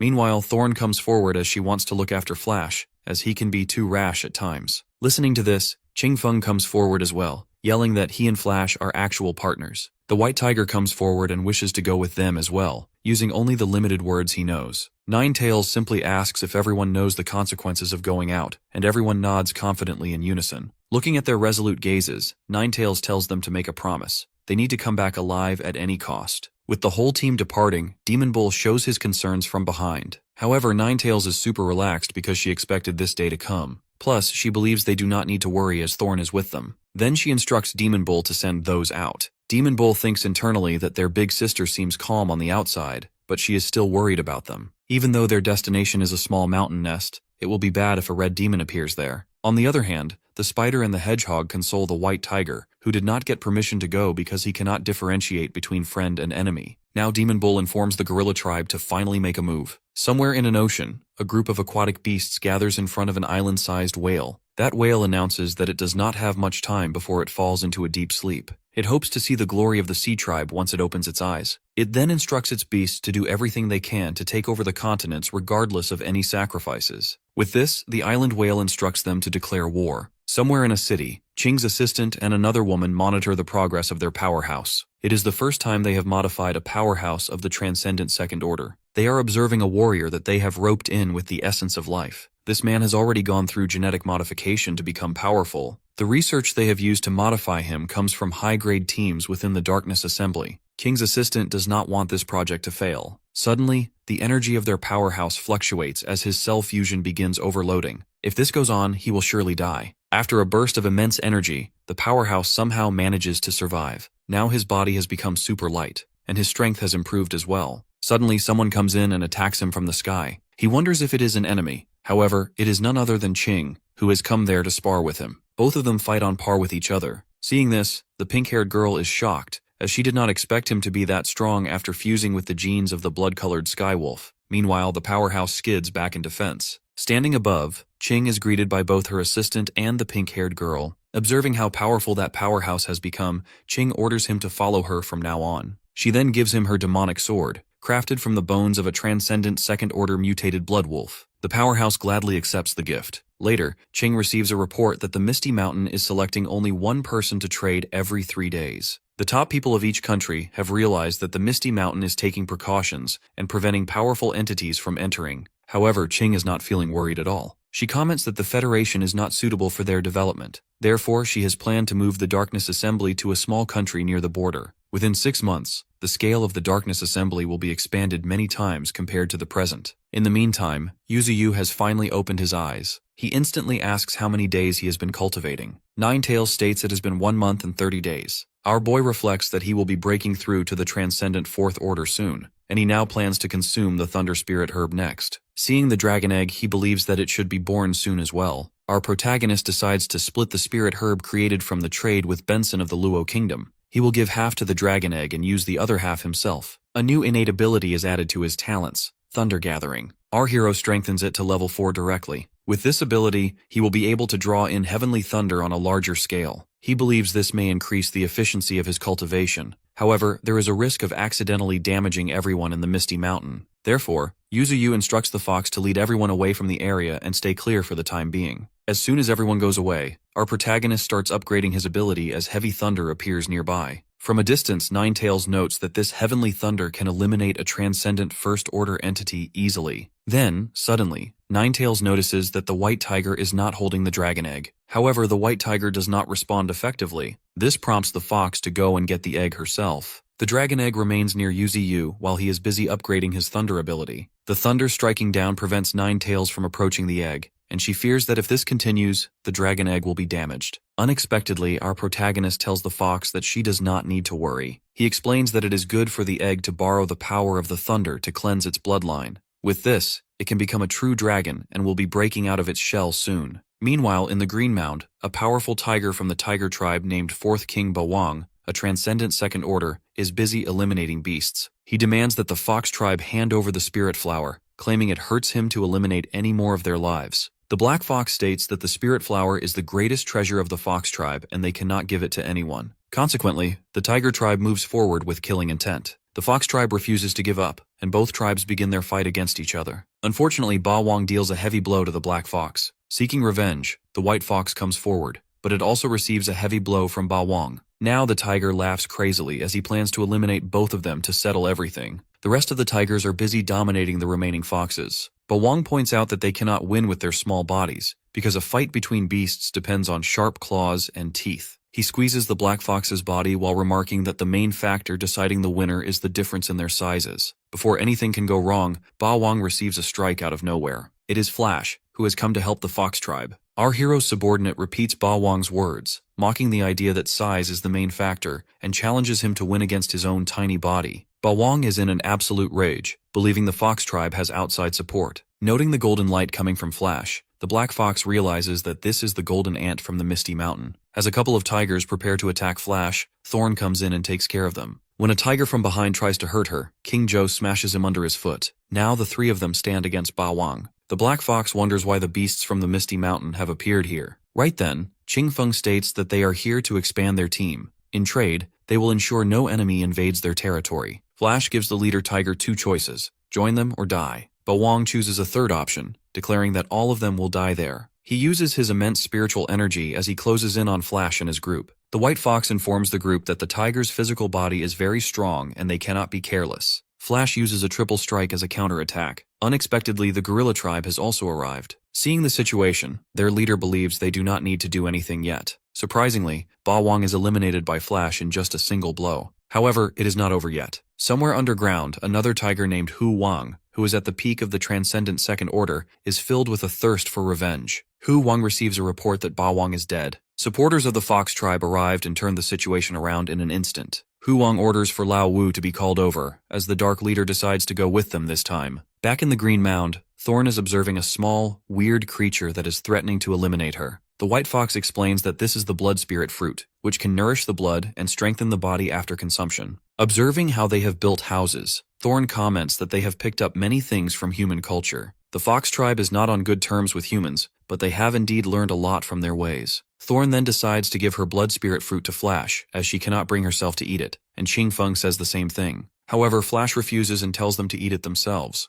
A flashback hits the Black Fox's mind, in which Flash asks him if they will join the Misty Mountain or die in the Green Mound. Thinking that it is better to join the Misty Mountain rather than surrender to the 5 tiger tribes, the Black Fox agrees. Back in the present, Flash asks the Foxes about the power of the remaining Tiger Kings after the death of Ba Wang. The Black Fox states that, other than Ba Wang, there are 4 other tiger leaders. Among them, the most powerful are the Great Leader, the Dark Tiger, and Lao Wu, who has cultivated into a human form. Thorn comments that this should be similar to the Demon Bull. The Black Fox further adds that, at the moment, the Tiger tribe has more beasts than they do. If they start a full-scale war, it is hard to predict who will win. Cutting his speech short, Thorn plans to call for another helper to come over as well. Flash grows confused, but Thorn makes it clear that this person is more suitable for the task than the rest of them. Back in the Misty Mountain, the White Tiger is over the moon. It seems he is the one Thorn was talking about. He confidently starts flying toward the Green Mound. However, soon after, he comes back to ask about the location. The Falcon tells him to go toward the east. After flying a bit, he comes back again because he simply did not understand the directions. Therefore, the Falcon decides to go with him. The Spider and the Hedgehog believe this is going to be a problem. At nighttime, Hu Wang arrives with his group in the Green Mound. Fortunately, Flash and his team are all ready to take them down.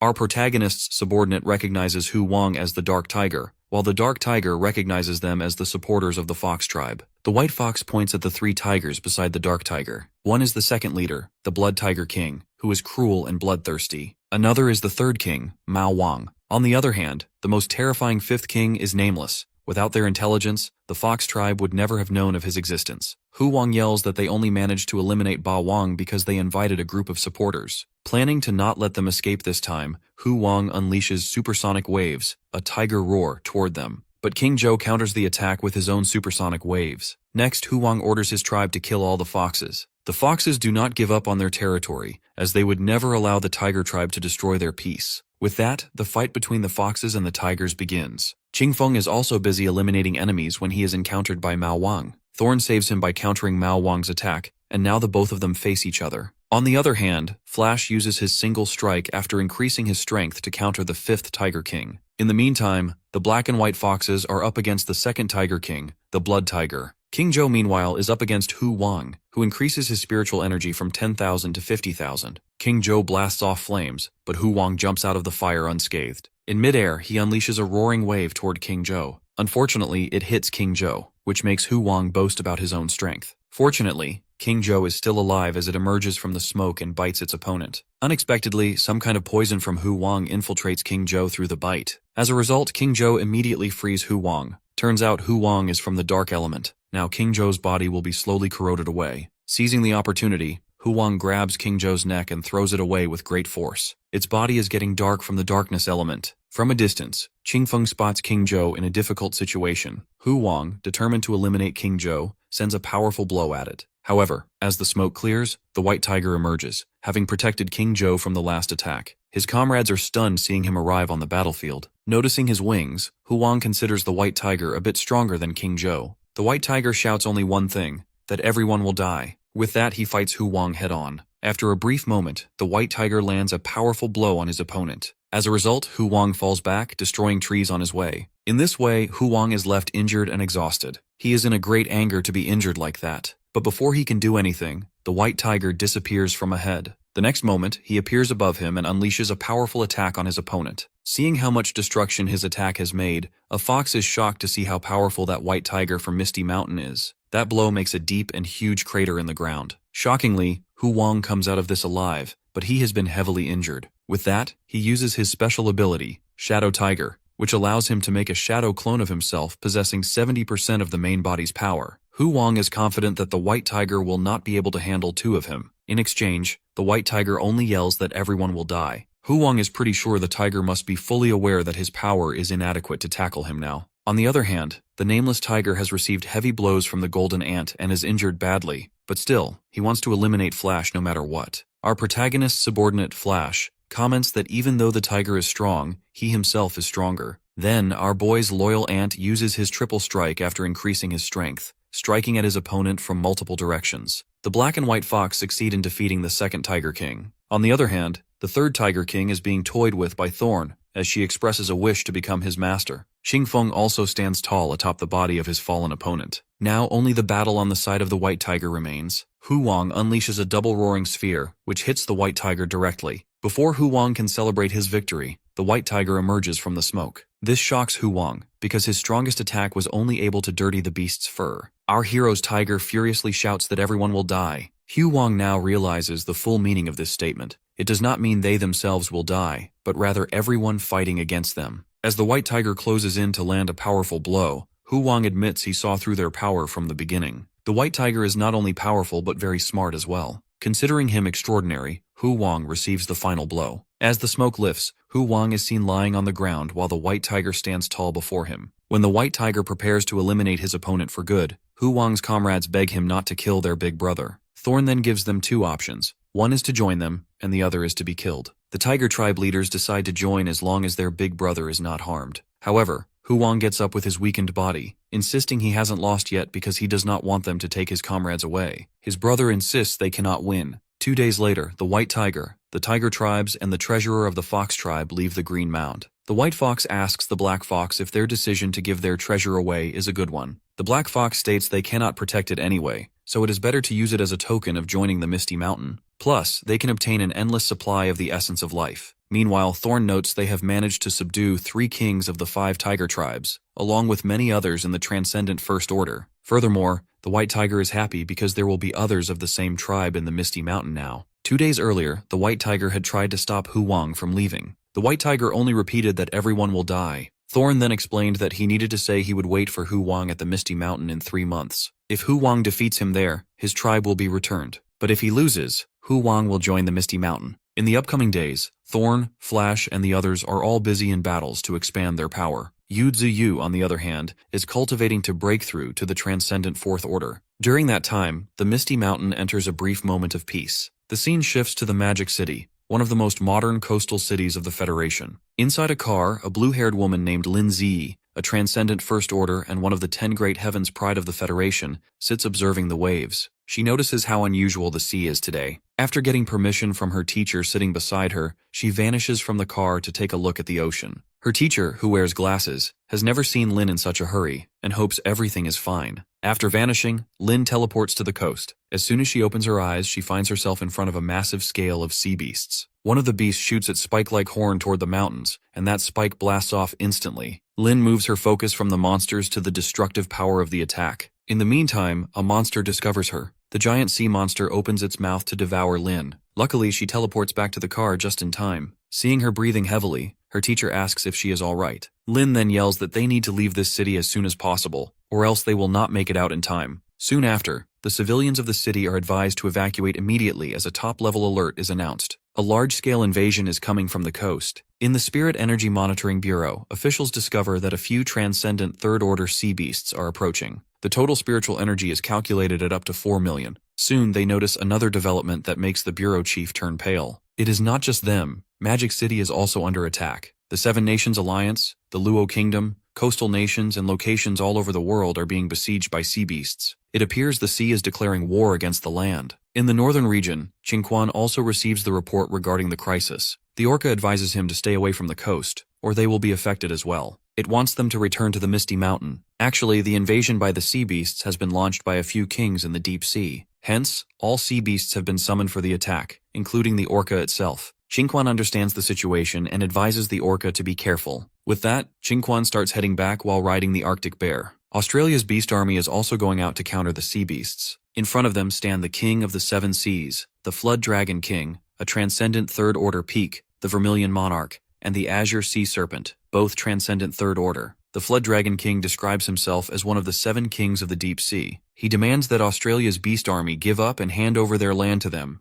The kangaroo reveals that while he was worried about the deep sea, he did not expect such a massive invasion of the continent. He calls them reptiles of the deep sea, believing they will regret this later. Back in the city, a doctor wants to know about the situation, but his assistant informs him that they have not been able to establish a communication line yet. Both of them are standing in front of a giant dragon who hasn't reacted at all until now. The doctor believes this dragon will be their only hope for dealing with the sea beasts, as they have lost all coastal cities within just half a day. The doctor actually has an ability to communicate with mutant beasts. He believes that if they are somehow able to control this dragon, there will be hope for them. Shockingly, the dragon starts to speak. He gives them his answer, stating that he cannot defeat those beasts easily, and that humans are fated to be destroyed. But the doctor does not believe that humanity will fall. According to him, the number of sea beasts and their energy levels are not at a stage where they have no chance of winning. The dragon in front of them is perfectly created from their research. Its bones are made of metal fibers, and its cells act as an electromagnetic coil, allowing it to create a large number of electromagnetic fields. Its body is something beyond human limitations. The doctor then shows the dragon an egg, stating that as long as it helps them in this crisis, the egg will not only replenish its expended energy, but also allow it to become much stronger. However, he reminds the dragon that it cannot destroy their country after chasing away the sea creatures. In the Luo Kingdom, sea beasts have already entered and are destroying the city. The same is happening in the Huaxia Federation,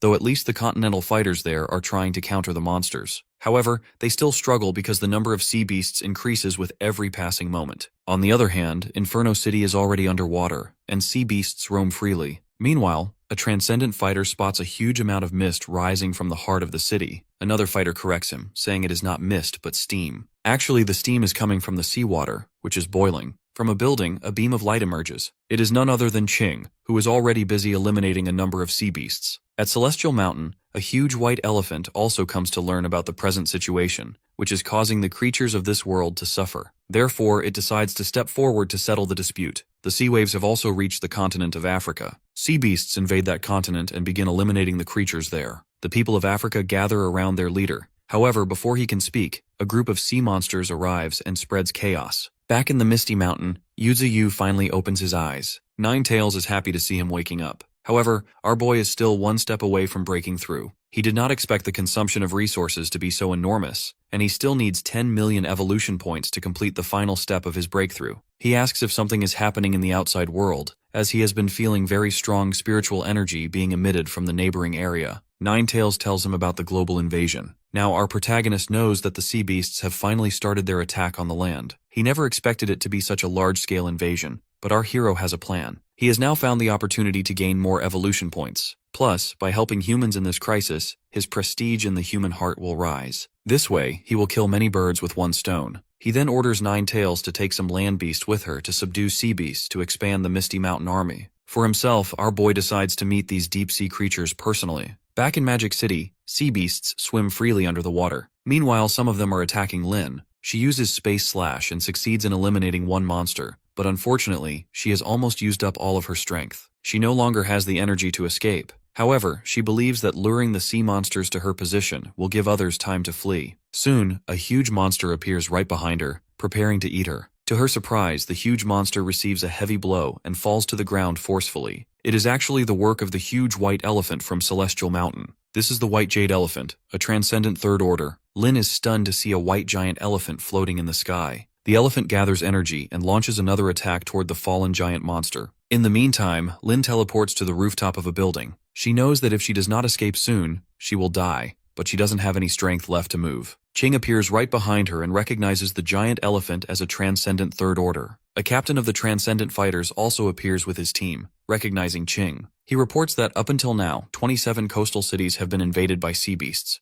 Among them, 5 have already been completely destroyed. The rest of the cities are still resisting, but they will also eventually be destroyed. He believes the only thing they can do is delay the sea beast's advancement, fearing that this seems to be the end of the world. Somewhere nearby, a sea beast king, a transcendent third-order peak, emerges. Qing ignores everything the captain says and decides to fight. However, the captain still insists they should wait for the Federation higher-ups to devise a proper plan. Otherwise, they will die with their current strength. Furthermore, the country is already prepared to use the Spirit Orbital Cannon. Once it finally activates, the current crises will be resolved completely. But Qing points out that those people cannot wait that long. Therefore, she flies directly ahead using her spiritual wings. Those wings can only be used by fighters in the Third Order, and Qing is already a transcendent Third Order cultivator. She goes straight toward the giant sea monster and sends a heavy attack toward it. From behind, she notes that the seawater is also boiling up. Meanwhile, the giant sea monster spots Qing, who yells at it in rage. The fight between the giant sea monster and Qing begins. She uses her purple flame and veneration to attack the monster. The beast roars heavily in pain.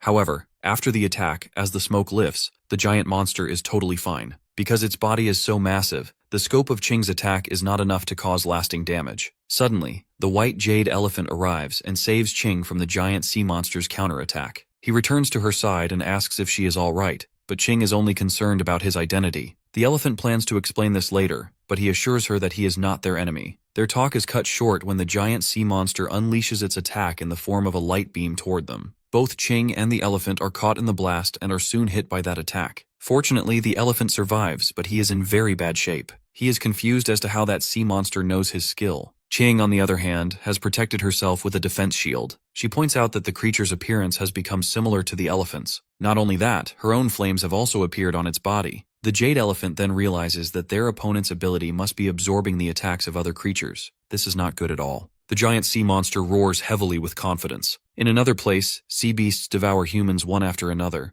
The humans try their best to save themselves. As soon as one monster is about to devour a mother and her child, mist monsters come in and save her. Actually, Yuziyu has sent a number of mist monsters to take care of the sea beasts. All the humans there recognize the divine tree, as they believe our protagonist has come to save them. All of them start to cheer for our boy. On Yuziyu's way here, our hero has seen how bad the invasions of the sea beasts nearby are. If the situation goes further, it will get even worse. Back in the Magic City, that giant sea monster launches an endless amount of thorns toward Qing, who protects herself with a shield. On the other hand, the white elephant goes near the sea monster and stomps on it heavily, causing fluid to burst from its mouth. In the meantime, Qing closes the distance and unleashes her purple flame sword. However, it is still not enough to eliminate the beast for good. It instantly starts preparing for a breath attack. Before Qing can escape, the monster unleashes the blast. That attack lands straight on a building along with Qing. Fortunately, she is somehow able to survive the blast. The elephant grows worried about her, but she unexpectedly admits that this monster is unkillable. The elephant remarks that it is not a normal sea beast. It is one of the 7 kings that unified the deep sea. Furthermore, it is one of the leaders responsible for the land invasion, known as the King of the Sea Beasts. The King of the Sea Beasts roars as it unleashes an attack, sending countless thorns at them. After protecting himself, the elephant unleashes yet another attack, Sky-Piercing Hoof. He lands a powerful blow on his opponent, and as a result, seawater sprays everywhere. Meanwhile, Qing notes that he actually managed to shatter space. Other than her master, this is her second time seeing a creature shatter space like that. After landing the attack, the white elephant stands near the whirlpool. Qing is curious to know if the fight is over. The elephant states that no matter how strong that monster is, it is impossible to survive that attack. But to their surprise, the giant monster appears above them and uses the elephant's own ability, the Sky-Piercing Hoof. The attack lands directly on the white elephant. As a result, the jade elephant is unable to move, as he is heavily injured. Qing finds the monster too tough to defeat. The King of the Sea Beasts declares that the land belongs to the sea, everything belongs to the sea, and rebels shall die. When it tries to eliminate Qing with the Sky-Piercing Hoof, Yuziyu arrives and saves her in time. Our hero recognizes the beast as one of the deep sea kings. However, our boy finds it incredibly ugly. The sea beast reacts sharply and again uses the Sky-Piercing Hoof technique. Qing informs our protagonist to be careful, as that move can shatter space. Yuziyu counters the attack with a thick root. Huge pressure is created in the surroundings, which makes Qing fly backward. Fortunately, the white elephant holds her tightly to save her. He knows that the move the King of the Sea Beasts is using is far more powerful than his own, yet against the divine tree, it is nearly ineffective. The spiritual energy being emitted from our hero is too powerful. For Yuziyu, that attack was nothing at all. Therefore, the king of the sea beasts attacks him repeatedly until it receives a powerful blow from our protagonist. Our boy knows that this is only a stolen move. He then entangles the beast in his thick roots and uses a divine skill,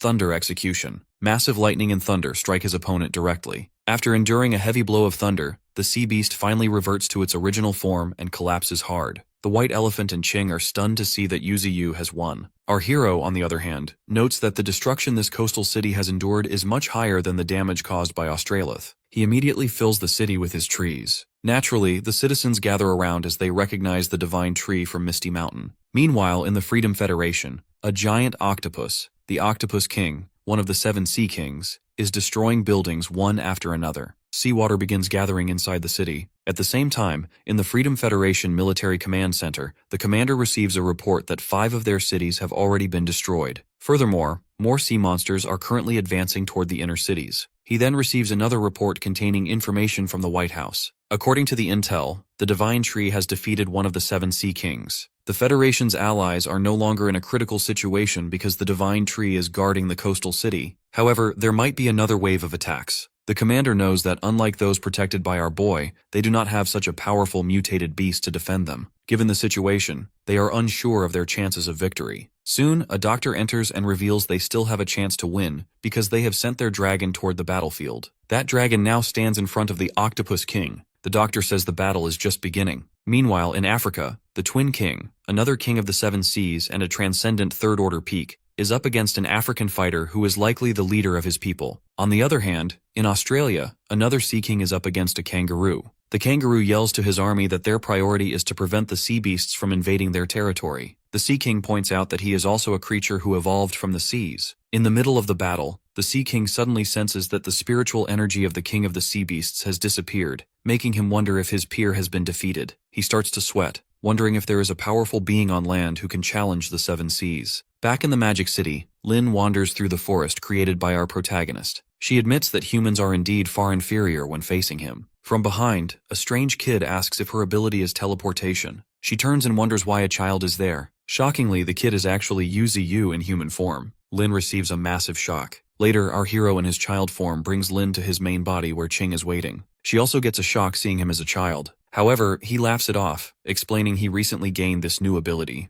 Ching is happy to find him looking just like a human. Our boy explains that he has used a hallucination effect on his body. Those who see him will perceive him as a human child. But there are limitations, as he cannot stay too far away from his main body. After returning to his main body, Yuzi plans to deal with the sea beasts he has captured inside his roots. Among them is a mutant giant turtle, a transcendent second order. Aside from high defense, it lacks other abilities. The same goes for many other sea beasts. It turns out most of them are quite useless and not worth taking under his command. Therefore, he goes straight to the important one, the sea beast at the transcendent third order peak. This beast follows an evolutionary path similar to his own. From Ching, our protagonist learned that this beast took only a few minutes to evolve into a giant elephant. This is just the starting point of it evolving into a copy of his main body. The evolution will probably merge with the abilities it has learned before. Our hero wonders if, once it completes its evolution, it will become a real willow tree. He also wonders if he would have obtained its innate abilities had he devoured it immediately after the battle. For now, he decides to keep it and use the others to cultivate his evolution points. After eliminating the rest of the sea beasts, Yuzi is ready to activate his 4th order evolution. For the 4th order evolution, Yuzi spends 10 million evolution points. Then our boy leaves his protection to Ching while he breaks through. With that, the process of breaking through begins. Right then, the white elephant appears as he finds that Ching's master is about to break through. He finds the spiritual energy emitting from our protagonist truly mesmerizing. Meanwhile, Ching notes that the white elephant can change his size freely, which is quite amazing. Then she asks him about his identity. The white elephant reveals that he is from Tianshan, just an ordinary being who fights corruption. At the same time, in the western region, Seth is on his journey. He wonders if our hero would break through soon. Meanwhile, at the Tianyu mountain, a bird feels the energy fluctuating due to Yuzi. At the same time, in the northern region, beings there also feel the change in the atmosphere. Deep in the sea, the huge island whale opens its eyes. It also feels the change, and figures out that this is an energy wave coming from someone who is breaking through for the 4th order. However, it believes that there shouldn't be anyone to reach at the 4th order so quickly. Due to this, it plans to act fast as well. From afar, the humans observe how big our divine tree has become, even larger than the surrounding buildings. Soon, thunder strikes, which is actually heavenly thunder. Our boy is emitting an immense amount of spiritual energy. two beasts have appeared in the vicinity. One is King of the Seven Seas, Dragon King, a transcendent third-order peak. The other King of the Seven Seas is Conch King, also at transcendent third-order peak. Dragon King figures out that our protagonist is the one who has killed their fellow King of the Sea. Conch King comments on the immense amount of spiritual energy which is emanating from our hero. It believes that this is the great time to get rid of him. Suddenly, Ching and the white elephant feel the presence of those two monsters who have a huge amount of spiritual energy. Both of them are terrified of figuring out that they are two of the kings of the seven seas. Both of those kings get near Yuzi by swimming through the seawater. The white elephant sweats as a doubt that they can win against them. More importantly, our boy has not broken through yet. Those two kings are that much powerful that they can eliminate them in just one single hit. The elephant knows that it would take at least 1 hour for our protagonist to wake up. Ching shouts for him to calm down as she prepares herself for a fight. She wants him to think about something rather than panicking. She points out that they will not follow him when he tries to escape because their target is not him but her master. So she wants him to leave now, because if she dies in this fight, he won't get another chance to leave. The white elephant is stunned to see she has already decided to fight them. Therefore, he follows her, as he has also decided to join her in that fight. Suddenly, Dragon King launches a water whirlpool blow towards them, so Ching intercepts this with her flame ability. Dragon gets furious to see a human interfering with their work. Therefore, his fellow Conch King unleashes a poison-like liquid towards Ching to help out his fellow. However, Ching emerges through this and attacks Conch using Spiritual Flame Sword.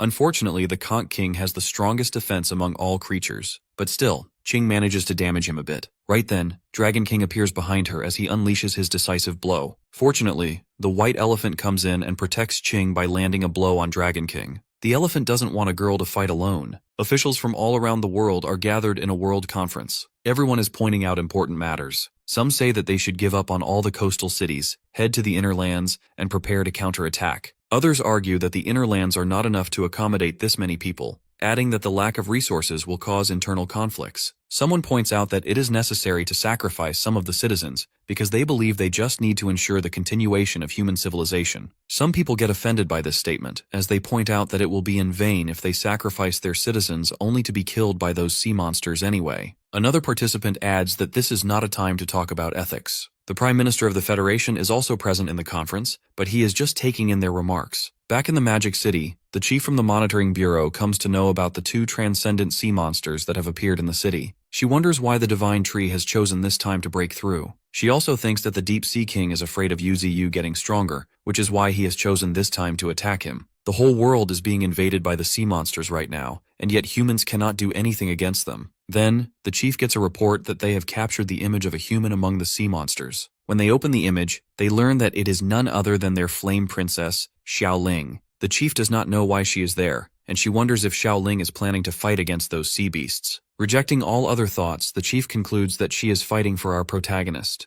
Back on the battlefield, Ching uses her spiritual flame gigantic sword and lands a blow on Dragon King. She manages to hurt him, which makes Dragon King decide not to take her lightly. He now considers her as someone at the first rate. Meanwhile, the white elephant directly hits Conch King. After that, he uses piercing tusks. When Conch King falls back, the elephant takes the opportunity and tries to attack with his sky-piercing hoof. Unfortunately, Conch King unleashes a huge amount of sulfuric acid. Both of their attacks clash as they step back. Conch King never expected his top to be damaged like this after just one stomp. However, the white elephant is also in a bad situation, as his skin is burning from the acid. Parts of his left body just got hit by the liquid. Right after that, both of them prepare to launch another attack on each other. Back to Ching. She uses light butterflies to counter the stream shield of the Dragon King. However, it does not affect Dragon King at all. He then shouts for her to step back as she is getting in their way. Unfortunately, he uses the stream shield ability to trap Ching inside. She gets frustrated because a skill that is meant for defending is being used to trap her. Right then, her opponent unleashes Stream Cannon. At first, Ching dodges all the attacks, but soon she realizes that those cannons are using the stream shield to bounce back. She is affected by those cannons even though she uses her own shield to protect herself. Leaving Ching busy with the cannons, Dragon King approaches our hero, as he plans to finish this in one breath. Before he can fire his cannon, Ching appears and lands a heavy blow on him. His eyes get damaged while she herself is breathing heavily. Now Dragon King is in an absolute rage as he goes toward Ching to eliminate her for good. He shouts for Conch King to use that skill. Listening to this, the white elephant grows confused as he wonders if they have an even stronger skill to use. Both kings combine their skills to make a brand new technique. Turns out, this is their most powerful combination skill. The kings want to explode Ching and our boy into pieces. Those kings together make a huge orb filled with destructive power and launch it toward Ching and our hero. Transcendent human beings from the Federation are fighting against sea monsters. Meanwhile, in the Spiritual Energy Research Institute,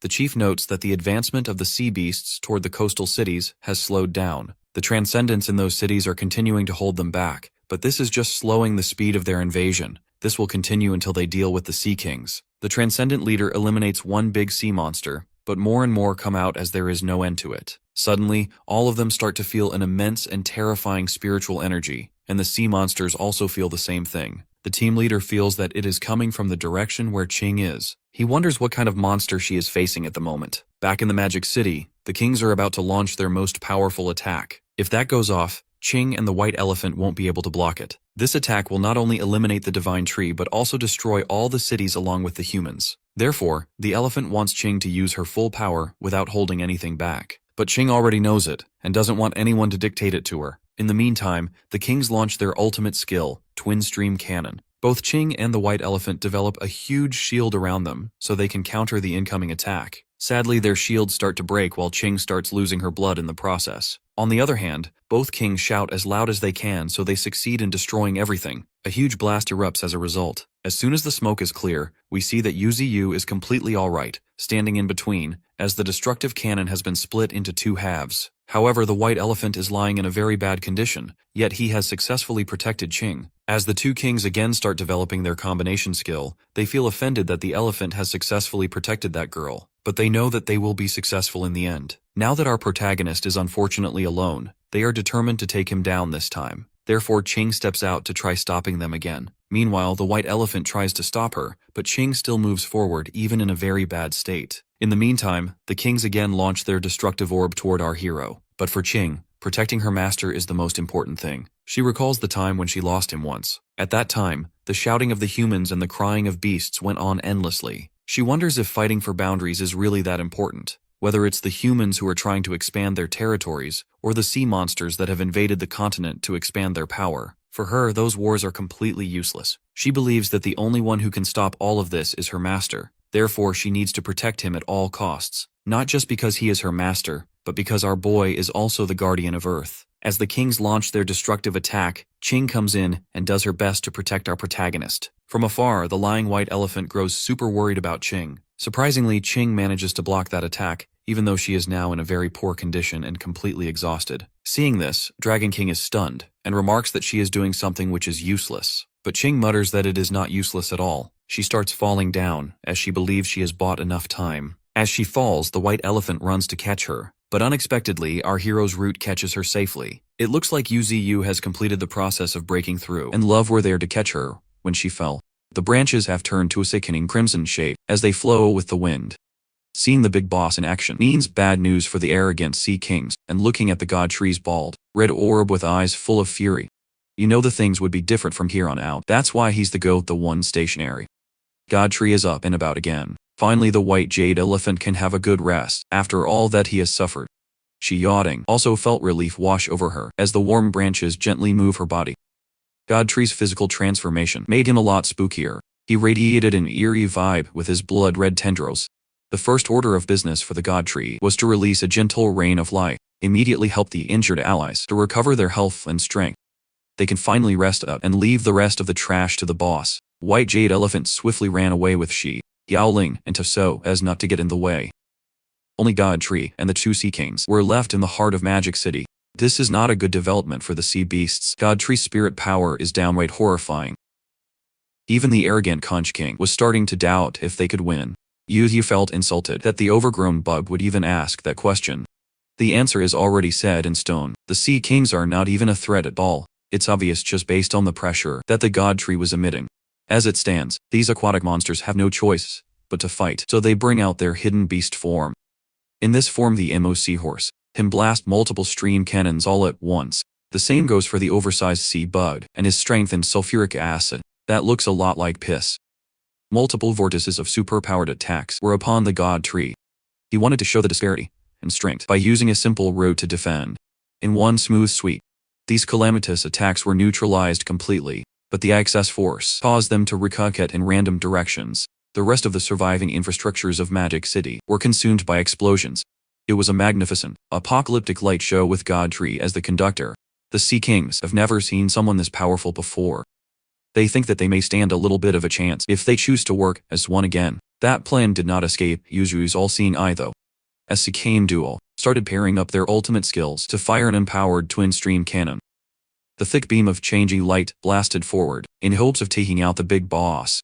Yuzi braced himself and took the brunt of the attack directly as he was tanking, the most powerful skill that 2 of the 7 Sea Kings possess. He was trash-talking their weaknesses. Unbeknownst to the enemies, he had already set up the broken feathers of flame in the surrounding area of the battlefield. When the ruthless technique triggered, the chain reaction flames shot out from multiple angles. To cook some seafood. Godfrey did not remove his eyes from the cookout, though, because of that. He managed to spot the Conch King in his roll-in mode. With his shell in battle mode, it would not be that easy to burn this sea bug to death. It also possesses the ability to attack while maintaining that impressive defense. It was like Magic City was being hit with another wave of tidal disruptions. Deep in the ground, the Amos seahorse has been miserably buried in soil and dust. His eyes are giving up. This was an impossible battle to win. Conch King tried to be clever and attack from close combat, only to end up like this guy tree. Crushed and juiced the life out of one of the Sea Kings like a citrus fruit. There is just one thing that you can't understand. These beasts could not even live on land, so there shouldn't be a point in trying to conquer the surface world. Sensing the next death in this battle would be him, Seahorse Beast King hurriedly ran for the water to escape. He hadn't even gotten too far when he was caught and bound by the roots. You see, he would not let these pests that tried to kill him in a critical junction escape. He continued to tighten the grip all around the body of the poor Sea King. Getting crushed to death is a miserable way to go. This faces evidence of that. Battery just wanted some answers to his very valid questions. The MMC horse had the audacity to laugh in his grim situation. He knows that he can torment the God Tree by withholding answers. He just wants to die quickly. God Tree doesn't like this game, so he just sent the guy to Sea Beast Hell. The method he used to send these food ingredients to their deaths was through the freezing ice age. This way he can see their lifeless bodies encased in a clear ice formation. Right after dealing with the Sea Beast duel, the sky has mysteriously gone dark. The skies turned pitch black, and even God Tree had no idea why this was happening. From the darkness, a massive body emerged to show itself and confront the God Tree. Shout out to flying whales, gotta be one of my favorite monsters.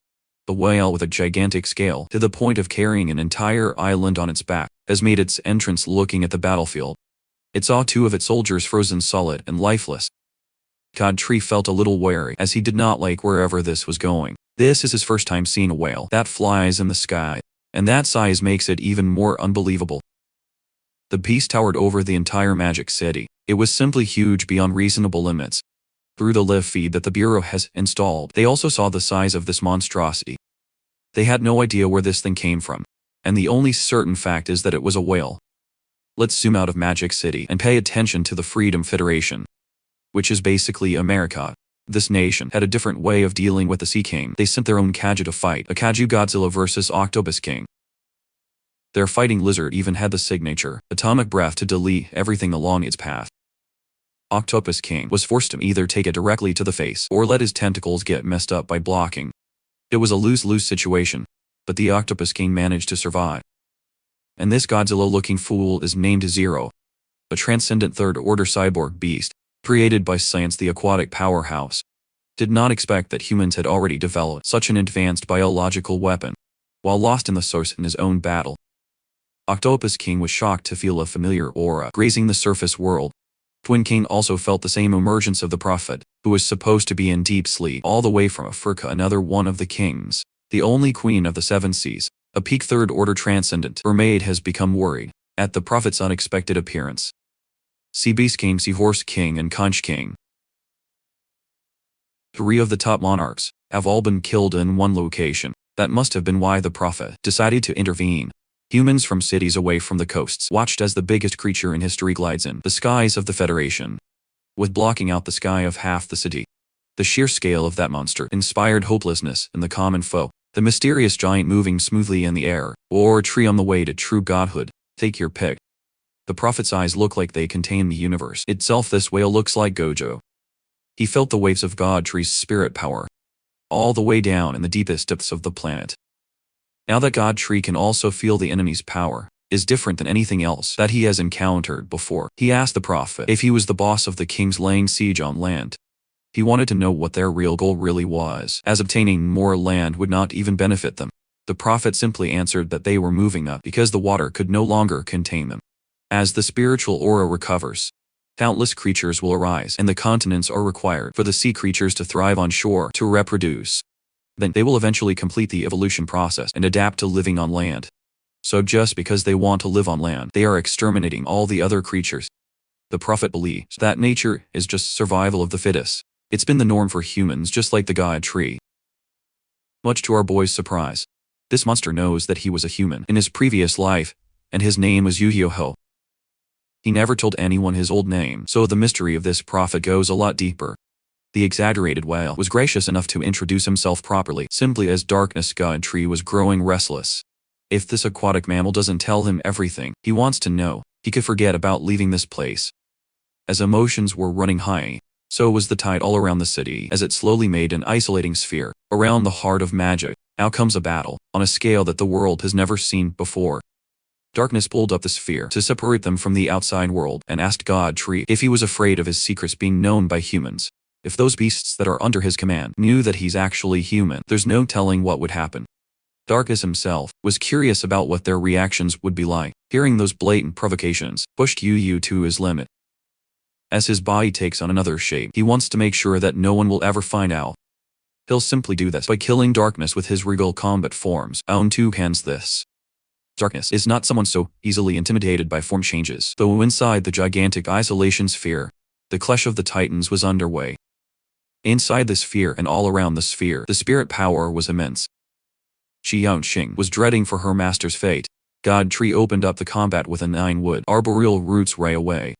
Darkness promptly responded with a summer wave to disrupt, but Yuzhui had a lot more control of his attack to maneuver around and get to his target. Everything in their surrounding was starting to crumble into dust. Darkness acknowledged that God Tree is too powerful and he'll have to go all out from the start. He's going to do that through the bulges of pure power all around his colossal body. Darkness moves a bit sluggishly, but Yusuf has a feeling that tanking this next attack would be a bad idea. With Darkness's next attack, his aim is to turn the God Tree into dead branches and leaves the enormous whale rain down. Terrifying quantities of concentrated power. The sheer amount and intensity of the attacks swallowed the God Tree whole. The only response that Yuzhui could think of was to bust out his gigantification. With this ability he could match the enemy's size, while maintaining his superior mobility and arsenal. Now that they are on the same footing with regard to scale, God Tree can finally go sicko mode. Doesn't this feel like the play fights you had in your head when you were just a kid? One punch on the posterior got the whale's eyes almost bursting with blood. Accounting for gigantification and God Tree's raw strength, every punch hits like no other. He was not done yet. Following the physical beatdown is an elemental one, as the earth element manipulation has come into play. Uzui stabbed an earth formation right into the same spot that he punched. Darkness was starting to realize that he might have bitten off more than he could chew. With God Tree's diverse arsenal, using the branches and roots, he also debuted the Tree World Advent technique to hold this seafood in place. Whatever happens from this point on would be a product of Yuzi's panic and rage. He brought down the flying whale to the ground, not minding that he would terraform half of the city. In the process, the earth element earlier was not enough, and all of the elements that he could control needed to come out too. Each of God Tree's branches was holding individual, elemental attacks, powered by an endless well of spiritual energy. This colorful attack tortured the darkness with every painful feeling possible. This started as an equal fight, but it quickly turned into a one-sided slaughter. Darkness wallowed and cried in pain as every elemental attack possible wrecked his colossal body. After catching a brief moment of respite, he retaliated using the volcanic formation on his island. The prophet pushed himself to the limit and unleashed a scorching lava eruption into the world.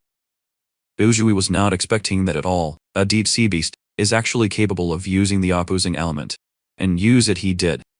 A torrential rain of skin-melting lava flooded the city, replacing the seawater from earlier. It looked as though God Tree was trapped in the whale's fiery domain.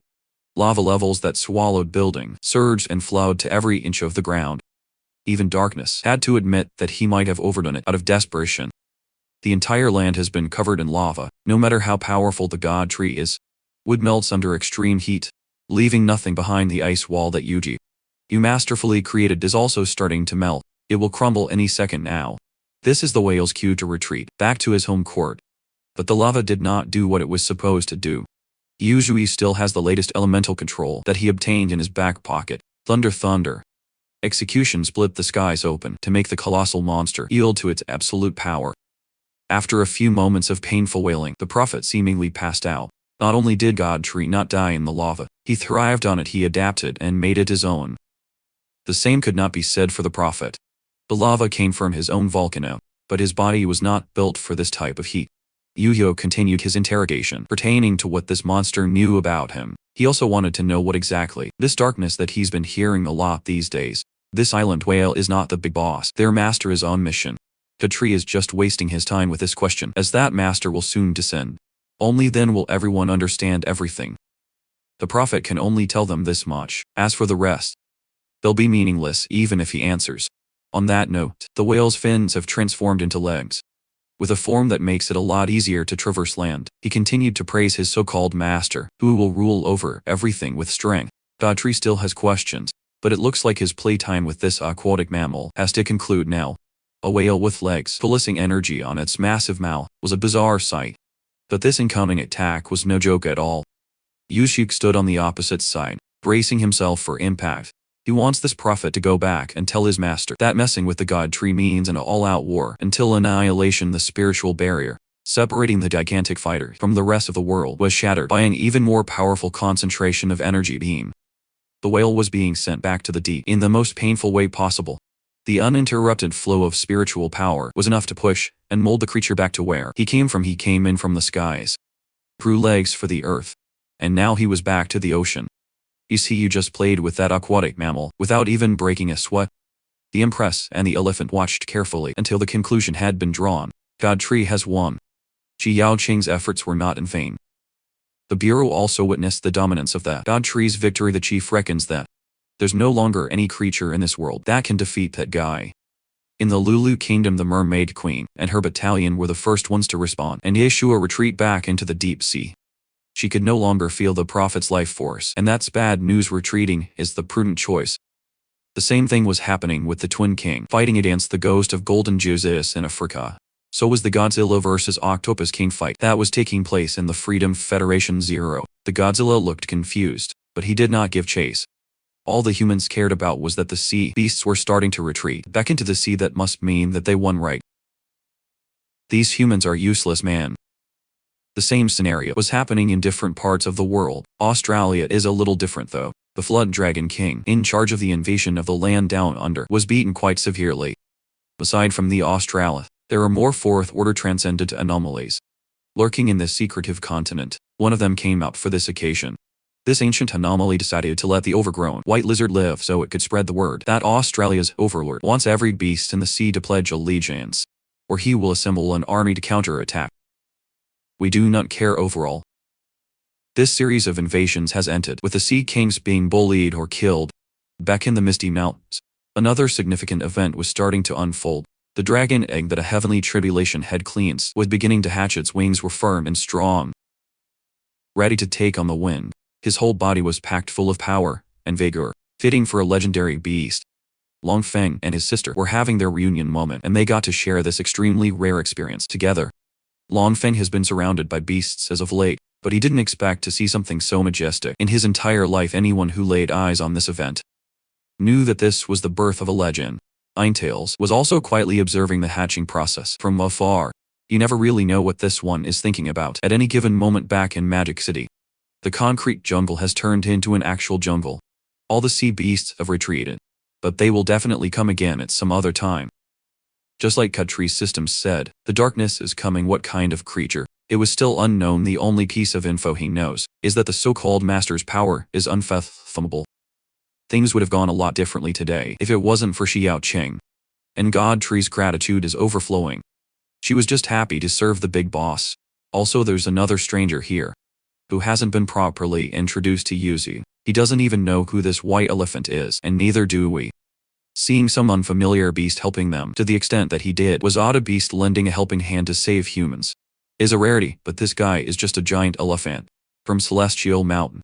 He's a descendant of the so-called god, a god that will fight against the darkness. This cannot be a coincidence. You see, you've been hearing buzz around this darkness for some time now. Perhaps the elephant could help clear things up based on what he knows about the matter. According to Ye, this darkness is not a living creature at all.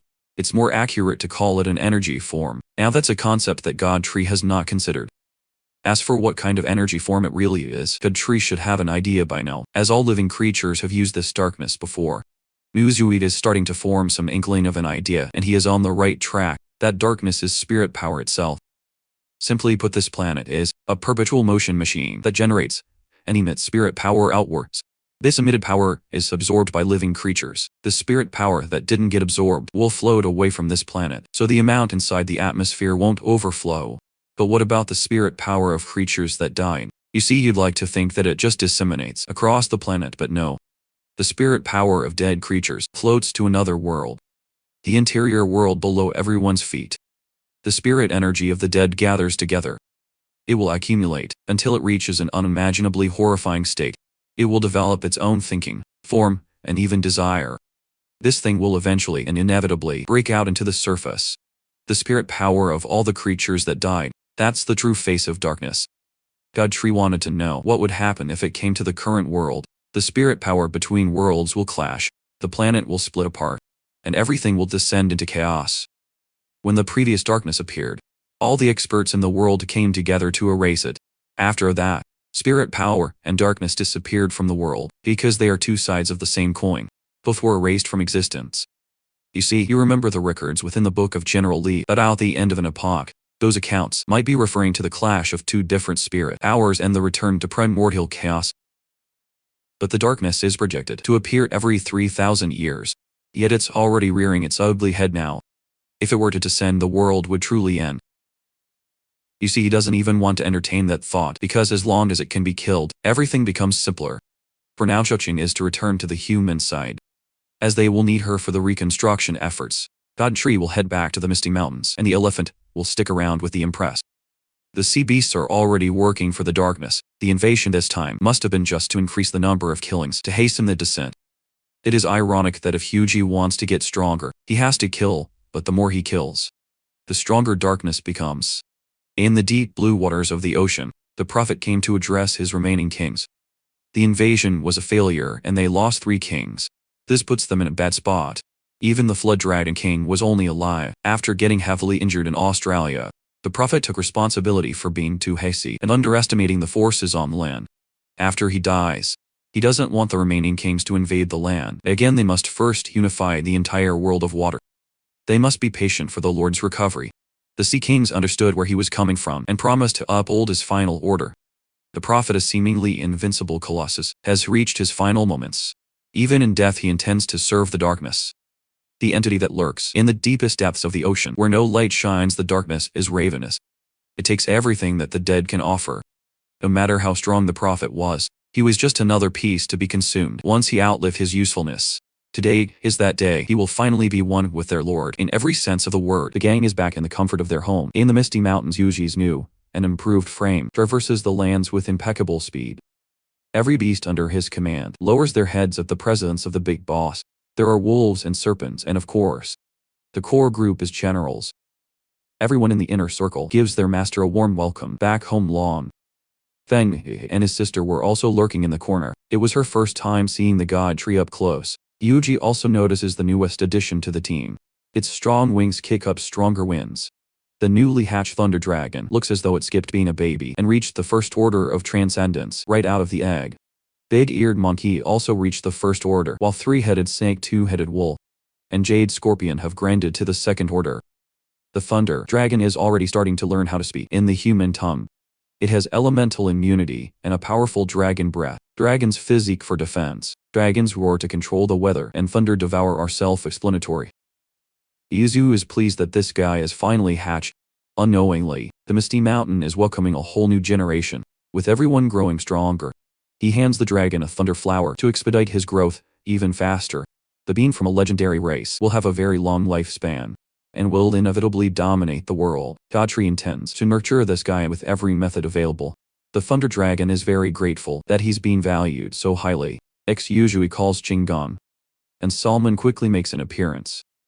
God 3 tasks him with leading their territory expansion. He will subdue human cities along the way, but if they resist they can say goodbye to their homes. But Qinggong must remember to give preferential treatment to those who surrender peacefully for those who resist. He can kill 1 to warn 100. The next task goes to the unearthly divine flower. She was tasked with increasing the quota for the sacrificial altar, effectively subduing more human powerhouses. She will do the job, but Divine Flower feels puzzled. As her master just finished cleaning up the threat from the sea easily, they shouldn't be in a hurry to increase their strength, unless there is an even stronger looming threat.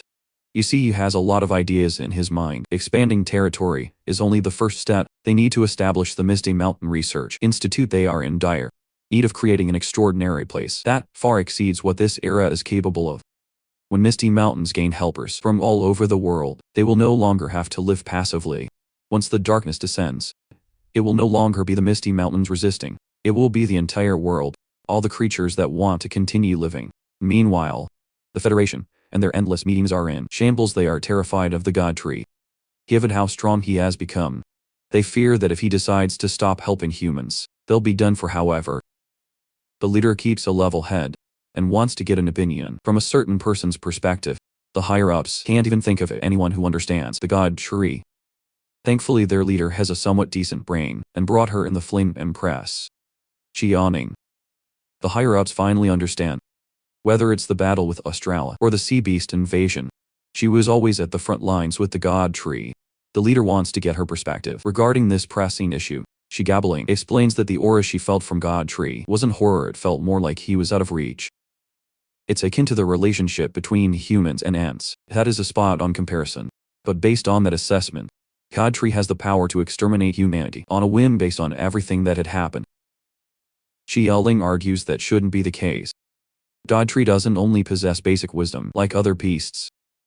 He is already learning about human culture and its nuances, whether it's Australia or opening a trade for the essence of life, or this time chasing the sea beasts away. It was evident that he only wants one thing. God Tree wants to become the new belief and conviction of humans, a deity that they all can rely on when push comes to shove. The dumbass higher-ups were finally realizing that God Tree is trying to coexist with humanity. The leader remains quiet and his thoughts are unknown. While everyone is digesting Shaolin's insights, someone barges into the room bearing bad news. They are receiving reports that the mist of the Misty Mountains is expanding at an extremely fast speed. Right now, it has already enveloped Half Moon City and Smoke City. Bro, Smoke City is just begging for that mist.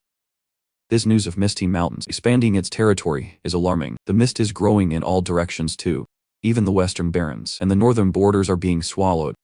The leader admits that they don't have the capacity and power to resist. Currently, they have no other choice but to allow this expansion. Because what else can they do? The Federation leader did the sensible thing too and ordered everyone not to clash with the beasts of Misty Mountains, while arranging accommodations for the citizens of the affected areas and paying close attention to the situation. Half Moon City protects their quiet urban life with a gigantic wall. Given that they share borders with dangerous beasts, right now Qinggong stands before that barrier. Qinggong is living his Attack on Titan fantasy. Right now Half Moon City is a sprawling metropolis, and its citizens have no idea what's about to happen. Their relatively peaceful lives were interrupted when the Mist Nation attacked. They're going to need an avatar or something. The warning system immediately blared its alarms as an impending beast wave was upon them. The transcendent soldiers in the area saw the mist and felt a shiver run down their spines. Add to that the silhouette of Qinggong's imposing body, and they have a very scary invasion on their hands. Qinggong introduced himself as the elemental general of Misty Mountains, and from today onwards, they will be taking over the city. People who are not willing to submit will be allowed to leave peacefully, but the soldiers immediately opposed this idea, especially since the threat was coming from just a single guy. Qinggong smiled as his reinforcements made their dramatic entrance. He wasn't really alone. He didn't bring the first-string team members, but he brought a beastly army. Back in Bay Canyon, Yuzi was carefully assessing his current stockpile of evolution points. Looking back, he came to this world with only 0.1 evolution points in his pocket. But now he has about 10 million. Just like Drake said, started from the bottom. Now we're here after reaching the 4th ore. He hasn't had the chance to check on his own arsenal. Opening his attribute panel, his abilities went into full display. Innate growth, Seed of Vitality, Thunder Control, and many more are at level 4. So are his mutated branch roots, Spirit Field, Mist Mastery, Hallucination, River of Earth, and everything else. All these many divine skills are at the introductory stage. But there are many divine skills for a reason. Overall, his arsenal can be described as luxurious. There is not a second creature in this world this stacked if you wants to advance further. He needs to polish all these abilities more. Mastery of Mist, combined with an endless well of spirit power, is the most useful right now. The range you could cover was outstanding, and it can also be paired with Hallucination. He'd essentially separate the mist-covered areas from the rest of the world with no problem. Anywhere this ability can cover will belong to Misty Mountain. A half-moon city chain gun, and his army made quick work of the incompetent soldiers. He himself almost destroyed the stalwart wall by smashing one of the soldiers with sickening force. Whenever the God Tree asks, this man will undoubtedly deliver with style and brutality. The inside of the city was already taken over by mutant rats, tempest wolves, and beast apes. The remaining stragglers were few and far between. They've been beaten, but they weren't backing down. Shingen repeated that he would spare anyone who surrendered peacefully, since that's pretty much a done deal. Let's turn our attention to the magical Jasmine Valley. In this quaint little place, the prairie was in full bloom, and a mystical tree sat in the middle. This is the place where Ninetales was assigned. In front of her was an enemy that was no joke by any metric. It's a golden spotted swallowtail butterfly, a transcendent second-order insect beast that is currently undergoing the process of evolution. That might be the case, but Ninetales knew better than to let her guard down. Back home, Thunder Dragon was trying to prove his strength in actual combat. He was about to go up against the second-order transcendent dream beast. Is that a freaking unicorn, might I? But this unicorn is not all rainbows and sunshine. It could channel some dark energy through its single horn. The dragon and the unicorn clashed against each other. Both refused to lose the contest of sheer power. The three stooges were at a safe distance, watching the two beasts fight with everything they had. As the clash subsided, both of them remained relatively healthy. It looked like a definitive draw. Gautry was supervising the fight from behind to make sure that no one got seriously harmed, though. He was impressed that Thunder Dragon could stand his ground against a second-order dream beast. That's just a testament to a dragon's legendary potential. His power will only go higher from here. Yusuke was satisfied, so he called both of his subordinates back to him. The unicorn and the dragon walked side by side, as if they weren't just trying to kill each other. Earlier, this unicorn dream beast was subdued just a few days ago. It's the same as the Thunder Dragon, in the sense that it can be categorized as a legendary creature. His growth from now on will also be limitless. Divine Flower came through and notified Godtree that the white fox from the Green Mount had arrived for a meeting. The little furry white fox lowered his head, while humbly greeting the big boss. The reason why Yuzu called this guy over concerns the stalk of spirit herb that the fox tribe offered. There were supposed to be 9 leaves on the stalk, but there were only 8 when it got to his hands. This creation spirit herb can only exhibit its full potential if all 9 leaves are consumed. The one has already been secretly eaten. The white fox felt the pressure of the interrogation bearing down on him. Godtree just wanted to know who dared to do this, and the white fox better think his answer through before speaking. Daddy chill. Even though he was slowly being grilled in his own sweat, White Fox honestly admitted that it was him who took a bite out of the herb. He did it back when he was but a young pup and didn't know better after that. He was taught a very harsh lesson by his sister. He insisted that the fox tribe did not purposely damage the spirit herb to trick their master. Yusu was deliberating about the substantial size of the Green Mountain tribe. If they nurtured this group properly, making a second Ninetales wouldn't be impossible. So he took out the spirit herb and handed it to the white fox. Since he already ate one of the leaves, he might as well eat everything else for the full effect. He ordered the white fox to maximize the absorption of the herb. He even granted 1 drop of life essence to fortify and stabilize the white fox throughout the process. The furry rule breaker gratefully accepted the blessing directly from the god tree. Absorbing the life essence and spirit herb into his constitution made a few new marks slither in his body. Divine Flower commented that she was starting to feel a slight 9-tailed fox aura coming from this new kid. Speaking of 9-tailed foxes, the real Ninetales is back to report to her master. With her was the golden spotted swallowtail butterfly, as if they were friends now. The butterfly laid her eyes on the god tree for the first time and was thoroughly impressed. Just the sheer massive size alone was enough to bring most beasts to their knees. Divine Flower felt her heart skip a beat at the sight of such a beautiful butterfly. She loves cute things after all. Ninetales formally introduced this new addition to the team. The golden spotted swallowtail butterfly successfully finished the breakthrough to the 3rd order of transcendence. She's capable of beckoning a dazzling light that could shatter the skies. Proficient in merging with the void, can use ethereal blades of light and can channel a luminous beam to obliterate everything. This is the first time that a full-on third-order transcendent was joining the team peacefully. Godtree welcomed the rookie personally by going down and interacting through his demi-human form. Little Panda was actually here the whole time. This little butterfly did not impress him at all. All he does is eat, drink, and sleep, and upon waking up, he already reached the third order. Divine Flower is also on the verge of her breakthrough. Godtree wanted to get an update on the status of the sacrificial altar. Now she listed that 28 human champions have signed the contracts with her. One of them is at the peak of the second order, the Iron Fist Tyrant. 6 are at the mid-stage of the second order, while the rest are at the early stages of the second order. Only 28 was too low. It's way less than Godtree anticipated. They need to keep recruiting. The more people, the better. Also, he wanted these new powerhouses to expand their forces swiftly if needed. The Misting Mountains would gladly offer some assistance. This urgency that Divine Flower had been feeling was bugging her, so she decided to ask Godtree directly. This master of theirs has been eager to expand rapidly, so she asked if they are preparing to face an unknown enemy. If Chu decided that there was no point in telling his people now and they should just focus on their assigned tasks, Divine Flower had no choice but to suck it down and stay quiet. The Elemental General Qingbong has finished his job and has come back to report what happened in Half Moon City. The metropolis has been subdued and as Godtree commanded. No buildings were destroyed and only those who refused to surrender were expelled. Qingbong also went ahead and detained all the scientific researchers in the city. You see, you could always rely on this guy to deliver. Above and beyond, he wanted to meet the scientists, while Qingbong continued the territory expansion. You see, you will do everything so as not to let the darkness destroy this world. He will gather countless allies, and together everyone will stand against destruction.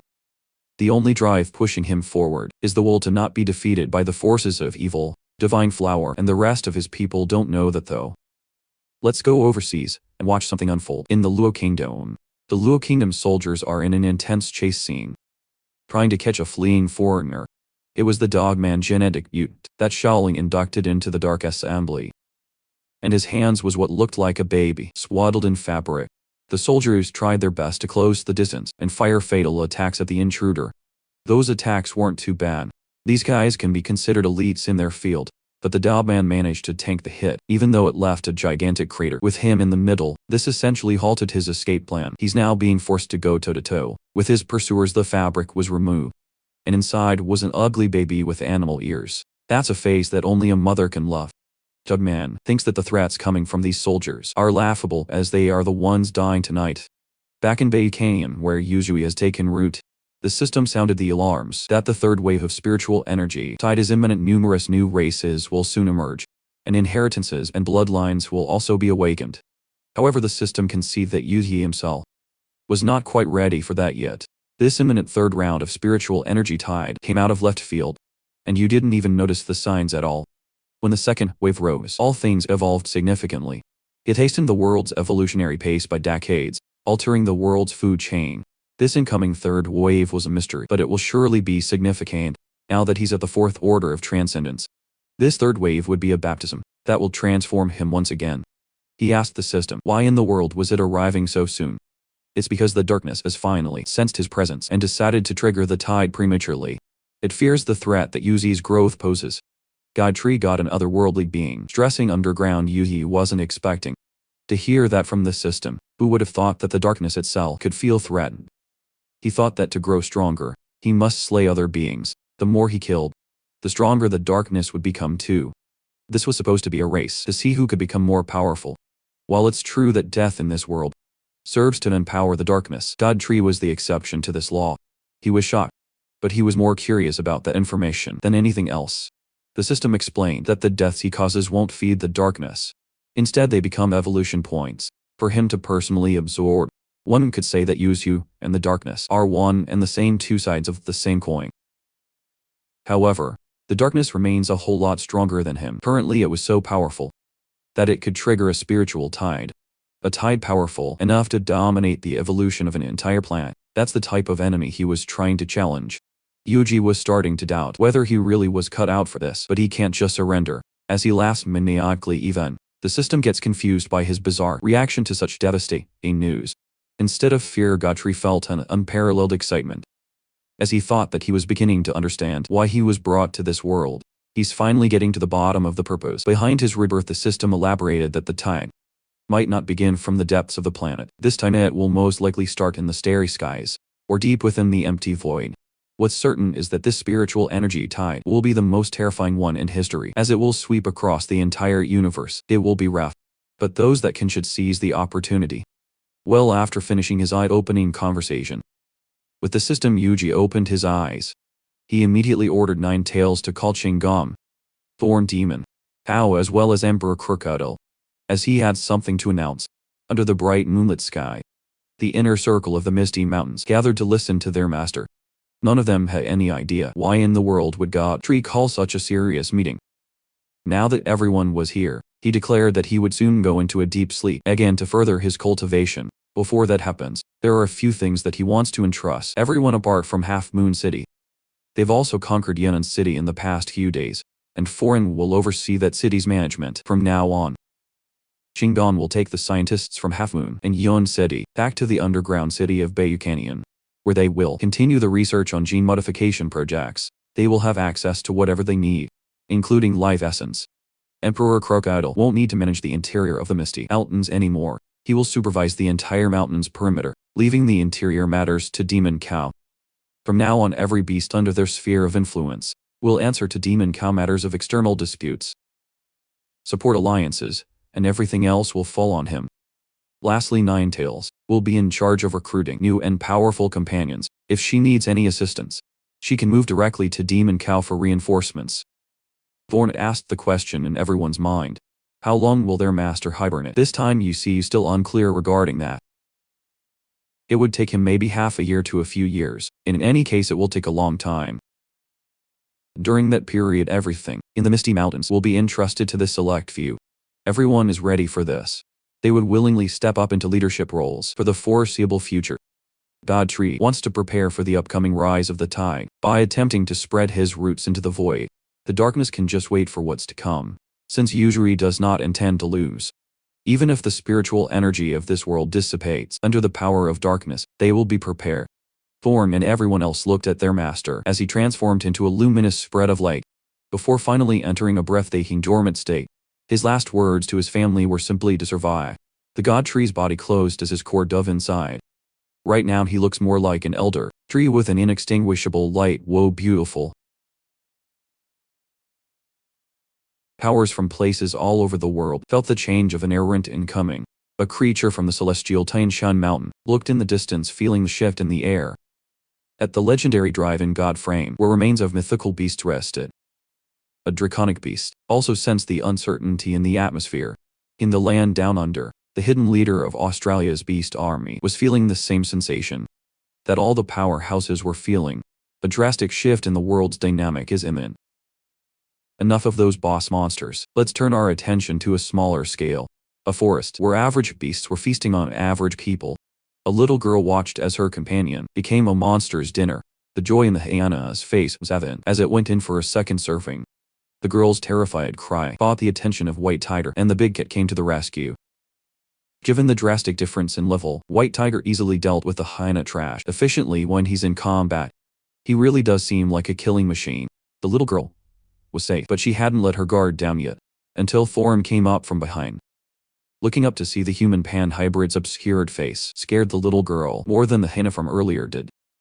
The little girl ended up passing out due to the overwhelming fear. She woke up to the sight of the beautiful Thorn and the less than beautiful White Tiger, trying his best to put on a friendly face. Her survival instincts immediately kicked in, and she ran away backwards as fast as humanly possible. She thought that she would be dead by now, but she was still breathing. After some convincing, she agreed to ride on the back of White Tiger alongside Thorn. She had calmed down a little bit and asked if this tiger was Thorn's pet or something. But Thorn was more curious as to what this child was doing in that forest in the first place. It was a notorious area filled with countless beasts. It turned out that it was her uncle's idea to look for a certain herb in the woods. Shishialan, a normal human who had the ability to sense spiritual energy emitted by herbs foreign, was disturbed that someone would send a little girl on such a risky task, but Shaolin is actually a victim of kidnapping. If she doesn't bring the herbs back in time, that uncle kidnapper will gouge his little brother's eyes and sell his organs. Thorn's blood ran cold. People can be so awful no matter where and when. She wanted Chilan to guide her to where her brother had been stashed for a rescue mission. Tolan enthusiastically answered that her brother is being held at Yan City. But before that rescue mission, it seems like they have to deal with some unwelcome Navian guests. A murder of crows appeared in front of them. By the looks of it, they did not come here to play. No matter how you spin it, this could not be good. Each one of these black crows is at the first order of transcendence. White Tiger wanted to take the initiative to land the first attack with his spiritual beam.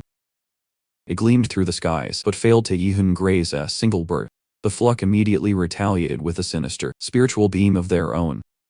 Thorn has also been targeted by the murder birds. They tried to get closer, only to get grabbed by her vine webs. With just the two of them in such a disadvantageous aerial battle, the crows were steadily getting the upper hand. They are too easy of a target in midair, so Thorn told White Tiger to hit the ground. He immediately tried to dive downwards with everything that he had. That's when an even bigger bad news presented itself. The leader of the flock was the Black Crow Emperor, a second-order transcendent hulking beast. The damn bird was too big to even be considered as a crow anymore. Unlike its underling, this one can deal some serious damage from afar. Its spiritual beam was targeted at Xiaolan instead of the two combatants. Fortunately, White Tiger's reflexes were fast enough to utilize his wings to defend, but taking on an attack of that caliber doesn't come without repercussions. As the three of them plummeted down, Thor managed to stay afloat while gripping, using her vine whips. Just as she was about to go and try to help White Tiger, the Black Crow Emperor decided to shift targets onto her. Defending a peck from that massive bird required the use of every vine that she could control. She tried her best to make the monster step aside from blocking the path, and the crow mysteriously gave in with no contest, flying away into God knows where. Meanwhile, White Tiger and the little girl have landed deep into a sprawling chasm in the middle of the woods. The landing was brutal, but his bulky body managed to tank the impact, completely leaving Shellen unharmed but dizzy. He suddenly got up onto his feet, dropping the little girl onto the ground. He did it for a good reason though, with White Tiger's game face on. He faced some incoming challenges from the depths. Overgrown worms and centipedes have made this underground hell their nest, and some food just dropped from the heavens. Oh hell no. Not only were they gargantuan in size, but they were also disgusting to the highest degree. Sharp teeth and lit bodies slither at blinding speeds, all of them competing to get the first bite. White Tiger responded by trying to repel these insects with his bright spiritual beam. He was way too strong for these bottom dwellers, tearing their bodies apart like cardboard. But the problem was quantity instead of quality. A few disgusting beasts managed to get past the beam, clinging onto his flesh thankfully. White Tiger's fort wasn't ranged fights, but relentless close combat. Combining his two combat styles, he could tear and blast his way through this situation easily. Xiaolan had front row seats in White Tiger's devastating show of power. After dealing with the immediate problem at hand, Xiaolan carefully came closer to the ruthless tiger. She rode on his back once again, but the ride was not as smooth as the one they had taken earlier, as White Tiger struggled to maintain his flight, bumping into the wall multiple times. In the end, both of them sustained bruises and giant-sized lumps on their heads. White Tiger's wings were too damaged to function properly. When asked what they should do now, he replied with the only words he could utter, "We're all going to die." That combined with the big cat's grumbling, hungry stomach freaked out the little girl. But something else distracted her from their dilemma, a possible silver lining out of this unfortunate situation. There was a fluctuation of spiritual energy coming from a spiritual herb, and only she could see it through the lens of her special ability. The spiritual herb is nothing like the usual ones that she has seen before. Xiaolan turned to little White Tiger and urged him to take a look together. Maybe they can use this herb to heal his broken wings. It was a great idea from the kid, but another problem cropped up. The big cat suddenly coughed up blood. Confused and scared, Xiaolan tried to ask him if he was okay. She looked at the part where that insect bit the big cat and saw some alarming discoloration. White Tiger had been poisoned. He looked at the little girl and told her that everyone would die, but that was just because of his speech defect. Still, Xiaolan was just a helpless and scared little girl. But she chose to be strong and tried to convince White Tiger that they were not dying in this ditch. Since he saved her with his broken wings, she fully intends to save him in return. It's a bit far, but White Tiger needs to hold on just for a little bit more. Up above, Thorn has successfully massacred the flock of crows by herself while their leader flees all by itself. Thorn felt disdain for that shameless fleeing bird, for being such a big chicken. Looking around, she unexpectedly saw some tempest wolves roaming the plains. If they are here, that just means that Yun City is not that far away from where she was dropped off. She can also use these wolves' sense of smell to help in finding the injured white tiger and the little girl, but Faye just keeps on handing out challenges one after the other. The rain came pouring down, and she knew that if this went on, they'd eventually lose the big cat and the little girl's scent. Speaking of those two, they slowly traversed the expansive ditch, as fast as White Tiger's injuries allowed. Someone was kidding and was worried that this deep gash might get flooded if the rain continued. But there are bigger problems than flooding. For example, White Tiger collapsing, as the poison in his bloodstream travels all over his massive body. Try as she might, Xiaolan could not get the big cat to wake up or move at all before passing out completely. He told her that everyone would die for the last time. She knew that this was due to the poison getting worse. If she can't figure out a solution, he will not be able to endure for much longer. Xiaolan took out the precious herb in her backpack and tried to cure the big cat. 2 hours later, he looked clean as a whistle, all bandaged up in the infected areas. She used the revolving spirit medicine to alleviate the poison and pain. It goes for 50,000 on the black market. She originally meant to use it to save her younger brother by bailing him out from the kidnappers, but she can't just watch White Tiger die helplessly. Now, they can only hope that there will be other luxurious spirit herbs near the one they were looking for. White Tiger still has a broken wing, and Xiaolan still needs to save her little brother. They're on the same boat. White Tiger's determination to see this through was palpable in his eyes, but his speech about everyone dying contradicted everything. Xiaolan was finally catching on to the fact that this overgrown cat can only say one forbid phrase. A few more minutes of walking, and the spirit herd presence brought them to a huge cavern. The unlikely duo, the stupid tiger and a brave little girl, courageously venture ahead.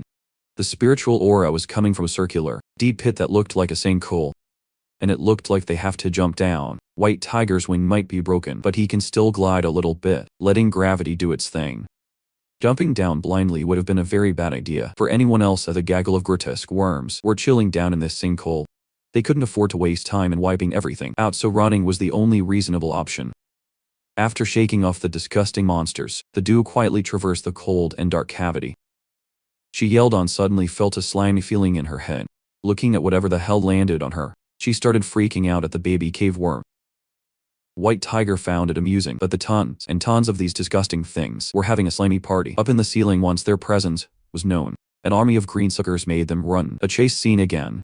They made it safely to a water source, perfect to take a breather and rehydrate if it wasn't for another one of these slithering insects.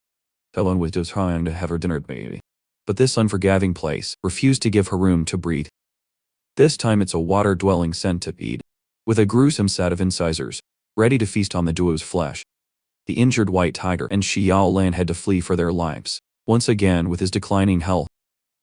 The big cat was caught and constricted by the beast. Xiaolan bravely tried to use a piece of rock to save him.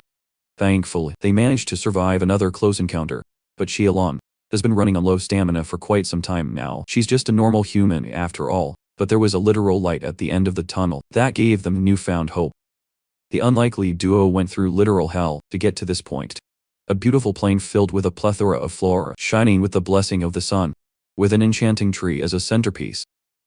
Who would have thought that such a beautiful place was hidden beyond the literal insect hell? The duo shared a rare moment of genuine peace under the moonlit skies. Even if White Tiger has a speech defect, Xiaolan is starting to understand whatever it is that the big cat is trying to say. With all this beauty before them, she could not help but remember how beautiful her hometown used to be. Looking at White Tiger menacingly, she revealed that her beautiful home was destroyed, and beasts like White Tiger killed her parents. Hold up, wait a minute. But Xiaolan rolled it back a little bit, saying that she hated beasts so much at that time. She never could have imagined that the human heart could be even more horrifying. This big White Tiger injured his wings just to save her life, and for that she's extremely grateful. When his feathers grow back, she would love to bring him to her hometown to see the omnipresent red forest. The big cat might be saying that everyone will die, but he means that he would love to join her. He was so delighted that he kept on repeating his catchphrase. The little girl had to shut him up. That man whom she calls uncle, their captor, used to beat them for things that they had no control over. His idea of teaching them a lesson was batting practice, using their bodies. The deplorable, ugly bastard used to keep on hitting, and hitting them, with no remorse whatsoever. His accomplice worries that beating the kids too severely would make them hard to resell, but they can always just harvest their organs to sell. Xiaolan and her little brother experience inhumane practices on a day-to-day basis. Until their entire body hurts, the only thing keeping her going was the need to protect the little boy from this horrible life. She knew that to do that, they would have to survive. Only by surviving can they get out of this miserable life. Xiaolan's experience is a testament to how much worse humans can be compared to beasts. Upon waking up from the bad dream, she started panicking. She tried to wake White Tiger up, as they needed to get a move on, but the poison in his bloodstream was too strong and was rampaging inside his body. Seeing the horrible extent of the poisoning increase, she just knew that this gentle giant must be in a lot of pain right now. She looked towards the direction of their destination with an idea in mind. It was so near that she could practically taste it. She yelled on thanks that she can find it. After passing through another small cavern, White Tiger was starting to drift towards total unconsciousness. She knew what had to be done. Stealing her resolved adventure alone, all she asked was for White Tiger to hold on a little longer. Xiaolan crawled to the little hole leading to where the spirit herb was. It was narrow, dangerous, and disgusting. The little worms on the way did not bother her this time around, now that there were more important matters at hand. Damn, Xiaolan is a lot stronger than most of us here. After a few moments, she finally started seeing the light, the exit exiting the small burrow. She saw countless holes that the insect beasts used to traverse the depths. Xiaolan was certain that there must be scary giant worms from this point onwards. Using her sensing abilities, she pinpointed the hole that was emitting the spirit herb's aura. She pushed through and scaled the wall of horrors.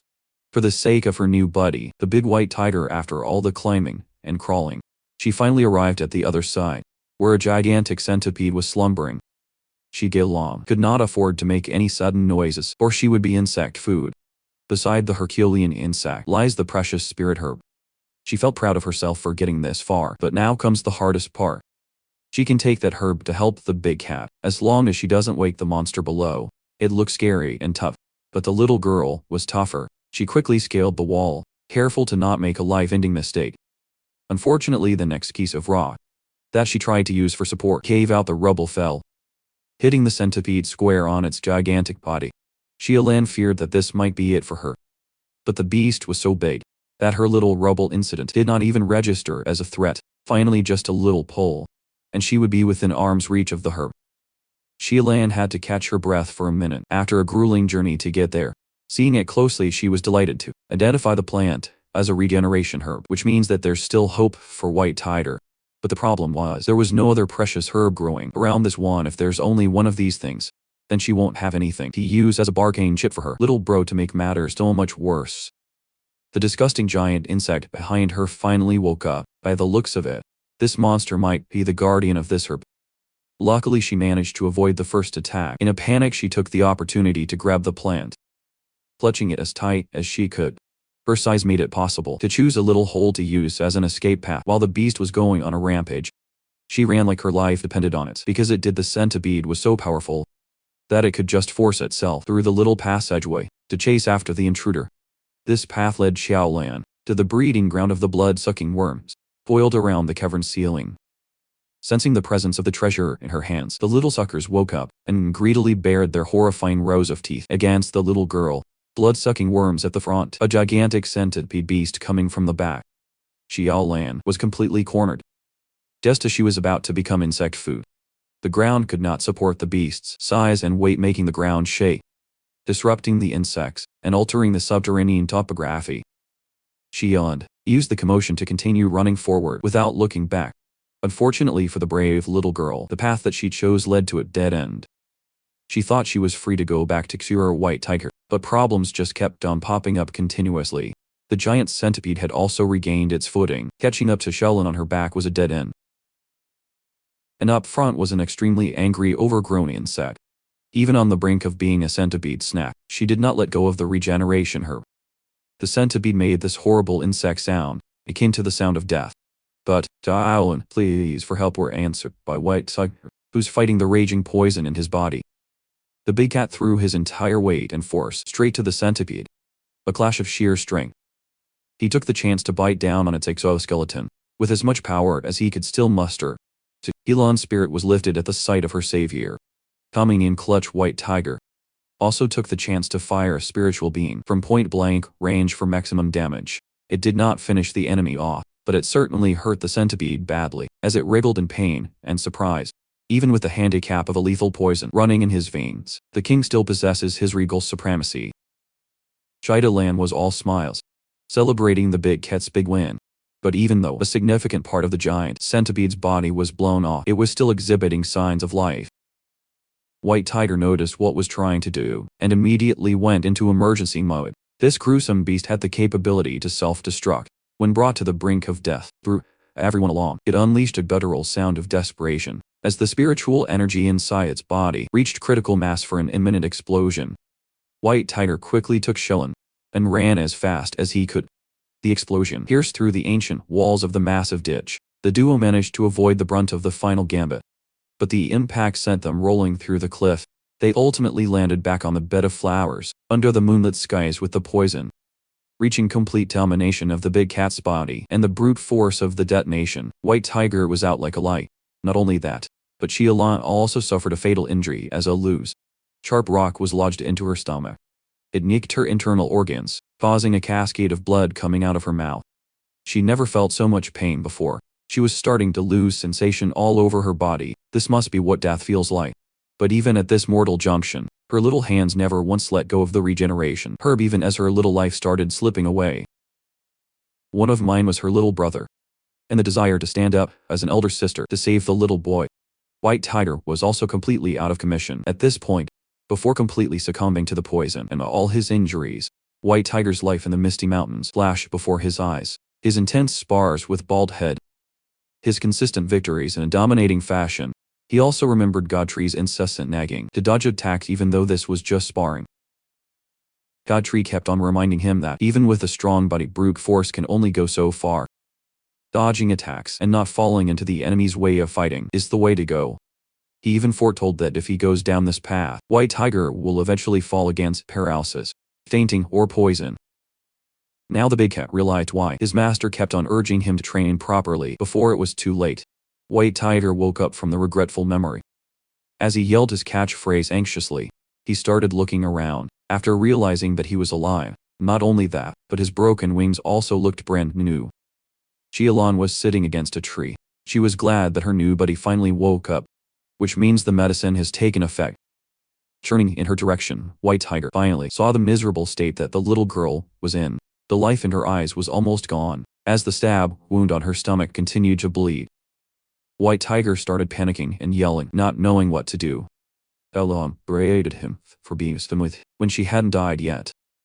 She held on to ask the big White Tiger for a favor, a final plea to save her little brother from the cruelty of their captors. 15 miles east of this place, there's an old village where her scent had undoubtedly lingered.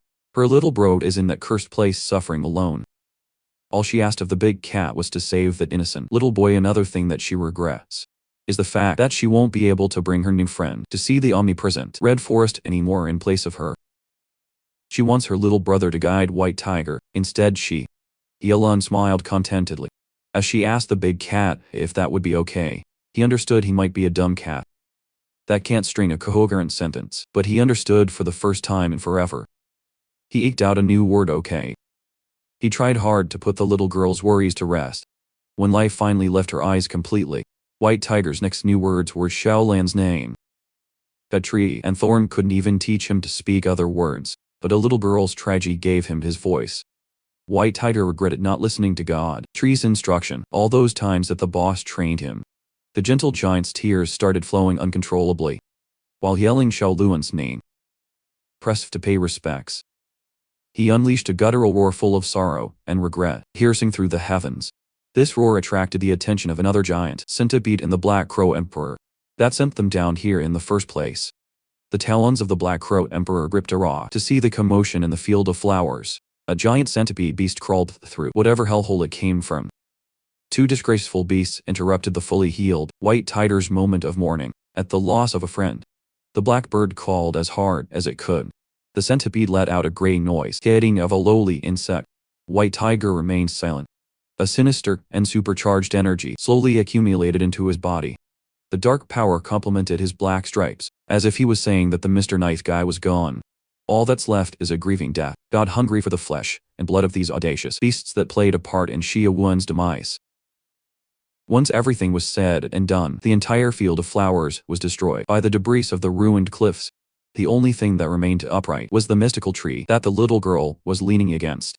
Thor has finally arrived at the scene. It wasn't that hard to track White Tiger with all the destruction that he caused. The Black Emperor Crow and the giant centipede did not even stand a chance against a raging tiger before they returned into cold corpses.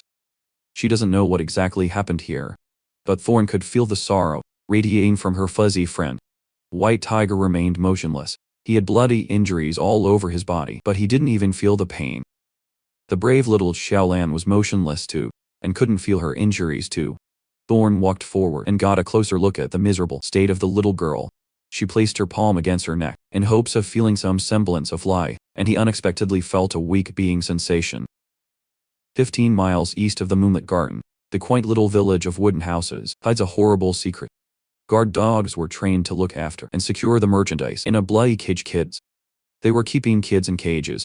The scumbags that run the place drink and smoke their day away while one of their so-called goods dies from being too sick. It seems like this scene was just an everyday occurrence. For them, they just wrapped the kid up in a garbage bag and threw it in the trash casually. These scums of the earth were just waiting for Xiaolan to come back, certain that the little girl won't run away on account of her little brother. Once she returns with the precious herb, they fully intend on just selling the internal organs of the siblings. Just as those vile thoughts were going through the kidnapper's mind, the guard dog started going crazy and barking fiercely. The wooden gate and the crate guards were blown away by an explosive force coming from outside. The dirtbags immediately went on high alert, thinking that intruders were upon them. In reality, it was just Thorn standing all by herself. Her expression was as dark as it could get. The murderous aura emanating from her body was oozing out. These bastards saw a girl and did not even notice that Thorn was overflowing with killing intent. The man that the kids call uncle was so depraved that the first thing he thought about was that this girl could earn them a great chunk of money in the black market. He rushed forward with the intent of catching Thorn using an empty bottle of alcohol. His dream of hitting it big by selling a person to depravity was dashed when White Tiger came in, with his ferocity on full display. Thorn watched without batting an eye as the gentle giant claimed first blood on this pest extermination mission. A lone woman and a Herculean beast stood before the lowlifes, their terrifying power in full display. The scoundrel called Uncle lost his head in a split second, prompting the other imbecile to pathetically flee in fright. Thorn's vine whips stretched and moved at blinding speeds to catch the escaping halfwit. A single stab wound in the middle of the body claimed the miscreants' life. A quick end to the degeneracy that they brought to this world. White Tiger proceeded to smash all the cages open, freeing the children from their inhuman enclosures. These kids were so traumatized that they were even scared of the ones that freed them from the nasty cages. One little boy even called the big cat a stinky tiger. The fully healed Xiaolan finally appeared. She was riding at the back of the fuzzy tiger the whole time. Now she can finally go to her little brother, Xiaogong. It was nothing short of a miracle that the siblings even got reunited. At this point, Thorn looked around at the dilapidated hideout and was disturbed by how many children were held in captivity. They freed all these unfortunate kids to once again be free like they were supposed to be. Back in the ruined flower fields, Thorn had to move quickly. Xiaolan luckily. The brave little girl held on to a little sliver of life, so the life essence that Godtree gave her can still be used after asking the children. It turns out that all of them were kidnapped from Smoke City, an area that's under the Misty Mountains management. Now Thorn also walked toward Xiaolan and told her that she and her little brother could follow Thorn from now on. Had happily agreed to be a part of her savior's team. Now that she has seen how the chaos of Smoke City can bring about the scabs of humanity, Thorn is determined to set things in order once she takes charge. The rescued kids quickly warmed up to the gentle giant, treating his gigantic, fluffy body as some sort of playground. Let's turn our attention to an unknown small country where the dog man of the Dark Assembly was sending his report to Shelling regarding the successful retrieval of a mutated baby that possesses a beast's bloodline. But this ugly baby was still not enough. Dark Assembly is in dire need of a bigger sample size. They are going to need a lot more helpers before the impending great battle starts. The Dark Assembly that Shaoling established has grown by leaps and bounds, enlisting the aid of mutated humans to their cause. That furry army is looking scary. Time continued to pass, as Yuji was in deep slumber. During his cultivation during this period, he would occasionally wake up and fall right back into sleep. 3 years passed, and his 9 wood arboreal roots transformed into BD1 arboreal roots. Each one was as tough and fierce as a titanobo. Moreover, one of them mutated into a split root. While exploring the void, his branches expanded to more than 300 strands. Every facet of his body went through a qualitative change. While he was in hibernation, the whole world went through some earth-shattering changes. Sparky created quite a commotion and established his name through bloodshed. In Australia, Shelling developed Inferno City into one of the 10 most powerful cities on the continent. She reached the third order of transcendence, becoming one of the peak powerhouses of humanity. The world of beasts has also been shaken up from the sky, land and sea. As strange creatures started appearing everywhere. One by one, cryptic beasts appeared in forbidden lands, out of nowhere, only to vanish after some time passed. Chaos gave rise to powerful tyrants and their own revolutions. The powerful Federation even lost control of several cities. But the biggest development was the emergence of the 4 great races. The Misty Mountains were dubbed as the Forbidden Land, among forbidden lands, but given that they've been dormant for the past 3 years, humans and beasts started to forget the power that the name Misty Mountains holds. It's become more commonly referred to as the Lost Land. 3 years was a long time in every metric, especially in the spiritual era. Little Shaolin has grown into a fine young lady. Thorn has shaped her to stand in a Smoke City's leader, whenever she and White Tiger attend to other businesses. That brave child has also climbed the ranks to reach the second order of transcendence. Unbeknownst to the rest of the world, something big was about to happen in Bayou Canyon. Shingon Lung Feng and his sister Lung Yu were the first ones to arrive, followed by Thorn and White Tiger. The fluctuations of God Tree's spiritual power have been growing in power recently. They gathered everyone to wait for their master's imminent awakening. Iron Tail's bald head and everyone else dropped what they were doing to welcome the boss.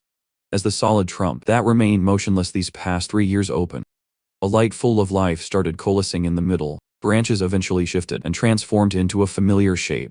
Yuziji was finally back in business. His trusted subordinates lined up to greet and congratulate him for coming back stronger. Shingon noticed the God Tree's spiritual power had reached an unfathomable level. Yushi himself didn't expect to actually sleep for 3 whole years. He turned to his beast family and asked if everyone had arrived. Behind him, a dormant beast has been a silent companion throughout his slumber. The bizarre sea king from all those years ago has successfully evolved into a dark willow tree variant. Everyone couldn't believe that an enemy from the past had turned into a replica of their master. During these 3 years, this inactive beast has also matured but failed to copy his divine abilities. For now, Gayatri decided to use hallucination to wipe its consciousness. While preserving the evolved body, he turned to everyone and asked for a detailed account of significant events from the years that he was absent. On the outskirts of the Misty Mountains, there was a lone figure surveying the ground. He looked at the one forbidden land on the planet and didn't seem too impressed. Rumors said that the infamous demonic tree had suffered a serious injury and was under recovery from outside standpoint. The speculations made a lot of sense today. Mushin, a transcendent third-order member of the three-eyed divine race, has come to check things out. He jumped from a cliff and smoothly glided through the thick mist. Today was the first time that Yuzi heard about the rumors regarding his well-being and the steady decline of Misty Mountain's notoriety.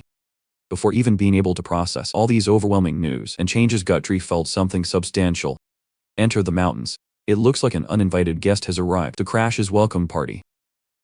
Instead of addressing all the 3 years' worth of issues, he reckoned it would be fun to meet their three-eyed guest first. The first one to intercept Muyon was the electrifying Honey Badger, Bald Head. Bald Head has made quite a reputation for himself as one of the beasts living in this lost land. He supercharged himself with the power of thunder and went to do what he does best, ramping up his speed and coming at unpredictable angles to overwhelm an enemy. But Mutayan stayed calm. As he could see, Bald Head's lightning-fast movements as clear as day. He bragged that he could even dodge with his eyes closed. To prove that he wasn't just bragging, Yushin just demonstrated his superior battle sense. With a masterful dodge, Bald Head felt infuriated by this three-eyed brat, so he decided to play dirty and use some brown material, supercharged with electricity, as a ranged attack, but concealed weapons were useless against this guy. Yushin felt good about himself, but that changed when he saw and smelled what kind of brown concealed weapon he just caught. You did what? The Bald Head laughed at the guy for falling for his stinky trick. Mushin finally loses his cool and swears to kill a Oni Badger with everything he's got. Just one issue though. One big legendary draconic issue has emerged. He didn't expect that a real dragon was also living behind this thick mist.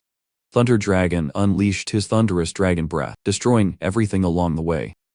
God Tria just returned and already his territory was under attack by one of his legendary subordinates. Thunder Dragon and Bald Head made for a terrifying electric-type tag team. Yu Shen remained unharmed, thanks to his powerful barrier going up on time. The existence of a dragon on Misty Mountain hadn't been documented in his information network. He was still reeling from the electric attacks when a fast-moving carpet of icicles made its way toward him. The ice formation tried to catch up to Mushin, eventually growing to the size of massive, sharp glaciers. On one of the peaks was a white serpentine beast. Slithering around, Mushin watched in disbelief. At the sight of this new addition to the battle, one dragon was already bad enough, make it two, and it was just ridiculous. Moreover, this one commanded the ice element. Elemental tricks weren't the only thing that this white serpent had up her sleeves. She also had physical combat skills. Mushin was forced to block and absorb the impact from a tail swipe, sending him crashing from the carpet of ice into the woods, eventually stopping once he hit a mountain. This nosy guy had just gone to check out Misty Mountains, and now he was being whooped by two dragons. He coughed out blood, indicating some damage to his organ. He wasn't used to losing this badly, so he felt utterly infuriated. But his furious rush was interrupted by hands made of soil looking to get a grip on his body. Caught off guard, two earth hands clamped down around him tightly. This type of ensnarement wasn't going to be too effective in holding an esteemed member of the three-eyed divine race though. Mushin would eventually brute force his way out of the hands, wrecking it from the inside. The earth and mold was split into multiple parts as the brat broke free. Now Mushin meant business. All three of his eyes were going all in, but the onslaught of different attacks was seemingly endless. This time an earth golem stood in his way. Mushin grew impatient and unleashed a divine death ray, piercing through the earth and body of the golem plainly. The thing about golems is they're essentially immortal if the summoner is still up and about. Even with a shattered body, this thing can still dish out some serious, destructive force. The golem smacked the three-eyed free, but another divine death ray towards, hands open, as it continued to destroy the head. Mushin yelled that he was not someone that this group could bully so easily. He was so busy yapping that he did not notice Chinggong going in for a sneak attack from a tricky angle. The sneaky punch from the elemental general rocked an entire mountain with its string. The poor brat took the full brunt of that attack, and now he stalked to the ground. God Tree had been watching the spectacle from the start. He was pleased to see that everyone had grown stronger with the passage of time. Chinggong had gone on to master his elemental capabilities. He decided that it would be best to bring this intruder back to the master first. But it seemed like that plan wasn't going to work, as another divine death ray beamed out of Mutane's third eye, disintegrating Chinggong's head. The elemental general lost grip of the guest at the place where his brain was supposed to be deleted. Mushin laughed like a maniac after frying Chinggong's brain, taunting him to fight more with his empty head. But this bastard's laugh halted when he saw something that he'd never seen before. Chinggong's vaporized head started to light up as his flesh regenerated with the help of the earth. It only took a few seconds to make a full recovery from a point-blank brain damage. He asked Mushin what in the world was so funny. Just as the intruder was about to unleash another one of his death rays, his wind-up was interrupted by a draconic breath containing enough voltage to power an entire city. Mushin tried his best to defend, but you could only do so much. In the face of a legendary beast, a white ice dragon also joined in on the fun. To cool the three-eyed freak down after getting fried by electricity, he managed to expertly maneuver around the icicles with everything that he's got, focusing on dodging left and wide open for an electrifying headbutt, courtesy of Bald Head. Mushin had traveled miles across these misty woods. After getting pushed around by the powerful beasts, he was only facing 4 monsters, and they were not even the best ones that this lost land could offer. The intruder was forced to admit that the only reasonable move was to escape. He just planned to scout this place, and now he was fighting for his survival like a scrub. Fortunately for him, he had the divine ability to open dimensional pockets using space escape before finally leaving the area. He turned to the monsters and vowed to have his revenge one day. But you wouldn't need to wait for that day to come, now that you see he had decided to personally make a move. His sharp, demi-human body towered over the three-eyed freak in his little pocket dimension. Mudion's blood ran cold at the sight of this being. He wasn't prepared to go up against the strongest being in the world at all. You're a victim. Mushin stumbled on his words, but he knew who this entity was. Everyone in the world knew who this entity was. Yuzui didn't even bother to respond and just flourished his hand. The space escape that the three-eyed freak had opened with his mini-divine ability closed against his will. He could only look at his closing portal in defeat, his only hope of escape, vanishing in a literal wave of a hand. Now Mushin was panicking. He'd never encountered something like this before, the hopelessness getting into his head. To prevent the bastard from doing anything unpredictable, Godtree bound his entire body with his empowered runes. Mushin tried to beg Godtree to wait. Before he did whatever it was he was about to do. But crashing a long-awaited welcome party was an unforgivable crime in these parts. Godtree closed his fist, and with it came the crushing of Mutane's bones, and that single kill meant to use you a little more than 1,000,000 evolution points. Not bad for a welcome kit. He'd just come back after 3 years of slumber, and his first kill was a member of one of the divine races. He laid down Mutane's lifeless body and gently took the eye from the intruder's forehead. You see, he scanned the eye with his system and was notified that this thing contained the special ability to unseal someone's eye. Aside from the massive evolution point gain, he didn't expect to gain another ability from the get-go. The third eye immediately dimmed after he dug it out. Maybe injecting some spiritual power into it would bring about some kind of change. This organ was called the Heavenly Eye, the precious treasure belonging to the three-eyed divine race. Injecting some spiritual power into it gave it life. It also gave Yuzu a sensation that he had never felt before. The Heavenly Eye granted him an impeccable vision that saw through the visage of the physical world. With this eye he could see through things, but more importantly, his perception of motion became even clearer. It was as if the world around him had slowed down. With such a field of view on the battlefield was like giving a tiger wings. Upon a little more deliberation, Godtree assessed that this thing wouldn't be too useful for him. Speaking of tigers and wings, White Tiger, who still hadn't found a cure for his speech defect until now, had come to greet his master. He came just in time to receive a handsome reward, in the form of the Heavenly Eye. All White Tiger had to do was inject some spiritual energy into it, and the organ automatically fused onto his forehead. He might look fierce, but it would take a lot of practice before he could use it in combat effectively. Godtree's next stop for today was the underground city. This used to be a primitive space filled with beast workers, and now it had become a state-of-the-art scientific facility. Over these 3 years things had changed quite a lot. The scientists here also revered him as the Godtree, though Yuzui didn't want them to be all formal, since he was just looking around to see their research. A bald scientist explained that during these 3 years, they had obtained a lot of insights about the evolution of creatures. They had successfully developed a medicine that expedited the evolution process, but their bigger achievement was the development of an innate talent medicine. Even Godtree was shocked to hear the name of this drug, since innate talent was widely known to be set in stone. They synthesized the drug from the cells of an ant that they infused with a rhinoceros beetle. A single drop of this miracle dose would transform an ordinary insect into a different type of beast altogether. A titan of unbelievable strength. Infusing a superior innate talent into a living creature would be a game changer if possible. Godtree could possibly infuse his own abilities into the bodies of his subordinates. However, the research was currently impossible to replicate outside of insect-type creatures, but the brilliant minds in this lab were working on furthering this study. They also successfully developed elemental powers in test tubes, using the blood of Ninetails and Fled Dragon. They got some wild wolves in captivity to demonstrate its effects. Once the substance had been emptied right into their bodies, the wolves underwent a dramatic elemental transformation of fire and ice. These wild beasts immediately gained the power to manipulate elements because of a drug. Seeing as how effective and stable it was, this too could become a game changer. Creating a flame wolf and ice wolf in just a few seconds was a godlike feat. The elemental powers not only made them stronger, but also upgraded their class.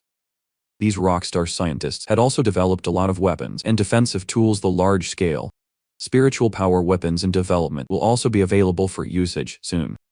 Godtree was pleased that he had decided to establish this institution before he fell asleep 3 years ago.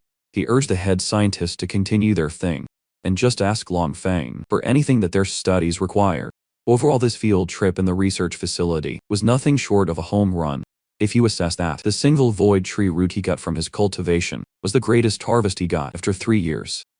After investigating the deepest depths of the earth, he now roughly knew the time of descent for the third tide and around half a year from now. the most dreadful spiritual energy tide would begin. The first tide altered the genes of all creatures. The second activated their spiritual wisdom. The third might allow creatures to evolve into an even higher stage of existence. Just like the three-eyed divine race, even stronger races would continue to emerge. From now on, when that third tide hit, the entire planet would undergo an unprecedented rate of change. The only thing you could do to prepare was to evolve once again. The inevitable battle with darkness was about to finally begin. God Tree is currently processing everything that he missed out on for the past 3 years of his slumber. Divine Flower has been giving him the rundown of their affairs in the absence of a true leader. During the time when he was asleep, a lot of humans had been stepping out of line. Factions had rebelled, some powerhouses had been clamoring, and some had been trying to explore the Misty Mountain again from their perspective. Bedtree had already fallen in the battle against the Sea Kings.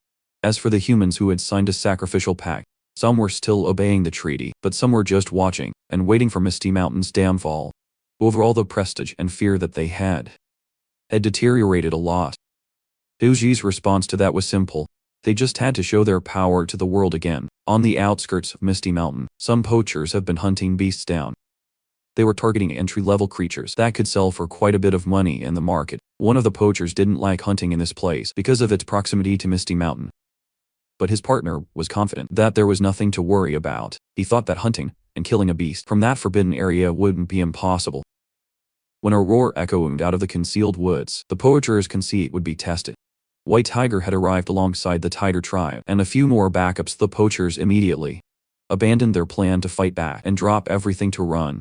It wasn't just the beasts that were the problem, it was also the huge amount of mist encroaching on the area. White Tiger and his gang weren't even paying attention to those small fries. Xiaolin had partnered with White Tiger as a trekker. Their destination was 300 km due east. The realm of Steel, a region filled with living metals. Dubbed as a special forbidden region. Godtree was planning to conquer that place to announce his return. This was Xiaolan's first proper mission. No matter what happened, she would see to it that they succeeded. White Tiger had also learned a few more words in the human tongue. He promised to protect Xiaolan properly. Meanwhile, a Heaven's Pride conference was currently underway. Powerhouses had gathered to discuss the resurgence of activity in the Misty Mountain. One of them thought that they had outgrown the need to fear Godtree with all the progress humanity had made. They thought that Misty Mountain had fallen behind with the current era. The old man, spewing that nonsense, was shut down by another member of the conference. He thought that Misty Mountain might have stayed silent, but they hadn't declined with a lack of information. Overconfidence would only bring harm to humanity. The pink-haired pretty girl agreed that they needed to use their brains more and stop using muscles and ego.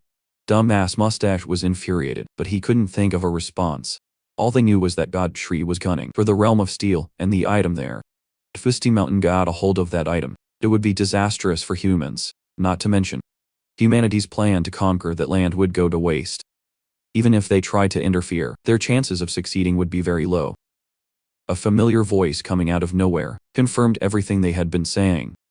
Lindsay, the space manipulating prodigy, had entered the conference. She announced that she had come in the name of Godtree, with the order for humans to not interfere or suffer the consequences. Dumbass Mustache instantly responded with his fists. He put his whole power behind that punch, without thinking of the consequences.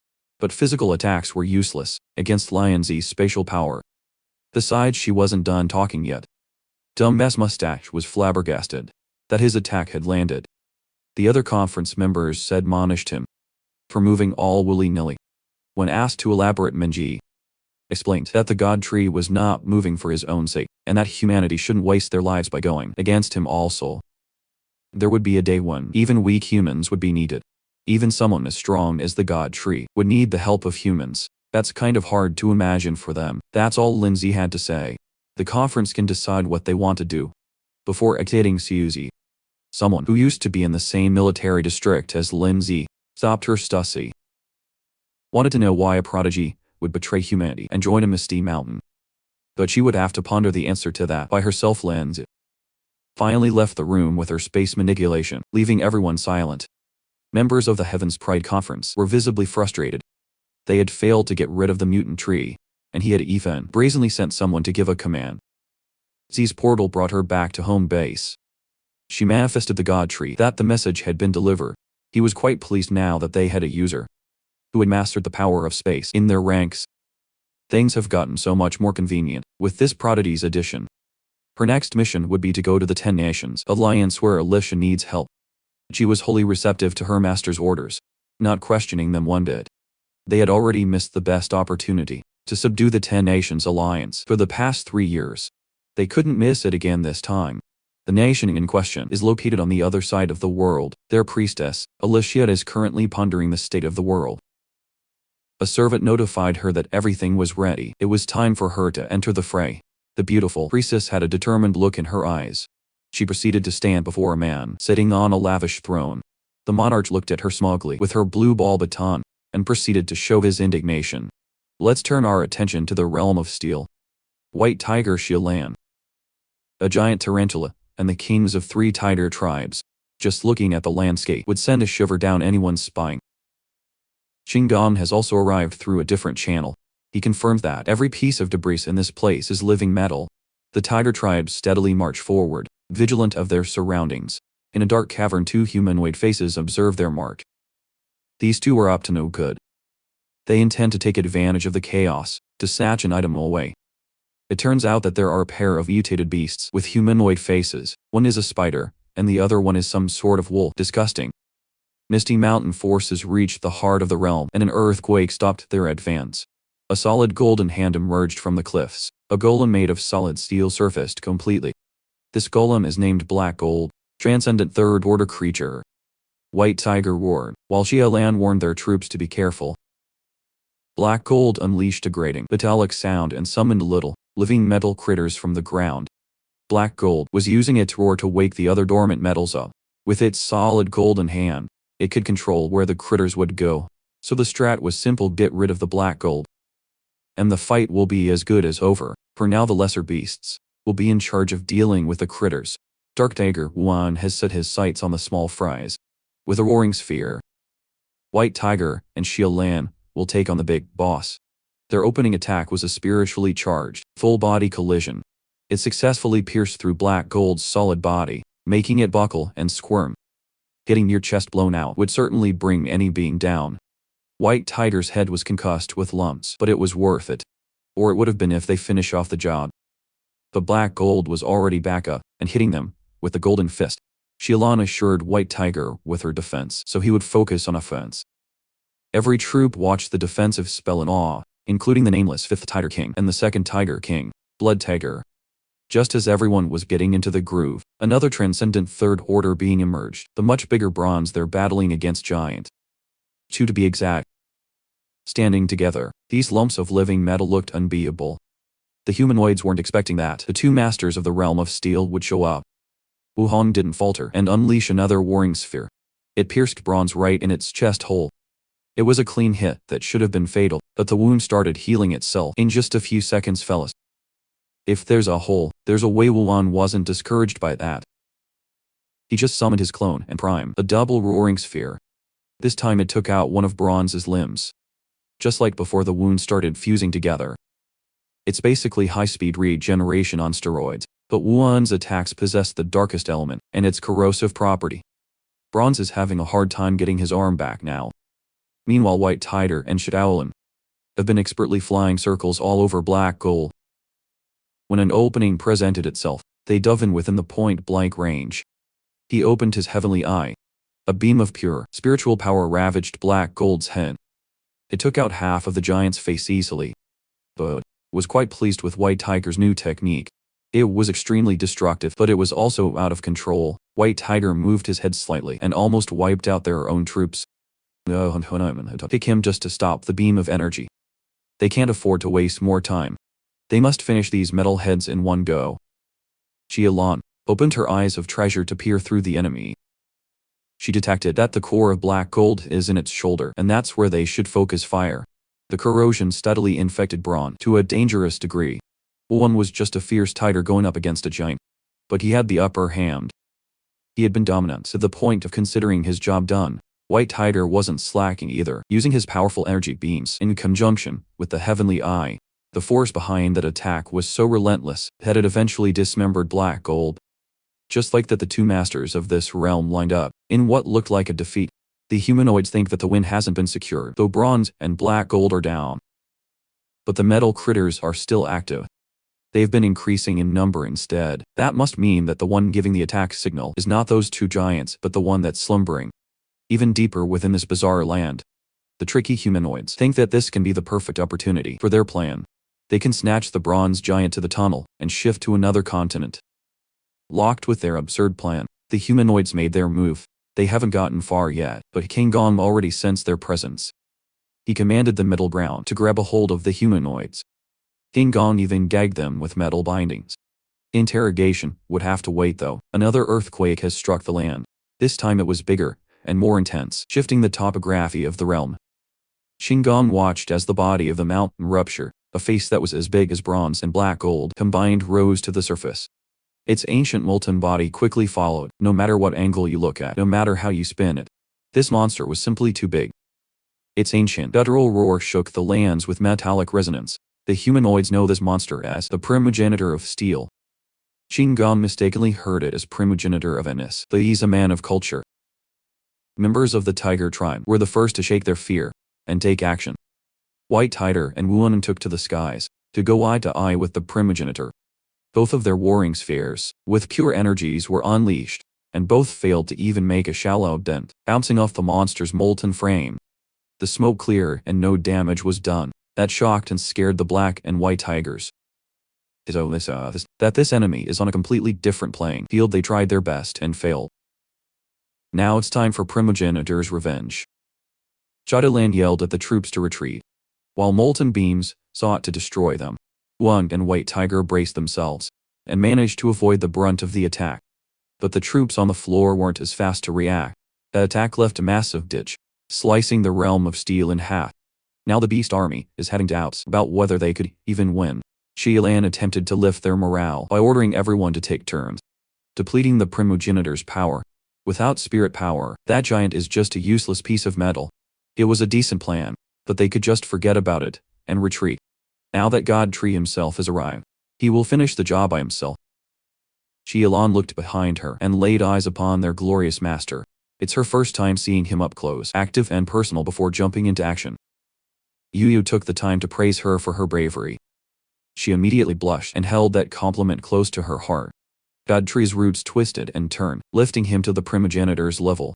He looked the monster in his freaky eyes and asked if it was the master of his place. Primo responded with a very rude punch. No matter how much force was behind that strike, it was easily neutralized. Primo was flabbergasted that just a few pieces of roots were able to stop a land-shattering punch. You see, you never know how bad this giant's temper was. Trash talking made it a lot worse. Primo's rage can be felt from the movement of the living metal critters at first. It looked like they were clamoring to escape, but upon closer look they were heading to one place. Countless metallic critters were fusing and attaching themselves to the primogenitor. Not only that, but even the ground everyone was standing on was turning into pure metal. You seemed unbothered by all of that though. He just casually watched as the monster became even bigger than before. Primo also started posing, as if he was about to unleash a finisher.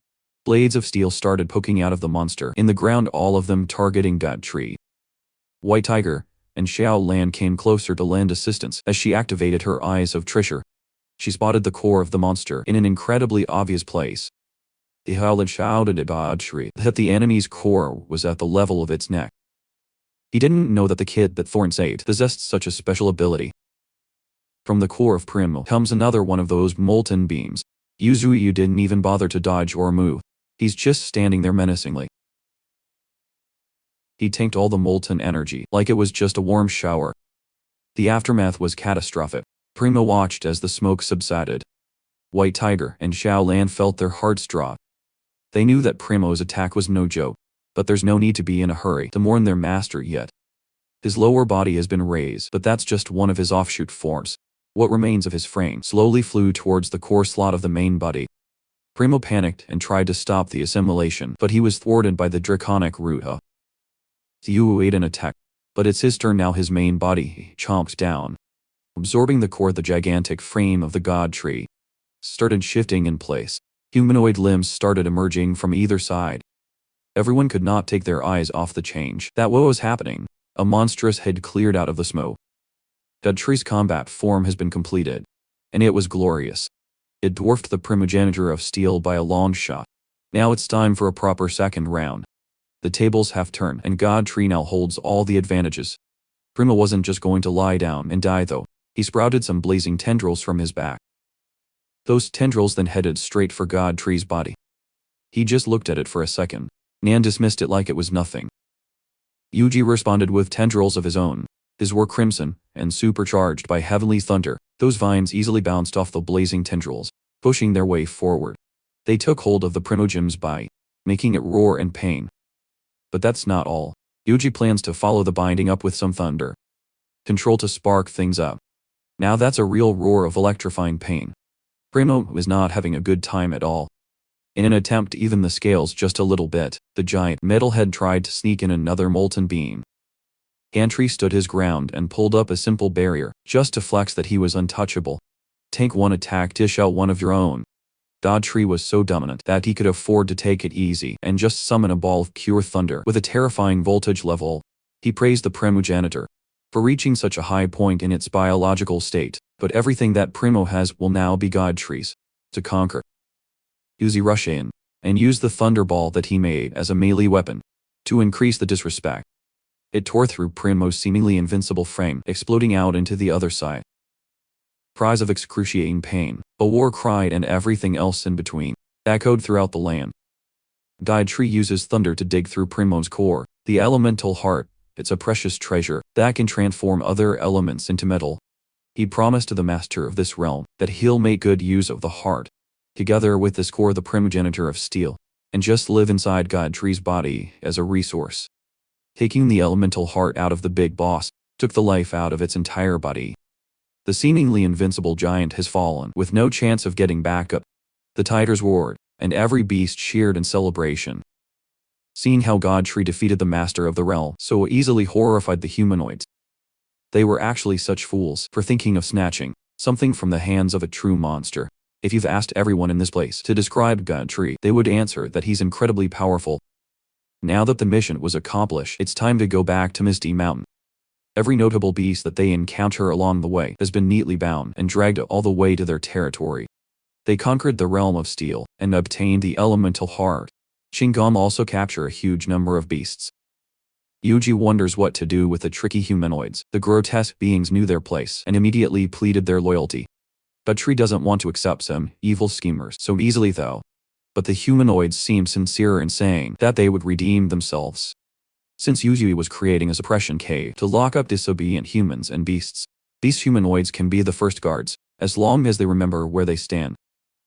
For this chance they were extremely grateful. They also captured a rainbow deer, a legendary creature. God Tree turns the forgotten white crane, entrusting the legendary creature to the bird. A single tear came out of his eye. He really thought that we had forgotten about him. The next one is a lightning rat at the third order of transcendence. Who's that Pokemon? It's Pikachu. It's the fairy. It's a fast rat with thunderously destructive abilities. Its attribute panel doesn't look too bad. There's a substantial number of rats in Misty Mountain, but the lightning rat was built different.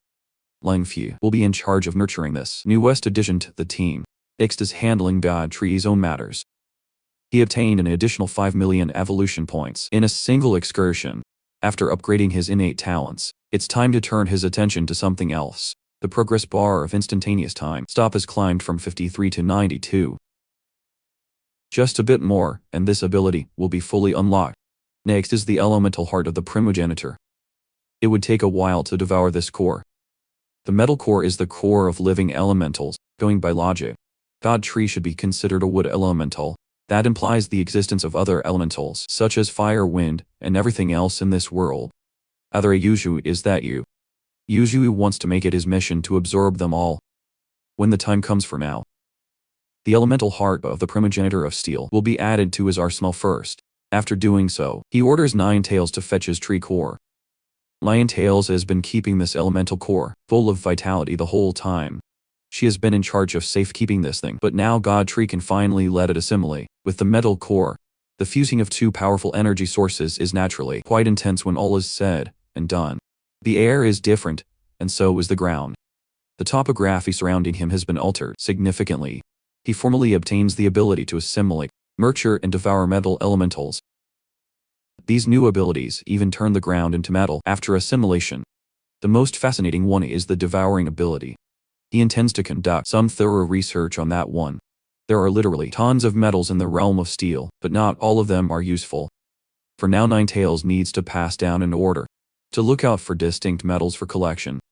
She also takes the chance to inform her master that the Federation has sent Xiao Qing on a crusade against the White Dragon. Yusuk understands. He wants Ninetales to join forces with Demon Cow to provide some assistance.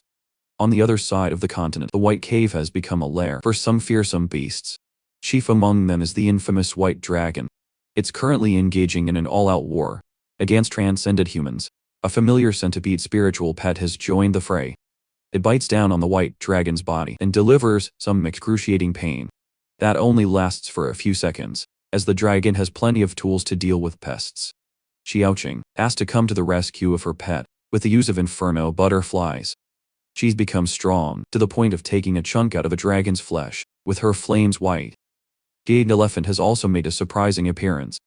He's practically bruising his way through the dragon with sheer force. The elephant has always been very strong, but the enemies are a lot faster, and the black flames that hit him out of nowhere hurt like hell.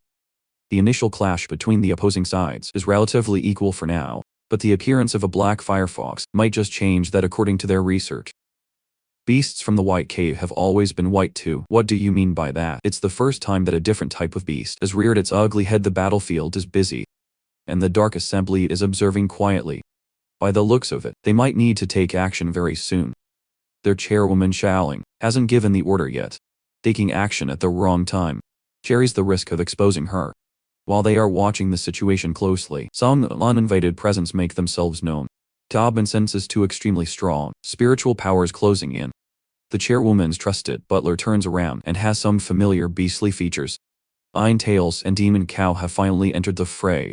Two powerful beasts faced two outstanding specimens of human-beast genetics. The parties just looked at each other for a little bit. Dobman decided to break the silence by threatening to draw his blade. The vampire butler told him to settle down, since they were on the same side as the beasts of Misty Mountain. Ninetales asked for the rundown of the situation, and Butler admitted that it's not good. The human powerhouses are severely outclassed, and the Flame Empress can't go all out. Moreover, there are signs of a few beasts observing in the dark. Their chairwoman is trying to play it slow, but it's getting a lot harder. It was rare to see Xiaoqing in such a perilous state. The mutated humans might be limited in what they can do, but the beasts aren't. The Flame Princess's scorching attacks were not quite as hard as she'd like. White Dragon has been going on a tear, making Xiaoqing contort her body just to avoid getting blasted. Dodging one attack opened her up to the jaws of another. The enemy's coordination was just too good. For a moment, the Flame Empress could practically see her cruel fate. Even the incompetent humans saw that, but the one that actually managed to save her in clutch time was Demon Cow, and his battle axe it was a painful swing, making the Firefox grimace in pain. Now that some adequate allies had finally arrived, it's a gigantic improvement compared to his current human troops. Demon Cow immediately followed his assault with gravity field. Focus on the tip of his battle axe. The gravity made his attacks extra sharp and heavy. Ninetales came up to the so-called human powerhouses and told them to get out, since this place was out of their pay grade. Misty Mountain didn't come here to babysit humans. They came here to collect the corpse of a dragon. White Dragon roared in rage. After hearing that bold statement, it summoned a burly white egg full of exploding strength. There's also the white snow fox coming out of its burrow, just as Xiaoqing thought. There are indeed enemies hiding in the dark. It's the forces of the White Cave versus the human beast impromptu army. Neither of the two opposing parties was losing in the battle of morale and fierceness. Far from this chaos, Misty Mountain has been having a very pleasant, sunny day. Praying Mantis has been summoned by the God Tree for a serious matter. As far as Yuzu knows, this guy has been a great partner to Sparky. Praying Mantis was proud to admit that. They've been fighting together for a long time and will succeed the Mantis army in the future. He's been provided with life essence and high-grade resources, but 3 years have passed, and he's still stuck on the second order. At the rate of his development, he might not have the qualification to fight alongside Sparky anymore. God Tree has a solution for that. It entails the ingestion of a void worm that has been feeding on its tree root that eventually mutated. Praying mantis can choose to consume it with the prospect of becoming a lot stronger or becoming the worm's puppet until death. Mantis did not even hesitate to answer that he was willing to take the risk. Rather than dying as a weakling, he'd rather go down as a powerhouse. You see, he was pleased with that gumption and tossed the void worm in his underling's direction. As soon as it entered his system, a pain that he'd never felt before racked his entire body. Godfrey watched in silence, ready for whatever outcome this yields. If he dies. The void worm assimilation awakened the mantis' innate talent and emitted a blinding light to the heavens. Divine Flower watched what was happening in the distance with worry. The little guy was practically going Super Saiyan, but he was green. Divine Flower became extremely worried at the sight of her friend. Mantis looked as though he had lost control of his actions and lunged in to attack the big boss. Godfrey just chose to block, while assessing whether the little guy failed or not. Based on the crazed screams and reckless attacks, evidence points to insanity. You see, he had enough of those silly attacks that didn't even scratch his body and grabbed Mantis. It was regretful. And the only thing he could bestow the little guy with was a painless death. Divine Flower could not just stand idly while a friend was about to get executed. She was right to interrupt, as Mantis was still fighting the void worm's influence, while screaming Godfrey's name. Thankfully, you see, you listened. His grip was loosened by the explosion of new farm energy. It was so impactful that even bald head was hit with stray debris to the face. The mantis that's been stuck has finally taken the leap to the third order of transcendence. Seeing a void-like form, Yuji was certain that the experiment was a success. That blade looks a lot like a video game skin for a knife, but its colorful look is an indication of just how lethal it could really be. Slashing the air left a dimensional rift in the space. That's a feat that only a few powerhouses are capable of. It's the fabled Void Blade Godfrey has now agreed that Mantis is now qualified to fight alongside Sparky. He will also be bestowed with a different name. From now on he will be called Zulian, on account of his purple sickles. This success opens up the possibility of nurturing even more beasts that possess the power of Void in the future. Looking inside, Godfrey analyzed his absolute evolution ability. Based on cognition, he can change his biological form and ability he got from devouring the King of the Seven Seas. The first form he tried out was that of a fox. This form can separate from the main body freely, and also possessed his elemental wind mastery to utilize for attacks. The destruction stored inside the little body was quite impressive. This was a totally different experience compared to his human form. His biology and even abilities have changed. That's the essence of absolute evolution. It's very similar to the 72 transformations of Sun Wukong, but the spirit power usage after transforming was steep. He also needs complete understanding of a creature to mimic it. Other than that, it's perfect. Just in time after his experimentation, Nine Tails and Demon Cow are back. It looks like they have some unconscious company in Tao. Based on the White Dragon's state, it's fair to say that they returned triumphantly. Godfrey thanked his reliable generals for their hard work. He started coiling around the dragon's body, using his arboreal roots, seeing the hole in its chest, where the heart was supposed to be, shocked him. Ninetails explained that the heart had been taken by Shokin to trade for a certain item in the Federation.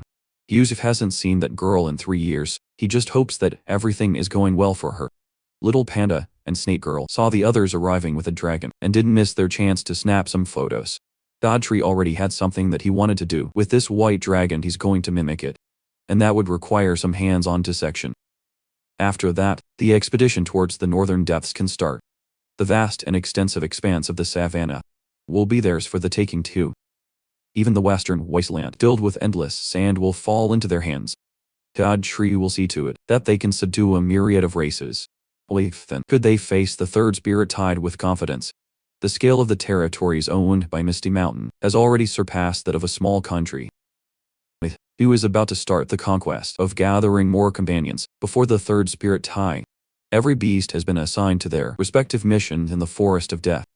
The savage beasts have been rampaging freely for far too long. The new and improved Leon has been given the chance to prove his newfound strength. He might be small in size, but a beast that can channel the void is not something to scoff at. One hit, one kill. It was a fast and clean execution. When one savage beast fell, Leon didn't even break a sweat. So he was going to hunt another one. Lun Fu and his rat army followed closely behind. They're in charge of hauling the injured beast back to home base. Even a stoic Emo Lun Feng couldn't help but admit that Leon has improved by leaps and bounds with his void powers thunder dragons. Assigned targets are the insect beasts of the woods. In the 5th year of this new era, Misty Mountain started an aggressive push to expand its territory outwards, continuously subduing and conquering beasts. From furry beasts to reptilian monsters, no one was safe from the push. The subunits of beast species grew with every expedition. Their ape beast force has grown incalculably. The humans of the Federation were left baffled by the display of strength that Misty Mountain has been exhibiting.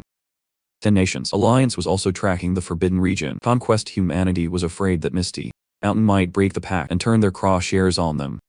The Lulu Kingdom wanted to seek answers through the Iron Fist Tyrant, one of the first foreign powers that collaborated with God Tree.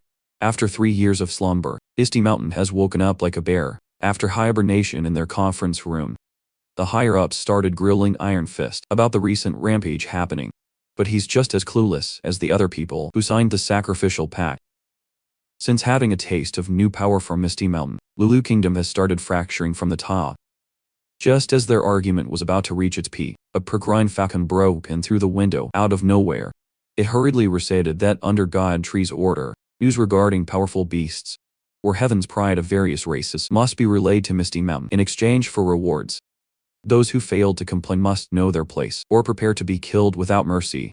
After delivering what he had to deliver, the bird dipped out of that place with unprecedented speed.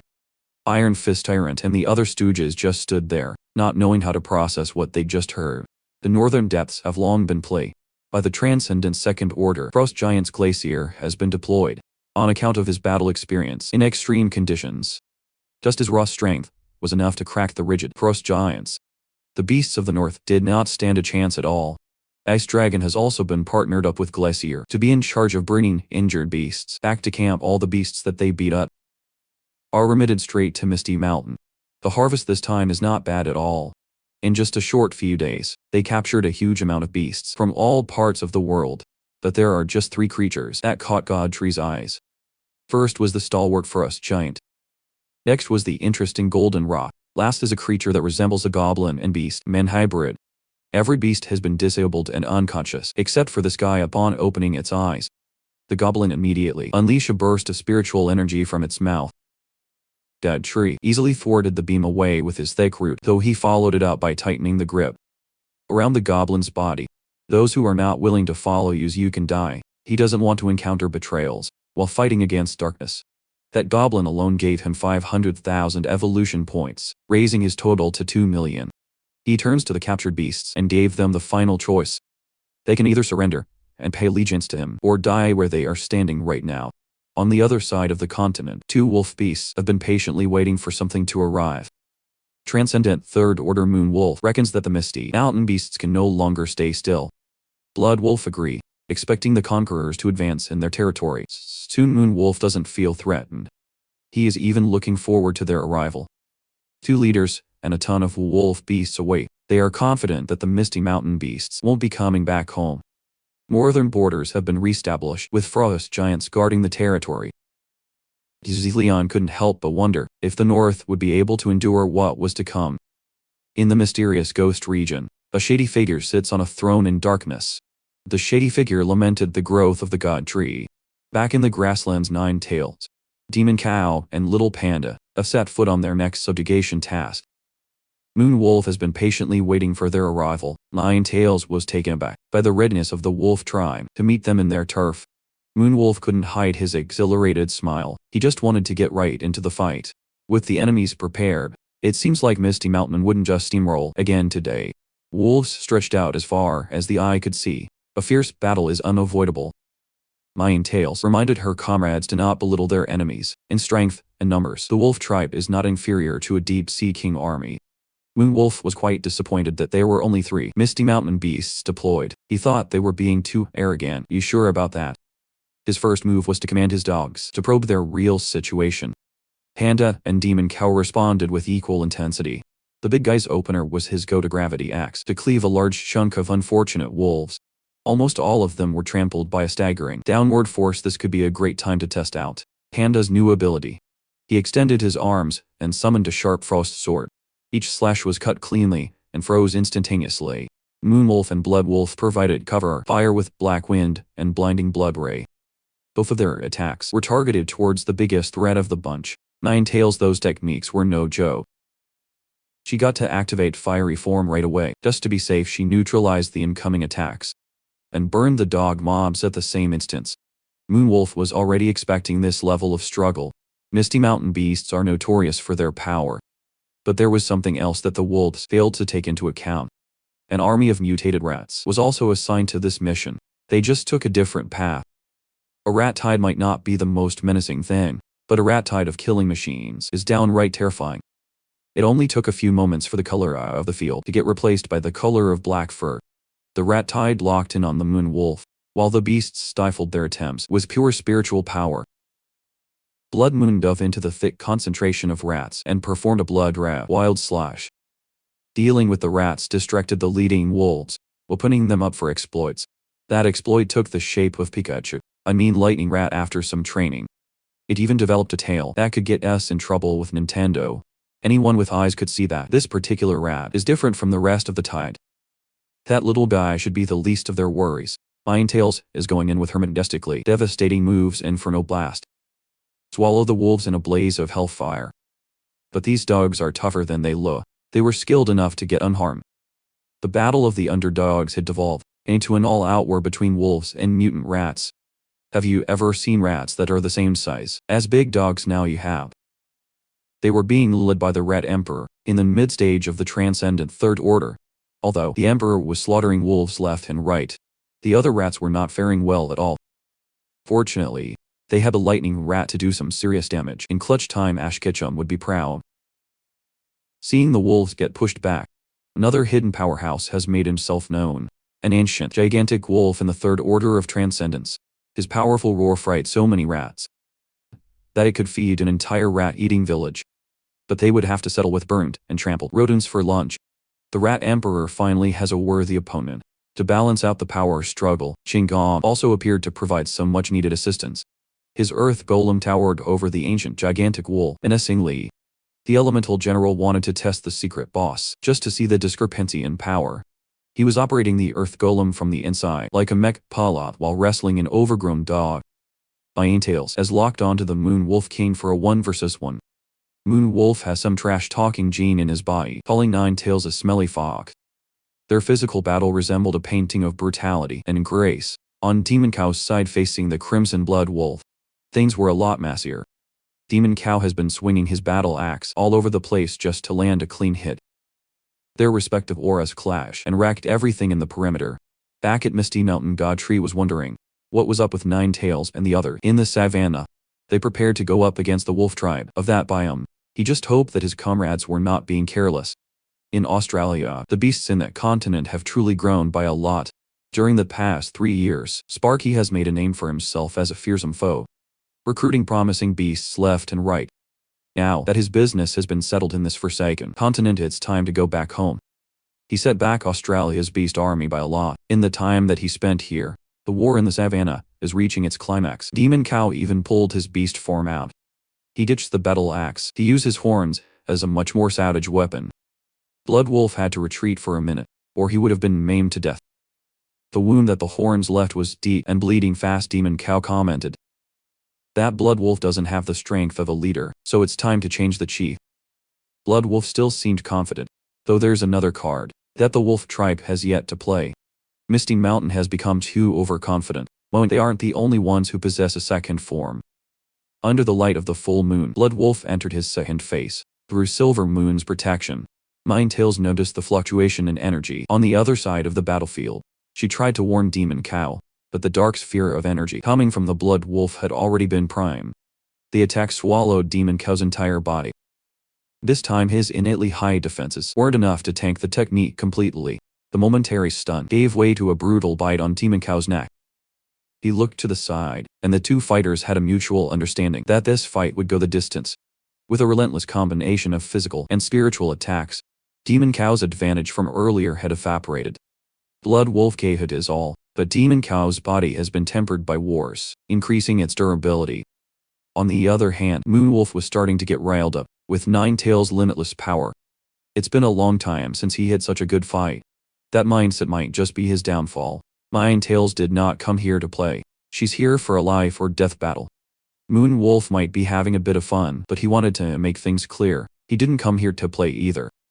Sparky, being the coolest beast that he is, chooses to fly above water as his mode of transport back home. Following closely behind his tiny frame are 3 gargantuan beasts that share a very interesting trait. Back in the savannah, Ninetales has become fully engrossed in nothing but combat. Moon Wolf wants to show that she's not the only one hiding her strength here. Both beasts summon gigantic apparitions of themselves, elevating the fight to another level. Meanwhile, Demon Cow is being beaten so badly that the artist has to bust out the forbidden image sensors. The relentless Blood Wolf can't be dealt with through sheer force. It looks like he has to retrieve the battle axe to stand a chance. Because of the moon above, the wolves have increased their power and speed drastically. Blood Wolf laughs maniacally, using the power of the moon. He can give up on defense and focus on offense solely just looking at his body. It is obvious that there is a massive jump in stats. In his next attack, he intends to send Demon Cow to hell. Blood Wolf makes his biggest mistake yet. Speed and power are the most meaningful augmentations he could have against Demon Cow. Before even reaching his strike zone, the large-scale gravity field covers the surrounding area. Blood Wolf is supposed to dominate the fight, but the gravity field makes it impossible to even walk properly. His body has become so heavy, to the point of becoming immobile. This is the type of fight where Demon Cow's ability can be displayed in full power. He loves taking the things that the opponent is proud of and smashing them to pieces. Before the battle axe goes down on the dog's head, he tries to plead that he is willing to lead the wolf tribe into a misty mountain, but it is too late. He reveals his true colors, earning him a decapitated head. Demon Cow is confident that even without this bastard, they can still control the wolf tribe. Blood Wolf is no more, and that certainly distracts Moon Wolf. He wants to kill the enemies in honor of his comrade. Ninetales is an extremely difficult obstacle to accomplish that, though. To make matters worse for the Grey Dog, Ninetales has started to form her 5th tail. He arrogantly declares that, even if she has all of her 9 tails, he'd still come out on top. His avenue for that possible win is the brutal Blood Ray. The Blood Ray looks miniature as it heads for the gigantic Ninetales apparition. She responds with a scorching beam attack of her own. It has turned into a classic power struggle using Dragon Ball attacks. And as usual, the one with the smaller and thinner attack will be buried by the bigger and thicker one. Unleashing that attack, she feels a strange fluctuation in her spirit power, a sign that she's about to evolve. This was supposed to be a cause for celebration, but Moon Wolf is quite tenacious. There's no one harder to face than a beast with nothing to lose equipped with powerful jaws. The perfect counter to that is a tiny, furry backup with immeasurable strength. Little Pan has come to the rescue. Ninetales informs him of her dilemma. She needs to be brought away from here to avoid a tragedy. While everyone is busy with their respective fights, a horrifying screech and a threatening spiritual presence make themselves known. Everyone looks up to see a familiar aerial beast roam in the skies. It's the Inferno Abyssal Falcon. From the Divine Flower War 3 years ago, it looks like Big Bird has been harboring a grudge against Misty Mountain all this time. The beast raises the ground like a fighter jet, vaporizing everything below. Little Panda wants to jump to the skies and fight, but he has to take a photo for Xiao A first. A sharp blade aura sweeps through the skies, heading for the nuisance bird. Sparky's first stop back home is the savannah. You couldn't ask for a better reinforcement than this. He methodically slices and dices the falcon. He is butchering it alive. Australia made Sparky a beast on a whole new level. Even against a beast like Inferno Abyssal Falcon, Sparky's one kill streak looked like it would continue. He moved so fast that Ninetales only noticed that one of their comrades had arrived. But the bird was way too spunky to fall that easily. Misty Mountains stopped him from obtaining the Divine Flower, and now they're stopping him from scavenging the corpses of the Wolf King. His hatred for Misty Mountain knows no bounds, manifesting in his attack. Even Singong and his outstanding defense might not be enough to protect everyone. Sparky stayed calm though. He casually activated Quintuple Strengthening and launched a blinding offense. Big Bird's beak was broken into pieces. His injuries were way too grave. It looked as though Sparky did not even break a sweat on that one. He just turned to his comrades and announced that he was finally back. Misty Mountain is finally at full power. Of course, Little Panda had to snap a pic. The cleanup of the wolf tribe was quite simple. Without their leaders, they were herded into the underground prison. They'll only be let out once they've been completely tamed. The more pressing issue is Ninetales' evolution. Sparky sensed an indescribable force inside her body. There are two different types of power clashing inside her body. Their only move is to carefully bring her back to home, face first. As for the wolves, the rats are capable enough for an underground transport job. Just as they were about to make preparation to go back home, multiple strong spirit powers started closing in. From a distance, a Black Panther, surrounded by human knights, has entered the fray. Those Iron Knights are the elite force of the Federation. They are bad news, especially the Black Panther, leading them with murderous spirit. Sparky made the call for everyone to take Nine Tails away while he guarded the rear. Little Panda interrupted and insisted that there was no need to do that. They could just leave everything to him. It looks like he and the Black Panda had some sort of agreement to go 1-versus-1. Black Panda asked the little guy why he wasn't running away, when he had no intentions of letting anyone off. When asked if he thinks he stood a chance, Little Panda felt the pressure, but he put up a tough front. He had truly grown up. He knew how to talk back. Now this king of the Iron Eater tribe is one of the pillars of the Federation. 2 years ago he soloed a huge beast hide. He's so powerful that he almost flattened a forbidden region. The whole world recognized his strength. For that the king advised the Iron Knights to retreat a lot further, and they quickly did. This will be an internal battle between families. But before they exchanged blows, the king wanted to know what Little Panda's relationship was with that girl from Jiayu City. With an ominous presence and tone, he wanted to know if the Little Panda got himself a girlfriend. The little guy's response was a rosy smile. That was the wrong answer. The king snapped and fully intended to kill Little Panda. This internal family affair has taken a deadly turn.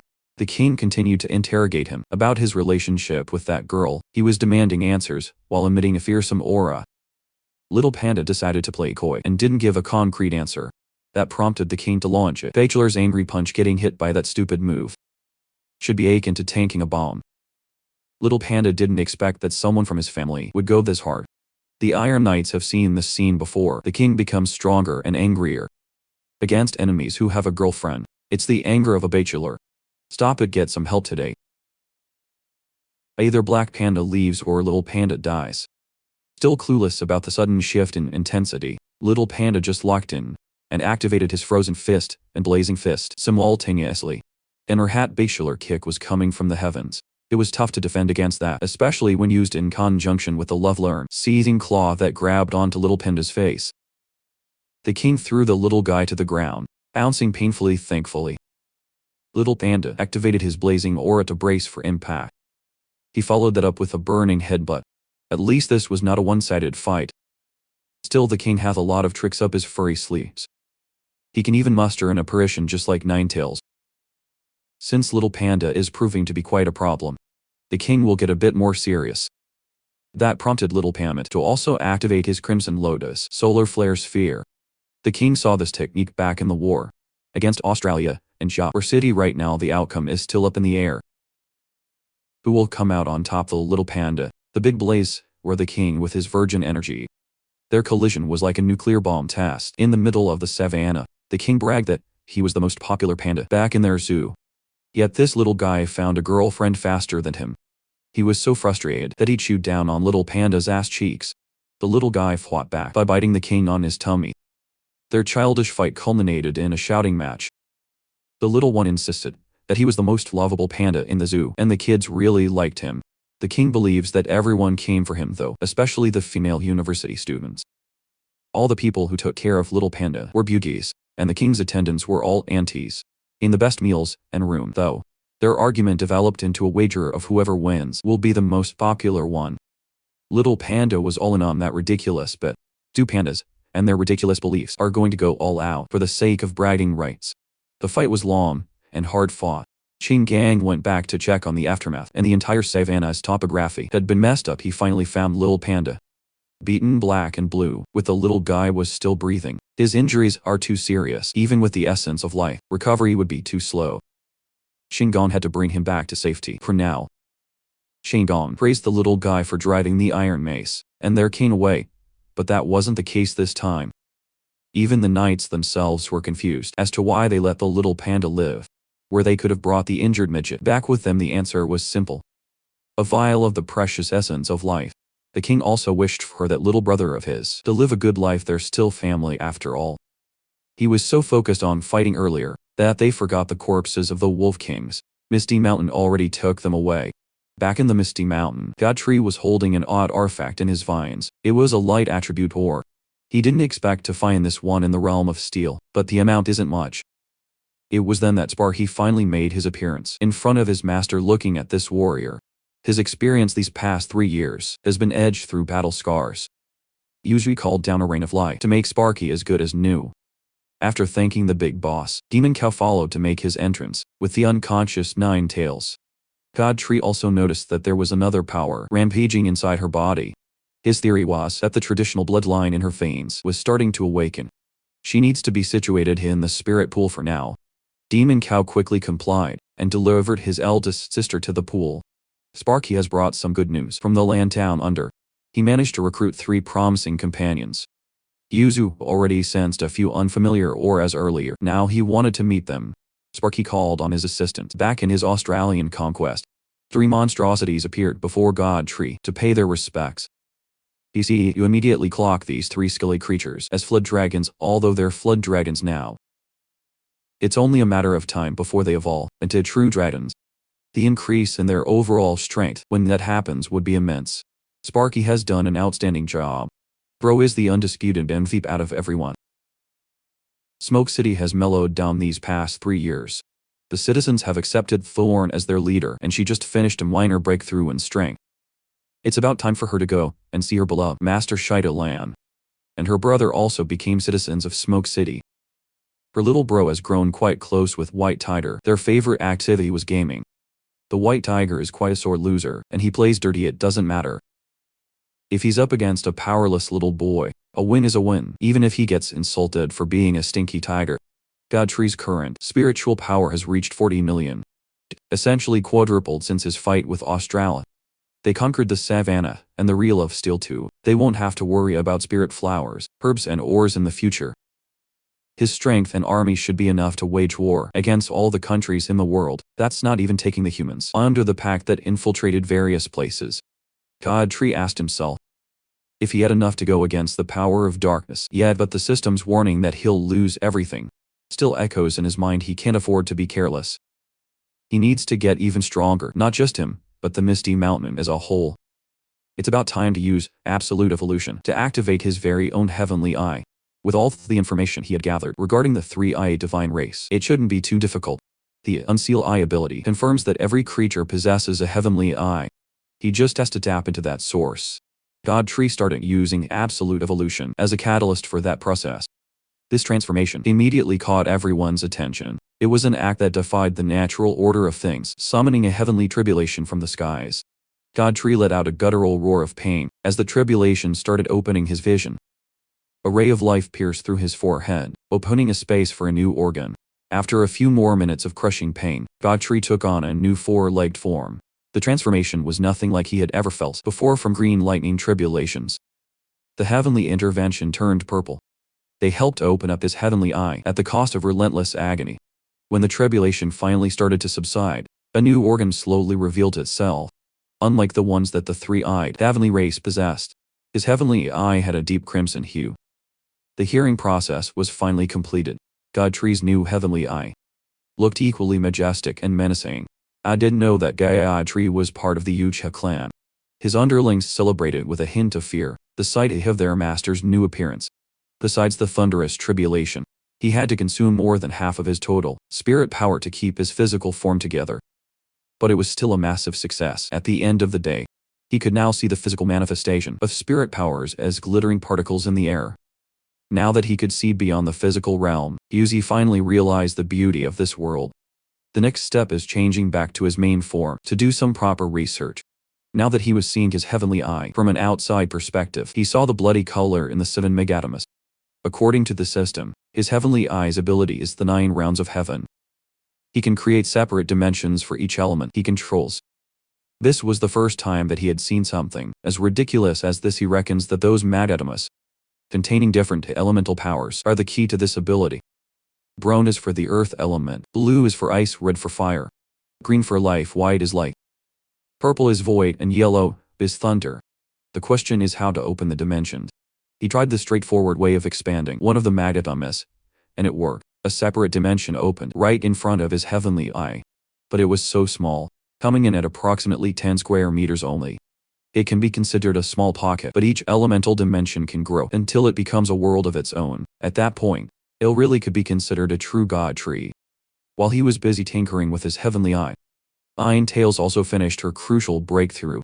Both the Master and the strongest general have taken a quantitative leap in their powers. She's just a tiny step away from reaching the fourth order of transcendence. Except for Panda, Nine Tails has the fastest growth rate. When the spirit tide arrives, she'll undoubtedly take the next step. Since she's here already, God Tree wanted to test something out, and Nine Tails just has to shoot her flames in his direction. She was hesitant at first, but eventually followed orders and shot out an infernal blast. God Tree opened the small entrance to the dimension of fire, and the attack was absorbed. Nine Tails were shocked. Her new and improved flames were devoured. Absorbing the pure spiritual flames expanded his fire dimension to 3 square meters. That's the key to cultivating his 7 worlds. Nine Tails of Pride was bruised, and she unleashed a much stronger attack. But the big boss wasn't ready yet. The powerful attack ended up landing squarely on Yuzu's core. Nine Tails realized what she had just done and panicked. Fortunately, the attack wasn't fatal, but it sure did hurt like hell. The system warned Yuyu that his dimension of fire is about to rupture. That means that absorbing too much and too fast would destroy his dimensions. It'd be better to stick with spirit stones for now. Let's take a break from experimentation and brawls to look at the Valley of Flowers, the place where Misty Mountain cultivates the spirit flowers and herbs that everyone needs. Divine Flower and her sister Butterfly are in charge of this area. They share the same love for the pretty treasures. These two have grown a lot closer throughout the years that they spent in this precious place. You could say that they were best friends. And this chore was their favorite. That was until their boss interrupted girl time with his otherworldly head rearing in. God Tree proceeded to voraciously devour every flower and herb in the valley. Without warning, Divine Flower and her sister Butterfly were left sobbing in the middle of a bare valley, stripped of its colorful beauty. Thanks to his heavenly eye, God Tree has been on an elemental binge. He can shift the eye's position to any part of his body, so it is extremely convenient. Devouring the entire Valley of Flowers expanded his dimension of life to 1,000 square meters, big enough to fit a small villa inside. An unexpected visitor came all the way down to the Misty Mountain. Arctic Bear was supposed to be up in the northern borders. He came to report that Whale came to find him up north to give an update about what was happening under the seas. This was a crucial piece of intel. So every high-ranking beast has been called back for a briefing. Other than Thorn and White Tiger, who's running Smoke City, the 9 great beasts, Qinggong and Longfeng were present. It turned out that the 7 deep sea kings had combined their strength to take over the depths. It's hard to imagine how they could wage a war against those fishes. They don't even know if they're necessarily stronger than the sea tribe. Right now they simply don't have enough information. Humans have given up exploring the seas 3 years ago, but it's entirely possible that the sea tribe didn't stop investigating the lands. Sparky heard some rumors in Australia that, other than the Sea Kings, there are a huge number of sea tribes in the depths. Qinggong stated that the invasion 3 years ago didn't do too much damage, so they have no reason to start an unnecessary war. God Tree agreed to disagree. Those deep-sea dwellers are enemies through and through. They came for him 3 years ago. They knew about his deepest secret. The 7 deep-sea kings are strong, but so are the other tribes. If they can consolidate the scattered tribe, it would be a significant boost to Misty Mountain's strength. Panda Boy will take charge of this mission, as he's the only one who can travel above the seas. The spirit tide will erupt in about 15 days. They have to become as strong as possible before that happens. Little Panda used the frozen sea of the northern depths as his jump-off point. He's been making an ice bridge non-stop, and it was extremely exhausting. After who knows how long, the evolved 5-headed snake and Mirror Whale finally made an appearance. Poor little Panda had to walk a few hundred miles just to reach this point. Whale and the snake were also busy scouting for information. The sea is filled with the eyes of the 7 kings, so they had to take heavy precaution. Before all that, the 5-headed snake sure did evolve fast. He used to have only 3 heads.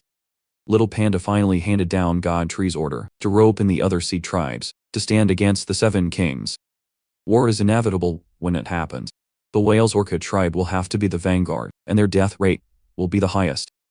Merwhale already knew that, and would be glad to lead his Orca tribe to battle, using God Tree's name to start a war with the 7 kings. We rope in a lot of scattered sea tribes. Misty Mountain's underwater agents are on the case. Before they got too far, Little Panda wanted to say something so badly, but realizing that this is war, he chose to shut his mouth for once. He wanted to remind them to stay safe, but safety is a luxury in war. The Sea Beast King tends to evolve backward, equipped with nothing but a killer instinct. Although the one in Godfrey's possession had already lost all signs of life, the king's imprint remained. He could use that to control the scattered sea tribes. So he wrapped his arboreal roots around the Sea King imprint as tightly as possible. He then dug through the ground below, extending his roots until they eventually reached the sea. Godfrey excavated his way through the deepest depths so that he could test his hypothesis. Using the Sea Beast King's imprint, he wanted to try summoning the Sea Beast tribes. To do that, he injected a new breath of life straight into the dormant king's veins. With Yuji's mastery of the element of life, he was able to revive the Sea Beast King. As a puppet, he had complete control over its actions. So he unleashed a roar that traveled the 7 seas. Using water as a medium, the roar reached all over the underwater world. Now it has become a waiting game. He was starting to lose hope when not a single one came. Instantly, he was starting to think that he picked the wrong place, but his doubts were unnecessary. Every beast susceptible to the king's call arrived in droves. Beasts of all shapes and sizes. All of them powerful heeded Godfrey's call. Seeing so many powerful sea beasts was overwhelming. If they had joined the battle 3 years ago, humanity would have been exterminated.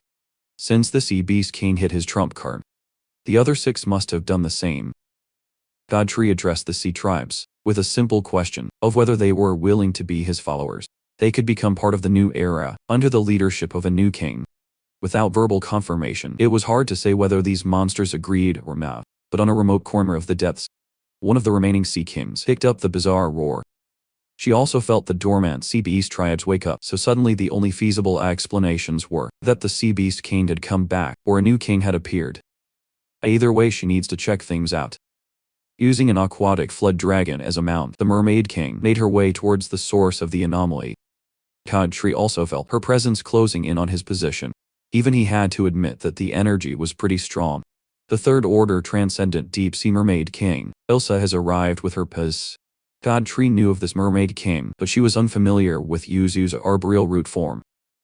This fish-human hybrid came at the right time to inspect the strength of his new sea beast army. With the help of the king's imprint, Yuzu successfully united the dormant sea beast stack. According to his orders, Elsa wasn't expecting that. She'd have to fight for her life. The few beasts that she brought deterred the fishy army, while Elsa looked for Godfrey's roots, which vanished out of thin air. The disappearing act was effective, giving Yuzu the chance for a sneak attack. Elsa instinctively put up a shield, protecting her from getting one-shotted. The shield might have deterred the immediate impact, but Yuji was capable of just biting through such a thing. Once her barrier was down, Elsa spat out her bubble attack. It didn't have destructive force, but it was enough for a distraction. Unfortunately for her, petty tricks like this were useless. Against the god tree, he quickly closed the gap and prime an underwater ice age attack. Elsa practically ate that freezing beam up at point-blank range. One order of frozen mermaid coming right up. First of all, Godfrey is back, baby. We left off in the middle of the fight between Yuzu and the Third Order Transcendent Deep Sea Mermaid King Elsa. Let's dive back into the ocean's depths and see what's up. The ice formation that the god tree conjured underwater quickly spread and encased Elsa inside. Immobile and trapped, but it looked like the cold never bothered her anyway. As the ice started to crack, she just exerted minimal effort, and the prison she was entombed in was dispelled. Elsa immediately prepared a fitting counter-attack. Manifesting her golden trident, she spawned spheres of magic that appeared all around. As the rhythm of the sea beckoned, those magic spheres turned into an underwater tidal wave, at home and on Yuzu. He just scoffed at the incoming attack. Godfrey smashed his strong roots against the crashing waves. The collision produced a massive explosion, almost nuclear in proportion. Elsa anxiously watched as the explosion wound down. Godfrey's voice broke the deafening silence. He admitted that his current form wasn't enough to contend against the mermaid. Then he just used his go-to-combat form and go a little harder for round 2. The Mermaid King didn't like the thought of this mutant tree trying to make a move on the oceanic territory. Maybe it's time to drop all pretenses and just address the infamous creature by his actual name, Yuzu. He wasn't too shocked that she knew his previous identity. The whale he trashed all those years ago knew too. While the fight for the world of water was heating up, the plans were also moving to the Freedom Federation, the country at the peak of human technology. A particular person resides in the Federation's capital, Sky City, the Steel Metropolis. Some magnetic-looking dude named Yuli oversees the entire country as the master of magnetism. With his transcendent third-order level, he could see the Federation suffering from the ravages of war, a battle that no one likes. He deems the taboo existence of the mutant tree as a good thing for humanity. Yuri turned to his associate and recalled the first human who broke through the Third Order, hailing from the Federation. Next up was the King of Knights from the Midnight Sun Empire and the Saint and Saintess of Europe. Shortly after that, the new bishop from the Ten Nations Alliance. And finally it was Yuli's turn to reach the unreachable.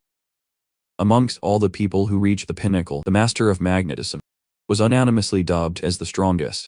Even with his reputation, he knew that he couldn't hold a candle against a beast like the mutant tree alone. Humans are like scattered sand, chaotic and unorganized. The status quo will need to change if they want to continue existing. So Yuli intends to invite the leaders in Heaven's Pride, each country, for a gathering to discuss the future of humanity. Because after all is said and done, the unknown variable that is the God Tree is still a double-edged sword for mankind. One of the invitations reached Inverno City, in the Huakia Federation. Xiao Chen was already expecting Yuli to stretch his hands all the way to her territory. So she burned the invitation parchment into ashes, and it scattered in the wind. She could not care less about some gathering. It was time for her to reunite with her master. After all, speaking of masters, her big boss, the God Tree, was still stuck, fighting a disadvantaged battle under the ocean. Ilsa had gone as far as summoning hordes of enraged marine beasts to act as dispensable foot soldiers. But God Tree also had some shooters and biters in the oceans. This quickly turned into a full-blown war. He was locked in against the Mermaid King and her oversized golden trident. This reminds me of another mythical oceanic clash. Picture this: Albing, the third prince of the sea, wielding a mighty trident, Anisha harnessing the scorching power of fire, locked in an exhilarating duel. Want to dive into this monumental battle and more? You can live and breathe these legendary encounters with today's sponsor, Overmortal. Have you ever dreamed of diving into the epic tales of Chinese mythology? Well, now's your chance. From May 23rd to May 29th, Overmortal is hosting a legendary event, the Call of Destiny. Get ready to witness an unforgettable showdown as Nisha and Albing, the third Dragon Prince, clash in a battle that will shake the heavens. But that's not all. Overmortal is bringing you some seriously cool new content then. Transform your in-game character with Ninja's Divinity, transmog, embrace the power of the fiery warrior, and let your enemies tremble at your new divine form. And who could forget about the new immortal friend, Beat Ubane, the third Dragon Prince, who's stepping into the world of Overmortal to offer unparalleled power. He's not just a character, he's your next best ally. Curious? They got new ones. Dive into the event and discover treasures to boost your power and elevate your game to new heights. Now let's talk about gameplay. Whether you choose the path of divinity or demon, the choice is yours in Overmortal. Master your skills, whether enhancing your physical form, practicing magic, or becoming a master of the blade. Unleash your ultimate combat prowess and dominate the battlefield. Hate grinding? No problem. With effortless idle gains from the autoplay system, your character progresses even when you're not playing. Rise to the top without the tedious grind. Prefer to play solo? Immerse yourself in the enchanting world alone, or break free and engage in PvP battles with players from across the globe. Solo or server battles, it's all up to you. And don't forget about your pets. In Overmortal, pets aren't just pets. Transform them into human-like companions and take them on your epic adventure. So what are you waiting for? Join Overmortal's Call of Destiny event from May 23rd to May 29th. And let the adventure of a lifetime begin. Divinity or Demon Corporea or Mishake. Solo or PvP, carve your own path. See you in game with Yuzu's combat form activated. The flying leaf blades that he could unleash were sharper than ever. But Elsa's protective shield might be a little too tough, considering she had a home court advantage. Right after her spotless defense, she unleashed some grating sound waves. The concentrated sonic attack was so potent that it could physically cut and destroy you. See, you finally realized that a deep-sea king strength multiplies under the sea.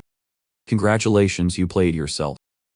To make matters worse, Elsa took it up a notch and transformed it into her beast form, with enhanced speed and dark fins covering her body. Her entire fighting style changed to a more aggressive pattern.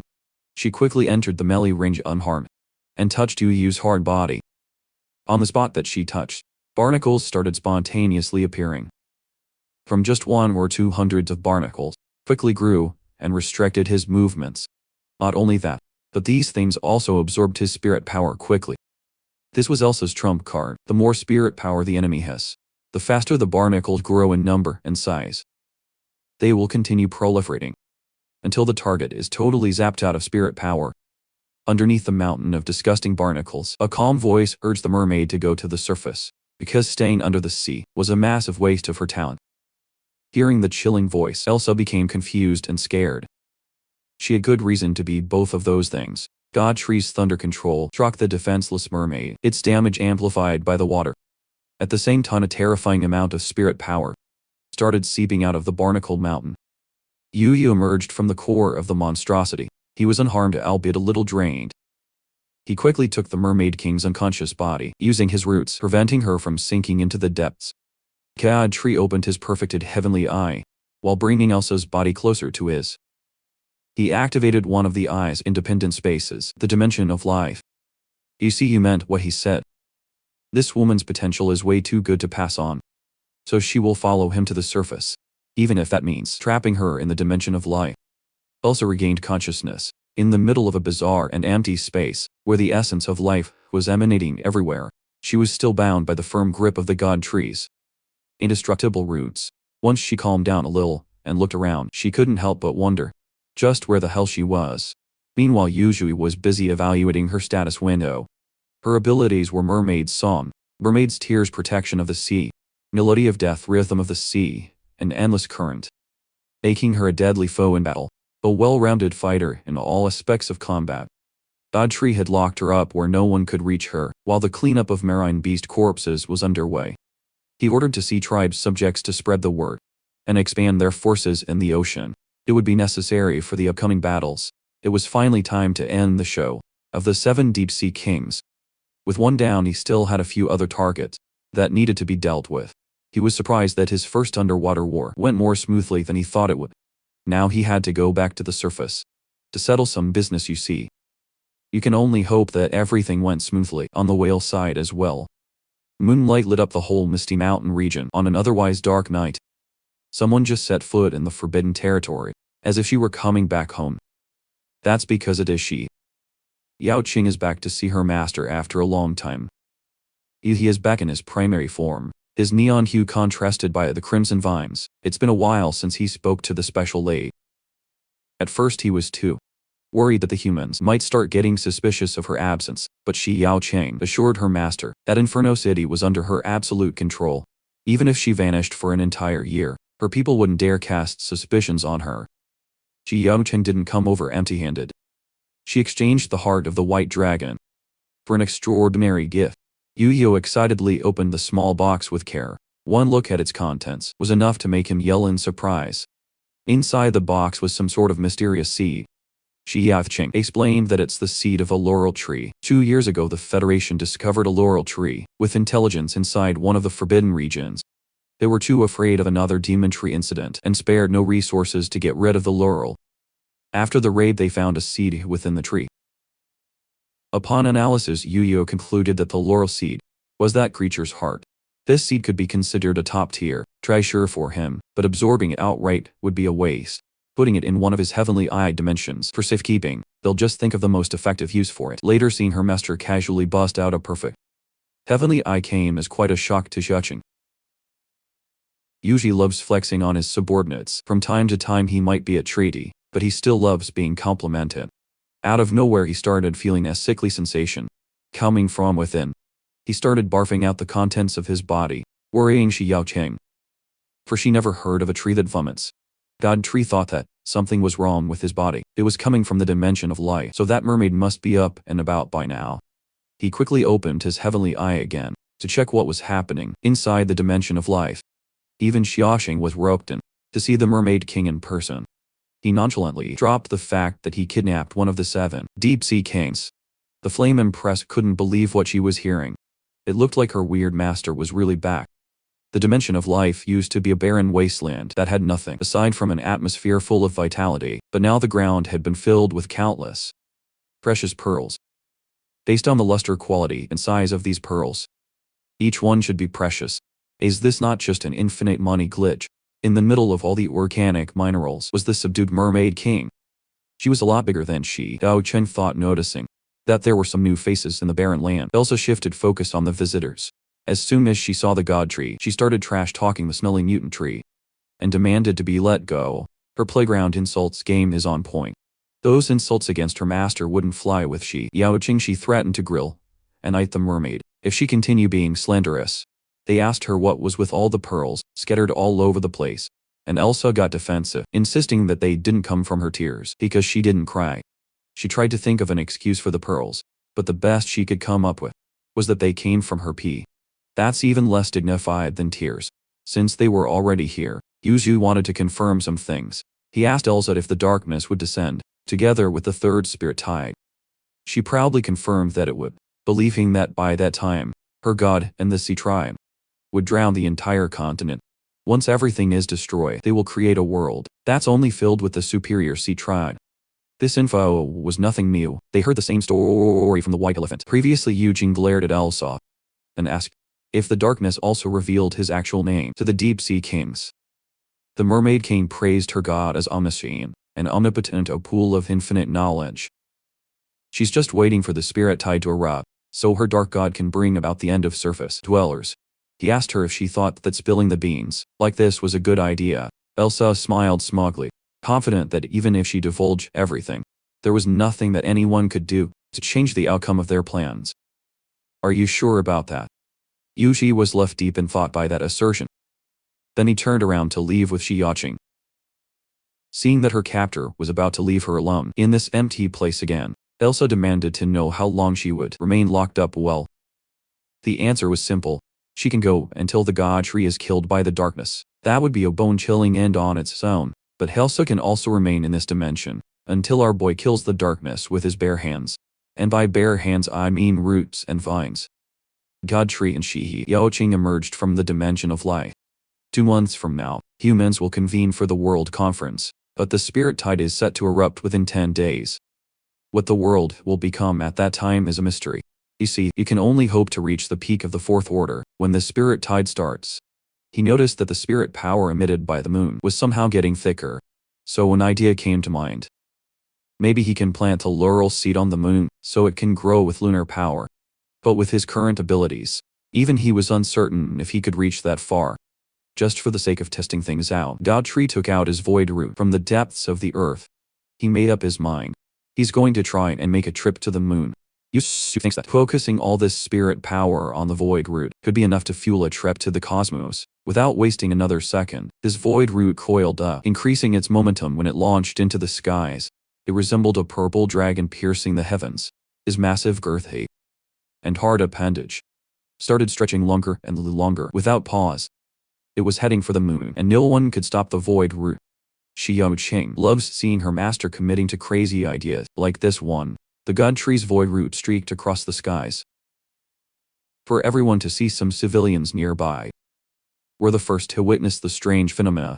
By the time the void root exited the planet's atmosphere, Yushi still had enough gas to push upwards. He turned back for a bit and admired the surreal view. This was the first time he had seen the place he lived in from above.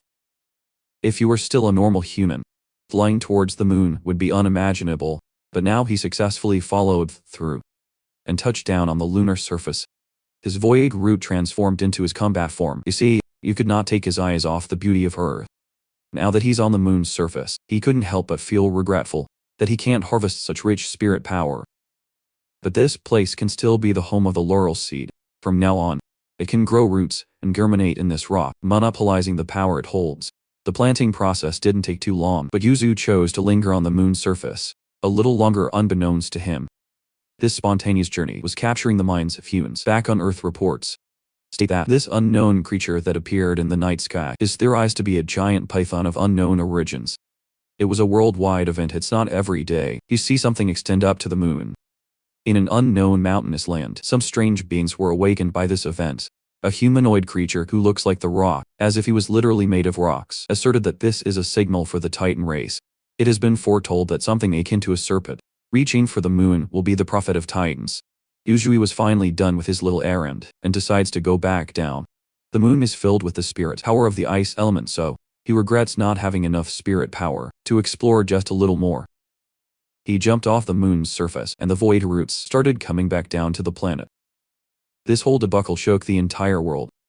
The appearance of an alleged mutant snake, estimated to be in the fourth order of transcendent, made humans and beasts feel a sense of crisis. The World Conference was pushed to take place in 3 days, instead of 2 months under the sea. The Mermaid King's disappearance also alarmed the other kings. Meanwhile, Shi Yaocheng cheerfully praises her master for being so extraordinary. But you see, you couldn't enjoy the compliments because he pushed too hard. He's so exhausted and drained at the moment. The trip was worth it though, even on Earth's surface. He could feel the power from the laurel tree sprout. That's a crazy sharp sense to feel the presence of creatures on the moon from the surface. This eventful night just got even more eventful as one of the peregrine falcons came rushing in with utmost urgency. Aru was supposed to be patrolling over the seas with Yu, but he's back in the misty mountain alone. Instead, the frantic bird was carrying some urgent bad news. Yu tensed up after hearing that. They can't afford any crazy variables right now. Since Amu has been diligently patrolling the seas, the bad news naturally came from the water too. Human battleships are on their way, and the deep sea kings are about to reach the next level of evolution and cultivation. The inevitable battle between humans and deep sea kings has finally started at the helm of humanity's forces.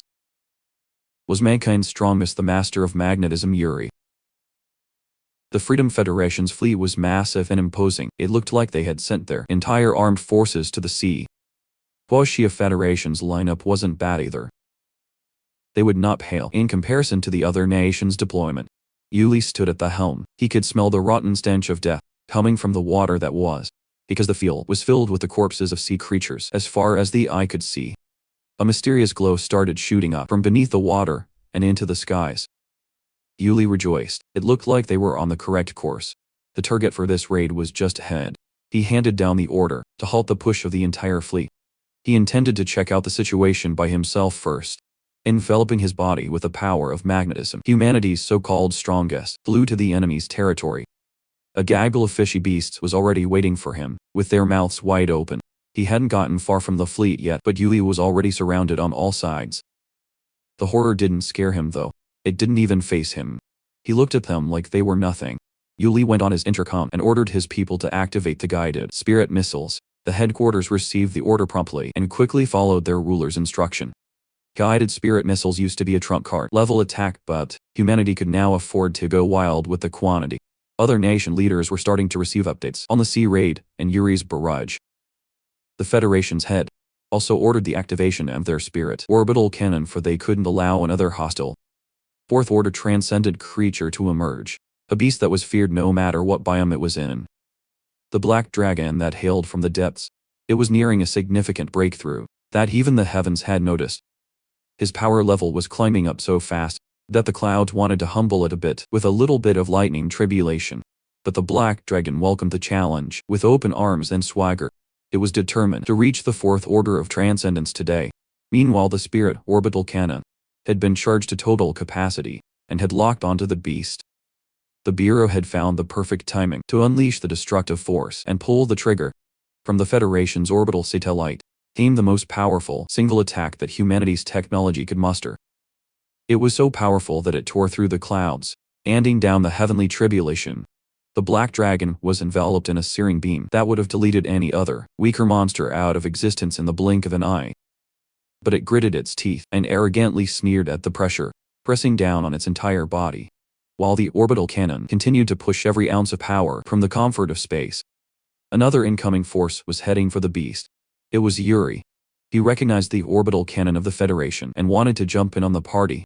Since every nation was afraid of having another overpowered problem in the form of a dragon, the madman was bringing hundreds of guided spirit missiles along with him. Controlled by his own magnetic power. Imagine pulling up to a dragon with your country's nuke supplies. Your black dragon might be confident in tanking one advanced human artillery, but this much could be a problem. It didn't have much of a choice in the matter, as the missiles were only seconds away from blowing up. at every possible angle. The combination of the orbital cannon and the barrage of missiles was a terrifying display of human ingenuity when it came to destruction. Yuli confidently laughed as he continued chucking priceless explosives at the dragon that just wanted to break through. The radius of annihilation continued to grow bigger and bigger as more material was added to the fire. The master of magnetism was not pulling any punches. It was like the cost of making weapons of mass destruction didn't matter to him up in the cosmos. The Federation was going for another load of the orbital cannon's beam. Their orders were to continue charging and continue firing. At least humans had wised up and were doing their best to stop the powerful beast from getting too powerful. Before it was too late, the orbital cannon struck again, and it bore down at the weakening beast's body. It looked like Yuri had run out of his oversized ammo as he witnessed the cannon's power closely. Even though it was a weapon made by a different nation, he still couldn't help but admire its force. But even after all that, the black dragon's menacing eyes still poked through the smoke as the attack settled down. It was angrier than ever before, and the closest enemy in the vicinity was the free-flying master of magnetism. Bully cursed at himself and the beast. He might have messed it up. Just like the orbital cannon, the black dragon also had an attack, backed by near-infinite spirit power, that could obliterate everything in sight. This guy pulled out an unknown reverse card, and that draconic beam was aimed solely at the pesky human, flying around and pelting it with annoying nukes. The Federation's bureau got the visual confirmation that their target wasn't destroyed worse.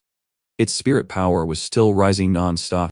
They did their best, but the resilient driving was still about to complete the breakthrough at this moment. Not far from the action, there were some unexpected spectators watching from the sidelines. It was the god tree's void root in his void snake form, along with his prodigy Xiaoqing. She asked her master if they were going to lend a helping hand to the struggling humans. It wasn't opposed to the idea of helping, but there was no need to rush. They could wait and see a little bit longer. Xiaoqing was curious as to what her master would do if the dragon managed to break through. To dispel their curiosity, he decided to use the void snake to scout out the actual situation up close and personal. God Tree's void root currently looked more like a real draconic being than a tree root. The Freedom Federation's fleet decided to finally make themselves useful by raining down the highest caliber artillery their ships could carry. It was effective in dealing with the roaming sea beasts, hell-bent on munching on metal ships. The same thing was happening on the Hoaxia Federation side. They were quickly increasing the death toll of the seemingly infinite sea beasts attacking indiscriminately. Bullets and explosives targeted the beasts, most of whom were dead before getting an attack in. Meanwhile, in the fight that actually mattered, Yuli was moving with newfound confidence. That's because he just got a new batch of guided spirit missiles to play around with. At least he could stand some semblance of a chance against the literal dragon's breath. The collision between the explosives and the draconic beam produced a loud boom of devastation. Black Dragon was almost impressed with the kind of weapons that humans could make with their punny capabilities. Yuli took pride in that. To deal with this dragon, he would gladly utilize tens of thousands of guided spirit missiles for the kill. Right now, he had only used a few hundred of his capsules of death. He quite literally had a lot more where they came from. In response to his threats, the black dragon conjured up tornadoes in the middle of the ocean. These waterspouts, spinning at inconceivable speeds, started twisting and turning around one another. The Federation's bureau had a clear view of the giant tornadoes, estimating each one at level 10 on the power scale. It was an unprecedented weather-changing ability. To make things worse, the beasts started taunting the humans to bring all their tricks out while they had the chance. Yuli gladly obliged and launched his next batch of guided spirit missiles into the middle of the storm. Each explosive was caught in the wind tunnels of the tornadoes. It had now become impossible to reach the beast, as the twisters were doing the sloppy spin cycle, sucking in the girthy explosives. But suddenly a powerful blast hailing from the skies broke through the impenetrable stormy defense. The orbital cannon's third strike was not the charm. The black dragon had adjusted enough to dodge it by coiling his body around. Those in the bureau could not believe their eyes. Their fastest and most potent weapon had just missed its mark. Not only that, but the dodge also gave the black dragon enough breathing room to gather more power. The bureau director watched the screen as an absurd idea popped into her mind. Unfortunately for the Federation, her hunch was correct. The beast was attacking the spirit orbital cannon itself. His draconic breath broke through the skies and the planet's atmosphere, ultimately hitting the satellite holding the weapon. In the face of absolute power, the flimsy satellite hopelessly disintegrated into a million pieces, drifting in space. Yuli watched powerless, as the dragon's attack extended to such an absurd range. But the dragon wasn't done yet. After targeting the enemy above, it was time to go back to dealing with the pest below. The master of magnetism was starting to lose confidence. He knew more than anyone that this was not good. So he hurriedly made a sphere of magnetic force, attracting the scraps of metal that came from his guided spirit missiles. The black dragon sneered at the absurd sight of this guy using metal crumbs to defend himself so desperately. His mind was already drifting to the next fight when he would find the cane in Australia. This beam that sniped a satellite from the planet's surface was now trying to destroy a sphere of metal scraps. Yuli quickly realized that his frantic attempt to protect his body with trash was way too silly and absurd. The draconic breath ripped through layers upon layers of metal until the attack culminated in a massive blast in the middle of the sea. Yuri was bleeding from every orifice of his human body. Burns and wounds painted his entire being red with blood. He remained floating in the air as if out of instinct. His consciousness had left the room. This Magna knockoff is a certified fraud. In the Freedom Federation's headquarters, stress levels were through the roof. Their king was about to die. The only thing they could do was send out and sacrifice the fleets, so they could at least earn some time for an escape. The ships that were dealing with the small-time aquatic beasts received the order and quickly followed fleets from Hoshaya. Had also received the news that the Freedom Federation's master of magnetism was in a fatal situation. The captain immediately handed down the order to coordinate with the other fleets to cover for the king, as even though they were from different nations, humanity could not afford to lose their so-called strongest. But there was another urgent situation that needed attention. All their advanced sonar and mapping tech indicated that another beast was closing in on the battlefield. Once the mystery guest got closer to the scanners, humans determined that it wasn't a sea beast. It was the giant snake that infamously flew to the moon. Godfrey's void root transformation was so drastic and decisive that it had already gained a reputation of its own. The black dragon also sensed the unwelcome intruder. Yuli's consciousness came back to him, after floating in the air like a dead man for quite a while. Meanwhile, Godfrey's void snake had decided to give the black dragon a taste of his own medicine, a beam of pure spirit power meant for annihilation. The beast was starting to grow frustrated as annoying things just kept popping up one after another when he just wanted to break through. Two monsters, both with draconic quality, have engaged in a Dragon Ball-style battle to see who had the more vigorous, cool attack based on the overpowering purple beam and the black dragon's flabbergasted expression. It's safe to say the void snake got the upper hand. Without waiting for the smoke from the collision to clear out, the void snake came in roaring, with his mouth wide open. His target was the black dragon's resilient body. He landed a bite on the frame that was powerful enough to withstand countless bombs and orbital cannons. Godfrey's void snake ripped the back of the dragon's neck with his fangs as if it owed him money. Yuli had regained full consciousness and realized that he might be out of trouble with the new fighter coming in. People standing by at the headquarters were confused and a little optimistic about the snake's appearance. They watched as the simple bite from earlier turned into a devastating attack that melted through the black dragon's scales and flesh to add to the insult. The void snake rudely demanded that the black dragon should get the hell out of the surface. He'd just go back into the sea where he came from. Godfrey intends to help with that. Tightening the already hurtful bite, the void snake plunged towards the water, while dragging the helpless dragon. Even after diving down below to the dragon's home core, it was still powerless against the brute strength of the snake. They went so deep and so fast that it did not take too long to hit the deep-seated. Black Dragon had nearly passed out at this point, when he was supposed to dominate the war that he had started. Yuzuri knew that he couldn't let this guy off after such humiliation. Allowing a dragon to grow further will definitely bring some big problems in the future. So he opened his maw and channeled the power of the void through the million shockwave. The attack landed squarely on the dragon's body. The poor guy was already suffering from debilitating wounds on the back of his neck, and the void snake just kept on adding fatal injuries. Million shockwave continuously pushed the beast, embedding him deeper and deeper into the deep sea caverns. That should be enough to kill a dragon, right? Well, not quite. The black dragon was inches away from dying with all the wounds and injuries that it had sustained, but he was still breathing. His spirit power was dropping extremely fast, and his seemingly endless vitality was starting to dwindle. While Yuzu was assessing the situation of his enemy, an alarming presence assaulted his sharp senses. He just felt an abnormally high spirit power closing in on his position.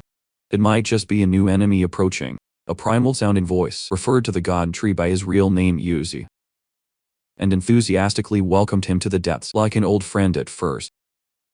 He thought it was the deep-sea dragon king, ambushing him, but no. This alarming feeling he was experiencing was way more deeply embedded. It was the freaking final boss. Darkness itself has taken the form of an ethereal beast. The indestructible body of the black dragon has been fully taken over, and Yuzi calmly asked if Darkness had already started his descent. Darkness cordially explained that he just sent a strand of his soul that would dissipate soon. He did so because he wanted to talk to you about something important. He did not mince his words and asked if God Treyu liked to join the mission of Darkness and his army. Hold up, wait a minute. If you think about it, they should not have any irreparable conflict or interest in enmity. There's no reason for them to fight against one another so hard. They should not be engaging in a bloody war when they don't have opposing ideals. If the Darkness and the God Tree can work together, who can stop them? Darkness lays the cards on the table, and it's up to you to decide what he wants to do about them. With an intense look in his eyes, he firmly refused the team-up offer.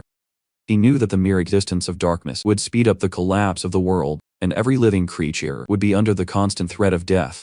All living creatures continue to struggle just to live. Some would die of illnesses or natural causes, but every one of them will leave traces of their existence in this realm. But Darkness will undoubtedly destroy the order of things on this planet.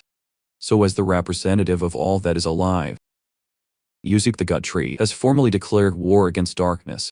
He will not sit idly while the manifestation of annihilation destroys the world. Surprisingly, Darkness wasn't offended. He just laughed and deemed Yuzu to be an interesting individual. He warned them that they'd meet again soon. So this so-called God Tree better get stronger. With a menacing grin, Darkness expressed his excitement for their battle in the future, but for now, he can afford to let the Black Dragon, one of his soldiers, die so soon.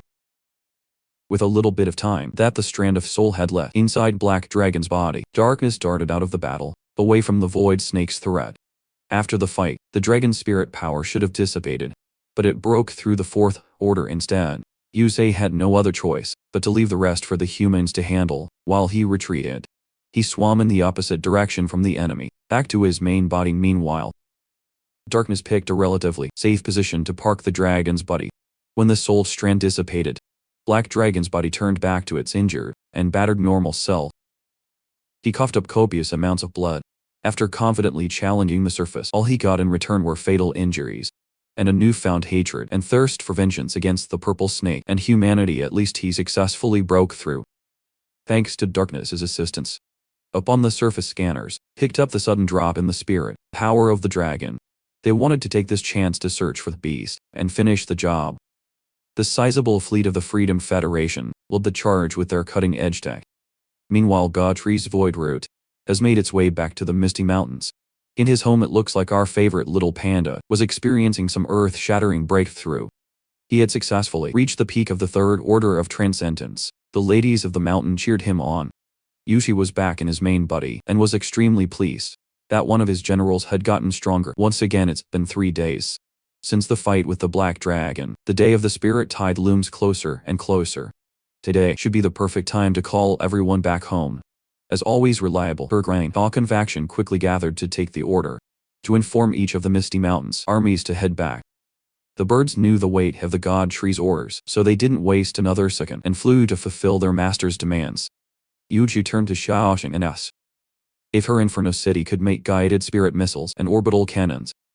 With the current capabilities of her territory, they can't make something as sophisticated as an orbital cannon yet, but manufacturing guided spirit missiles wouldn't be a problem. That's still good news. So her assignment is to produce as many of those missiles as possible.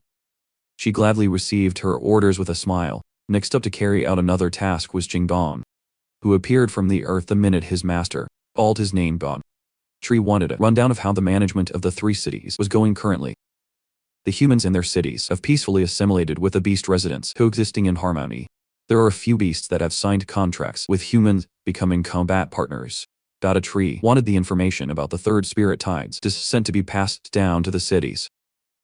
Their people must know what's about to come, so they can prepare themselves for the effective absorption of power.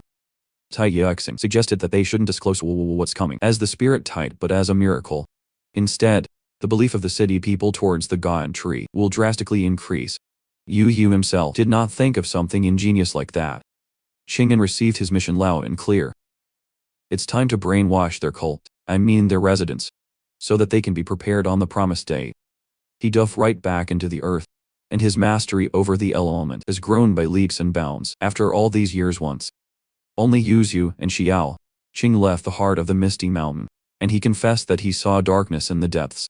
She was naturally shocked and worried about her master after hearing that God tree continued. It was just a tiny part of darkness's consciousness, but it still awakened some strange feeling inside him. He thought he was already strong enough, but the moment he witnessed just a fraction of the final boss's power, all his delusions were erased. Under the gaze of darkness, he still felt a deep sense of fear. The kind that is imprinted on every creature on the planet the last time you see. He felt that brand of emotion was back when he was still a human. The terror in his mind awakening can't be a good sign. Xiaoqing assured her master that they would definitely come out on top, not just the beasts but humans as well. The living will live on and triumph over the nothingness. Hearing his subordinate's determined voice rekindled the fire in Yuzi's eyes.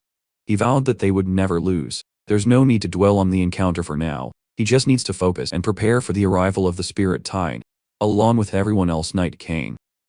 And I think this would be the perfect time to check on what's happening on the surface of the moon. The laurel seed that the God tree painstakingly placed on the moon's surface has started sprouting. Its growth rate was abnormally fast, quickly forming a diverging system of branches.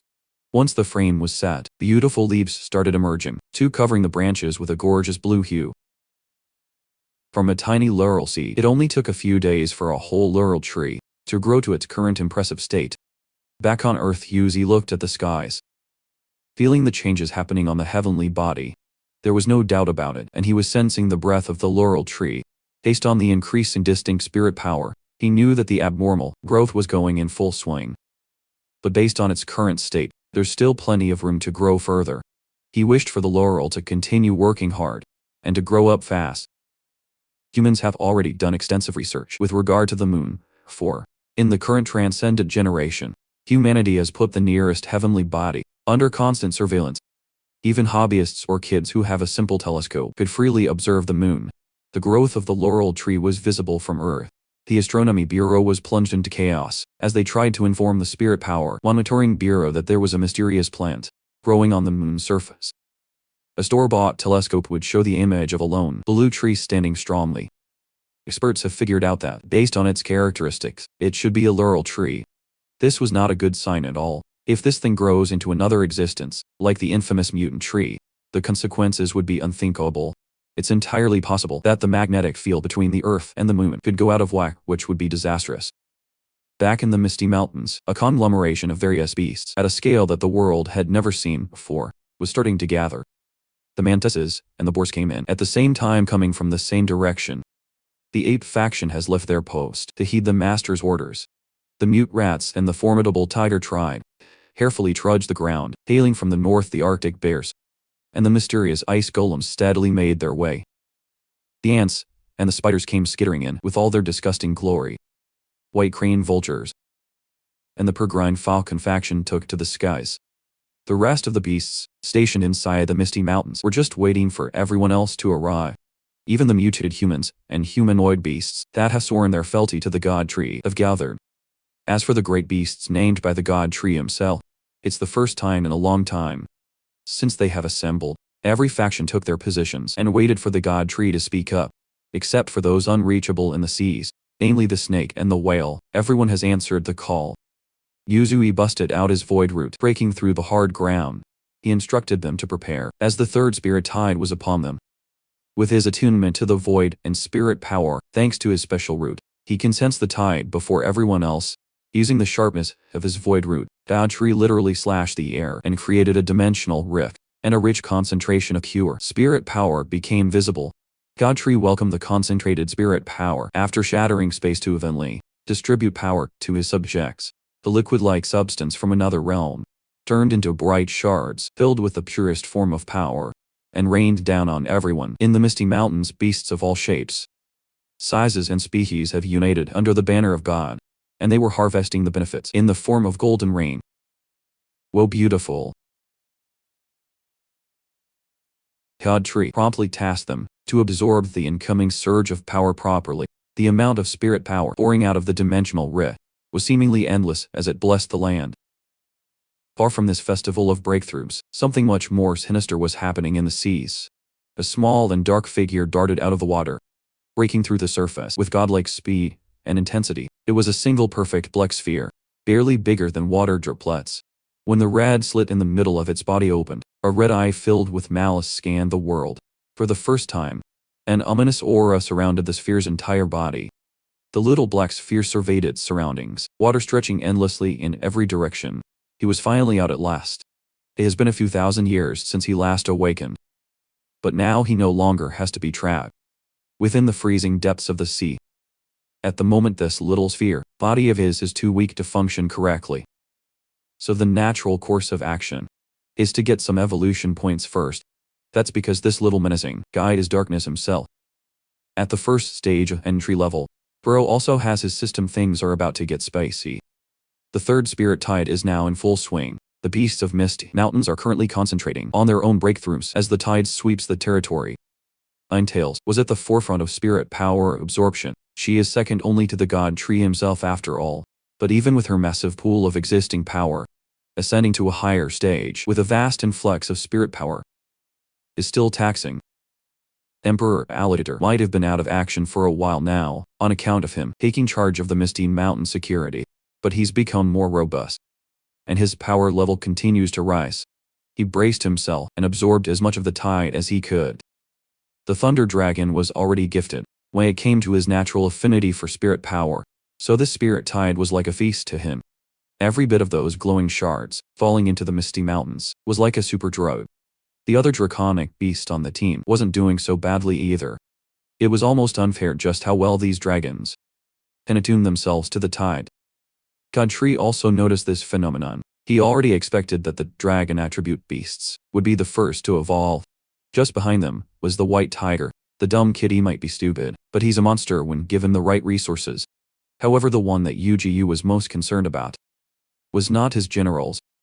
It was the golden monkey sitting in a meditative pose, while clutching his trusty stick. His body was faintly emitting the power of the stars. Nevertheless, looking at his family growing up and becoming stronger in front of him brought so much joy to the god tree's heart.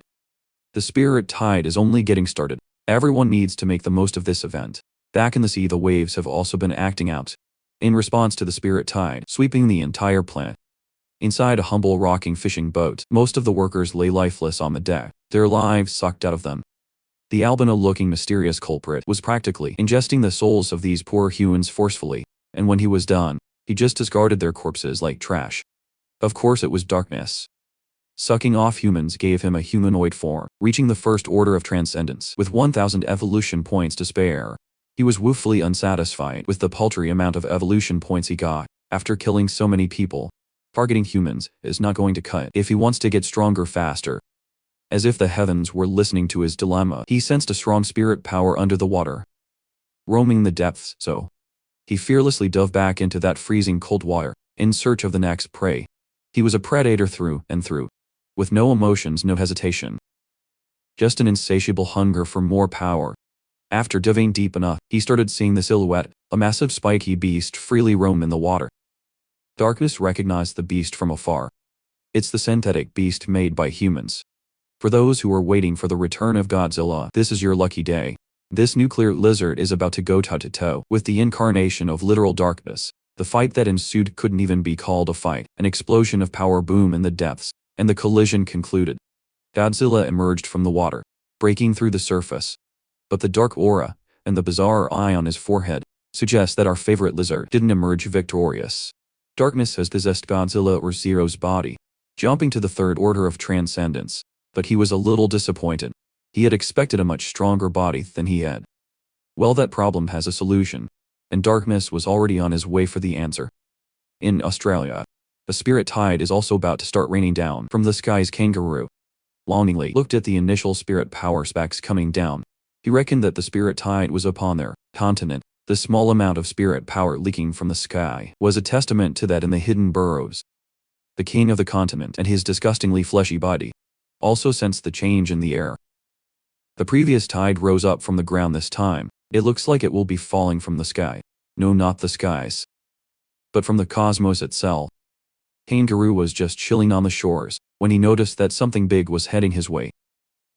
Dark Zero was actually aiming for Australia with his beastly speed. It didn't take him long to arrive at his destination. The moment he emerged from the water, bad vibes started spreading in the land. Kangaroo recognized the beast as the Freedom Federation's artificial beast, but the purpose of this visit was unclear. As soon as Darkness Zero stepped foot on Australian land, Kangaroo decided to step in and ask some questions. Australia is not a place that beasts can approach whenever they want. Kangaroo threatened to wage war against the Freedom Federation if another step was taken. Dark Zero didn't take another step, and he just unleashed a nuclear beam right from the get-go. Australia's guardian wasn't expecting such hostility. Without even a discussion, the nuclear blast started ravaging the rocky topography of the shore. Dark Zero was taken aback that his attack didn't cause as much destruction as he was expecting. Well, that's because someone has decided to come out of the hidden ground to give a personal welcome. The Beast King of Australia has come out of his nest and has set his sights on the dark-powered nuclear lizard. He ordered the kangaroo to retreat at once, for he's not a suitable opponent for this abhorrent enemy. Two titans faced off, gauging each other from a distance. Let them fight. The king recognized that this creature was not Zero, so he pressed for the truth. In response to his attempt at interrogation, Darkness Zero unleashed another beam. This one wasn't effective either. It was deflected by the king's tendrils. The beam went overhead and exploded past the king. He wanted to counterattack using his tendrils, coated in spirit power. The green vines quickly bound the dark nuclear lizard, restricting his movements. But this technique wasn't just for binding and control. The tendrils burst open and a choice of humic acid sprayed all over Darkness Zero's scaly body. Its sheer amount was enough to cover the Titan's frame from head to toe and blanket the ground. The king was quite pleased with himself.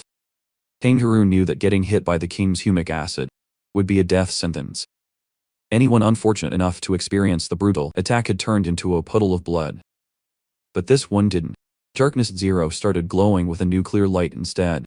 With a bloody roar, he broke free from the acid, covering his entire body unscathed. The king stared in surprise, his disgusting glowing red eyes flinch. After breaking free, the giant lizard launched his sharp tail, moving at breakneck speeds. It stopped before it reached the king's body. He refused to let go of the tail and started lifting the beast. With little to no effort, the king started emanating a green light that looked like bad news.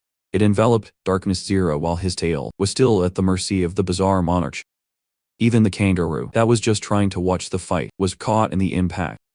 Unlike the prior attacks, this one looked like it hurt the beast. The king's tendrils jolted back into action, grabbing the monster's neck with a death grip. He's called the king of the continent for a reason. The Australith from before was bad enough, but the big boss is an even bigger problem. Darkness Zero kept roaring in agony, while the opponent tried to choke him into submission. The yanking and pressure became so bad, it ripped out Godzilla's tail. When it comes to brutality, Australia's king is at the forefront. His next attack involved another batch of those bizarre globals, forming around his body. He assured the lizard that all the painful wailing and howling would stop soon, as he gladly sent the intruder to hell. The vile spheres protruding from the king's body finally exploded into hundreds of individual spirit power beams. Each one had enough force to tear through the scales, flesh and bones of the beast, maiming and shredding the unwanted guest. Some of the beams even hit the monster's face, vaporizing the skull and brains. When the king fights, he goes hard. By the looks of his intense barrage, he really wanted to delete the enemy out of existence. After winding down the terrifying attack, the only thing the king could see in his crimson eyes was the blood of the enemy. The massive synthetic beast had been reduced to an unrecognizable slop of meat and blood. What was once a glorious monster that could have terrorized any other place had been transformed into a bleeding rag. Kangaroo was assured that his master won. That lizard got turned into coal and mutilated beyond recognition, but he might have spoken too soon, as Darkness and Zero's unmendable injuries started swiftly regenerating. The king had never seen anything like this before. Regeneration of this level shouldn't be possible. Healing heavy injuries with the last bit of consciousness shouldn't be feasible, but he clearly sensed that this mysterious intruder had already lost all signs of vitality. He was essentially a corpse a few seconds ago. So how in the world is this thing rekindling his life? Earlier the king was just angered and insulted, but now a seed of fear was starting to grow in his mind. For the first time, Darkness Zero responded that this type of thing was no big deal. For him, it was Darkness speaking now. He wasn't expecting another powerful beast to exist in this world other than Yuzu. Coming to Australia was the correct choice. Kangaroo also felt a sense of despair. As the enemy put himself back together, like it was nothing, the king was curious as to what this intruder was really aiming for. In this place, Dark as Zero went back to silent mode, only responding with his actions. He bomb-rushed the king and gripped him tightly. In place of his skull was a dark cloud of negativity, where his real form was leaking out into the world. With a sinister laugh, the cloud of darkness expanded, bigger than the two beasts combined. He wanted the king's body for himself, but the tough monster wasn't going to let that happen so easily. A bizarre energy started coalescing on the king's body, shooting up into the skies. Darkness faltered a little bit as if he recognized this power. It's a power that can destroy all matter. Even spirit power would be of no use, as this blast would send everything in sight into oblivion. The kangaroo finally decided to get the hell out of there, afraid that his master's attack would disintegrate him too. Darkness and the mysterious power of the hidden king. Who will win? Place your bets. The devastating sphere of annihilation expanded so fast and so big that it became visible from outside the planet. The explosion was so powerful that it turned the battlefield into scorched land. Molten lava replaced the rocks, as far as the eye could see, but the kangaroo somehow got to safety. Darkness turned back to his mini-sphere form. The king just stood motionless. He lost Godzilla's body, and was forced to turn back to his weakest form. The king mockingly asked the miniature harbinger of death if this was his proper form. Australia's strongest then proceeded to flex his own transformation. A grotesque mouth opened at the side of his face, increasing his creepy factor to over 9,000. His most vital abilities are creating and combining. He can create creatures in his image. Combining, on the other hand, allows him to transform the abilities of the creatures that he consumes into his own. As the disgusting mouth closed in on Darkness, he stayed calm. In fact, he looked a little too self-assured. The king's maw chomped down on the sphere with gusto. Kangaroo watched from the sidelines, thinking perhaps this time it was truly over. This monster really used such a massive mouth just to chow down on a little blob of darkness. His flashiness might have just been his downfall. The king buckled as dark clouds started leaking out of his body.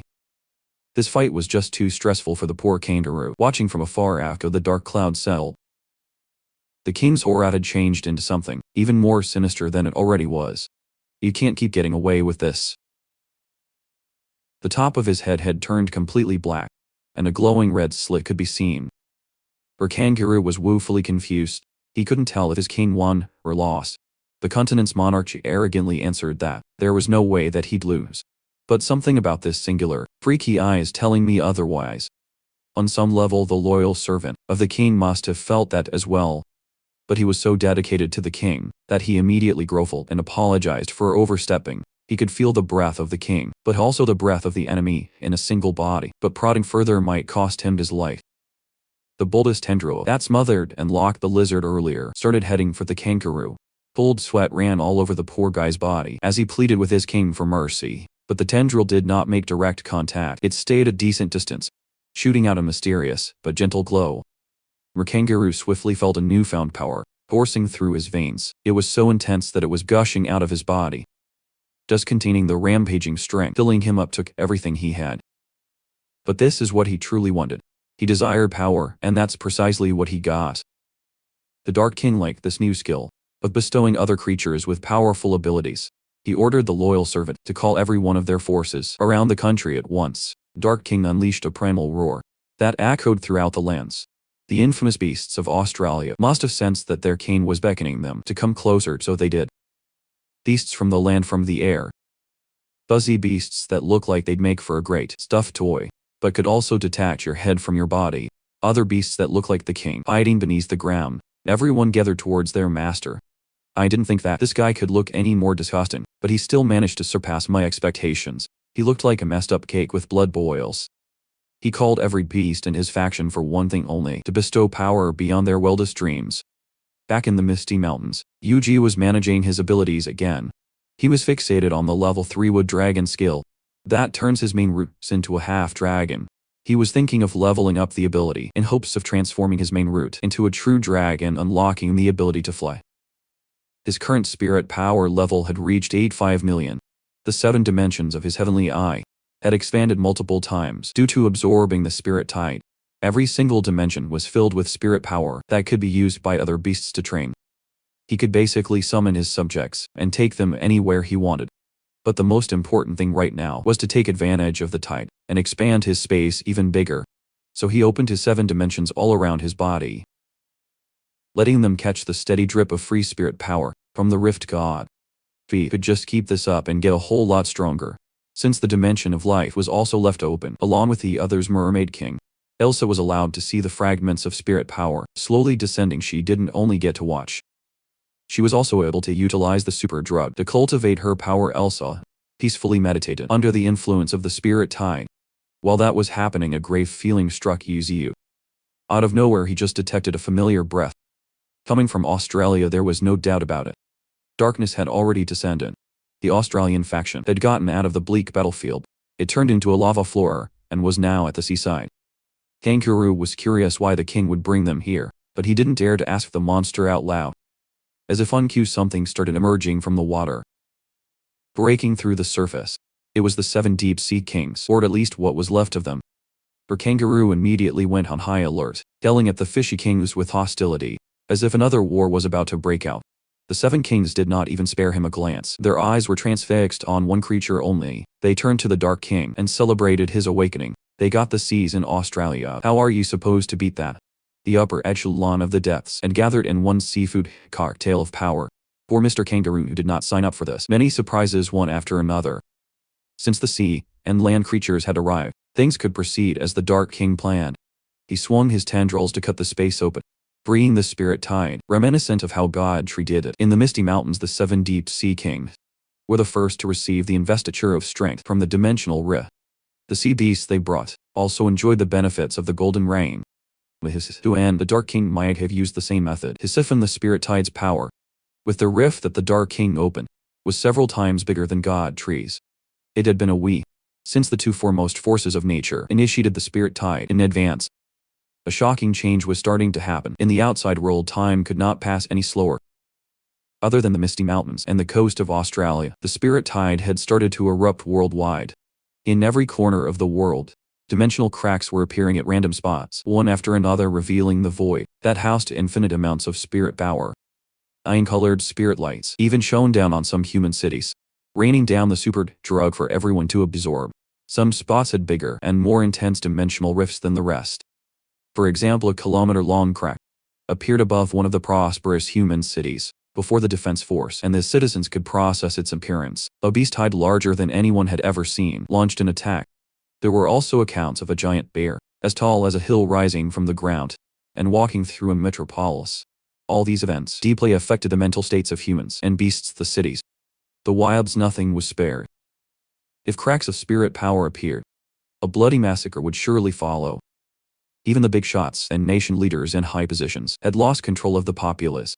Countless humans, drunk on their newfound power, had gone rogue. The entire planet has plunged into a state of unprecedented chaos. On a global scale, a massive crack had appeared near one of the Federation's government buildings. The nation's head watched it in all its horror and glory. He knew what the appearance of this thing meant. Huaxia Federation's Dark Assembly had also started to move the Xia Qing's butler, the helm of the operation. They laid waste to any beast that dared to siphon spirit power from the crack they had just taken over by force. On the other side of the world, a guy called the Bishop had used this worldwide event to gain the adoration and worship of the masses. Directly above his church, one massive crack of spirit tide and appeared, giving his little holy spectacle a lot more mystique and authority. The people were thoroughly entranced by his seemingly bound-like feat of allegedly triggering the miracle of the crack. The 10 Nations Alliance was also preparing for the inevitable war. Balti, who had signed a contract with the Misty Mountains a few years ago, locked out and spotted an unclean crack, swiftly tasking his men to lock down the region back in the Misty Mountain. The simple crack that the God Tree opened was starting to splinter into a more enormous rift. The cracks in the skies were increasing in number too. This was the actual start of the third spirit tide eruption throughout the planet. He also noticed that something odd was happening on the ground. Maybe he was just imagining things, but it certainly felt like the whole planet was starting to expand. If that's the case, you imagine the scary possibility that Earth itself was undergoing its own evolution. It looked like things had settled down on the coast of Australia. One of the 7 deep-sea kings, the Black Dragon, left the golden ring of power to head somewhere else. He was so focused on arriving at his desired destination that it was downright terrifying. The draconic beast was gunning for one of the prosperous human cities solely for revenge. People clueless about what was going to happen to them looked up into the skies to see a black, quadrilateral dragon making its way to their position. Black Dragon's choice for nuclear target practice was the 10 Nations Alliance, where the people were more concerned about getting a good video of their destruction than fleeing for their lives. The dragon, being that almost killed humanity's strongest before, was headed for the high-rise infrastructures without a fuss. Those psycho citizens did not take their eyes off their phone screens as their flesh and bones were vaporized. Black Dragon watched his masterpiece of obliteration from afar, admiring his own work. It took quite a bit to release enough power to destroy an entire city in one shot, so he got a little winded. Kangaroo had come to terms with teaming up with the sea beasts, but he was concerned that they were giving the Black Dragon too much freedom. But the Dark King wasn't concerned about that. He believed that humans would be wiped out anyway. You also sense what that violent Black Dragon was doing. That bastard was currently attacking the country where Alicia and Lindsay were. He could only hope that nothing happened to those girls. Godfrey's perception had gotten unfathomably stronger lately. His spirit power had improved by leaps and bounds. He couldn't afford to wait any longer, so he decided that today would be the day that he reached the 5th order of transcendence. With the awakening of darkness, the world would inevitably go through drastic changes in every aspect. Delaying his breakthrough any longer would get him renounced by the world, and he couldn't afford that. Godfrey uprooted his massive roots, shaking the area he considered his home. A massive influx of spirit power, the likes of which had never been seen before, nearly enveloped the entire mountain. It was coming down directly from the cosmos. The breakthrough was short, sweet, and nothing short of history-altering. Yusuk's core sprouted in a more humanoid shape. He opened his eyes with a newfound vitality and potency that could obliterate everything. Godfrey's entire body was shining with a golden glow. Running along his branches and roots, he had officially reached the 5th order of transcendence. I'm sure you're ready for the fights that are about to come. You had better like and subscribe so you won't miss it.